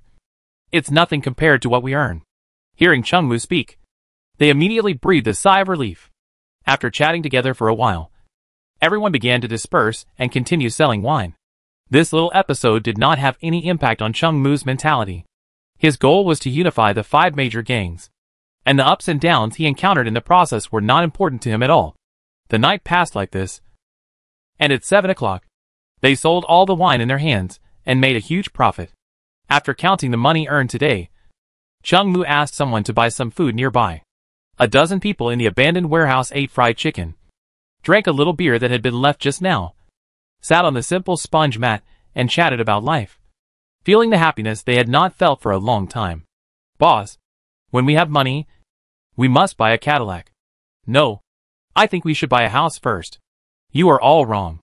If I have money, I will go to Val Street to taste the most expensive steak. We want to be the coolest gang here. Looking at the teenagers gathered in front of him and dreaming about the future, Chung Mu leaned against the wall with his hands on his knees, sipping the wine in his hand, and a faint smile on his face. The next morning, when the sun just rose, more than a dozen people in the abandoned warehouse opened their eyes. They didn't have any entertainment activities at night, so they went to bed early and woke up early. Chung Mu washed up, ate something simple, and then walked towards the shooting range. Before leaving, he also explained to everyone that after lunch, they would continue to move wine from the black market. Today they all need to go out because they bought more wine than yesterday. After they dealt with the police, no one dared to trouble them anymore, and no one dared not to pay. Moreover, the wines sold by Chung Mu and his team were of good quality and not expensive, and they had already made a name for themselves in this small neighborhood in the past 2 days. So today's wine sales were particularly smooth. There were even a few people who ran directly to their warehouse to buy wine, and Chung Mu and his team accepted them all. Today passed like this, although it was similar to yesterday. The money earned was even more generous. Time flies, and a week has passed in the blink of an eye. Chung Mu and his gang now have a gun in hand and a few $100s in savings. At present, the amount of alcohol they can sell every day has reached the limit of consumption in this block, and this also brings them hundreds of dollars in income every day. In the past few days, the faces of more than a dozen teenagers have also regained color. No longer the pale and thin look before. Chung Mu tidied his appearance, and then walked towards 256 Grand Avenue with money and guns. In order to prevent the police in charge of this neighborhood from causing trouble again, Chung Mu was going to fulfill his promise and send him some of his profits. On the way to his house, Chung Mu took a detour and went to a jewelry store to buy a watch, a pearl necklace, and some toys that children liked. Chung Mu had already sent someone to inquire. The policeman had 2 children at home, so it would definitely be better to bring some gifts than to go empty-handed. The more gifts you give, the less blame you will get. This is universal in ancient and modern times, both in China and abroad. By building a good relationship with this policeman, they can facilitate various activities in the neighborhood. So the initial investment is indispensable. Bang, bang, bang. After walking on the road for a while, Chung Mu gently tapped his fingers on the wooden door frame of number 256 Grand Avenue. A moment later, a middle-aged woman in her 30s, with a slightly fat figure, appeared in front of Chung Mu. "Excuse me. Is this the home of Beverly Warning? Who are you?" "I'm his friend. Officer Beverly isn't here?" "What a coincidence. There was an emergency at the police station, and he just went out." "Okay. Ma'am, please help me pass this to him. I told him in advance." These..." The middle-aged woman hesitated. After all, anyone who saw a stranger carrying all kinds of things at the door would definitely be confused. Looking at the middle-aged woman, who wanted to refuse, Chung Mu hurriedly said, "Mrs. Beverly, when Mr. Beverly comes back, tell him that these are sent by Chung. He knows me. I remember now. He mentioned you at dinner the other day, saying you were a very clever young man." "I'm so sorry. Come in and have a cup of coffee." "No, Mrs. Beverly. I have something else to do. Just pass these to Mr. Beverly." Chung Mu handed over the various gift boxes in his hand, and the box containing the watch contained the 100 yuan. "By the way, Mrs. Beverly, I picked this specially for you." The middle-aged woman took the gift box prepared for her from Chung Mu, opened it, and saw the pearl necklace inside. Chung Mu could clearly feel his eyes light up. Due to various reasons, there was no decent gang in the Grand Street district before, so Beverly had no money to make. So although the gift from Chung Mu was not too expensive, it was still a great surprise for them. Mrs. Beverly took the necklace and smiled brighter. She pulled Chung Mu into the house and said, "Come in and have a cup of coffee. If you don't come in and sit for a while, he will blame me for not treating you well when he comes back." At her invitation, Chung Mu still went into the house. As soon as he entered the room, he saw two children, a boy and a girl, hiding behind the wall and looking at him mischievously. Mrs. Beverly saw the two children and called them over. "Come here. This is the gift your uncle brought you." Chung Mu was very confused. He was only in his early 20s. How could he become an uncle? However, he did not dwell on this issue too much. After sitting in the room for a while, drinking 2 cups of coffee, and playing with the two children for a while, Chung Mu got up and said goodbye. Mrs. Beverly naturally tried to persuade him to stay for dinner, but Chung Mu refused and left. After leaving 256 Grand Avenue, Chung Mu smiled. Sometimes, it is more effective to capture someone else's wife than to capture him directly. After walking on the road for a while, Chung Mu returned to the abandoned warehouse. Looking at the dilapidated residence, he thought it was time to move to a better house. Chapter 250 Catchphrase. After Chung Mu returned to the abandoned warehouse and rested for a while, he walked towards a place about 2 kilometers away from here. That place is relatively economically well off in this area, and most of the houses are small single-family villas. Although it looks shabby from the outside, it is already the top residence in this Grand Street district. It is several levels higher than their abandoned warehouse. Not long after walking on the road, Chung Mu arrived at that place, which is not far from Officer Beverly's home, only a few hundred meters away.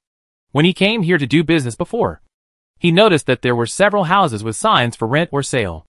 Most of the people who bought houses here bought them before the Great Depression. Before the Great Depression, the economy of the United States was extremely prosperous. At that time, people didn't know that the stock price would fall, and everyone invested their money in the stock market, under the premise that everyone is crazy. Your money may double in a short time. Houses, cars, everything seemed to be within easy reach. Unfortunately, this huge bubble burst with a pop on an ordinary yet special Thursday on Val Street. Countless people went bankrupt, fell into despair, and committed suicide. In just one Grand Street block, many families were broken apart. However, after going through the most difficult early days, most people slowly survived. But many people had to sell their properties and ended up on the streets. The stock market can make you rich overnight, but it can also drain the last drop of your marrow. The family that Chung Mu knocked on the door of was one of those who had previously mortgaged their property to speculate in stocks. "Oh, my God. Chung, I really don't know what brought you to my humble abode." After teaching a lesson to the man who bought wine without paying and dealing with the police, Chung Mu's reputation quickly spread in the Grande neighborhood. Coupled with his handsome face that could quickly leave a deep impression on people, most people in the Grande neighborhood now know his name. So the man recognized Chung Mu as soon as he opened the door. Sir, I see your house has a rent sign. Oh my God. You're right. I just came back today to pick up some things. I can't afford the loan for this house anymore. The bank will evict me next month. I'm looking for another place to live. Alas. Damn those bastards on Val Street. I can only move to the slums. Ignoring the man's complaints, Chung Mu asked directly, how much is this per month? Oh my God. Do you want to rent this house? How can there be such a kind person like you in this world? If you are willing to rent it, I will borrow some money, and I can pay off the loan. Sorry. I forgot to tell you the price. It's 25 yuan a month. Take me to see inside. Almighty God. Do you really want to rent this house? Chung, you are the real king of this neighborhood. You must be sent by God to save me. Please come in. Come in. Chung Mu was a little amused by this man who kept talking about God. But after entering the house, his attention was focused on the house. This is a small villa with 2 floors. There are 3 bedrooms, a kitchen and a bathroom on the first floor, and 3 bedrooms and a larger bathroom on the second floor, with 2 yards in front and back. The country of America is vast and sparsely populated, so the house is built a little bigger. And this man's economy was good before the Great Depression. So except that his house is a little old, everything else is pretty good. $25 a month is not bad. Sir, I've rented your house. This is 3 months' rent. Please help us clean the house, and we'll move in tonight. The Lord has appeared. Chung, don't worry. You'll see a house as clean as a virgin before 8 o'clock. After giving the money to this man, Chung Mu hurriedly left the house. If he keeps talking about God, his ears will be calloused. He left in a hurry and didn't even write a contract. But it didn't matter. Chung Mu didn't worry that he would play any tricks. If he played fancy tricks with him, his end would be the same as the man who bought wine without paying. After returning to the abandoned warehouse and staying there for a while, the others came back one after another. Some of them went out to sell wine, and some went out to do other things. Boss, when are we going to eat? I'm hungry after working all afternoon. Chung Mu had a mysterious smile on his face. Let's eat after we move to the new house. Okay. Wait. What did you say? Let's eat after we move. Didn't you have good hearing before? Oh my God. Where are we moving to? Boss, we have to leave this crappy place. Where is the new home? Boss, tell me. Why wait a minute? Let's move now. One person's voice was heard. And immediately more than a dozen people's voices were raised. And naturally there was a cheer in the room. After the celebration, everyone began to pack up various things in the room.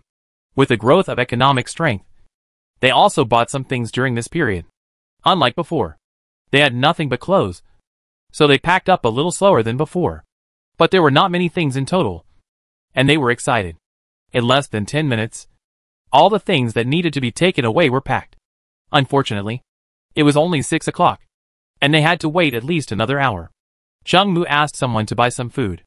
They were moving today, so the various foods they bought were also very rich.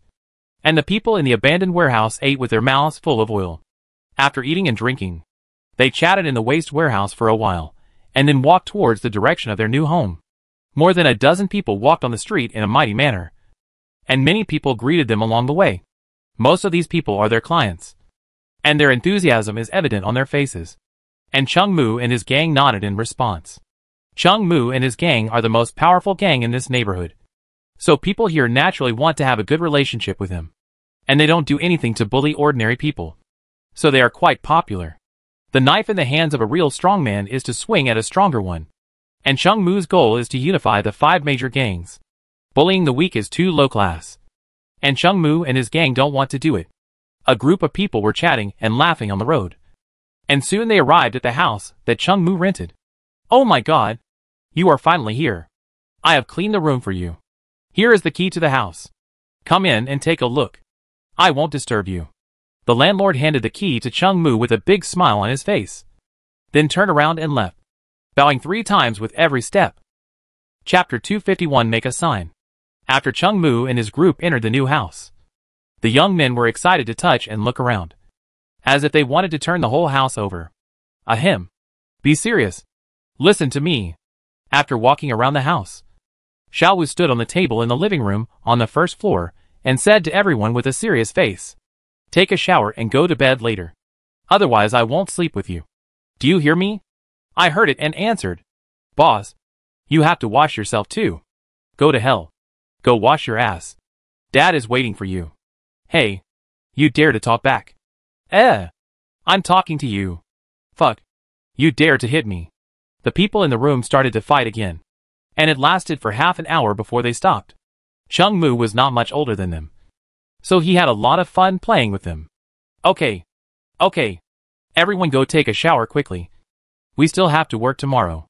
Looking at the young men in the room, who were all a little tired of going crazy, Chung Mu clapped his hands and asked them to stop.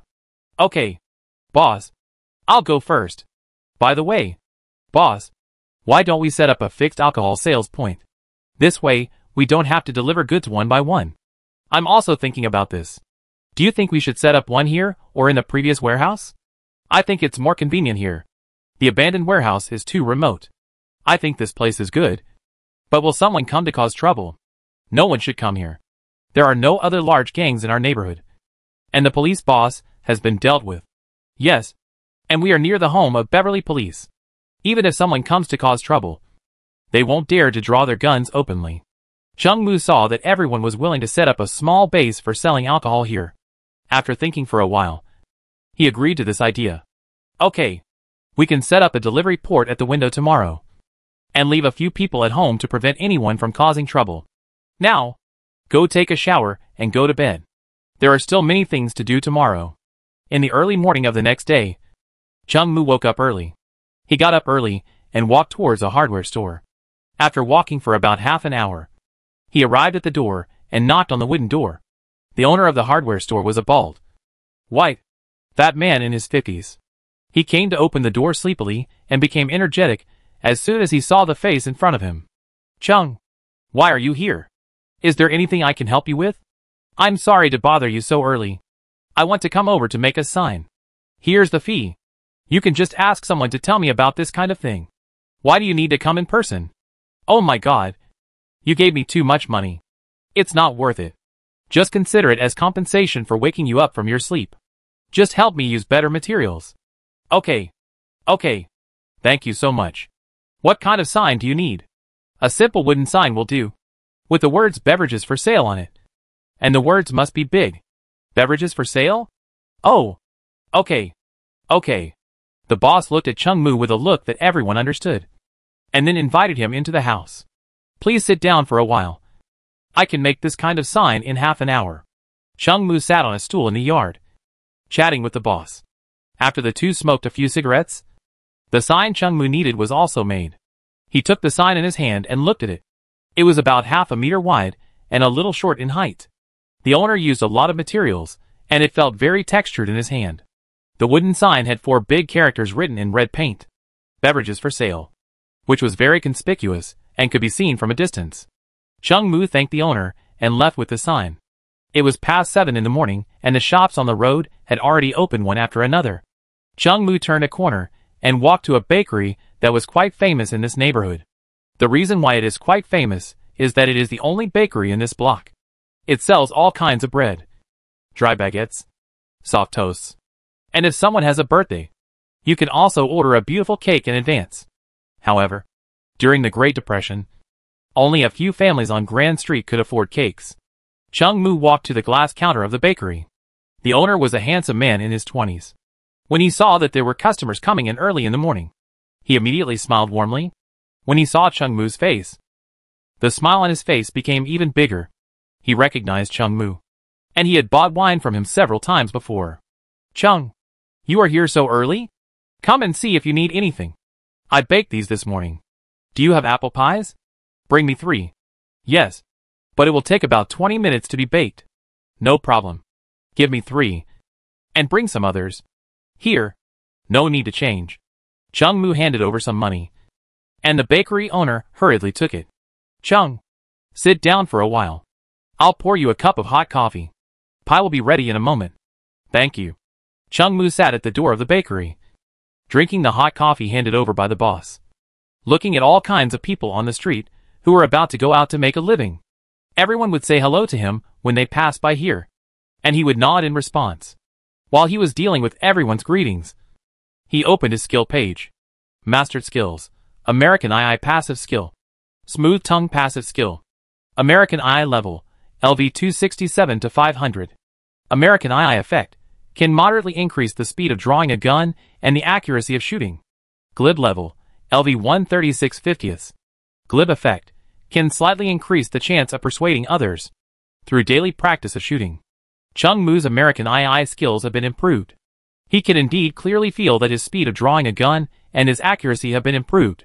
He had done experiments in the shooting range before.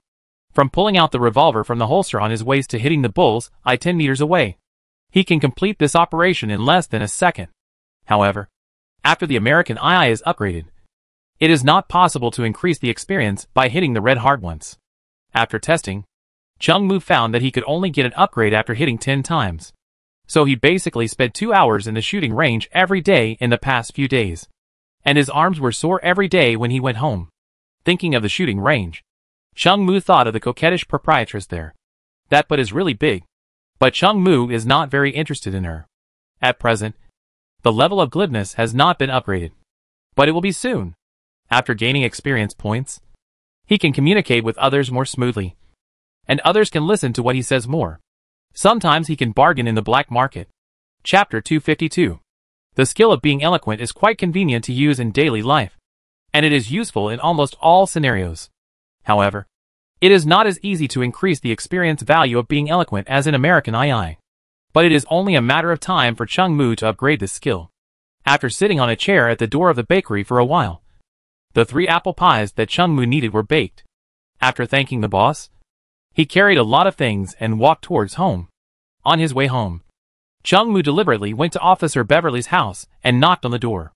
It was Officer Beverly who opened the door. He was dressed in police uniform and was about to go to the police station. So when he saw Chung Moo, he was a little surprised at first, and then pleasantly surprised. "Why are you here?"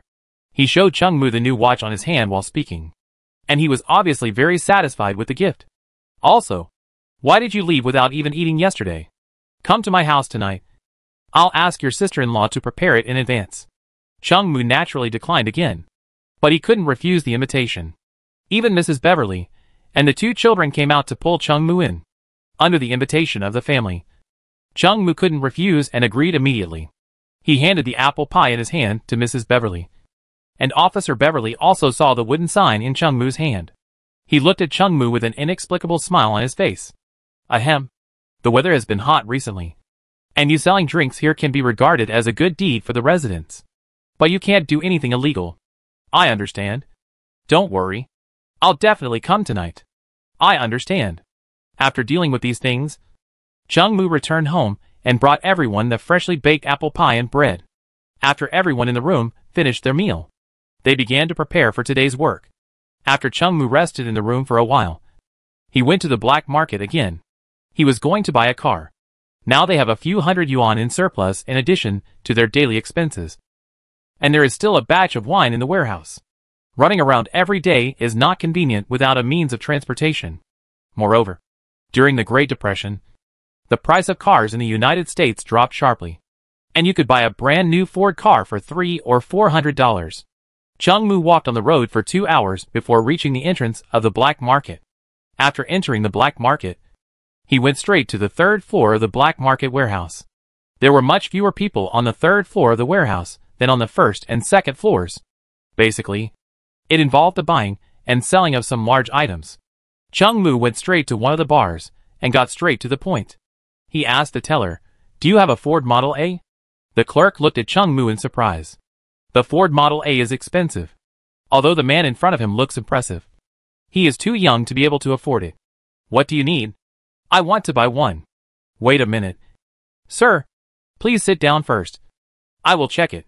"Yes, as soon as possible." After a while, the person at the counter came over with a book.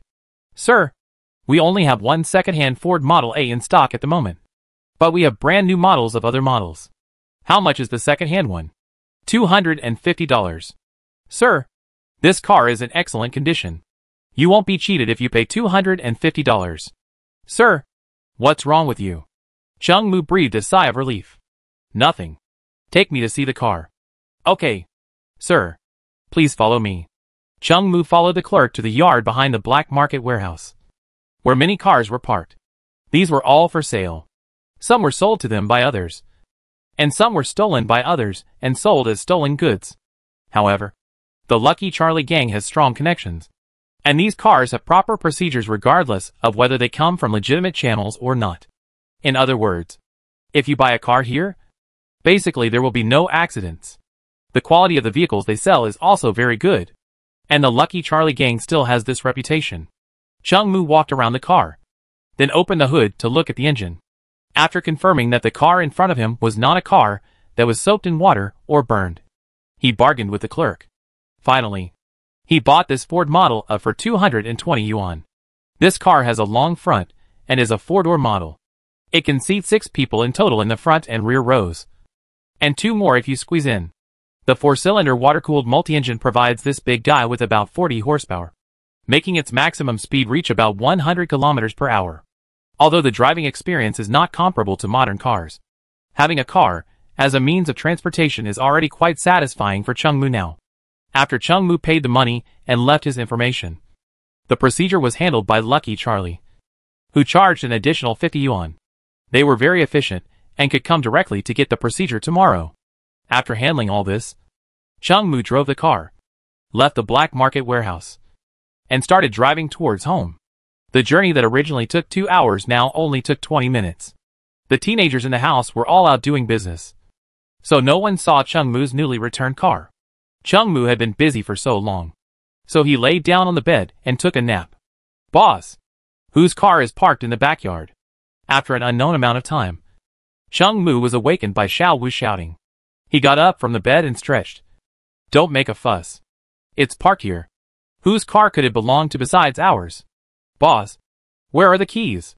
Chung Mu threw the keys to the group of teenagers below, who cheered again and ran to see the newly bought car. The afternoon passed quickly, and in the evening, Chung Mu went to Officer Beverly's house as promised, bringing some gifts. In order to keep a low profile, he did not drive there, although others would know about this sooner or later. Passive understanding and active showing off are 2 different concepts. Seeing Chung Mu with all kinds of gifts in his hands, the Beverly family naturally entertained him warmly.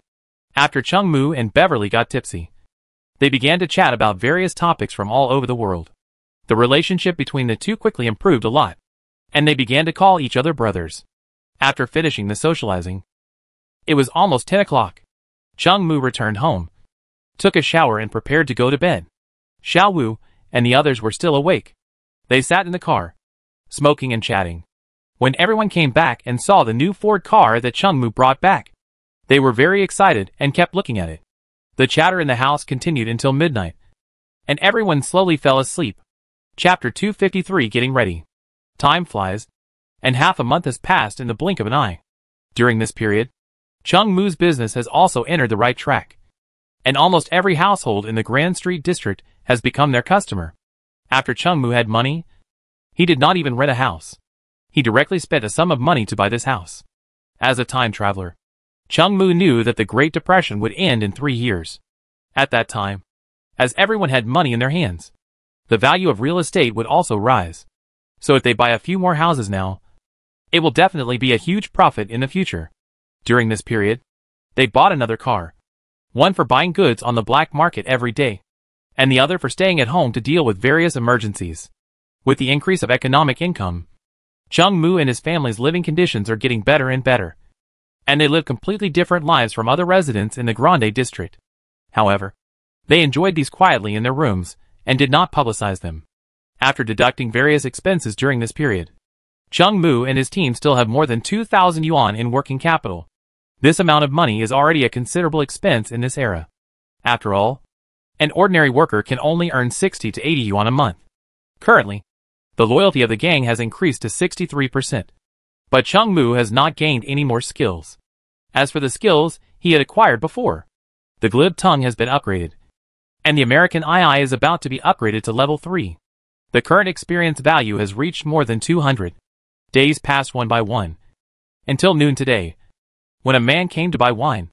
Wang Dong came to Chung Mu and whispered to him, "Boss, the man who just came to buy wine seems to be from the Albert gang.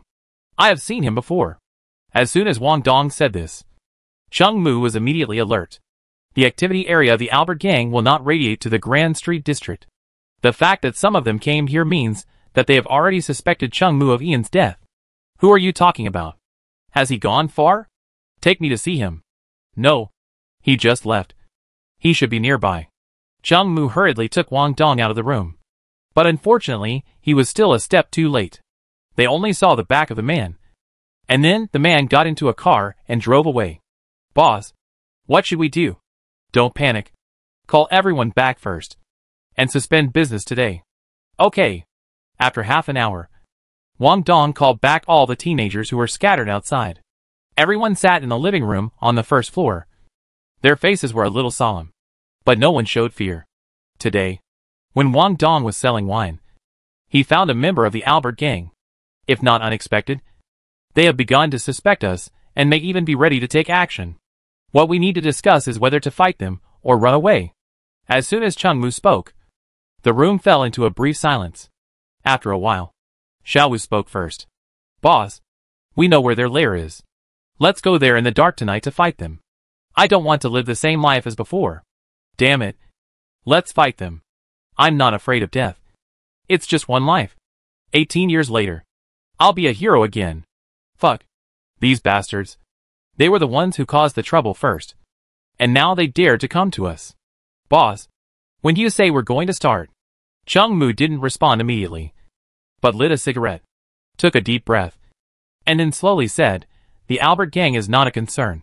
Mainly because they have recently linked up with the gang under the Cobra gang. If we kill them, the Cobra gang will definitely not sit idly by. After these words were spoken, the room fell silent again. But there is a way. Chung Mu took 2 puffs of his cigarette and spoke again. The young man in the room immediately looked at Chung Mu, his eyes more fiery. They had finally conquered such a small industry, and asking them to give up these and live the hard life of hiding from the enemy like before would be tantamount to asking them to die. Boss, what is the solution you are talking about? Muddy the water. Chung Mu showed a sly smile on his face. Muddy the waters? Boss, do you mean to make the Cobra gang unable to guess that we did it? Yes. But a more accurate way of saying it is to use the conflicts between the 5 major gangs to make them suspicious of each other and ignore us. The 5 major gangs in New York City have deep conflicts, and they have been constantly at odds with each other. As long as Chung Mu pours more fuel on the fire, then at least in the short term, the Cobra gang will not have the heart to deal with him. After all, Chung Mu's small gang is like an ant to an elephant to a giant gang like the Cobra gang. As long as they do their job well, the 5 major gangs will never suspect them. A gang of a dozen people challenged the giants of New York City. No one would believe it. Chung Mu had already made plans in his mind. This was their only way to break the deadlock. Otherwise, if they destroyed the Abbott gang today, the subordinate gang of the Cobra gang would suspect them in a few days. If the subordinate gang took action at that time, they would definitely not be the opponent. So only by muddying the water can they have a chance of survival. As for how to stir the water, many people will die in New York City in the next 2 days. After making plans in his mind, Chung Mu told everyone about his plans for tonight, and then quietly waited for the night to fall, in order not to be too abnormal and attract other people's attention. Chung Mu and others immediately opened the door and continued business after discussing countermeasures. After that, Chung Mu went out to buy some things. Just like usual, Chung Mu carried a large bag of things to a nearby hardware store and bought a few steel plates of the right size. This thing can be stuffed into clothes and used as a temporary bulletproof vest. Bulletproof vests are also sold on the black market. But if you buy them temporarily, it will be too conspicuous. Chung Mu took out 5 Thompsons from the secret warehouse in their room. These were the assets they had purchased before. After asking others to carefully oil the 5 submachine guns, Chung Mu walked towards the car parked in the backyard with a file. He used a file to smooth out the frame numbers on the 2 cars, and remove the license plates, so that others would not suspect them when they saw the 2 cars. As for the black market that sold him the cars, they had a lot of vehicle transactions every day, and no one would remember Chung Mu specifically. After doing all this, Chung Mu went to buy some food. After everyone had a full meal, they lay on the sofa to rest, quietly waiting for the action to begin. Chapter 254. The whole New York is in chaos. When night falls, almost all the people in Grande Street have gone to sleep, and only a few lights are still on in thousands of homes. Chung Mu and his group avoided these lights and started walking towards a place a few kilometers away. Xiao Wu had already driven there in advance with weapons and equipment. About half an hour later, Chung Mu and his group successfully met up with Xiao Wu. There were a total of 7 people who went out tonight, including Chung Mu. In another corner of Niyuyuk City, Li Huawang and Gao Qi, a team of 6 people, will launch an attack on a nightclub under the Cobra Gang as soon as the time comes. Time passed by, and Chung Mu and his 7 companions hid in the night. In front of them was a luxurious villa, in which were the members of the Abbott Gang. Since the Abbott Gang became a subordinate gang of the Cobra Gang, their economic conditions have indeed improved a lot. Their base was similar to where Chung Mu and his gang were living before, but now they all lived in a big house. Although their economic conditions and status had improved, they felt fearless after connecting with the subordinate gangs of the Cobra Gang, and even their vigilance had dropped a lot. 3 people from their gang disappeared not long ago, and now there is not even a bodyguard patrolling near the house of their gang leader. They have no shortage of money to arrange bodyguards to patrol at night. Then the only explanation is that they are too arrogant and think that no one dares to touch them in this neighborhood. And arrogance is the biggest obstacle to survival. In front of the house where Chung Mu is currently, if I am not mistaken, this is the residence of the leader of the Abbott Gang. This person is also the target of Chung Mu's trip. As long as the leader of the Abbott Gang is killed, then within a certain period of time, the Abbott Gang will fall into a state of being leaderless. Extra killing is meaningless to Chung Mu. After the death of the boss of the Abbott Gang, the small leaders within them will be busy fighting for power and profit. So how can they have time to consider a small Chung Mu? In addition, whether Ian's disappearance is related to Chung Mu is just their unilateral suspicion, and there is no actual evidence. So Chung Mu is not worried about revenge after killing their boss. Chung Mu brought Xiao Wu and Wang Dong, and the 3 of them held 2 Thompsons in their hands and gently pried open the window of the house in front of them. They wore black masks with only 2 small holes to see outside. There were 4 people keeping watch outside, holding a Thompson and a pistol each. The other 2 Thompsons were in the hands of Gao Chiha and Li Huawang. After prying open the window, Chung Mu and the other 2 tiptoed in from outside. The room was very quiet. Chung Mu's adrenaline was secreted in large quantities, and his senses were enhanced. He could clearly hear his heartbeat and every movement in the room. The doors of several rooms on the first floor were open. Chung Mu made a gesture to Wang Dong, asking them to search these rooms, while he walked slowly towards the stairs to prevent any changes on the second floor. Wang Dong and Xiao Wu quickly searched several rooms on the first floor. They made a gesture to Chung Mu, indicating that no one was on the first floor. After receiving the signal, Chung Mu asked them to stay on the first floor for the time being, while he walked upstairs step by step with a gun. Chung Mu stepped firmly on each step to make sure there would be no unusual noise before taking the next step. So it took him several minutes to walk up the short dozen steps. As soon as they entered the house, they heard snoring from the second floor. So there must be someone on the second floor. But whether this person is the boss of the Albert Gang, this requires Chung Mu to check it out himself. Chung Mu slowly approached the room where the sound came from. When he walked to the door, he quietly put his ear to the door and held his breath. The snoring in the room was still even, except for the door of this room. The doors of the other rooms were all closed. Chung Mu put his hand on the iron door handle, and the cool texture on his palm made his breathing a little more stable. He slowly turned the handle and pushed the door open. Gee! The piercing sound of the door made the 3 of them feel nervous. If the sound woke up the person on the bed, as long as he shouted, there might be a bloody battle tonight, which Chung Mu didn't want to see. Fortunately, the fat man on the bed was sleeping soundly and didn't wake up. Chung Mu walked over and looked at the face of the fat man who was about to die. It was the boss of the Albert Gang, Leo Albert. There was some white powder scattered on the head of his bed, and there was a dirty lady's underwear next to the pillow. The main business of the Cobra Gang is brothels and nightclubs, and they also do some human trafficking business. Chung Mu is full of disgust for this gang. They will force some women to sell their bodies, and the means are very cruel. Chung Mu quietly approached the fat body on the bed. In order to cover the sound of the gunshot, he picked up a thick pillow from the bed and wrapped the gun in his hand with it. With a dull gunshot, the fat man's head exploded directly, and red and white things were scattered all over the bed sheets. After waiting for 2 minutes, Chung Mu breathed a sigh of relief. because he had just wrapped a pistol with a pillow.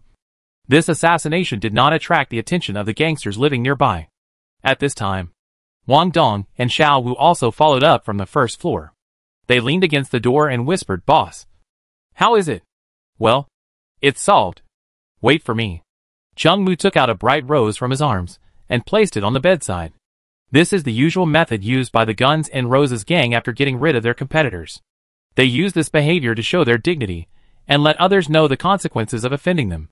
The Mafia, one of the 5 major gangs, has a similar practice. After they finish their work, they will leave a black handprint at the scene. After doing all this, Chung Mu and the other 2 withdrew from the room, and the group of teenagers fled far away under the cover of night. After running a distance, Chung Mu and his friends started the car parked in the distance and left the neighborhood. At the same time, somewhere a few blocks away from Chung Mu and his team, Gao Qi and Li Huowang's team, wearing masks, drove past a nightclub owned by the Cobra gang at high speed.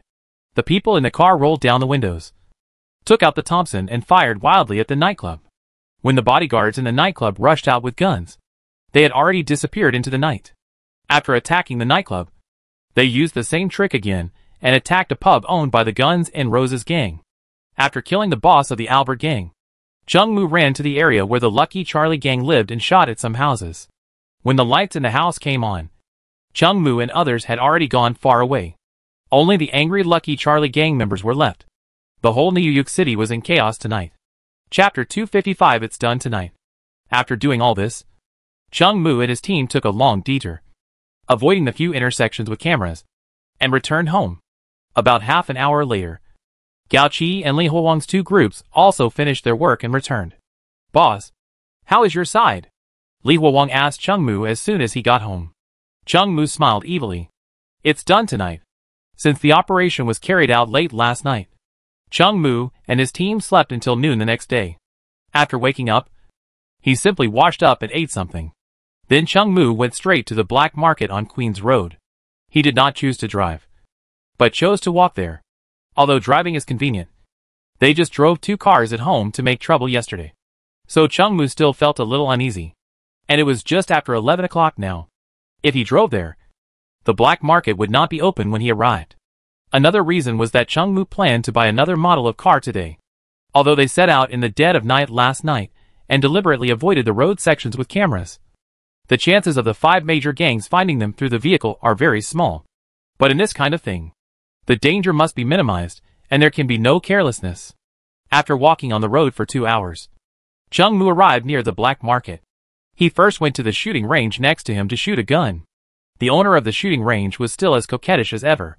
Today, she changed into a black short skirt and black stockings. And even Chung Mu couldn't help but take a few more glances. After shooting with the help of the shooting range owner, Chung Mu stretched his body and walked into the black market warehouse. What surprised him was that it was only 2 o'clock now, and there were more people in the black market than usual at midnight. It was probably because the incident that happened last night had spread, and everyone was discussing it. Chung Mu came to the black market today for one purpose: to buy a car, and the other was to get some information. He went to the wine counter and ordered a glass of wine, then sat down, doing the things at hand while listening to everyone's chat. At present, most people in the black market are talking about what happened last night. They are discussing the friction between the 3 major gangs and what they will do next.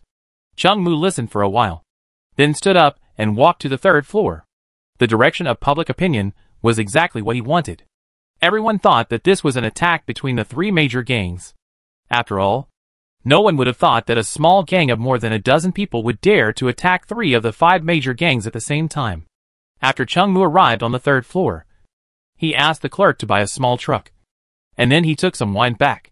This small truck has a very strong carrying capacity.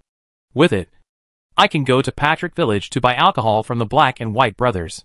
It is no problem to bring back thousands of gallons of brandy at a time. I have never cooperated with those 2 people, so I am a little worried about the transaction.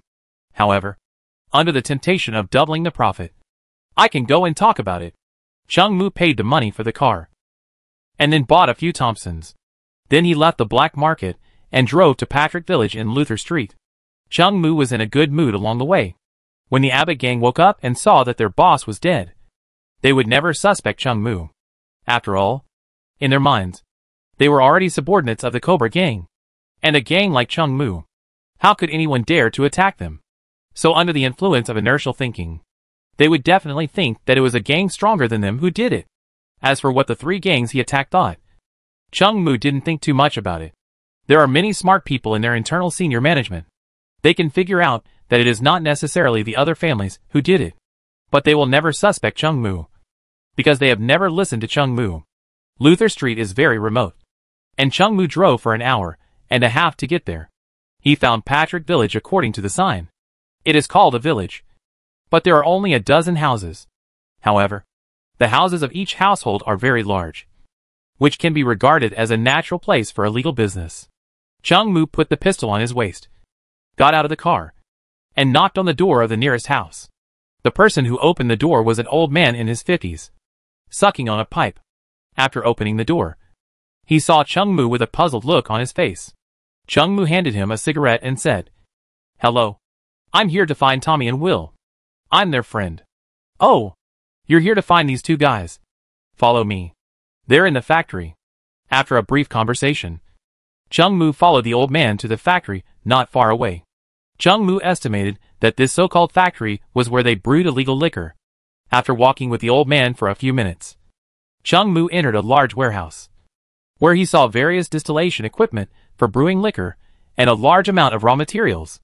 "Tommy, you have a friend coming," the old man shouted behind the piles of machines. "Uncle Ke, where is he?"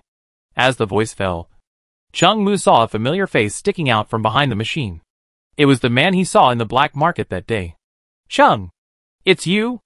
I knew you would come. After we talked last time, I was quite interested in your place. This time I want to buy a batch of wine. But it's my first time, so the quantity won't be too much." "No problem. Chung, wait a moment. I'll call Will back." After settling Chung Mu, Tommy turned around and ran to find his brother Will. After Will came, the three of them came to their home together. As soon as Chung Mu entered the door, they presented him with various snacks and several wine glasses. "Chung, have a taste. These are all brewed by us. They are top-quality brandy and whiskey." Tommy pushed the plate of wine in front of Chung Mu and gestured with his hand. Since Chung Mu had to drive later, he just took a sip of each. It tasted really good. A little more mellow than the one sold on the black market. The most important thing is that their price is half the price. If Chung Mu could bargain with them with his eloquence, the profit margin would be even greater. After tasting the wine, Chung Mu said, "It tastes good. What do you use to store these?" Will pointed outside and said, "The big blue barrel over there. You can't tell it's wine from the outside." "Does the price you quoted include the cost of loading and barrels?" "This is usually not included." "But, I know." Chung Mu interrupted the two. "I'll take a little less for the first batch. And there will be more later. How much do you need?" Chapter 256 Beverly's Invitation. 1,000 gallons of brandy. 500 gallons of whiskey. Cash. The two thought that Chung Mu would only buy 100 or 200 gallons for the first time. But they didn't expect the amount to exceed their expectations. So they were stunned for a while before they reacted. "How long will it take you to consume so much alcohol?" "If nothing goes wrong, I will come almost every week. But you have to give me a cheaper price." "Chung, as a processing plant, our profit margin is also very low. But to show our sincerity, we can give another 5 points on the price. This is the lowest price. Even if we buy in larger quantities in the future, we can't go any lower." "No problem. Calculate the total price. And then help me move all the wine to my car parked outside." "Okay. You sit down for a while and have some snacks. I'll have someone arrange it now." After about half an hour, the 1,500 gallons of wine that Chung Mu needed were loaded onto the car. During this period, the Black and White brothers also invited Chung Mu not to go home at night and go to a nearby nightclub to talk about life. Of course, Chung Mu refused sternly, which made them think that Chung Mu was a gentleman. The main reason was that Chung Mu was thinking about Yun Chi and Xiao Lu Cha. When you meet a beautiful woman, just look at her. How can you really do it? However, the Black and White brothers are still quite sensible. They look like serious illegal businessmen, without so many twists and turns. If there is no accident later, Chung Mu plans to get the goods here. It takes half an hour to drive from Patrick Village to home. Fortunately, there are not many drunk driving inspections in the United States now. Even if there are, just give some money, and the matter will be over. More than an hour is not long, but not short. When Chungmu returned home, it was already dark. The people in the house were still worried that Chungmu had not been seen for so long, and whether something had happened to him. Fortunately, they still had confidence in Chungmu's ability. Seeing Chungmu driving a new car back with many large barrels in the back of the car, they didn't know what was inside, but it must be something useful to them. So everyone in the room rushed out. They were still in high spirits. The attack last night was still fresh in their minds, and they were nervous and excited. So when Chungmu told them that they needed to move some things, they were full of energy. It took almost half an hour for everyone to move the wine, including Chungmu himself. He was already hungry. I wanted to find a restaurant to have a big meal, but considering that there were so many of them, it would be too conspicuous. So I asked 2 people to go out and buy some food. After finishing their meal, everyone started to chat on the second floor, while a few people were left on the first floor to deal with customers who came to buy wine, and also to see if there were any emergencies nearby. Although the chances of being discovered last night were very low, they had to be on guard. The wine in the warehouse plus the leftovers were enough for them to consume for a week, so they basically didn't have to go out during this period. To be on the safe side, and with the lessons learned from the past, Chungmu decided to send a group of people to keep watch at night, and then everyone could take turns to keep watch. As the boss, Chungmu should naturally take the lead. Apart from other things, he should have participated in the first night. So after everyone else went to sleep, he stayed on the first floor with a few people, playing cards and chatting. Just bragging. Chatting and playing cards. The night passed quickly. At 6 or 7 in the morning, some people had woken up one after another. Chungmu and others had a simple meal and went to bed. Chungmu slept until 2 or 3 in the afternoon, and the first thing he did when he woke up was to open his panel. Gang loyalty. Amen King Mutang 67%. American II level. LV2161/500. American II effect. Can moderately increase the speed of drawing a gun and the accuracy of shooting. Glib level. LV22/100. Glib effect. Can moderately increase the chance of persuading others as time goes by. Glib also gets upgraded. Chungmu is currently thinking about when he can get the next skill. With only these 2 skills, it will not be of much help to unify the 5 major gangs. Boss! Just when Chungmu was thinking about these things, a voice from downstairs interrupted his thoughts. What's the matter? Just now when I was out doing something, I met Officer Beverly. He told you to go to his house for dinner tonight. What did he want to talk to me about? Chungmu would send the money on time every week, so Chungmu was a little confused about why he was looking for him. Okay, I got it. Anyway, we'll know when we go over there tonight. It's only a few hundred meters away. Chungmu got up and didn't think about Beverly anymore.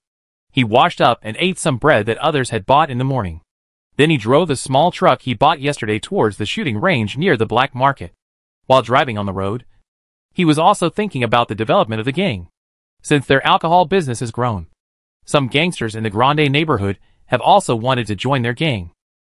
However, Chungmu declined all these people. What their gang is doing now requires core members to do. If they rashly recruit other members, if the news leaks out, it will be a disaster for their gang. However, if they want to develop the gang, they must recruit other people. But these are things they will consider in the future. At present, more than a dozen people can handle all the affairs of their gang. While thinking, Chungmu had already driven the car to the shooting range. He walked into the shooting range, shot a pistol as usual, and left as usual. When Chungmu returned home, it was already past 5 in the afternoon. He took a shower in the bathroom, tidied up his appearance, and then walked out of the room, ready to go to Officer Beverly's house. He bought some gifts first, and then turned around to go to Beverly's house. Although the two were already very familiar with each other, Chungmu still understood the principle that more gifts are not blamed. Chungmu brought a bunch of gifts and knocked on Beverly's door. It was Mrs. Beverly who opened the door. Chungmu had been here several times, so Mrs. Beverly smiled and invited him into the room. Beverly hasn't come back yet. Please sit for a while. I'll go prepare dinner. Chungmu had nothing to be embarrassed about. After sitting in the room and playing with the 2 children for a while, Beverly came back. To his surprise, During dinner, Beverly didn't ask him for anything. Instead, she talked to him about the turmoil that happened 2 nights ago and asked him to pay attention to safety. Chapter 257 Uninvited Guests. Chung Moo originally thought that Officer Beverly wanted to talk to him about sharing more money. He never expected that he wanted him to be careful. However, they are now also a group of interests. If Chung Moo died, it would not be good for Beverly. On the contrary, he would lose a considerable amount of extra income. And the Bureau would not give him a promotion or a raise just because a few gangsters died in the block he was responsible for. Although he knew that Beverly was thinking about his own interests, he reminded him to be careful. But Chung Moo still thinks this guy is good and worth training. He is much better than those who take money and still give you orders. In this respect, Beverly is still very professional. After taking the money, if they say they won't check you, then they will definitely not check you. But Chung Moo and his men have nothing to check. After all, they sell slightly special drinks. They currently have the drinks brought by Chung Moo on the table. And Beverly is very happy to drink them. While eating and drinking with Beverly, bragging and chatting, time passed so quickly that it was soon after 8 o'clock. Seeing that it was getting late, Chung Moo was ready to leave. Beverly, who was drunk, naturally tried to persuade him to stay. However, Chung Moo didn't sleep well last night, so he needed to go back to sleep. Mrs. Beverly, who was standing by, also saw Chung Moo's fatigue. She helped Beverly back to the room by force, and Chung Moo successfully left. Chung Moo had a good alcohol tolerance, and he was only a little tipsy after drinking with Beverly for so long tonight. Chung Moo woke up when the evening breeze outside blew gently. A few hundred meters is very close. Chung Moo walked on the road and returned downstairs before he finished smoking a cigarette. He stood on the street, looking at the property and car he had just bought. It would be a lie to say that he didn't have any emotions, especially now that he had drunk alcohol. Any emotion would be magnified many times under the influence of alcohol. After standing outside for a while, Wang Dong's voice interrupted his thoughts. Boss, why are you standing outside? I don't see any beauties outside. Nothing. Just finished a drink, and I'm going to take a walk. Oh, by the way, boss, did Beverly say anything when you went there just now? Did he ask us to pay more money? He asked you to meet him tomorrow. Ah, I'm going to meet him? What do you want to do with him? He said he has a glorious and arduous undercover mission for you. Boss, take care of yourself. I suddenly think that building the railway before was also good. I'm going to withdraw first. After chatting and joking with Wang Dong for a few words, Chung Moo returned to the room. After taking a shower, he laid down on the bed. Chung Moo was thinking about many things on the bed. A small part of him was thinking about how to expand the gang, and a large part was missing Yunchi and Xiaoluka. Although he knew that a month had passed here, it might have been a day or a minute over there. And with their strength and equipment, they would not encounter any danger at all. But Chung Moo still couldn't stop worrying. Fortunately, this feeling of worry did not last long, and Chung Moo felt a huge sense of sleepiness. At 6:30 the next morning, Chung Moo got up from the bed on time. His current life has been on track, and he has set a task for himself. That is to exercise every morning when he gets up, and before going to bed at night. Without the blessing of attribute points, he can only improve his physical fitness through his own exercise. After washing up, Chung Moo was ready to go out. Wang Dong, who was in charge of the night watch last night, had not slept yet. Seeing him go out, he asked him, Boss, where are you going? Do you want me to accompany you? No, just run around here. After saying that, he patted his waist again. I have a gun. After running outside for 40 minutes, he returned to the house, took off his sweaty clothes, and took a shower. Then he had dinner as usual. After staying in the room for a while after dinner, Xiao Wu, who was sitting by the window, suddenly said to Chung Moo, Boss, it seems that someone is coming to us. Nonsense. No one comes that day. Before Chung Moo could speak, someone next to him interrupted. No, it seems to be the Hongmen. Hongmen? Why are they here? When they were in a state of limbo in the past 2 years, the Hongmen didn't want to come to see them.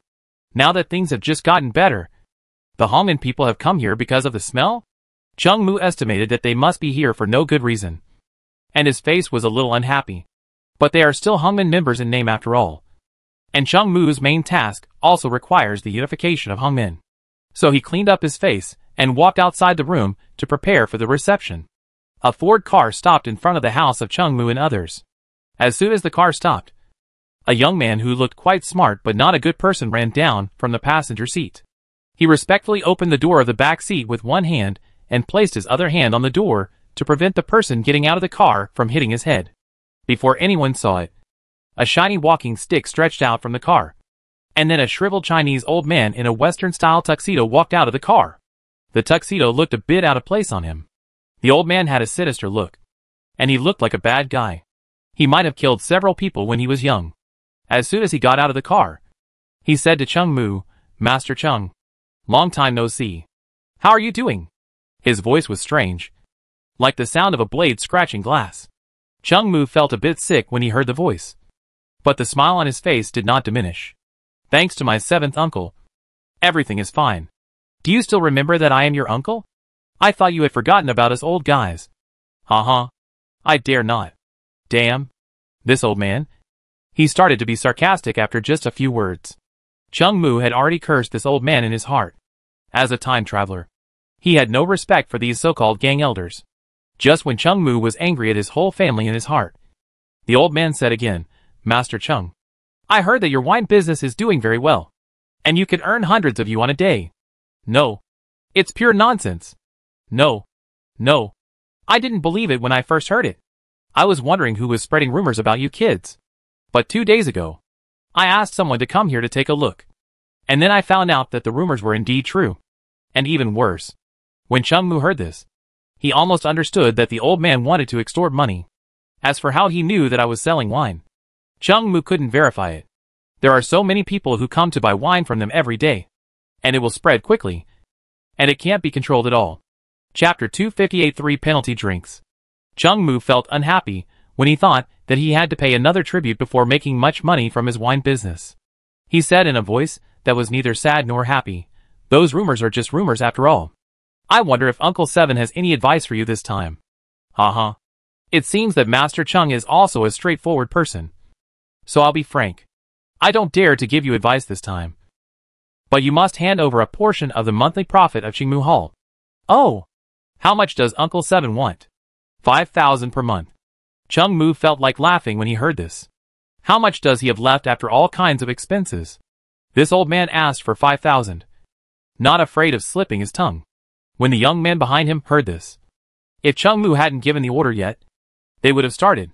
With a playful smile on his face, he said to the old man in front of him, "Does Uncle know about this? Qing Mu Tang is now my disciple. He doesn't need to know. Uncle Seven, you don't know that our small business, after deducting the cost, can only make a living. I really want to use this money to honor you. Not for me, but for Hongmen." The old man interrupted Chung Moo. "Yes, it is to honor Hongmen, but we really don't have the ability. So, Master Chung doesn't want to pay this money." The old man stared at Chung Moo with a smile. "It's not that I don't want to, but my ability is limited. Within our ability, we can only give 200 yuan a month at most. Okay. Today is the end of the month. And tomorrow is the first of the month. I'll send someone to collect the money tomorrow." After the old man said this, he went back to the car. And then the car turned around and drove away, leaving Chung Moo, who was disheveled in the wind. Chung Moo was indeed a little disheveled. He didn't expect that Lao Bankai would even want this little money. Lao Bankai was a veteran in Hongmen. If he went to a small hall master to extort this little money, he would probably be laughed at by others and lose his prestige. Chung Moo couldn't understand why he did this, but it was a pleasant surprise for Chung Moo that he was sent away with only 200 yuan. He didn't want to make things too awkward with the Hongmen either. And 200 yuan was just a trivial amount for them now. "Boss, this old bitch is too shameless. Coming all the way here just for 200 yuan? The teenagers next to him were also speechless. And Chung Moo stopped and thought for a while. Maybe this is the difference between the upper class and us. "Boss, you are really good at talking nonsense." After chatting outside for a while, they returned to the house. Chung Moo was a little depressed because of this incident today. In order to relieve his unhappiness, he packed up his things and went to shoot with the coquettish lady boss of the shooting range. After taking care of the lady boss's business at the shooting range for 2 hours, Chung Moo felt a little tired. So he went outside to find a small restaurant to eat a steak. Now they are very wealthy. and they can be said to be free to eat steak. After eating steak, Chung Mu lit a cigarette in the restaurant, rested for a while, and then went straight to the black market. He used the cash flow from selling wine yesterday to buy 2 more Thompsons. In less than 2 days, everyone in Qingmu Hall will have a Thompson, and their strength will be greatly improved. Whether it is destructive power or deterrence, pistols and submachine guns cannot compare. After arriving at the black market, Chung Mu first found a seat and sat for a while. There were quite a few people in the black market at this point, and everyone was still discussing the attack that happened 2 nights ago. The 3 gangs that were attacked did not respond openly, as if nothing had happened. But the subordinate gangs of the 3 gangs have indeed been in constant friction in the past 2 days. Last night, a vicious fight broke out in a brothel in the territory of the Cobra gang. Although no guns were used, an unfortunate client was slashed in the head for watching. I heard that he is still lying in the hospital. I don't know if he can be rescued. After sitting in the hall and listening to everyone chatting for a while, Chung Mu got up to buy 2 guns, and then left here and returned home. Nothing special happened after returning home. It is worth mentioning that today's business is very good, and the turnover is more than half of the usual amount. It may be the end of the month, and everyone took out the extra money in their hands to buy wine and have a good time. The hot business lasted until 7 or 8 o'clock, and everyone was so busy that they didn't even have time to eat. After finally sending away the last customer who came to buy wine, Chung Mu waved his hand and took the people in the room to the best restaurant in this block for a full meal. After eating and drinking, everyone returned home, washed up and went to bed. At 6:30 the next morning, Chung Mu woke up on time. When he washed up and was about to go out for exercise, a man suddenly came to the door. It was the guy who opened the car door for Lao Bangkai yesterday. Looking at him, Chung Mu's face immediately darkened. Damn! What the hell is this? He came to collect money so early in the morning. He has no shame at all? What's more infuriating is that this guy is still condescending and looks down on people.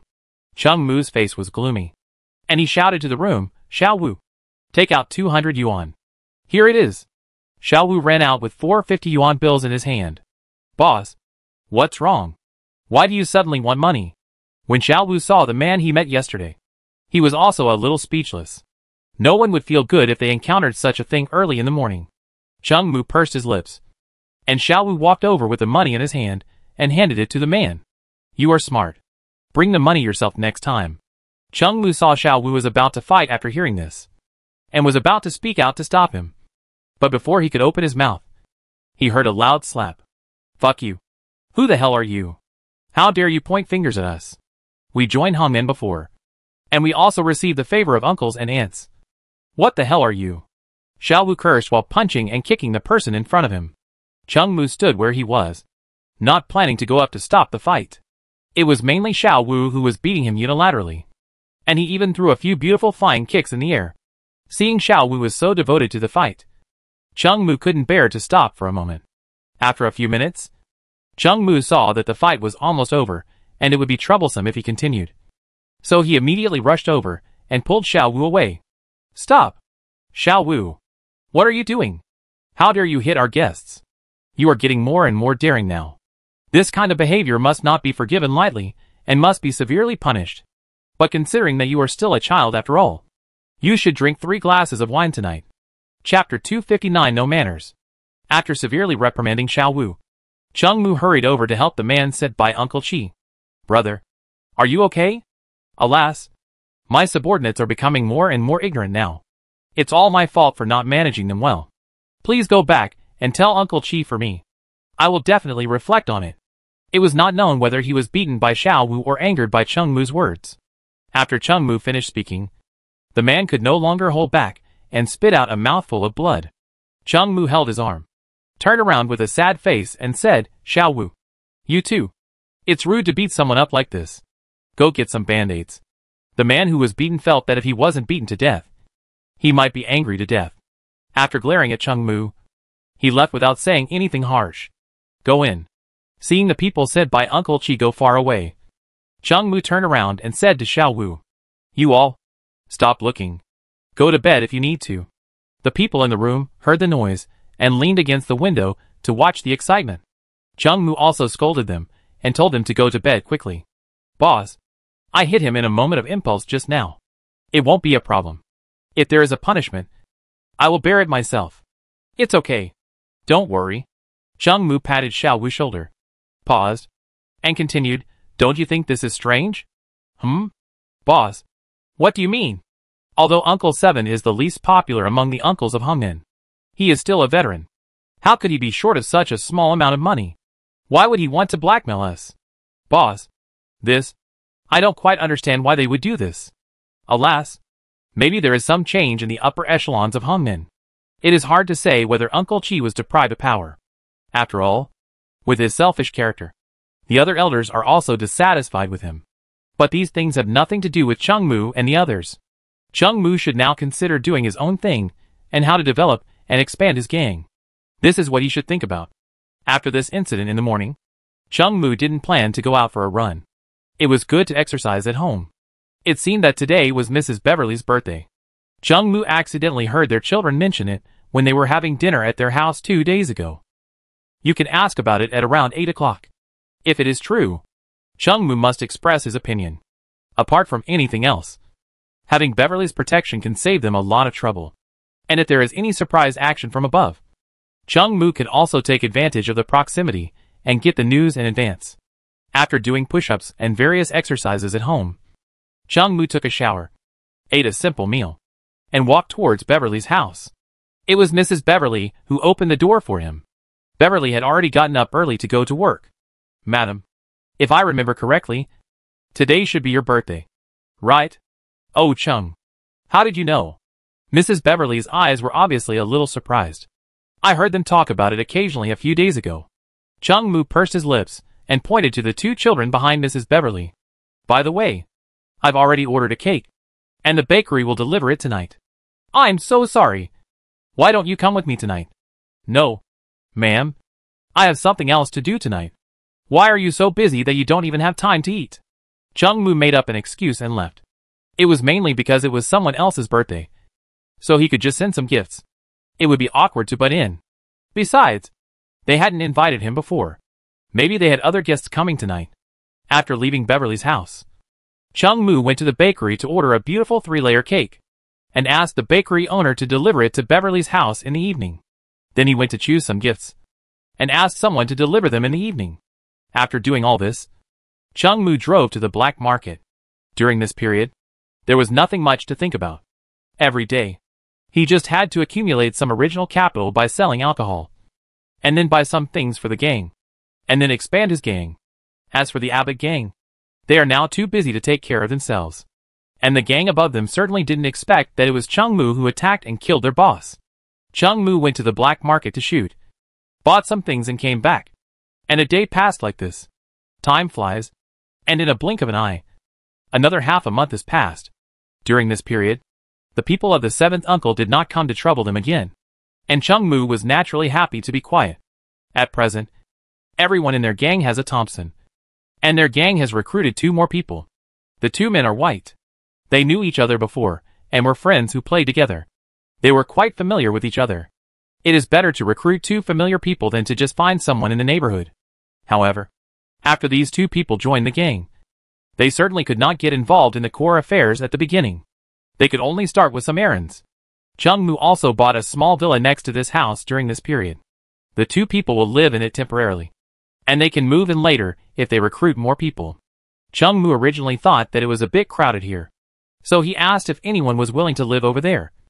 But no one was willing to go because they were used to it. But sometimes, when there were too many people, they would still go over there to use the toilet. The 2 new recruits seemed okay so far. They didn't talk much nonsense, and they were quite efficient. Of course, all this was based on the premise that Chung Mu gave them good treatment. Everyone risked being in jail to join the gang, just to fight for a glorious life. If you don't pay enough, who will follow you and risk their lives? Chung Mu had nothing to do today, so after dinner, he ran to the black market. On the way, he opened his skill panel and took a look. American II level, LV2378/500. American II effect, can moderately increase the speed of drawing a gun and the accuracy of shooting. Glib level, LV251/100. Glib effect, can moderately increase the chance of persuading others. Gang loyalty, Hamen King Mutang 69%. Since these two skills have been upgraded to level 2, the time and effort required to upgrade them have increased exponentially. And until now, Chung Mu has not obtained a third skill. During this period, he has also made many attempts, but to no avail. He still hasn't figured out what the trigger conditions for obtaining skills are. It is estimated that this thing is purely a matter of fate and cannot be forced. Chung Mu is currently very satisfied with his situation. After all, things cannot be done in one day. For him, the only dissatisfaction is that he can't see Yinchi and Xiaoluka anymore. Chapter 260 Hamen Incident. Chung Mu wandered around the black market for a while. He had become quite familiar with the black market recently. The shops he frequented greeted him warmly. Chung, come over here and take a look. When he passed a gun shop, the clerk behind the counter whispered to him in a mysterious tone. Chung Mu was also a little curious and didn't know what the clerk meant by that. He walked up and handed over a cigarette. What good stuff do you have? Come in and take a look. There are definitely good stuff, the teller said as he lifted the barrier of the counter and let Chung Mu in. It was the first time for Chung Mu to enter a black market counter. It was really a different world inside. Take the gun counter for example. There were all kinds of guns and ammunition under the counter. One of the guns caught Chung Mu's attention. This gun almost occupied an area by itself, and it was out of tune with the surrounding coquettish and slutty women. It's beautiful, right? It just arrived last night. Well, it's good. How much is it? If you want, 600 yuan. 500. Hey, Chung, you don't know. We spent a lot of effort to get this thing from Su Lian. This gun seems to have been used by a general. Your general used this thing? 500. This? Hey. Okay. You have come to my place to take care of so many businesses. This time I will sell it to you at a loss. Chung Mu ignored the teller's words. With 500 yuan, they can definitely make a lot of money. He bent down and picked up the gun from the counter. This is a DP light machine gun. The teller was right. This thing was indeed imported from the Soviet Union. This machine gun is about 1.3 meters long, and its overall shape is somewhat similar to that of an ordinary rifle. However, it has a disc-shaped drum magazine, which looks very strange. This thing is extremely lethal. It uses 7.62 millimeters bullets. A magazine costs a lot of money. However, if you are hit by this bullet, the lightest thing is to lose your arms and legs. With this thing, it will definitely be a killer weapon when the gangs fight later. Chung Mu did not take out the machine gun, but bent down and squatted at the counter to observe it for himself. After confirming that the gun in front of him had no hidden injuries, he turned to the teller behind him and said, "Wrap it up for me. Don't let anyone see it." "No problem, Chung. This machine gun is a bit conspicuous, and Chung Mu didn't want others to know that he bought it. Properly hiding one's strength is a rule that can be applied no matter where you are." He took out 10 $50 bills from his pocket, and then took out one more and stuffed it into the clothes of the teller next to him. "I don't want others to know that I bought this gun. Do you understand?" "I understand. I understand. Don't worry. No third person will know. I will find a box to pack it for you later. No one will be able to tell that it is a gun. I will get it later." Chung Mu patted the dust off his body and walked out of the counter. As for the teller's words about keeping it a secret for him, Chung Mu didn't take it to heart. However, the difference between being known by others in one day and being known by others in a month is still quite large. So it would be better to be known one day later. After walking around outside for a while, Chung Mu came back, took the packed machine gun, got in the car, and left the black market. He also made a detour to Patrick Village on the way. Now he has established a good cooperative relationship with the black and white brothers. Basically, Chung Mu would buy thousands of gallons of wine from them every week. So when they saw Chung Mu, they naturally treated him as a VIP. Chung Mu would come over every once in a while to prevent any accidents from happening. After returning home, it was already 4 or 5 in the afternoon. Chung Mu had just stepped out of the car when he saw Wang Dong running towards him from a distance. Chung Mu thought someone was chasing him, so he immediately took out his gun from his pocket to meet the enemy. After looking for a long time, he didn't see anyone following Wang Dong. Boss, it's bad." It took a lot of effort for Wang Dong to run in front of Chung Mu. He bent over and supported his knees while speaking to Chung Mu. "What's the matter? Don't worry. Tell me slowly." Hongmin. Something happened to Hongmin. What? Go in first. And we'll talk inside. Chungmu looked around. Fortunately, there was no one else on the street at this time. Uncle is dead. As soon as Wang Dong entered the room, he said to the few people who were still in the room, and 2 lines of tears flowed from his eyes. Uncle was one of the few people who had taken care of him after they joined Hongmin. Although they didn't take care of him much, they couldn't forget this kindness. Are you sure? Did the uncle die of illness, or was he murdered? I don't know. I went to the neighborhood where Hongmin is located today. I wanted to find my old friends to reminisce about the past. But I heard from them that the uncle died last night. What did they say? Tell me more details. I don't know. I heard from people there that the uncle might have been murdered by the 7th uncle. How could the 7th uncle murder the uncle? They are all the elders of Hongmin. As soon as Wang Dong finished speaking, someone asked immediately. I didn't ask too much. I ran back when I heard that the eldest uncle had died. They seemed to be talking about something, because the son of the 7th uncle gambled and owed a lot of money. When Chungmu heard this, he almost understood what was going on, combined with the fact that the 7th uncle had even blackmailed him for 200 yuan before. The truth might be as the rumor said.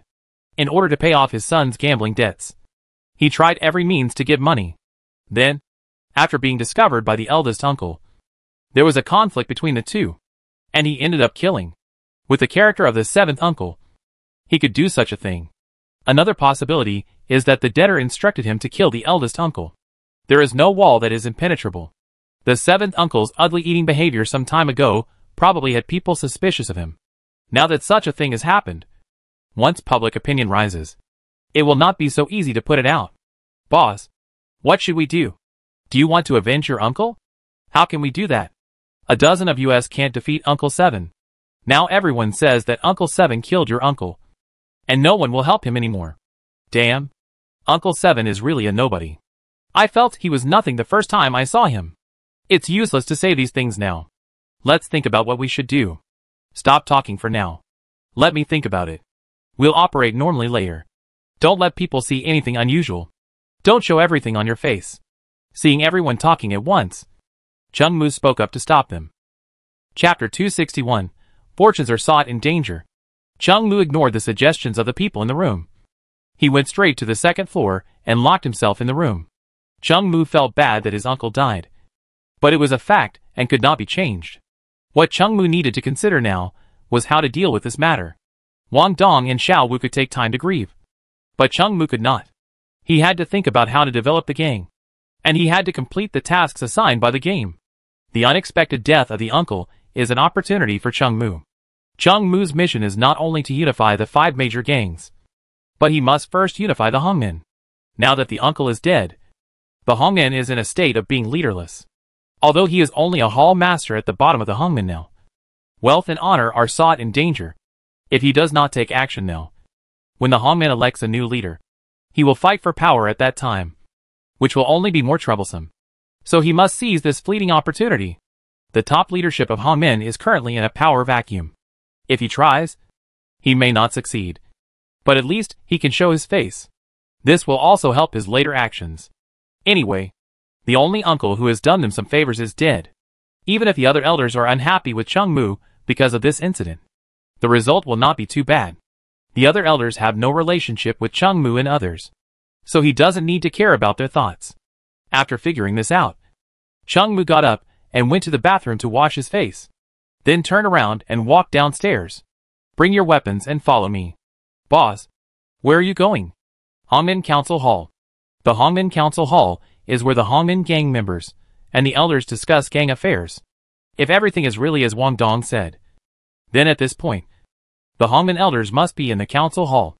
Chungmu and others drove a car, carrying guns and money, and arrived at the door of the Hongmin Council Hall. The meeting hall is located in Chinatown in Los Angeles. It is much more prosperous than Harland. There are many tall buildings in Chinatown alone. Unlike Harland, it is shabby everywhere. They got out of the car and left their guns in the car. The Hongmin gang members had to search their bodies when entering the meeting hall, and they could not bring guns in even if they had them. There was a huge plaque above the meeting hall, with the word Hongmin written on it in iron and silver. There were 2 sturdy bodyguards wearing black shorts standing at the door. When they saw Chung Mu and others coming, they shouted, "Stop!" At present, no outsiders are allowed to enter the meeting hall. Brothers, we are from the Qingmu Hall of Hongmen. Chung Mu stepped forward and stuffed 100 yuan bill into each of their hands. Go in. The uncles are discussing something. And you can't make noise after you go in. The 2 bodyguards at the door collected the money, searched Chung Mu and others again, and let them in. The meeting hall does not have so many rules. As long as you are a Hongmen disciple, you can basically go in. However, in today's situation, it is obvious that more money needs to be paid. After entering, they first walked up a dozen stairs, and then reached the 2nd floor, where the view was suddenly clear. However, if they want to enter the meeting hall, they have to go through a long and narrow corridor. When Chung Mu and others just walked up to the 2nd floor, they heard the noisy sound in the meeting hall. When they passed through the meeting hall, they found that dozens of people had gathered here. A large part of these people were hall masters, and some were elders, and the ones sitting on the chairs were several elder uncles. The Hongmen gang is not big, but there are hundreds of people who make a living under the banner of Hongmen. However, for the little minions at the bottom, they don't care whether the Hongmen boss is dead or alive. This doesn't have much impact on them. At most, they can just change jobs. After all, Hongmen didn't do them such a big favor. After Chung Mu looked around, he found a seat and sat down, and Wang Dong and others stood behind him. Several hall masters cast a signaling look at him, and he responded one by one. Before, Chung Mu's Qingmu Hall was the worst among all the halls under Hongmen. However, recently Chung Mu's illegal liquor sales and humiliation of his 7th uncle had reached the ears of many people in Hongmen. So they had more respect for Chung Mu. After Chung Mu sat down, he looked in front of him. Several uncles were sitting on the armchairs. It seemed that they had just had a fierce quarrel. Now everyone had a gloomy face, and no one spoke. After waiting for a while, there was finally a sound in front. Anyway, you went to the master's house the day before, and he was found dead that night. And the bodyguards, who were supposed to be at home, were out for business. You must give everyone an explanation for this matter. Old 7. Humph. What do I have to explain? People of our age can't just say no. So do I have to blame everyone's death? If it's not your fault, why did you go to the master's house that day? And one of the master's bodyguards seems to be your nephew. Right? Could it be such a coincidence? The leader has rarely been involved in worldly affairs for so many years. And you have been in charge of many matters in the gang. But everyone knows how the Hongmen has developed over the years. And you, Lao Chi, are primarily responsible. Lao Chi, I heard that your son has lost a lot of money in the mafia's casino recently. Is that true? As soon as he finished speaking, Chung Mu saw that the already gloomy face of his Uncle Chi became even gloomier. He had a premonition that something might be wrong. So he quickly turned around and whispered to the people next to him, Xiao Wu, Wang Dong, you two take a few people to quickly get the guns from the car, and knock him down if the stakes at the door dare to stop him. Xiao Wu and Wang Dong heard what Chung Mu said, and immediately led a few people to walk downstairs. Fortunately, everyone present was paying attention to the quarrel between the uncles, and no one cared about a few people leaving quietly.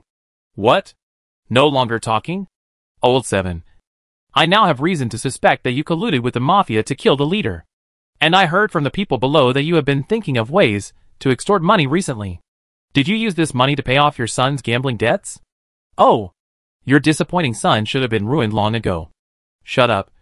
Now we are discussing whether the 7th uncle is related to the death of the sect leader. Not his son. Why don't we arrest his son and interrogate him alone? With his character, he will probably tell everything if he is scared. As soon as this sentence came out, the 7th uncle suddenly jumped up from his seat and pulled out a gun. And then, there were several gunshots. Chapter 262 Boss. Gun. Things happened so fast that before most people could react, Uncle 7 fired several shots at all the uncles present. Chung Mu did not act rashly when he saw the scene, mainly because he did not have a gun. Although Uncle 7 was old, the gun in his hand was new. If he moved it recklessly, Chung Mu did not know whether he would have more holes in his body. Fortunately, Uncle 7, who was furious, did not notice Chung Mu, who was behind everyone. Otherwise, given his temper, Chung Mu had offended him some time ago, so he would definitely not let Chung Mu go. Everyone did not expect that Uncle Chi would suddenly kill people. The sudden accident coupled with the threat of the gun in Uncle Chi's hand, made everyone present stunned for a while. They colluded with external gangs, and eventually killed each other because of uneven distribution of spoils. Don't you think so? Uncle Chi took a deep breath, holding a gun in his hand, and said to everyone with gritted teeth. As he spoke, he swept his sharp eyes towards the crowd below the stage. None of the hall masters present dared to look at Uncle Seven, and they all lowered their heads. Chung Mu frowned and quietly lowered his head when he saw this. Damn it! Why haven't Wang Dong and the others come yet? This was the only thought in Chung Mu's mind at the moment. As for the other people in front of him, it had nothing to do with him. Most of these people were just trying to make a living under the banner of Hongmen. There were not many real ruthless people. It's okay to let them bully the common people, but they really don't dare to do anything else, let alone killing people. Even watching people being killed. Some people can't stand this scene. Yes, Uncle Chi is right. All uncles colluded with the outside party. And it was Uncle Chi who protected the Hongmen. We should respect Uncle Chi as the leader of the Hongmen. Damn. It seems that this old guy has been prepared. Not long after he finished his move, the henchman next to him immediately echoed him. Hearing Uncle Chi's lackeys talking, no one in the huge meeting hall spoke again. Chung Mu would not be the first to do this. At present, everyone is thinking about how to leave here first. As for whether Uncle Chi will be the leader of Hongmen, it does not affect them much. Moreover, Uncle Chi suddenly attacked and killed several other elders of Hongmen on the spot, which is not important to others. Take the personal bodyguards of the uncles for example. They only get a few hundred yuan a month. Now that the boss is dead, this little money is obviously not worth risking one's life for. Uncle Chi saw that no one below objected and did not want to make a big deal. Just when he was about to force everyone to press the handprint to recognize him as the leader, there was a sudden sound of footsteps at the stairs. And then Wang Dong's voice appeared in everyone's ears. Boss! Gun! As he said this, he pushed out a Thompson from his chest. As soon as Wang Dong finished speaking, everyone in the meeting hall turned around, and the scene was a little awkward for a while. However, Chung Mu was not stupid. The moment Wang Dong appeared, he reacted. The Thompson thrown from Wang Dong's hand drew a beautiful arc in the air, and the seventh uncle standing on the stage also reacted. He raised the gun in his hand and pulled the trigger in the direction of Chung Mu. But Uncle Seven is old after all, and Chung Mu is far away from him, dozens of meters away, so it's not as easy as killing other uncles on the stage. In addition, the accuracy of guns in this era is really not good. So although the sound of the gun is a bit scary, the bullets fired are all crooked. Wang Dong and others just heard the gunshots downstairs, and they knew something must have happened upstairs when they heard the gunshots. So after dealing with the two bodyguards downstairs, the group rushed over in a hurry. When they saw the bodies of several uncles on the stage, and Uncle Seven shooting at Chung Mu, they understood what happened in an instant. Boss! Get down! Chung Mu just received the gun they threw to him, and saw them raise their guns and aim at him. They couldn't shoot at him, mainly because Chung Mu was a bit of a hindrance, blocking their way to shoot Uncle Seven. Hearing this, Chung Mu just lay forward and lay on the ground. Wang Dong and his men saw that there was no obstacle in front of him, so they raised their Thompson guns and fired at Uncle Seven in front of him. It didn't matter that the gunfire was fired. The whole meeting hall was instantly in chaos. The hall masters who were sitting on their chairs because of Uncle Seven's shock now saw several submachine guns suddenly appear, and they immediately fled in all directions. In the meeting hall, various gunshots, screams, and the sound of tables and chairs colliding intertwined together, forming a not-so-beautiful symphony. The whole process of shooting lasted only a dozen seconds, and Wang Dong and Xiao Wu ran over to help Chung Mu, who was lying on the ground observing the situation. Boss, are you okay? No. Two of you go down and guard the door downstairs for me, and don't let anyone in. Yes. Chung Mu stood up and looked around. Uncle Chi and several lackeys beside him had been shot to death. Now the entire leadership of the Hongmen is dead, and it is the time when there is the greatest power vacuum. Now, almost all the hall masters in the meeting hall were trembling with their heads in their hands. Some of the timid ones even had a foul smell coming from their bodies. They were frightened and lost control of their bladders. Chung Mu dusted himself off and walked onto the stage. The other hall masters saw that the gunfire had stopped, and then they came to their senses and looked at Chung Mu. Brothers. Chung Mu cleared his throat and spoke loudly to everyone in the room. Please return to your seats first. I promise that there will be no more casualties here. Chung Mu had not expected the situation today. He had originally thought of taking the opportunity to attack his seventh uncle to gain some prestige. But he did not expect that his seventh uncle would kill all his uncles himself. Now, when the people in the room heard Chung Mu speak, a few brave ones dared to stand up slowly, while most people still maintained the posture of running away just now. Chung Mu had to let Wang Dong and Xiao Wu help these people to their seats one by one. When everyone returned to their seats, nearly 20 minutes had passed. Some of them were still in a state of confusion, as if they didn't know what had just happened. Chung Mu asked someone to get a few bottles of strong liquor from the car, and there was no shortage of cups in the meeting hall. After pouring a glass of wine for each of these people and letting them drink it, everyone finally came to their senses. Only then did everyone's faces turn red. But in just a short period of time, more than a dozen people died in the meeting hall, except for Chung Mu and his group. Everyone's faces were not very good. Chapter 263, Life and Death of the Hongmen. Everyone looked unhappy, and most of them were frightened by what had just happened. As mentioned before, the biggest thing these hall masters usually did was to fight in groups, and this kind of close-range death scene was too shocking for them. Under the influence of high alcohol, everyone present slowly came back to their senses, and Chung Mu also took this opportunity to speak. Just now, Uncle Seven suddenly attacked and killed several other uncles, and everyone must have seen it. As for why Uncle Seven suddenly killed people, we don't know. Maybe it's true as the rumors say. Uncle Seven colluded with foreign gangs to use their power. But all this is not important now. Now all the uncles are dead, like all the brothers of Hongmen. I don't want to see this scene. But the fact is that it will not change just because we don't want to.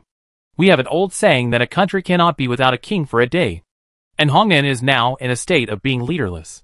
At this point, Chung Mu paused, glanced at everyone below, and after seeing that no one dared to look at him, he continued, although Hongmen is small, it still cannot be without a leader for a day. Otherwise it will fall into chaos. Although everyone does not have a deep affection for Hongmen, they certainly do not want to see Hongmen destroyed. So I propose that all the hall masters present can nominate a new leader, and we will all follow the new leader's lead in the future. After Chung Mu finished speaking, the audience fell into a dead silence, and no one dared to speak. After 2 minutes of silence, Wang Dong saw that no one was saying a word, so he shouted at the top of his voice, I support our hall master Chung Mu as the new sect master. As soon as he finished speaking, more than a dozen young men from Qingmu Hall immediately echoed him. Silence! Silence! We are holding a democratic election, and everyone can choose the person who is most suitable to be the sect master in their hearts. But the election must be orderly, and no noise should be made. Also, Wang Dong, Xiao Wu, put away your guns. This is a democratic election, not a one-man show, and certainly not a violent coercion. Yes. Ahem. Don't be afraid. You can speak freely. We must elect a leader today. By the way, Wang Dong, go and close the door. This is our internal affairs. Don't let others hear it. Yes. After another period of deathly silence, a middle-aged man finally plucked up the courage to speak. I propose that Master Chung be the new leader of our Hongmen. Everyone can see the ability of Master Chung. In just 1 month, he has developed the gang to great success. I think if he becomes our leader, Hongmen will surely usher in new development. Ah, Master Su, you are too kind. I am Chung. You are really flattering me. What's more, I am still young and cannot bear this responsibility. Master Chung is wrong. As one person spoke, another followed closely, as if they were vying to leave a good impression in front of Chung Mu. As the saying goes, a man of ambition is not old. Everyone has seen what Master Chung has done recently. When it comes to Master Chung, everyone gives him a thumbs up. When Chung Mu heard this, even he himself felt that it was a bit too much. But his face was still serious, and Master Chung just led people to kill the traitors in the gang. For both public and private reasons, I think he should be the new leader of Hongmen. Good. Well said. This also said what I wanted to say in my heart. I support Master Chung. Although Master Chung is young, he is very enterprising, which is the most suitable candidate for our Hongmen. Yes. I support Master Chung. Okay. I support him too. As one person's voice appeared, countless voices suddenly appeared in the meeting hall. Chung Mu stood on the stage, looking at the group of people who said that if he didn't become the master, he would be killed here today, and he could only act like he had suffered a great loss. Alas, forget it. I am the leader of Qingmu Hall. How come you have nominated me as the leader of Hongmen? To be honest, I don't want to be the leader. If there is a more capable person later, I am willing to let him take over. If you have ideas, you must recommend yourself. Since things have developed to this point, I don't want to say more. In this situation, only a poem can express my feelings. If it is beneficial to Hongmen, I will live and die. Why should I avoid it because of misfortune or fortune? Good. Well said. Great. As expected, heroes emerge young since ancient times. The leader is indeed very impressive. Looking at the angry crowd below, Chung Mu waved his hand. Everyone, please be quiet. I have something else to say. Since you have chosen me as the leader, I will naturally take on the responsibility of this leader. During this period, everyone knows the development of Hongmen. Although there are reasons for the lack of ambition of the uncles, we cannot escape the blame either. So I want to take this opportunity to tell you something. If you want to quit Hongmen now, you can leave immediately. I swear in the name of Hongmen that I will never hurt you. Of course, the premise is that you keep everything that happened today to yourself. If the news leaks out, I won't tell you the consequences. Haha. I guess you know it. For those who continue to stay in Hongmen, I also promise you that I will give you the benefits that Hongmen couldn't give before. But if I find someone who dares to be sneaky like before, and does nothing in the name of Hongmen, I will not let him off easily. I have finished speaking. Anyone who wants to quit Hongmen can leave now. As Chung Mu finished speaking, the meeting hall fell into silence again. Master Chung, if we quit Hongmen, are you sure there will be no problem? I say it again. Anyone who wants to leave can leave now. And I will never hurt you. Just don't talk nonsense. Then I want to quit Hongmen now. Xiao Wu, make way. The man who just said he wanted to quit Hongmen saw Xiao Wu really make way to go downstairs, and began to move his feet step by step towards the stairs. Everyone's eyes fell on this person. Only when he left the meeting hall and disappeared from everyone's sight did the second person stand up and leave. It seemed like a chain reaction. As long as one person left, dozens of people in the room would leave in an instant. Chung Mu also kept his promise and let everyone leave. He even thought about leaving a few more people. For him, it was better to have fewer people in the Hongmen than to have too many. Chapter 264 Almighty Latin Gang. As everyone left one by one, the huge meeting hall was empty except for Chung Mu and his group. With only a few people left, Chung Mu did not say anything about this situation. He could understand those who left Hongmen. In a foreign country, they were just trying to make a living. And now that so many lives have been lost, they naturally dared not stay in Hongmen. Chung Mu looked at the few people left in the room and asked with a smile, "Aren't you leaving? Master, we are all alone and have no worries. Today, seeing you are so decisive and powerful, we just want to follow you to fight for glory. Well, since you choose to believe me, Hongmen will naturally not treat you unfairly. But from today on, when you go back, tell the people below that Hongmen will not allow people who just eat and wait for death. But, I understand. You don't know where to start. Right? Yes. Master is really wise. I have my own way of doing this. Tomorrow night, you guys come to Grande Street to find me. When you get there, you'll know where I am." Yes. After sending everyone in the meeting hall away, Chung Mu opened his identity panel. Identity, leader of Hongmen. Gang loyalty, 32%. Damn. After these people joined Hongmen, their gang loyalty actually dropped so much. What kind of wolfish ambitions are these guys? But it's not their fault. Without the bond of interests, it's impossible to expect them to be loyal. And this loyalty is not bad. At least better than negative. After finishing the matter in the meeting hall, Chung Mu sat on the chair and breathed a sigh of relief. And then a group of people surrounded him and returned to his home in Grand Street. After arriving at home, others started to busy themselves, while Chung Mu was thinking about how to develop the gang. After thinking for a while, he felt that this thing was much more brain-consuming than surviving in the game. Take today's incident for example. Most of the Hongmen people left, which may not be a bad thing for him. But how to deal with the few people who stayed behind is a problem. In fact, Chung Mu thought it would be better for these people to leave directly. How to lead them up is a problem. After leading them up, will they leave Hongmen? This is another problem. If they are driven away now, it will definitely affect their reputation. If this gets out, no one will really work for Hongmen anymore. Chung Mu had a headache thinking about all this. So he just walked out the door and stopped thinking about it. He drove directly to the shooting range near the black market. Then he vented his anger in the gun shop of the coquettish boss lady. After shooting out all the troubles in his heart with the bullets, Chung Mu felt refreshed. After returning home, he washed up and went to bed. As for the other hall masters of Hongmen, Chung Mu already had a rough plan in his mind. The next day, everything went smoothly. At night, the people who stayed at Hongmen the day before also came to his house. After 3 rounds of wine and 5 dishes, Chung Mu got to know the situation of the people and said to them, "I have a plan that can make you a lot more comfortable." They were all young people in their 20s, not much older than Chung Mu.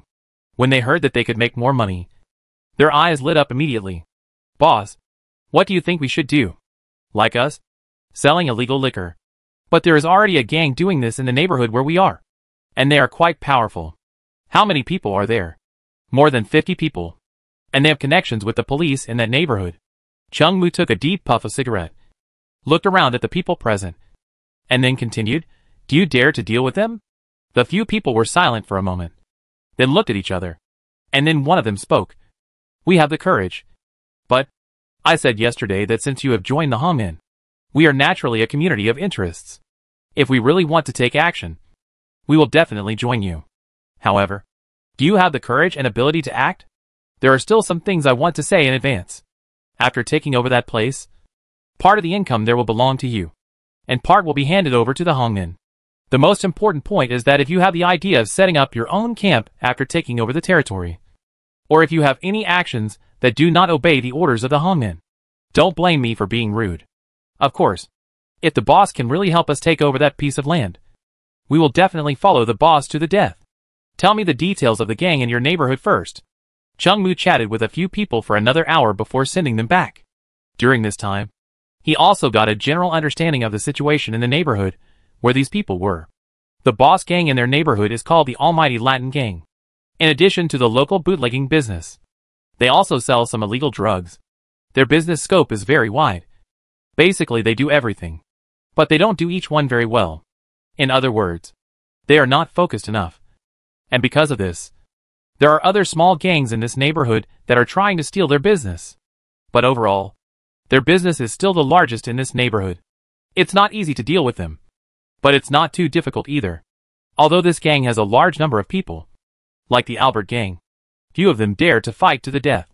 They are not like Chung Mu's Hongmen. Although there are not many people, only a dozen people, they are all bold and ruthless, and very loyal to Chung Mu. Chung Mu has decided to take over that block. To be honest, with Chung Mu's personality, he must be stable and try not to mess around. However, he cannot ignore the game's tasks. He can't leave here before completing the tasks. He doesn't want to stay here forever. Chung Mu had already made an agreement with those people in the evening, asking them to move from their block starting tomorrow. They have to live together for a while before they can be left alone to destroy other gangs. If they don't get used to each other and train for a while, Chung Mu won't dare to take this group of people out to carry out missions. To put it bluntly, this group of people is just a mob. It's okay to sit together to eat, drink and have fun, but it's not okay for them to go out and fight other gangs. At present, there is still a house here that is not fully occupied, and Chung Mu bought another one, so it is more than enough to accommodate this group of people. Chapter 265 Take Action. The few people who had made an appointment yesterday brought their men to the Grande district on time the next day. Chung Mu settled these people down, and then began to divide them into groups and conduct military training every day. Most of these people were young and energetic, and they were definitely a little unconvinced at the beginning. But after Chung Mu showed his amazing fighting power and money ability, none of them did not admire Chung Mu. Time flies, and more than a month has passed in the blink of an eye.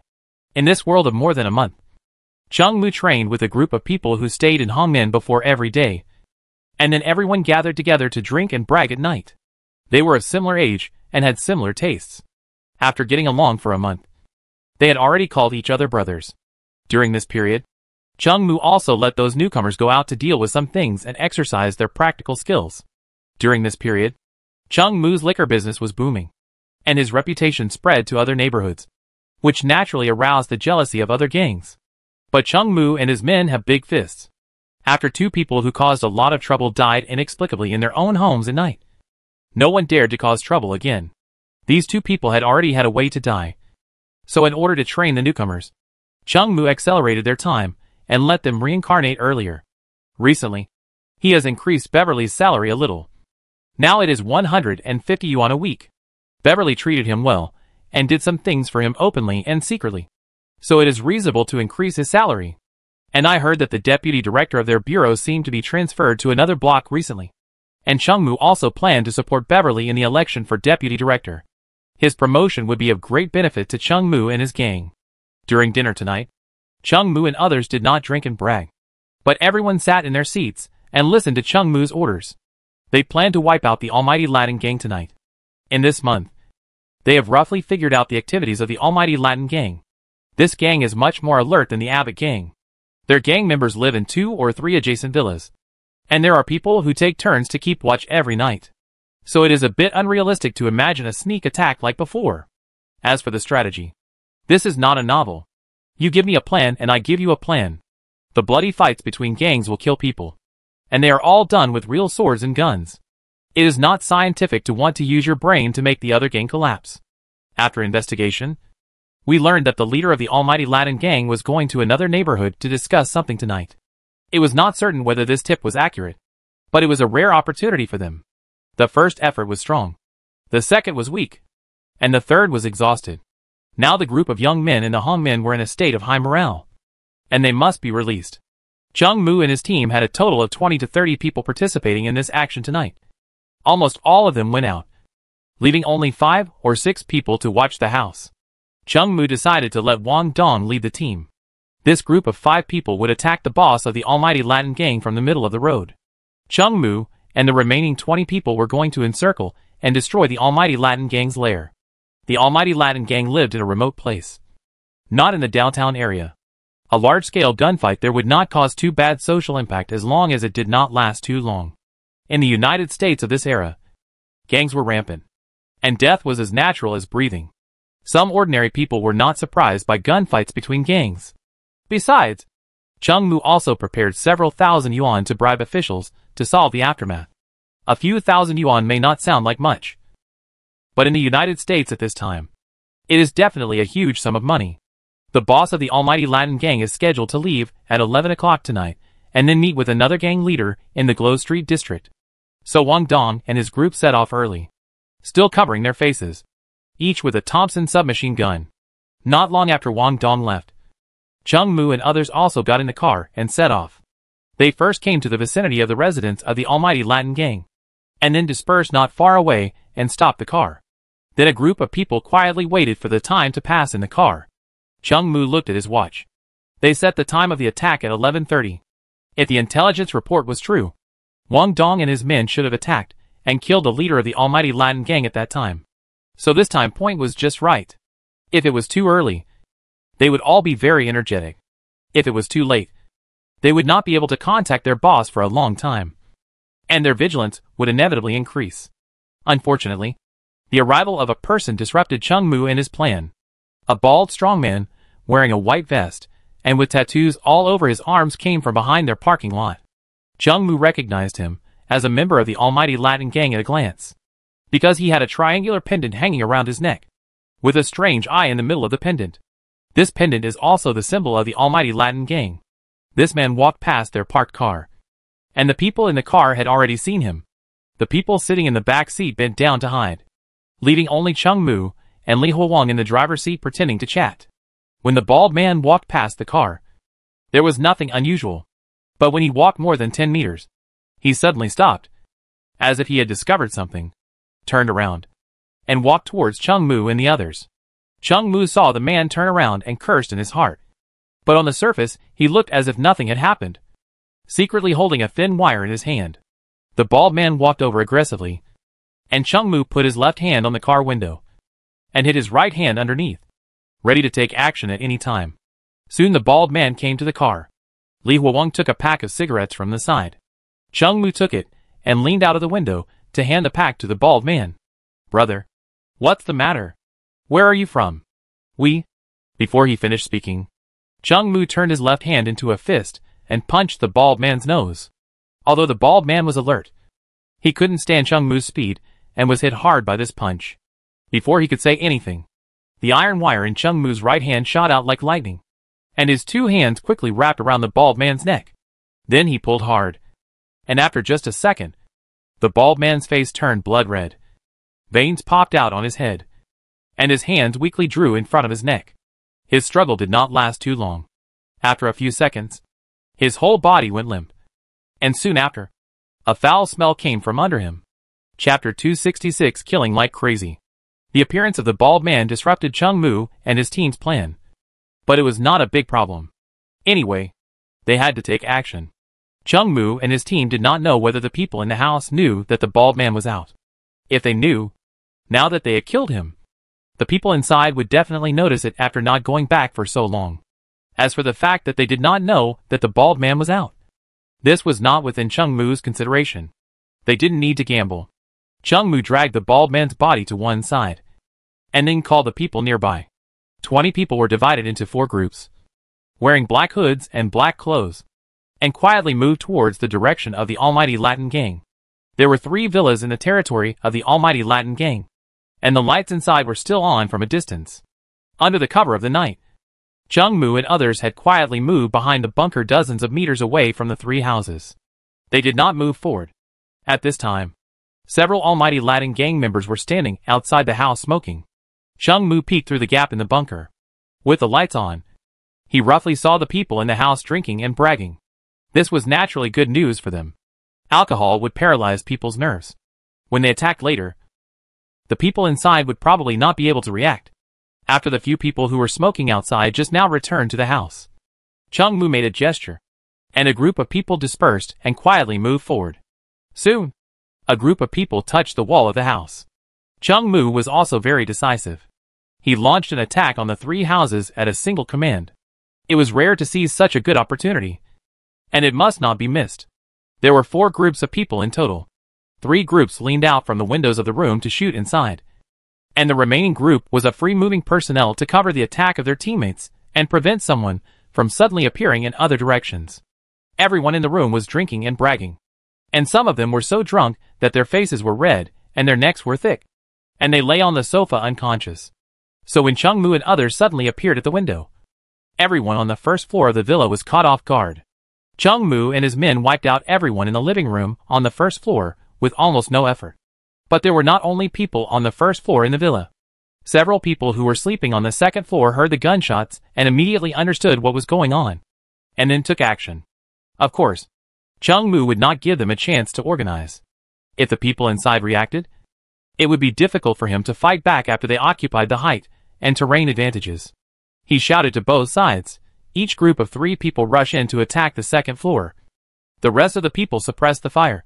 The people in the free group, pay attention to the movements in the 3 houses, and be ready to support at any time. As soon as the voice fell, Cheng Mu took the lead and climbed in through the window. Seeing that the boss took the lead, everyone rushed in one after another. Speed is of the essence. After Cheng Mu climbed into the room, he did not stop at all, but rushed straight to the second floor. After entering the second floor, the 3 of them searched in both directions. The doors were ajar and not closed tightly. Cheng Mu pushed the door open and hid quickly. There was no one behind the first door. As soon as the second door was opened, flames shot up into the sky. Fortunately, Cheng Mu had already prepared to dodge in advance. Otherwise, this shot would have made several holes in his body. Cheng Mu looked at the bullet holes on the door and knew that they were made by an old-fashioned shotgun. Such a shotgun has great power at close range, but its disadvantage is that it is not flexible enough and it takes too long to change bullets after firing a shot. Cheng Mu took advantage of the time when the people in the room were changing bullets and stretched out his Thompson to shoot at the room. After a round of bullets, there was no movement in the room. Cheng Mu kicked the door open and found a naked man and woman lying inside, with several bloody holes on their bodies. Cheng Mu didn't look at it for long. and turned around to search other rooms.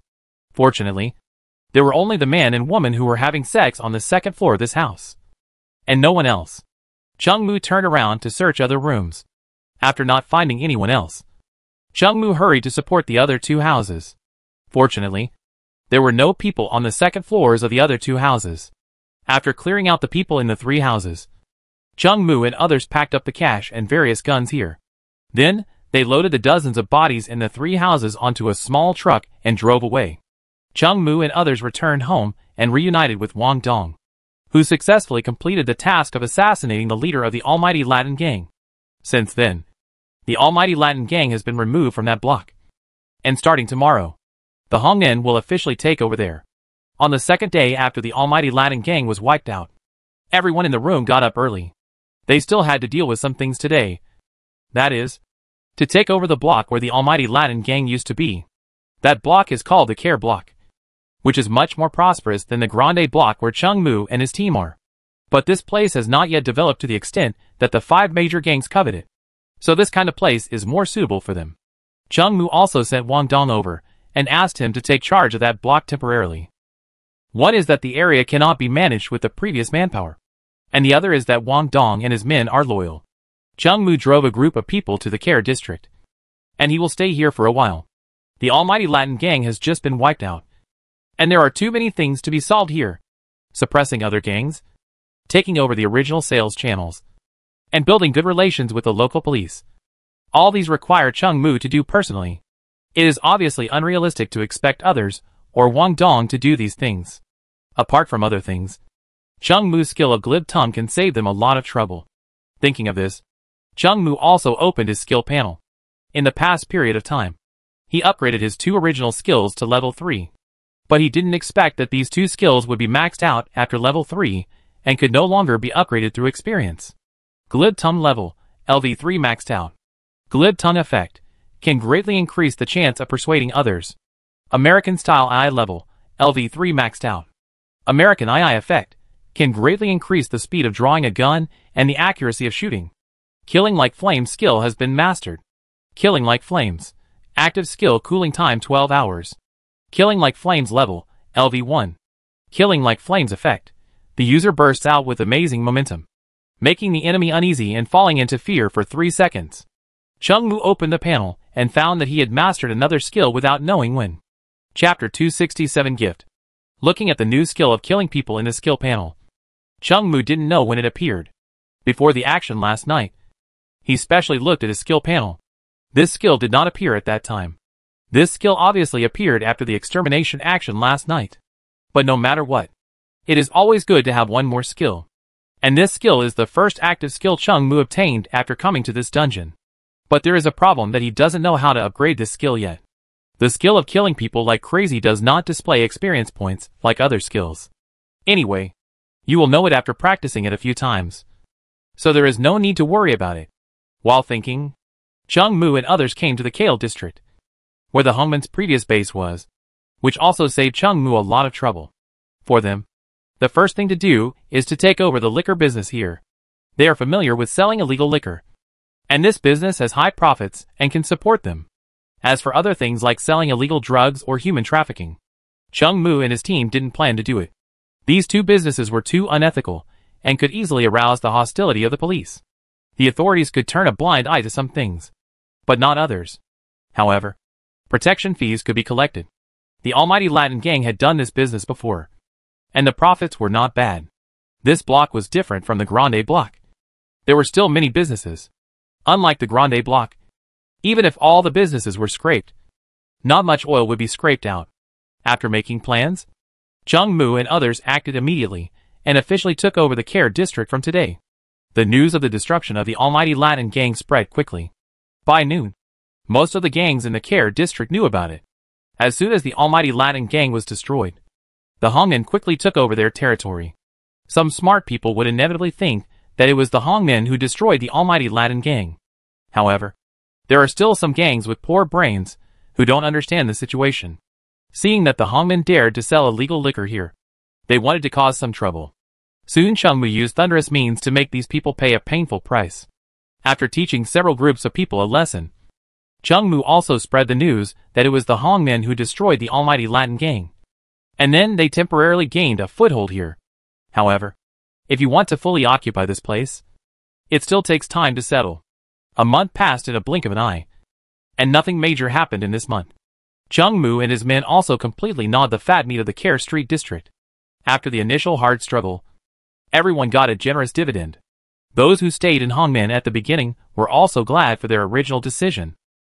During this period, the prestige of Hongmen was greatly improved. After all, the almighty Latin gang was not a small gang. Hongmen was able to wipe them out overnight, which was a deterrent to everyone. The Abbott gang also completely lost the opportunity to retaliate against Chung Mu and his gang. During this period, Chung Mu stayed at home and rarely went out. There were also special people guarding the Hongmen stronghold at night. Everyone slept with a gun in his arms to prevent other gangs from attacking them. They started by sneaking, so they naturally have to guard against this. It is worth mentioning that those who quit Hongmen in the meeting hall recently came to Chung Mu again after seeing the development momentum of Hongmen. Trying to join Hongmen again, Chung Mu decisively rejected them. Although most people who join gangs are fence-sitters, this group of people are obviously more fence-sitters. If they join, who knows how much trouble they will cause in the future. So it is better to reject them directly from the beginning. Hongmen's income is much higher than before, and everyone's quality of life has been greatly improved. With the help of money, Hongmen's gang loyalty has risen to more than 50%. Hongmen has recently recruited a group of new people, who have been divided into various groups. Chung Mu's current gang is a small or medium-sized gang, with 40 to 50 people, a dozen diehards, and the gang's daily income is steadily increasing. Chung Mu is very satisfied with his current situation. He has only been here for a few months, but he is already a well-known figure in the underground world of New York City. However, it is not enough to be famous in the underworld. You have to keep up with the white world. Recently, Chung Mu had a few meals with their director under the introduction of Beverly. One of them was also attended by a local congressman. A meal with these people can easily cost hundreds of dollars, plus some entertainment and gifts. And thousands of dollars were spent in a short period of time. However, Chung Mu thinks that all these expenses are worth it. They need the protection of these people, and the money spent will definitely be earned back. Tomorrow is the day for the election of the deputy chief of the police station near the Grand Street district.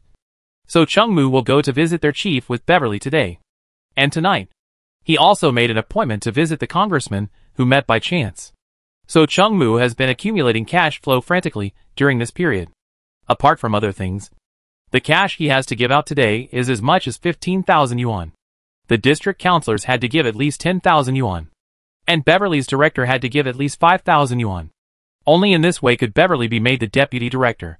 And seeing Chung Mu helping him so hard, Beverly naturally obeyed Chung Mu's words, was grateful, and wished he could wear the same pants with him. But he didn't have this habit. After washing up at home, Chung Mu took the prepared cash and drove to Beverly's house. After picking up Beverly, they bought some gifts and rushed straight to Beverly's leader's house. The three of them exchanged pleasantries first. How are you feeling recently? Is the neighborhood safe? Don't do anything illegal. Then Chung Mu handed over the envelope and gift that he had prepared long ago.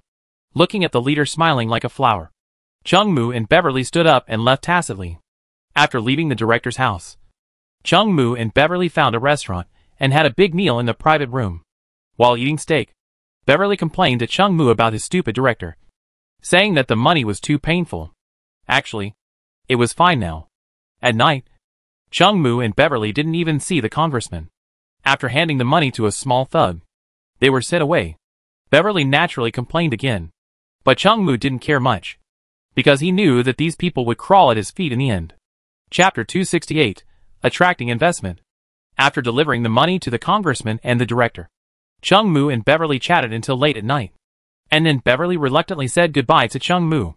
After returning home, Chung Mu went to bed directly. The next morning, Chung Mu woke up very early again. After exercising for a while, he sat quietly at home, waiting for news from Beverly. Others were doing their own things. Chung Mu spent the whole morning dealing with various matters of the gang. This busy and fulfilling feeling made him feel that time passed quickly. It was not until Beverly appeared in front of him, with an excited look on his face, that he realized it was almost noon. Seeing Beverly with a happy face, Chung Mu knew that the matter was settled. With the power of money, it would be unfair if he couldn't do it. That's a full 15,000 yuan in cash. But now Beverly has become the deputy director of the Grand Street District. And it's only a matter of time before he earns back this money. Don't underestimate this deputy director. He can not only control the Grand Street District, but also radiate to nearby areas. Therefore, in this area, Chung Mu and his gang's controllability is beyond doubt. These are all ways to make money. Coupled with some engineering contracting and procurement projects, the initial investment will be recovered in a short time. However, Beverly can no longer be as idle as before. Now, in addition to doing his job well, he also has to consider various social events and maintain relationships at all levels. With the huge benefits, Beverly is also very motivated to do this kind of thing. Everything is going in the direction that Chung Mu wants. Recently, Chung Mu's main task is to recruit more people for Hongmen. These people must be investigated by him. Otherwise, as long as an undercover is recruited, it will be a devastating blow to Hongmen. Therefore, in addition to background checks, Chung Mu will also conduct special investigations for a period of time before letting them take over some specific affairs of Hongmen. Chung Mu's treatment is very good, and Hongmen is in a rising period. So recently, young people with ambitions who want to join Hongmen are scrambling to join. Not only should we consider recruiting people into the Hongmen, but we should also cultivate the leadership ability of our own lineage. Otherwise, if Chung Mu relied on himself alone, he would be exhausted to death managing the Hongmen, which was expanding every day. After dealing with some gang matters, Chung Mu brought a few bodyguards and guns with him to Val Street. This is the financial center of New York City. Anyone you see here may be a millionaire. Before the Great Depression, the prosperity here was even greater. Chung Mu came here mainly because there are many Guns N' Roses properties here.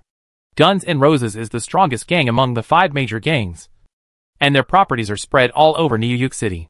Take the magnificent bank in front of us. For example, there is a shadow of Guns N' Roses in it. In comparison, Chung Mu's gang is a bit petty. Selling illegal liquor and collecting protection fees are really not up to par compared to them. However, Chung Mu is not discouraged. He will have these things sooner or later. As he was talking, Chung Mu walked to the door of a bar in the busy area of Val Street with a few bodyguards. In fact, it doesn't matter whether you bring bodyguards or not in the Val Street area. The public security on this road is very good, and I have never heard of anyone daring to cause trouble here. However, to be on the safe side, Chung Mu will bring a few trusted members wherever he goes during this period. At present, the loyalty of the Hongmen gang is not bad, and it is close to 60%. But many of these loyal members were brought up by Wang Dong and Xiao Wu. As for the others, they have not yet become time-tested comrades. A group of people walked into this bar, and as soon as they entered, they felt the difference from the black market places they had visited before. That is the grade. Whether it is the decoration style or the people coming and going, the difference can be seen with the eyes. Chung Mu and others each ordered a glass of wine and tasted it. Originally, I thought it was some high-end product, but it turned out that the wine here might be imported from the same channel as them. The same cost, but the price is several times different. But there is no way. The location here is much better, and the customer spending power is incomparable. Chung Mu and others walked around Wall Street for a while, found a place to cook a high-end steak, and then went home. After returning home, Chung Mu washed up and went to bed. He had something to discuss tomorrow. Since Chung Mu often bought things at the black market on Queens Road, and the amount of money he spent was very high, he became familiar with the person in charge of the black market. The two drank a few large meals, and with the blessing of their eloquence, they soon became close friends.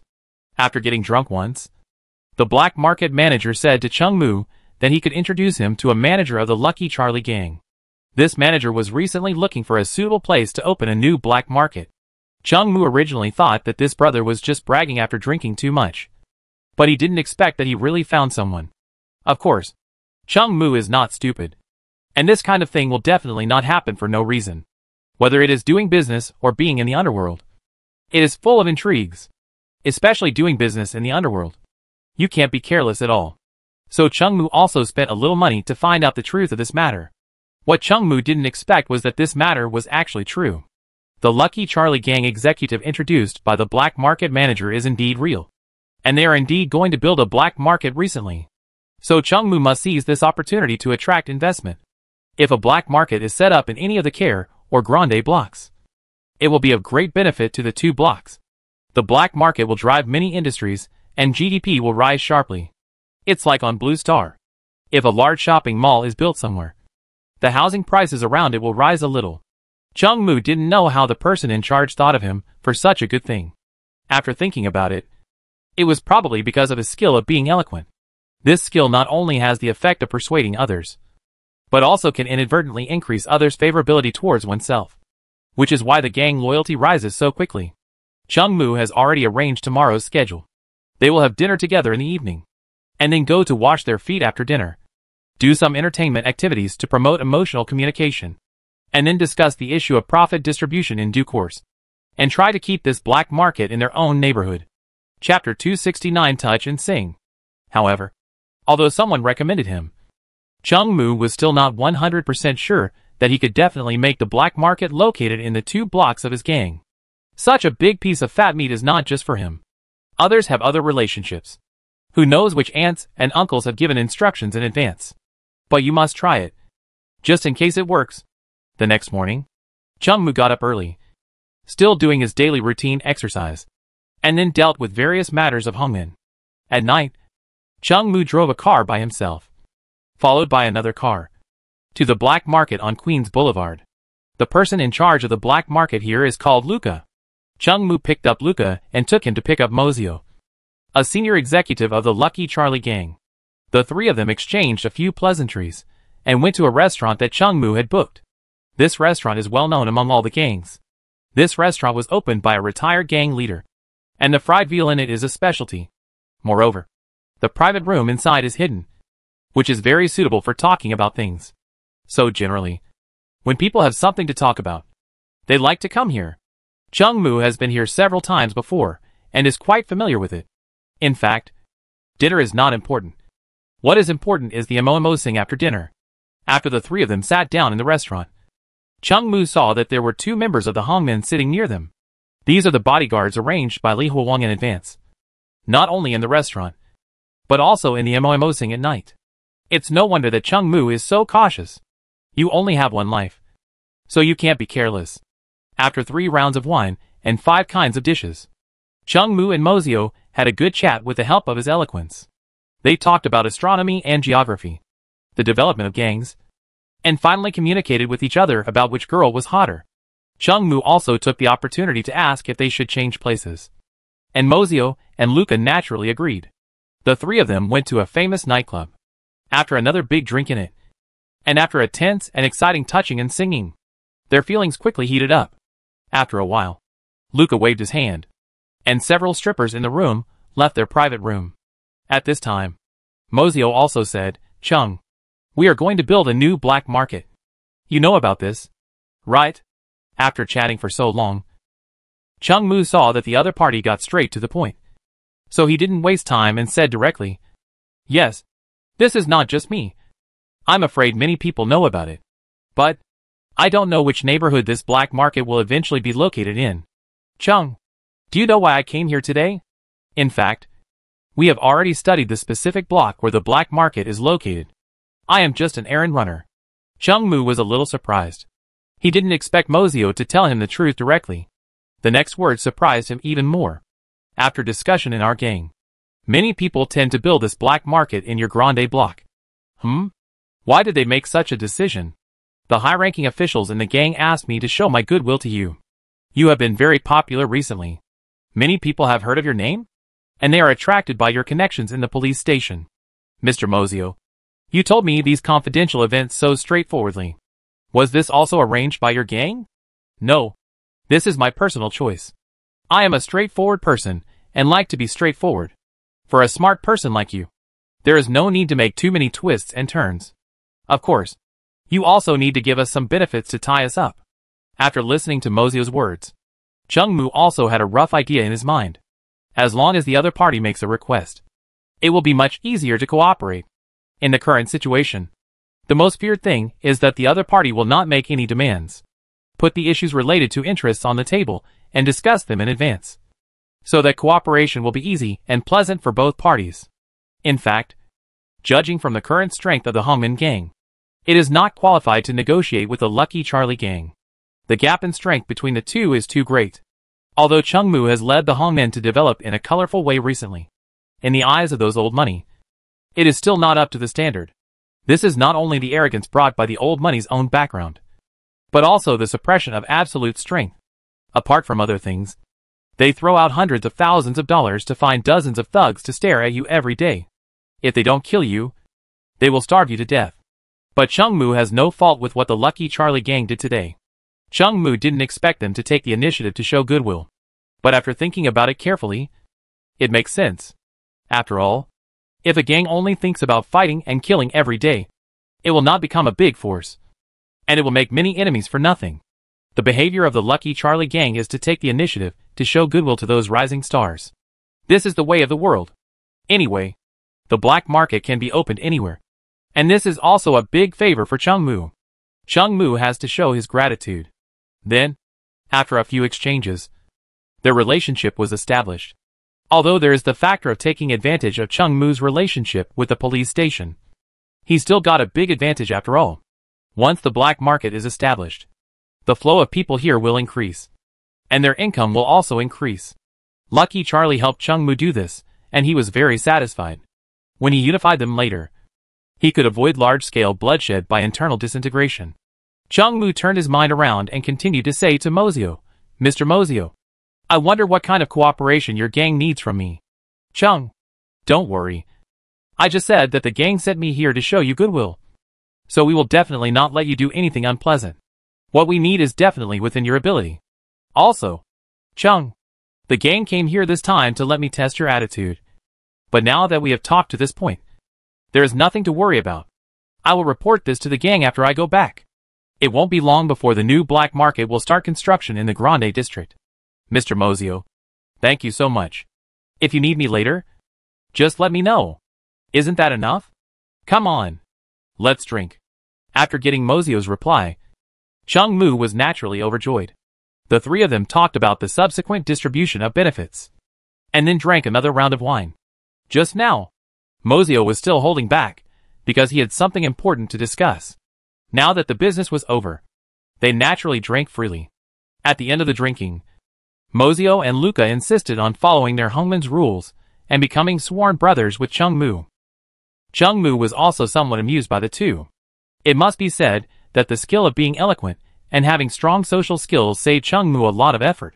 Chapter 270 Punishment is clear. After Chungmu finished talking about business, Mozio and Luca continued to chat about other things until 12 o'clock, and then went home separately. After returning home, Chungmu took a shower to wash off the smell of alcohol on his body, and then fell asleep. It was not until almost 12 o'clock the next day that Chungmu got up from the bed. He rubbed his aching head, and estimated that Mozio and Luca would feel worse today. With his physique, his head was a little painful. Not to mention those two people. "I guess I won't be able to get out of bed today. Although I had a good chat with Mozio yesterday. It seemed that the matter had been settled. However, before this matter is actually implemented, no one can guarantee that there will be no accidents. Regarding this major project of building a black market in the Grande district, there are still many things to be done. For example, Mozio and Luca. This must be expressed. Chungmu plans to deal with this matter tomorrow, and let them take a break today." He got up, took a bath and ate something, and immediately felt that his headache was relieved a lot. And then he began to deal with the affairs of the Hongmen. The day passed quickly in the busyness. The next afternoon, Chungmu brought some gifts and cash on his body to visit Luca and Mozio, and then had dinner together in the evening. However, today they did not drink as much as the day before, because both of them had just recovered from the alcohol and had not yet healed the scars and forgotten the pain. Chungmu also got some information about the Lucky Charlie gang from Mozio and Luca. However, this information is all irrelevant.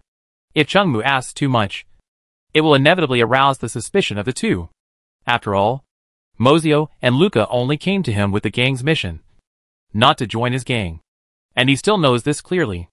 Chungmu currently has a good feeling about the Lucky Charlie gang, and they are also okay with Chungmu. Of course, all this is based on the premise that they don't know that Chungmu has attacked them before. However, what happened that night will be rotten in the stomach of all the participants. Chung Mu had just returned home after dinner with Luca and Mozio when Xiao Wu ran over. Boss, Beverly came this afternoon. But you were not there. He asked you to come over tomorrow morning to discuss something with you. Okay. By the way, boss, our business has been much better in recent days. And the turnover has increased. Well, boss. But what? Before Chung Mu could speak, Xiao Wu spoke first. But the more we are at this time, the more cautious we must be. Although everything seems fine now, no one knows if there are eyes watching us in the dark. Go and call everyone else over. I want to tell them about this. Okay, boss. After Chung Mu finished explaining to Xiao Wu called everyone nearby over while smoking a cigarette. There were about 20 to 30 people gathered in the small house. And the rest were in another block. Everyone in the room was looking at Chung Mu. And their eyes were full of admiration. It was Chung Mu who saved them from poverty in just a few months. And Chung Mu never put on airs when dealing with people. Unlike some gangs, the gang leaders started to act pretentiously before they developed into anything. Such gangs have no cohesion. Chung Mu cleared his throat. And the room, which was originally a little noisy, became quiet in an instant. Recently, our gang has developed very well. And everyone can feel it. However, the more it is at this time, the more we must be vigilant. We can't be complacent just because we have achieved a little success. Everyone is willing to put their heads on the belt to join the gang. And they will not be satisfied with the small profits in front of them. Therefore, we can't take anything lightly. In our line of work, a little carelessness can be a disaster. Therefore, I decided to take a little from our profits as an allowance for the night watchman. But if someone is careless during the night watch, we will also punish them. Serious offenders will be expelled from Hongmen. In short, Hongmen will not treat unfairly anyone who has contributed to it. Each of you should also pay attention to safety issues. No matter what difficulties we encounter, we can face them together. But if you lose your life, then everything is gone. Remember, there is still endless wealth waiting for us to enjoy ahead. And I don't want to see anyone die halfway. The people who died in the Albert Gang and the Almighty Latin Gang are our good lessons. Boss is right. Good. That's great. Woo. That's right. I must ride more big horses until I'm 80. No matter what happens in the future, we must punish them severely. Just now, when I heard Boss talking about the Albert Gang and the Almighty Latin Gang, I was really scared and broke out in a cold sweat. Long live Boss. We must be more cautious when we keep watch in the future. I haven't touched a woman yet, and I don't want to die. I'll show you how to do it tomorrow. It's just a matter of shivering. Okay. Okay. Stop talking nonsense. Those who need to keep watch should keep watch. And those who need to sleep should sleep. We still have to work tomorrow. Okay. Boss. As Chung Mu gave orders, the people in the room immediately dispersed and started to do what they were supposed to do. Keeping watch is a hard job. It's okay at the beginning. But after a few turns, some people will inevitably become lazy. Therefore, a suitable system must be established for keeping watch. Those who do well should be rewarded. And those who do not do well should be punished.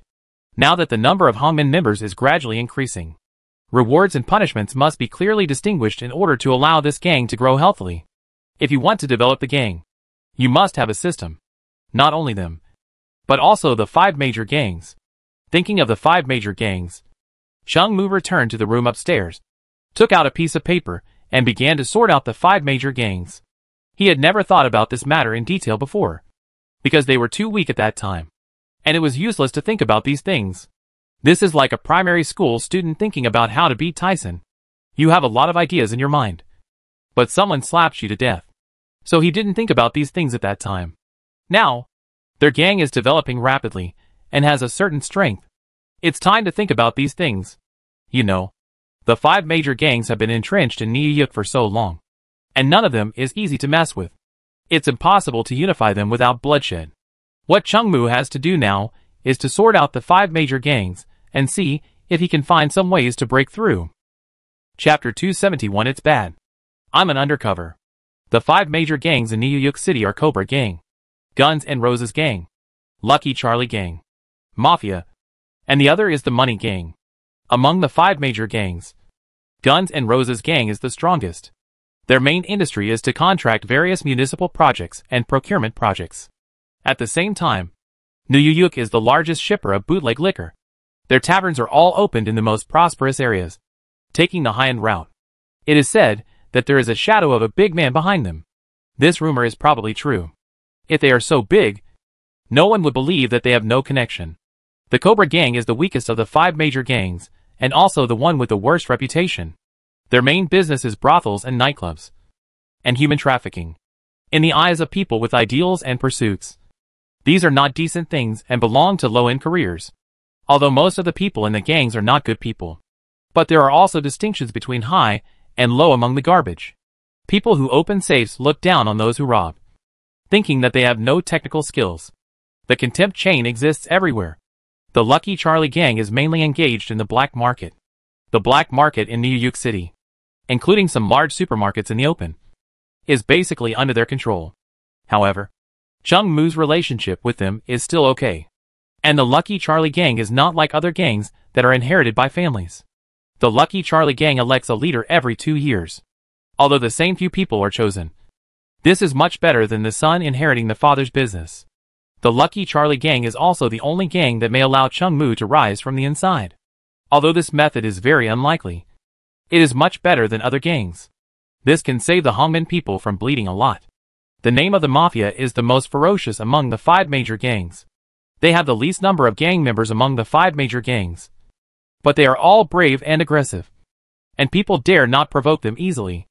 As for the Money Gang, their main business is casinos. Almost all the underground casinos in New York City are controlled by them. Casinos are like money printing machines. So the top leaders of the Money Gang are all very rich. However, since most of their gang's income is basically divided up by a few elders, their gang cohesion is insufficient. Judging from the current situation, Chung Moo wants to start with the Cobra Gang. One is that they are the weakest, and the other is that they have trafficked many Chinese people, which makes Chung Moo very angry. Moreover, Chung Moo had a feud with their subordinate gangs. Since they were going to attack the 5 major gangs anyway, why not pick the one that he hated the most first? While doing business, he could also take revenge on his personal grudges. This was the best of both worlds. However, even the weakest Cobra Gang was not the opponent of the Hongmen at present. Everything needed time to settle, and killing was no exception. After he had a general direction in mind, Chung Moo put the paper he had just recorded in the cabinet, and then fell asleep. Chung Moo got up a little late the next morning. Yesterday, he had a meeting with everyone, and he was thinking about things, so Chung Moo didn't go to bed until 1 or 2 in the middle of the night. However, Chung Moo didn't miss the daily exercise after getting up. The body is the capital for doing things, so you must take good care of it. Chung Moo, who was sweating all over, took a shower and felt that the fatigue accumulated last night disappeared. He didn't eat breakfast. When he went to Beverly's house later, he would definitely stay for dinner. If he ate now, it would be embarrassing to go and watch other people's family eat later. After tidying up, Chung Moo walked out of the room and headed towards Beverly's house. A few minutes later, Chung Moo arrived at Beverly's door, and Beverly had been waiting at the door. Seeing Chung Moo coming, he hurriedly pulled Chung Moo into the house. The table in the room was full of rich food, and none of these things had been touched. Obviously, they were all waiting for him. Chung Moo was a little embarrassed. Every time Beverly saw Chung Moo, he asked, "Didn't you sleep well last night? Look at your dark circles. I'll find something to apply to you later. I was thinking about something yesterday, so I went to bed late. It's nothing serious. Sit down and eat something first. No matter what you do, you must take care of your health. You two eat first. I'll go clean up the room." Chung Moo knew that she wanted to give Beverly and himself some space to talk, so he didn't stop her. Beverly and Chung Moo sat at the table together. They ate a few bites of food to fill their stomachs. And then Beverly said, "The bureau notified me yesterday that I will be on a business trip to another state recently. You should be careful during this period of time. Don't worry. You know what kind of person I am. When are you leaving?" "Today at noon." "So suddenly? Is it urgent?" "I received a notification at short notice, and I don't know the specific situation or how long I will be gone. But I have already told the bureau that if you have any questions, you can go to Chi Liu. By the way, take this." Beverly handed over a police badge and a piece of paper. Chung Moo took these things and found that they were actually proof of undercover work. "Oh no, I'm an undercover agent?" Beverly looked at Chung Moo's wonderful expression and said with a smile, I don't know how long I'll be gone. If you get caught in another neighborhood, show this. Awesome. Keep a low profile. I'll just say hello and it'll be done. After chatting with Beverly for a while, Chung-moo got up and left. He's going to go on a long trip soon, so he must spend some time with his wife. Chung-moo can't disturb other people's world of two. With the certificate and the police badge in his pocket, Chung-moo was a little amused and a little warm in his heart. Beverly probably spent a lot of time thinking about this certificate. And when he learned that he had to go out for something, his first reaction was to help Chung-moo to get good relationships. This kid is good.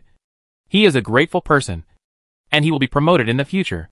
Not only that, he also told Chung-moo about a procurement project and an engineering project. But these will have to wait until he comes back to operate. After Chung-moo returned home, he first caught up on his sleep, and then began to deal with the affairs of Hongmin. He sent someone to run errands to register 2 companies. In the future, he would need to use these formal channels to undertake various engineering and procurement projects. He also consulted Mozio and Luca about the operation of these matters. One reason was that he really didn't understand and had to find someone to ask. And the other was that he could maintain the relationship by the way. He could also touch and sing by the way. Of course, touching and singing was not the main purpose. Chung-moo mainly wanted to learn from the experience of his predecessors to enhance his own experience, so that he could suffer less losses. Chapter 272 Attack. After singing and touching with Luca and Mozio to enhance their relationship, the 3 of them reluctantly parted ways until midnight. After returning home and washing up, Chung-moo fell asleep. No words were spoken that night. It was not until the next morning that Chung-moo got up and handled various affairs step by step. Another day passed in a busy manner. Half a month passed in the blink of an eye. There was nothing to say in this half month. It was just a dull life. Everything in Hongmin is developing rapidly. Various businesses have brought them sufficient cash flow, and they can use this money to develop new businesses. Until today, the news that Chung-moo had always wanted to hear finally reached his ears. The black market that Mozio learned would be located in the Grande District has finally settled today, and the Grande District was finally selected. Starting today, the Lucky Charlie gang has begun construction in the Grande District. Coincidentally, the location they chose was Chung-moo's secret base. That is, the abandoned warehouse. It would take at least a month to repair the dilapidated warehouse, so they had to wait patiently. During this period, Beverly never came back, and Chung-moo didn't know what he was doing. However, he visited Mrs. Beverly several times during this period. It was inconvenient for an orphan and a widow to stay at home, so Chung-moo would naturally take some things to see if he had the chance. Beverly was not the kind of ungrateful person, and he provided Chung-moo with a lot of benefits. So Chung-moo naturally had to help him take care of his family when he was away. Mrs. Beverly was naturally very happy about Chung-moo's arrival. During this time, Chung-moo also said hello to Mozio. The Hongmin would take a share of the business of selling wine in the black market. Otherwise, it would inevitably affect their interests. Anyway, not all the merchants in the black market were Lucky Charlie's helpers, so giving up such a little profit was not a big deal for them. In addition, they were interested in investing in Chung-moo. So Mozio directly waved his hand and contracted the entire black market wine business to him. And Luca was transferred here by Lucky Charlie to be the head of the black market. This also gave Chung-moo enough time to corrupt them with the lights and wine of capitalism. Things went smoothly, and Chung-moo naturally celebrated with Luca and Mozio again. But today they just had lunch together, and Chung-moo stuffed 2 red envelopes, and it was over. Because the Hongmin will have a meeting in the evening to discuss the gains and losses of this period. After having dinner with Mozio and Luca, Chung-moo returned to the car and drove towards home surrounded by several bodyguards. For some reason, Chung-moo, who was sitting in the car, always felt that something was wrong today. The instinctive sense of crisis made Chung-moo look around cautiously while sitting in the car. Everyone load your guns, pay attention to the surroundings, and hurry back home. Chung-moo felt that the atmosphere was wrong and said to the people in the car. The loyalty and alertness of the people around him were beyond doubt. When they heard Chung-moo's words, they immediately grabbed their guns. "Boss, what's wrong?" One of the teenagers looked around and turned to ask. "It's okay. I just feel something is wrong." "Be careful. I hope it's an illusion. It's a little far from the place where we had lunch to our home. It takes more than half an hour to drive there." After a while, Chung-moo and others drove to a toll station. This is also the only way for them to go home from the hotel. There were no other cars in the toll station today except Chung Moo's car, which seemed a bit empty. Chung Moo clenched the Thompson in his hand and stopped the car in front of the toll gate. This is a small toll station, with only one checkpoint for each direction. Chung Moo glanced at the toll station in the direction he came from. He clearly remembered that the people inside in the morning were not the same as now. The other people in the car also felt that something was wrong and became more vigilant. "Sir, please take the record card." The man in the shirt in the toll booth handed over a card. When the driver in the car was about to take it, the card fell to the ground. "Excuse me, sir, I'll get you another one." The man in the toll booth apologized and bent down, as if to take out another record card. When Chung Moo saw the scene, he couldn't help but think of the scene in the novel The Godfather he had read on Blue Star, where the old Godfather's eldest son died tragically in a toll booth. He felt an electric shock all over his body. Less than a second later, Chung Moo shouted to the driver in front, "Go!" The young man driving the car didn't know what happened, but when he heard Chung Moo's words, he stepped on the accelerator to the bottom. With the roar of the car, the vehicle rushed out quickly. Not long after Chung Moo and his car rushed out, he saw through the rearview mirror that the man in the toll booth just now leaned out with a submachine gun in his hand. At the same time, several people rushed out from the dark, all with guns in their hands. "Lower your heads." Seeing the man's movements, Chung Moo hurriedly shouted, "Da-da-da-da." A burst of gunfire came from behind, and they could feel the sound of the iron sheet being pierced from behind the vehicle they were sitting in. "Damn it. It hit my butt." A teenager sitting next to Chung Moo seemed to be injured, and he covered his butt and shouted in pain. Chung Moo hurriedly took his hand away and looked at the wound. Fortunately, the bullet had lost much of its killing power after passing through the iron sheet, and it was just some skin injuries, and not much blood was left. And it was hit on the buttocks, where there is more flesh. But Chung Moo still saw the small shell embedded in the flesh. "Damn it. Stop screaming. You won't die. Just hold it in. Boss, look ahead." Just as Chung Moo was about to take off his clothes to cover the wound of the person next to him, a car suddenly rushed out from the side, hit him to death. "Everyone else, protect your heads." Chung Moo directly asked the car to rush over. At this time, whoever was weak in momentum would lose 3 points first. The bravest win when two meet on a narrow road. The other party was obviously also shocked by the momentum of Chung Moo and his team. In just a moment, Chung Moo and his team directly bumped into them. With a loud bang, the two cars collided. Chung Moo kicked open the car door, rushed out of the car with a gun, and directly launched the killing skill. The people in the opposite car wanted to raise their guns and shoot Chung Moo directly. But suddenly, they felt a huge fear sweeping over their bodies, and even the hand holding the gun softened. Although this fear only lasted for a few seconds, Chung Moo would not give them a chance to fight back. Chapter 273 Scolding. Before the terrifying time of killing people was over, Chung Moo directly shot and killed everyone in the other car. Leave one person in the car to take care of the wounded, and the others take their guns and get out to find cover. Now their car can't move for a while, and there are still a few pursuers behind them. They can't start the car without killing these people.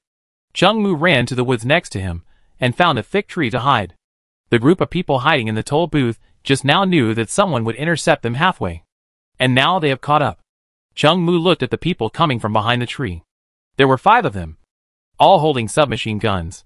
They were all running towards the place where the two cars collided, and did not notice Chung Moo behind the tree. Chung Moo also held his breath and waited for them to get closer. The other people in the car also found shelters and hid, and no one fired. The guns of this era were powerful, and they would bleed if they hit people, but their accuracy was really not good if they were to shoot rashly at this distance. Even with Chung Moo's marksmanship, they would not be able to guarantee that they would hit the target. If they missed the target, they would alert the enemy. So they were all waiting. Chung Moo and his men were in the dark, and they could see every move of the other party. As long as they waited patiently for the other party to enter their attack range, they could take him down in one fell swoop. Besides, they were all people who had really seen blood, so they would not panic when encountering things. And after such a long time together, they had a tacit understanding with each other. Chung Moo and the others were waiting patiently. The 5 enemies on the road crouched and dispersed, slowly walking towards the direction of the vehicle. 100 meters, 50 meters? 30 meters? When the few people approached to about 20 meters, Chung Mu quickly leaned out from behind the tree and fired decisively. Seeing this, the other few people immediately followed and shot at the enemies. The enemy was in the dark, and with Chung Mu's accurate shooting skills, all 5 people were eliminated with just the first shot. To be on the safe side, Chung Mu fired another shot at the heads of the 5 bodies on the ground. After looking around and finding no other enemies, Chung Mu and his men quickly returned to the car and started the badly damaged car. Fortunately, although the car was hit hard, it could still be started. They drove the nearly scrapped car towards home. Ouch. Damn. My ass. These bastards.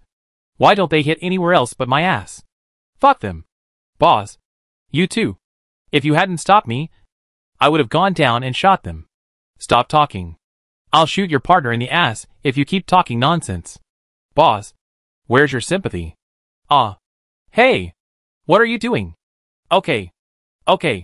I won't say anything. Luckily, they didn't encounter anything else along the way. Otherwise, with the broken car they were driving now, they probably wouldn't be able to withstand a second collision.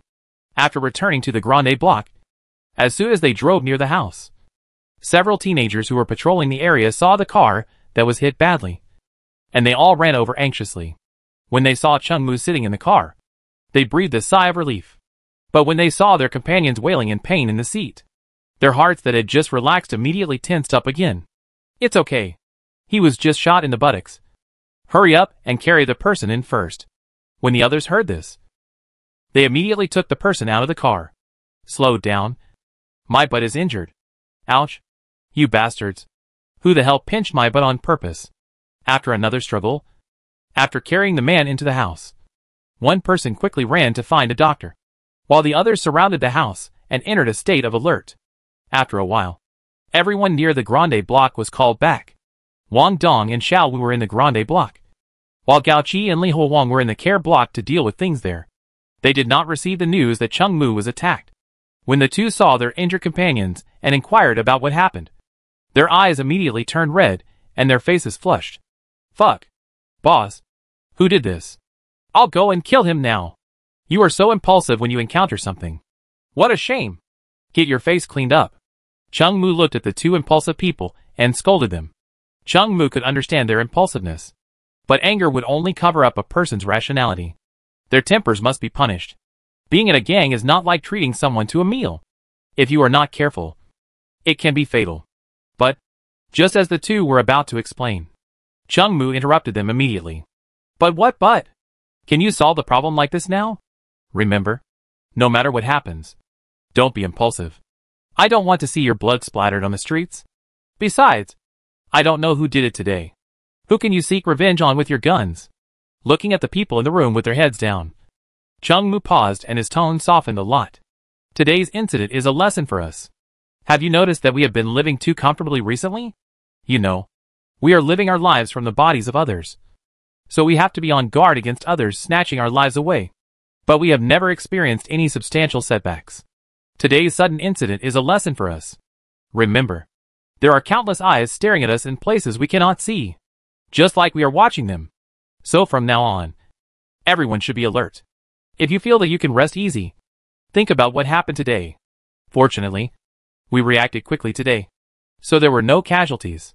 Of course, buttocks don't count. As Chung Mu's last sentence fell, several people in the room couldn't help laughing. You grandsons. I'm still lying in bed. Hurry up and call a doctor to check my buttocks.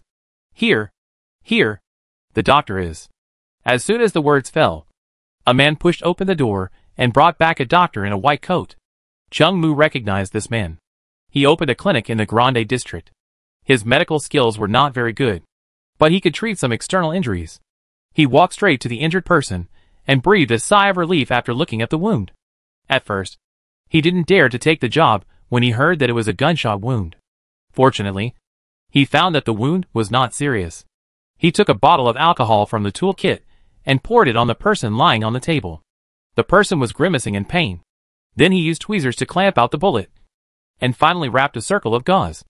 And this simple operation was completed. Chapter 274 Investigation. After performing the operation on the patient, The doctor collected the consultation fee and left. Chung Mu also asked everyone to do their own things. And he went back upstairs to think about who arranged this sneak attack.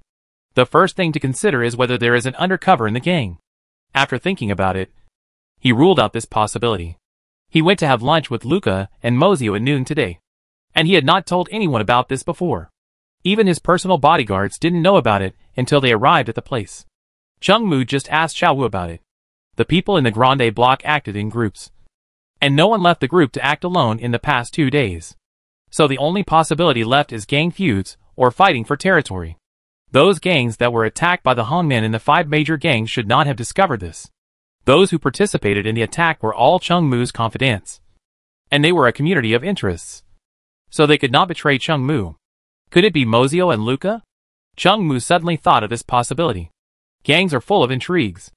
No one knows whether they are in good company or not. Chung Mu began to carefully recall the details of the meal that day. The 3 of them had a good chat. Luca even praised the stripper last time, and said that he went there alone last night to experience it. Chung Mu and Mozio strongly criticized his behavior of eating alone. At this time, someone happened to pass by, looked at Chung Mu and left quietly. Chung Mu and the other 2 were having dinner at the time, and did not notice this person. Now thinking back to the look in that person's eyes at that time, it seems that something is wrong. Chung Mu rubbed his temples, and the face of that person began to appear in his mind like an animation.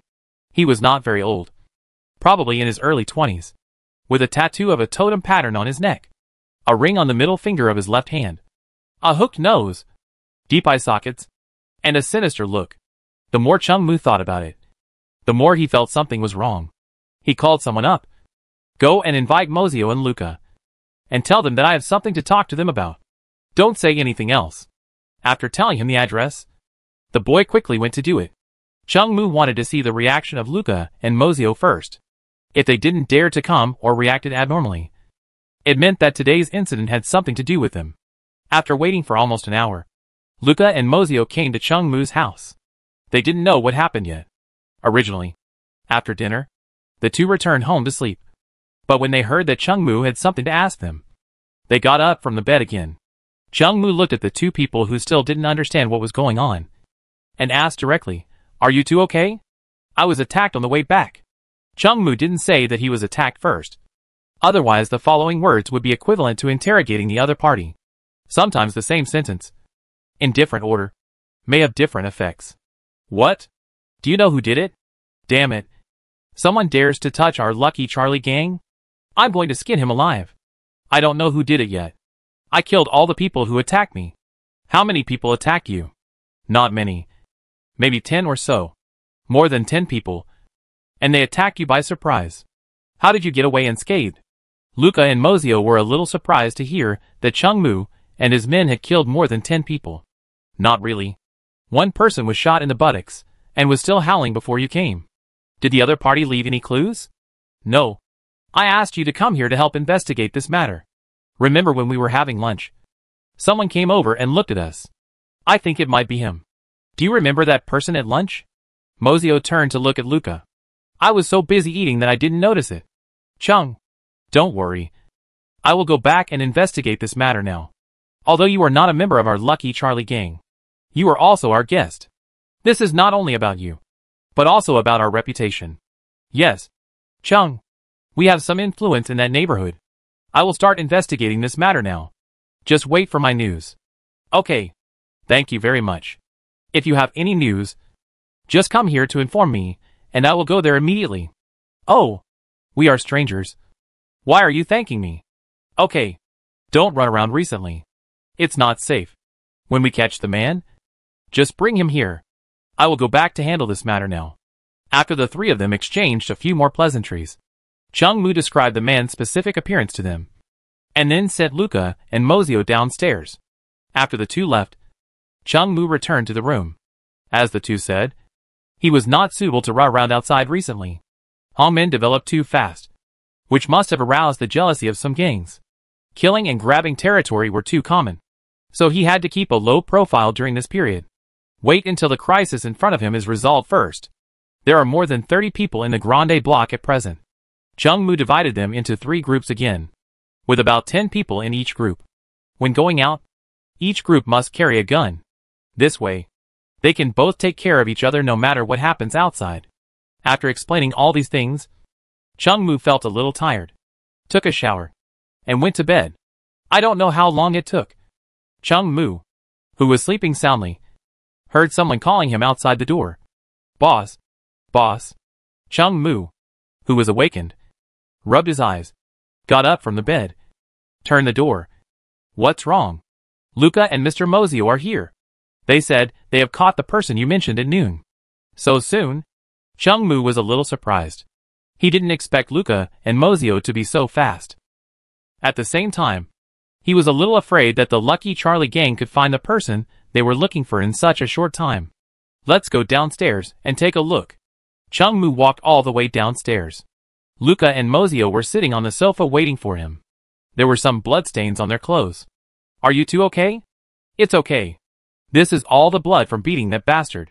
Damn it. I asked someone to find out that the bastard is also a member of the Cobra gang. But the man has been tied up, and it is impossible to let him go back. Our Lucky Charlie gang is not afraid of him. This man is indeed a member of the Ebola gang. He is tough enough. He didn't say anything after being beaten for so long. Where is the man?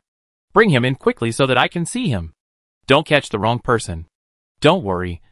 We are looking for the person according to what you said. And there are not so many coincidences. Mozio clapped his hands. And his two men outside came in carrying a bloody sack. Chapter 275. Why don't you ask? After the man was carried in, several people untied the sack, and the man inside showed his head. Chung-Moo approached and looked for a long time before recognizing that this man was the one from noon. The reason why he didn't recognize him was that the man in the sack had been beaten beyond recognition.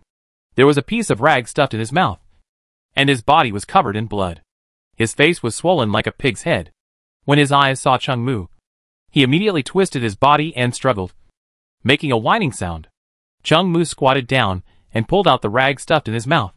The man lying on the ground just spoke, and immediately shouted with all his strength, "Why don't you ask? Why do you keep beating me?" Hearing this, Chung-Moo turned his head and looked at Luca and Mozio. Luca, Mozio. The two looked at each other, and then said at the same time, "You didn't ask him?" Chung-Moo, good fellow.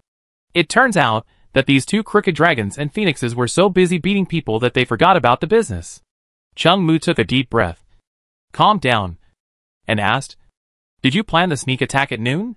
The man on the ground was about to make a few excuses, but Luca came over with his fists waved.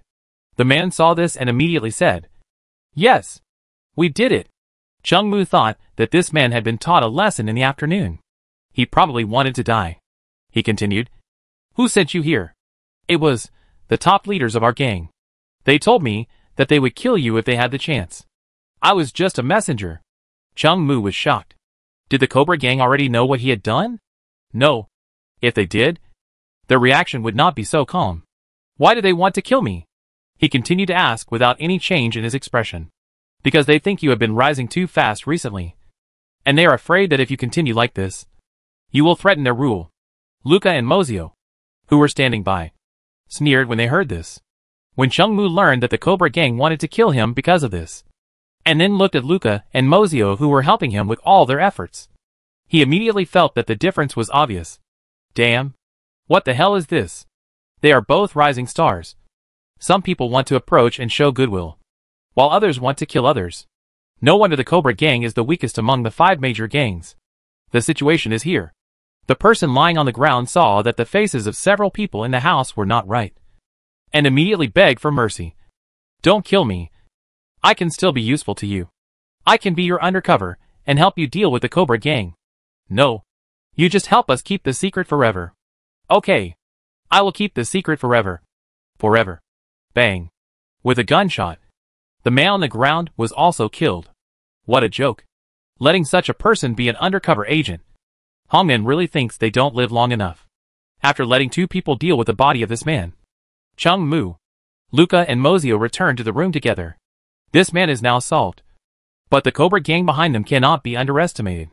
If they counterattack with all their strength, Hongmen will definitely not be their opponent. Luca seemed to understand Chung-Moo's worries. "Chung, don't worry. As far as I know, The top leaders of the Cobra Gang are facing a fierce power struggle recently. I'm afraid they can't spare too many people to deal with you. Oh, there's this matter? You don't know? Mozio on the side also spoke up. Old Cobra is old. I'm afraid he won't be able to hold on for much longer. His 3 sons are not convinced by each other. There are many factions within the gang now, all fighting for power and profit. How can they have time to care about your little thing? Then will you take any action on this matter? Chung Mu was referring to whether the Lucky Charlie gang would intervene in the internal struggle of the Cobra Gang. Of course. But I am not responsible for how to intervene. So I am not sure what our gang will do. Okay. I just need your information. This information is very important to me. Don't leave tonight. I will treat you. Well, we are on our own. The 3 of them had a social gathering that night. After sending Luca and Mozio away, Chung Mu felt a little relieved. The Cobra Gang now has no energy to launch a large-scale war against them, which is an unexpected good thing. During this period of time, he must seize the time to develop and expand his gang. The internal struggle of the Cobra Gang will not last too long. After the old Cobra dies, his 3 sons will probably fight against each other immediately. This will also be an opportunity for Chung Mu at that time. But for now, we must develop Hongnan step by step with our feet on the ground. Chung Mu didn't think about it anymore. After washing up, he went to bed. Time passed quickly under the daily hard work. After a week, Beverly also came back from abroad. The first thing he did when he came back was to see Chung Mu. Chung Mu learned from chatting with him that he was sent to the headquarters by the Bureau to receive education during this period. Basically, when you reach a certain level, you will come here once. Beverly just crossed this threshold. Recently, the economy of the United States has also improved a bit, and the shadow of the Great Depression that has been hanging over everyone's head has dissipated a lot. Everyone has more money on hand, so Chung Mu can also make more money from them. After a while, the black market of the Lucky Charlie gang located in the Grand Street district also began to operate, which added a lot to their income. At present, all matters in the Grand Street district have been put on the right track. There are no other gangs here, let alone people who come to cause trouble. Besides, the Hongnan is also very famous here. Who dares to come here without a clear mind? Chung Mu decided that it was time to take care of the things in the Care district, because the Grande district has its limitations. That is, it is too backward. And this cannot be changed overnight. It can only be settled through time. And although there are Chung Mu's confidants in the Care district, they don't have the skill of being eloquent after all. So they are definitely not as convenient as him in doing things. Chung Mu packed up, left some people in the Grande district, and then led the others to the direction of the Care district. He went to say goodbye to Beverly and Mrs. Beverly, and they were reluctant to leave. However, the Care district is not far from here. It's just that it's not as convenient to meet as before, and Beverly will have to deal with him in the future. After saying goodbye to them, Chung Mu led a dozen people, drove 4 or 5 cars, and drove towards the Care district. Chapter 276 Sewing Discord. The Care district is about half an hour's drive from the Grande district. Everyone was vigilantly observing the surroundings along the way. Although Mozio and Luca said that the Cobra Gang had no time to deal with them recently, it did not mean that Chung Mu and his team could be careless. There were not many ways to communicate in this era, and Chung Mu did not greet Li Huang and Gao Qi in advance. So when Chung Mu arrived at the base of the Care district, there were not many people here. They were not there at first, and they came back at night. When they saw Chung Mu, they were naturally surprised and happy. Boss, why are you here? The Grande district has been put on the right track, and I will be here often in the future. That's great, boss. I said I would go to see you in 2 days. You almost didn't see me. What? Chung Mu told the people in the Care district about the attack yesterday. It happened only one day, and the news had not yet reached the Care district. Fuck. These bastards from the Cobra Gang are going too far. Boss, we are where we are today because of you. As long as you give the order, we will go and fight them now. The Cobra Gang is nothing. If a group of us rush into their lair, they won't be able to resist. Okay. Okay. Stop talking. I'm not telling you this to let you go out and fight, but to let you learn from it and pay attention to safety when you do things outside in the future. Chung Mu divided the people in the Care district into small groups and asked them to work in small groups in the future. Boss, what should we do about this? Although the gang that attacked you are dead, we can't let the people behind them go. We are not the opponent of the Cobra Gang yet. But they are on the decline. And we are getting stronger. It won't be long before we will definitely destroy these bastards. Chung Mu had some prejudice against the Cobra Gang. Now with the new and old hatreds added together, the Cobra Gang must be destroyed. He didn't say much to everyone about this matter today. He first made himself stronger. And all the problems behind would be solved naturally. At dinner today, all the Hongmen members in the Care District were in high spirits because of Chung Mu's arrival. Whether they were new members or old friends who had been there before. They all knew the legendary story of how Chung Mu developed the Hongmen in just a few months. Most of the people in the Hongmen were strong young men under the age of 20, who worshipped violence and power. When they heard that Chung Mu killed more than a dozen people who came to attack him yesterday with only a few people, their admiration naturally increased a little. After everyone finished eating, Chung Mu took a few bodyguards to stroll around the Care District and learn about the general situation here. The Care District is indeed much more developed than the Grande District, whether in terms of architecture or humanities. Apart from anything else. When Chung Mu was walking on the road just now, many women standing on the street greeted him enthusiastically. The most important thing is that some of them looked really good. The ideas of these women standing on the street are also very simple. Anyway, they are all receiving customers, so it is better to find a handsome one. Chung Mu naturally didn't know what they were thinking. His main purpose was to inspect the work, following the Hongmen's bodyguards along the way. Almost everyone he met greeted him enthusiastically. When they looked at Chung Mu surrounded by the Hongmen, they were obviously surprised. Where did this big shot come from? He was treated so seriously by the local leader Hongmen. Chung Mu had not shown up much in the Care District before, so it was normal that they didn't recognize him. After inspecting the work, Chung Mu returned home and was about to wash up and go to bed when Wang Dong suddenly ran over. "Boss, I just went to the nightclub in the next block. You don't need to report to me if you do this kind of thing." "No, boss. You misunderstood. I didn't go to the nightclub for that." "Then what did you do?" "I went." "Don't worry about this for now. I just saw two people fighting inside. It seems that one of them said he was from the Cobra Gang, and the other one had a gloomy face and didn't say anything. But I asked around, and it seems that this person is from the Mafia." "Are you sure?" "Looking at the situation, I think so. Almost certain. Go and confirm the news for me now. Mainly to find out the identities of these two people. And see if I can get their addresses." "Okay, boss. I'll go now." "Wait a minute. Come back." "What's wrong?" "Boss? Take a few people with you. Next time you dare to let me see you act alone. Watch out for your skin." "You misunderstood." "Boss, I always bring people with me wherever I go. And just now was no exception. Brothers should work together." "Get lost?" After Wang Dong went out to get the news, Chung Mu's heart couldn't help but get a little hot. If the identities of these two people are true, then Chung Mu can magnify the conflict between them. Then magnify the conflict between the two gangs. The Mafia is a gang that will take revenge for any slight. And no one dares to mess with them except the 5 major gangs. There have been small fights between the members of the 5 major gangs, but it didn't develop to such a serious level before. And Chung Mu planned to make things more serious. Let them fight each other. And I will just sit on the mountain and watch the fight. "Everyone, cheer up. Maybe there will be work to do tonight," Chung Mu said to the teenagers in the room. "It's the boss." After waiting in the room for about 40 minutes, Wang Dong ran back with his men. "Boss, I figured it out. The identities of the two people are indeed from the Cobra Gang and the Mafia. The guy from the Cobra Gang seems to be a relative of one of their executives, and he is also a small leader. The guy from the Mafia should be just an ordinary member. Have you found the address?" "I found it, boss." "Okay, come with me tonight and give them some fun." "Great, boss. When are we leaving? I've been away from home these days." "Wait until late at night. Take a nap now." At 2 o'clock in the morning, several figures covered from head to toe flashed in the darkness. This group of people was Chung Mu and his group. They split into 2 groups and headed towards the residence of the 2 people who had fought in the nightclub today. Chung Mu and his group went to the home of the Mafia member. He was the only one in the house. And Chung Mu and his group sneaked in.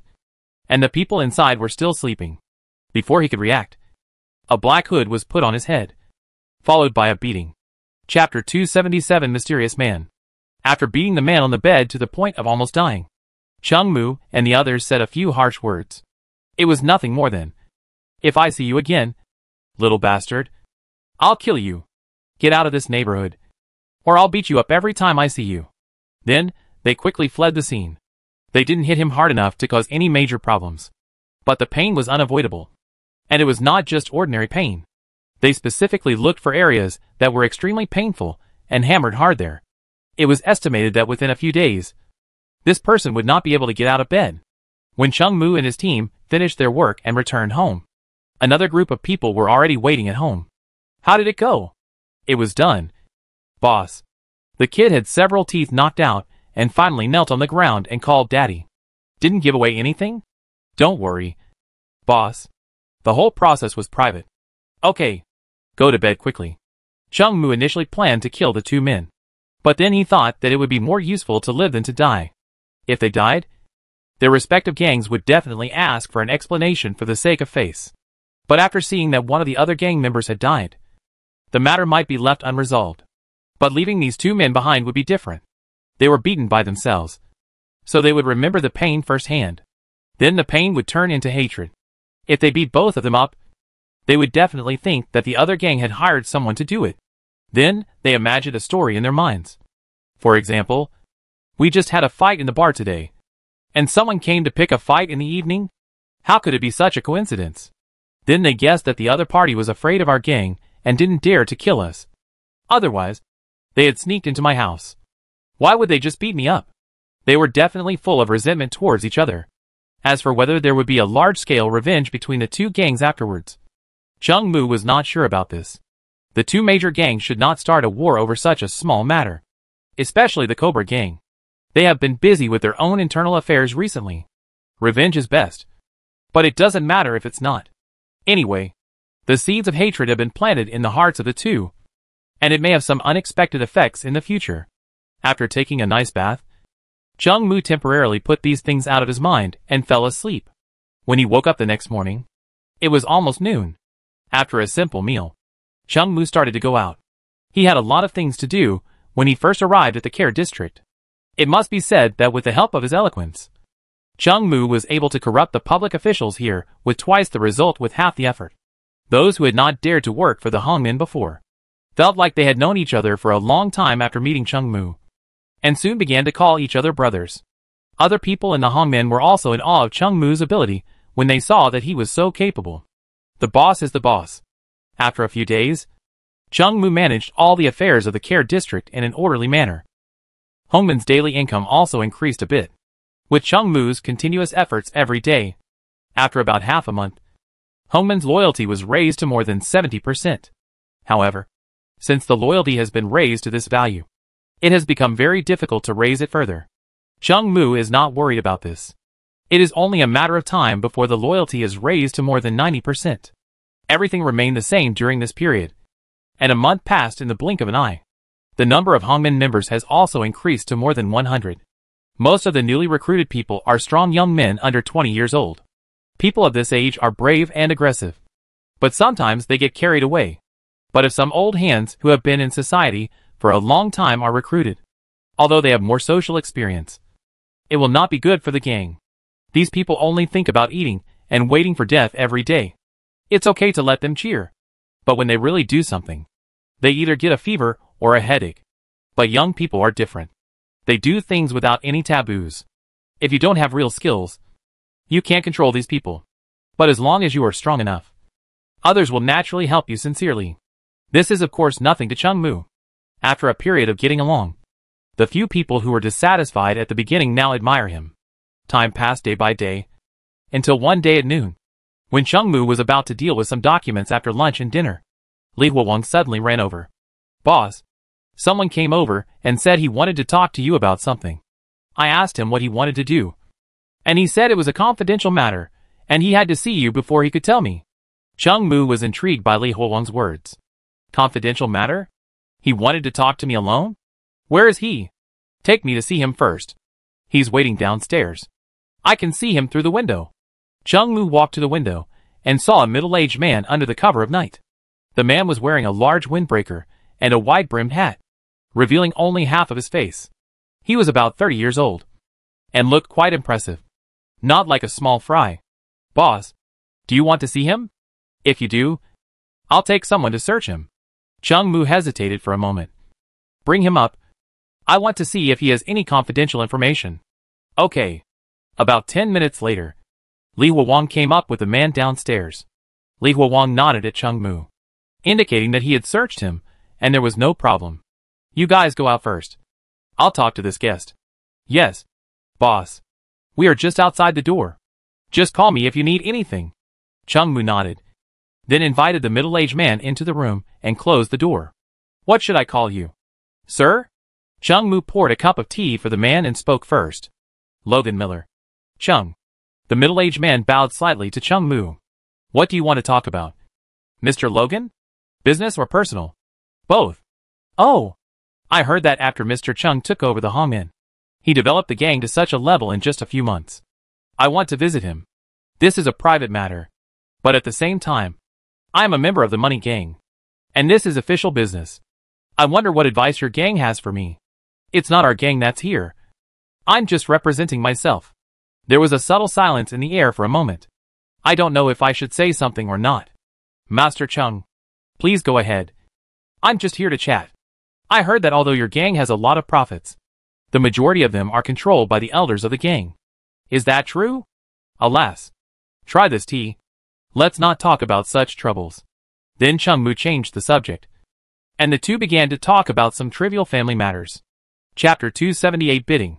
After chatting with the mysterious man, who might be called Logan Miller, for a while, Chung Mu sent him out. After the man slowly walked away, Chung Mu put away the smile on his face and became serious. No wonder the man said that there was a confidential matter, and he could only talk to him. It turned out that this man wanted to surrender. Or, he wanted to be an undercover agent for Chung Mu. Chung Mu also tried this out from the conversation just now. It was their first meeting, and both of them were on guard, so it was impossible to talk too deeply. However, from the few words just now, the other party also explained the situation. He had no contact with the people of the money gang, and it was very unusual for the other gang members to suddenly come to him. In addition to the sentence just now, most of the profits of the money gang are controlled by the elders. In return, there was a deep sigh. Chung Mu understood that this person should have some status in the gang, but because of the uneven distribution of the spoils, he took too little money, and he felt resentful in his heart. So he thought of looking for Chung Mu to see if he could make some extra money. Chung Mu is a rising star in the gangs, and anyone who pays a little attention has basically heard of his deeds. So this person wanted to test Chung Mu to see if he has the intention to cooperate. And Chung Mu also wants to develop an undercover in the 5 major gangs. A qualified undercover can save them a lot of effort and bloodshed. But today's matter must be cautious. Chung Mu currently does not know whether this person is sincere or fake. Today is just the first meeting, and he needs to test it later. If this person was sent here deliberately by the money gang, it would be a big deal.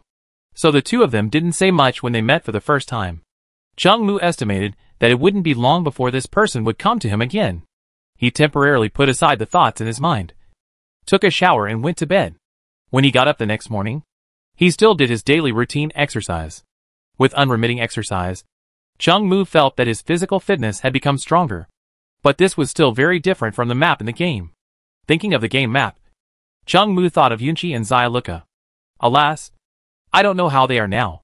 When the images of Yunchi and Xyluka appeared in his mind, Chung Mu's heart was also filled with heat. He thought of his current situation again, although he was the strongest in the entire game. But all this was relative to the game. In other words, if the game wants him to have high attributes, it can make him high. And if the game wants him to have low attributes, he has to have low attributes. Chung Mu didn't like the feeling of having his fate controlled by others. Besides, all the previous signs showed that the game also wanted to kill him. Of course, if he had the chance, he would also kill the things behind this damn game. Living under the shadow of the game is not as good as being the master. But these are all later. What we need to do now is to develop our own gang well.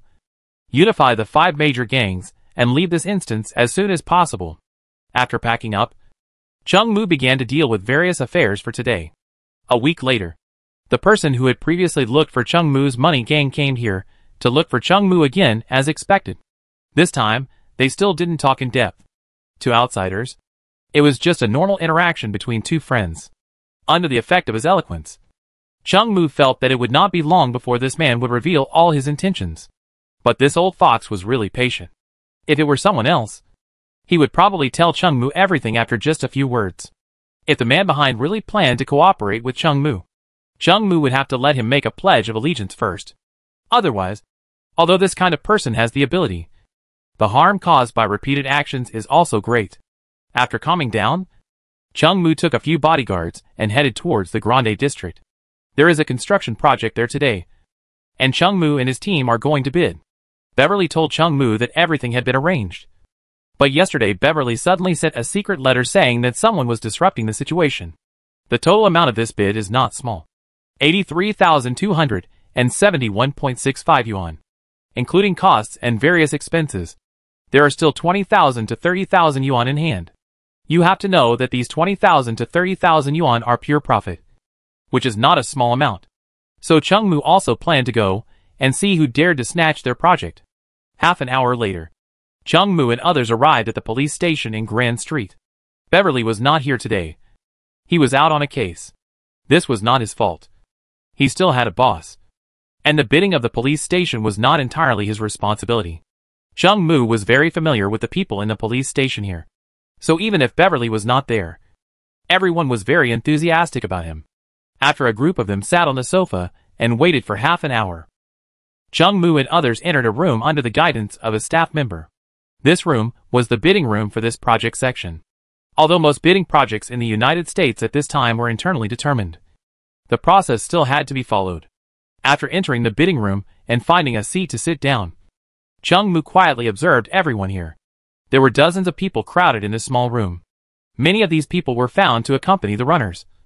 And Chung Mu and his team also found a few of them. There were only a few people who actually came to bid. Originally, Chung Mu and his team should have been the winners this time. However, Beverly had only been the deputy director for a short time, and his foundation was not stable. So Chung Mu expected that someone would come out to compete. It would be wrong if no one came out to grab such a piece of fat meat. At first, the staff came out and said a lot of nonsense. For example, our bidding this time is fair and just, and we will never allow any behavior such as secret manipulation. Violators will be punished. The staff on the stage explained various matters with a smile on their faces. The people below also looked at the people above with the same smile. Fortunately, these nonsense did not last too long. After 10 minutes, they began to enter the bidding stage. Generally speaking, whoever bids the lowest will win the bid. However, for people with connections like Chung Mu, this rule does not apply. You only need to simply take advantage of the loopholes in the rules to avoid the situation where someone bids at a low price. For example, although your price is lower than mine, the raw materials I use are more expensive than yours, and the people I hired to do the construction are all experts. Anyway, this kind of thing is too easy to explain. The final right of interpretation is in their hands, and they can say whatever they want. The bidding process did not last long. After everyone submitted their plans, it was over. After walking out of the bidding room, Chung Mu and others sat outside for a while, and then saw the staff call the middle-aged man who was in the bidding room just now to come in. Chapter 279 Assault. Let's go! When Chung Mu saw the staff call another person in, he knew that they had lost the bid. Chung Mu glanced at the person who was called in, and after walking out of the police station, he turned to the person next to him and said, "Go check this person's background." Okay. After the bidding was over, Chung Mu returned to his home in the Grand Street district. When Beverly returned home in the evening, he would ask who the person who won the bid today was. Grande Block is his base. Although the final construction site of today's project is not in Grande Block, it is no different from other gangs planting flags in their territory. Chung Mu is not a brainless person. He did not show any unhappiness at the bidding site, because it has no effect. The result at that time was already determined, and there was no point in saying more. Chung Mu chatted with the people in Grande Block in the house, and talked about some things. It was soon evening. Someone came to report that Beverly was back. Chung Mu took the small gift he had prepared in the afternoon and headed towards Beverly's home. The two of them were already very familiar with each other, and Beverly had also heard about what happened today. So they didn't talk too much nonsense and got straight to the point. Beverly went back to the bureau and specifically asked about the man's background. The man who snatched their bid today was called Kolo Richie. This man was a member of the Cobra Gang. Chung Moo's heart sank when he heard the news. Damn. It's the Cobra Gang again. These bastards are really good at reaching out. And they are really haunting. As a native of New York City, Beverly has naturally heard of the reputation of the Cobra Gang. He advised Chung Moo to give up this project for the time being, because Beverly felt that Chung Moo was not a match for the Cobra Gang at the moment. Under normal circumstances, this is indeed the case. A gang of about 100 people can only be regarded as a medium-sized gang, and it cannot be compared with a giant gang like the Cobra Gang. However, Chung Moo received a tip-off that the Cobra Gang is currently in a fierce internal struggle. Seize the opportunity now. Maybe you can cut off a piece of meat from the Cobra Gang. Chung Moo chatted with Beverly for a few more words, and then said goodbye. Before leaving, Beverly said that no matter what method Chung Moo used to deal with this matter, he would do his best to help him. Hearing this, Chung Moo's heart also rose a little warm. After returning home, Chung Moo began to concentrate on thinking about the countermeasures for today's incident. The people of the Cobra Gang came to his neighborhood and robbed his engineering project. If this gets out, it will be bad for the reputation of their hongmen. Moreover, Chung Moo had killed more than a dozen people sent by the Cobra Gang to attack him. This is equivalent to having an antagonistic relationship with the Cobra Gang. They are now unable to deal with Chung Moo because of internal struggles. When they stabilize internally, given the nature of their gang, they will probably be the first to attack Chung Moo. Although the Cobra Gang is likely to be torn apart because of the struggle for power and profit among the three sons of the old Cobra, this is only Chung Moo's ideal result. A gang of the size of the Cobra Gang might not have taken preventive measures against this situation. Since they have already been offended, it is better to add fuel to the fire while they are busy now. Damn. What kind of person dares to attack me? After making up his mind, Chung Moo sent a few people to inquire about the news of the person who stole the bid today.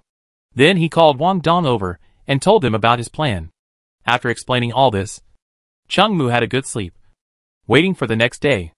At noon the next day, Chung Moo, who had been resting all night, sat at the table, with the intelligence collected yesterday in front of him. Kolo Rich, the military advisor of the subordinate gang of the Cobra Gang. He is considered a high-ranking figure in this gang. Chung Moo had someone find out his address last night. In the morning, he had sent out an action team to take the man's head. He looked at his watch.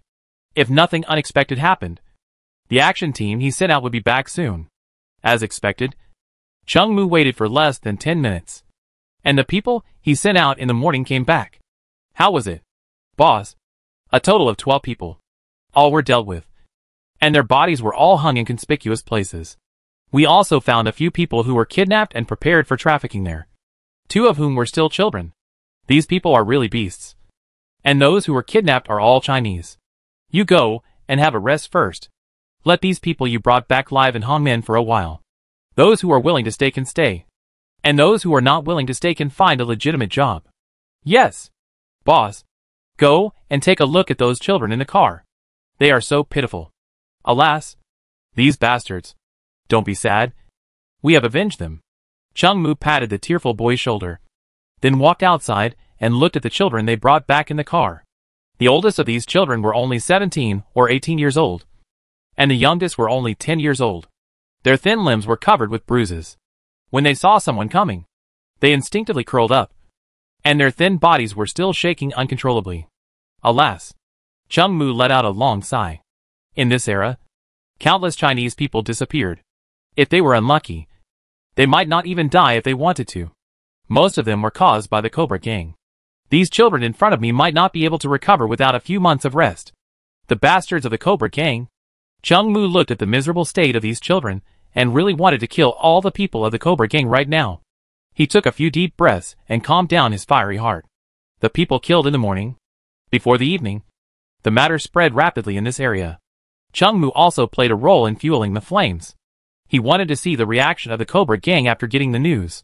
If they, as one of the 5 major gangs, choose to endure temporarily, then this means that the Cobra Gang is really like what Mozio said recently, and they have no time to deal with these trivial matters recently.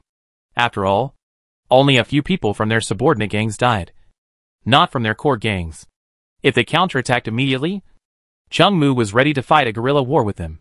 Chung Moo entered the black market in Grand Street with a few bodyguards. He had not been here much since the black market was built. The black market, which was originally bustling with people discussing the deaths of people from the subordinate gangs of the Cobra Gang, suddenly became silent after seeing Chung Mu's appearance. Chapter 280. Horrible as this, almost everyone here knows. Yesterday, Kolo Rich of the Cobra Gang died in his home just one day after robbing the Hongman project. And his death was very miserable. Even those who didn't know it before, after coming to the black market, they know it now after asking around. The young man standing at the door of the black market still had a faint smile on his face as usual, and looked very easy to get along with. But everyone here looked at him with awe. He was like a killing god, rising up quickly and killing all those who dared to defy his will. Looking at the black market that had become silent because of his appearance, Chung Mu waved his hand and signaled everyone to be relaxed. After all, the black market here is also an industry in their neighborhood. If they scare these people away from coming again, they will lose a lot. Ignoring the awe-inspiring eyes of the crowd, Chung Mu went straight to the second floor of the warehouse. However, the people following Chung Mu obviously enjoyed the feeling of being admired by everyone. Everyone followed Chung Mu with their heads held high, which was a good show of power. Chung Mu went to the Hungman's liquor store on the second floor to visit the staff there. He told them to pay attention to safety recently to prevent retaliation from the Cobra Gang. After a few more simple chats, Chung Mu took his people back home. Someone just came to say that Mozio was coming to visit. Mozio had been waiting at home for a long time. The first thing he said when he saw Chung Mu was, "Did you really do that?" Chung Mu naturally knew who he was talking about and nodded. "Awesome, brother. I've been annoyed with these people for a long time. Now that you've done this, I guess the old guys in our gang will look up to you again. I don't know if the people from the Cobra Gang will retaliate on a large scale. If it doesn't work out, come and hide with us for a while. Although the Cobra Gang is not weak, it's not as strong as us. I'll tell the old guys in the gang, and I'm sure they won't dare to do anything. Besides, they may not be able to spare the time recently. The Cobra Gang has kidnapped many of our Chinese. Even if they don't look for me, I will look for them." Mozio looked at the man in front of him with such determination, and a trace of surprise rose in his heart. In such a short period of time, the gang has developed to such a level, and he is not afraid when facing the 5 major gangs. This kid is so terrifying. In the future, if this person is allowed to develop for a period of time, won't he be able to climb over the top of the 5 major gangs? If I get along well with him now, then wouldn't it be considered as a follower of the dragon? Thinking of this, Mozio's heart was filled with heat, and the way he looked at Chung Mu was a little different. It felt like seeing a huge gold mine. "Ahem, if you need help, I have a lot of people here, and I can get you some heavy weapons. Will you not cause dissatisfaction in the gang by doing this?" The old guys in the gang said they sent me to show their goodwill to you, but they didn't specify the scope of the show of goodwill. Besides, we are not afraid of the Cobra Gang. Okay, I will find you when I need you later. By the way, why didn't Luca come today? He has something to do today and can't come. Let's go drink tonight. After fooling around with Mozio, Chung Mu said someone to send him back. He took a shower and prepared to go to bed. He estimated that the Grande District Police Station would definitely hear about this matter tomorrow, and then they would have to go through the bidding process again. After all, the winners are dead. Just as he was about to close his eyes and go to sleep, there was a knock on the door. "Boss, are you asleep? Someone downstairs wants to see you." He said he is Beverly's friend. Beverly's friend? Chung Mu was a little confused and didn't know who was looking for him. "Take the person to the reception room and wait for me. I'll change my clothes." "Okay." After a while, Chung Mu came to the reception room after changing his clothes. There was a middle-aged man dressed decently in the room. He was sitting on a chair with his hands crossed and very stiff. After seeing Chung Mu coming, he immediately stood up and took off his hat. "Chung. Hello. I am the person in charge of bidding in Grande Block. Yesterday's winning bid was a complete misunderstanding. My superiors forced me to do it. Please don't take it seriously." After listening to the man's stuttering words, Chung Mu knew why he came. It turned out that he heard the news that the winner of the bid had died today, and was afraid of Chung Mu's revenge. So he came here overnight to apologize. "Don't worry. I completely understand this. Sit down first. What's your name?" "Mosley King." "Sit down first." Mr. Mosley, I don't think there's anything wrong with yesterday's winning bid. But who would have thought that Mr. Colo Ritchie would suddenly die? Alas, I was also very shocked when I first got the news. What an unfortunate man. Mr. Mosley, have a cup of tea first. Chung Moo poured a cup of tea for Mosley and pushed it in front of him. Even though Mosley didn't like tea, he obviously didn't dare to show any refusal. He took the teacup tremblingly and drank it all. Yes, Chung. So after our bureau's research, we still think that your proposal is the most suitable. And we decided that you will take over this project.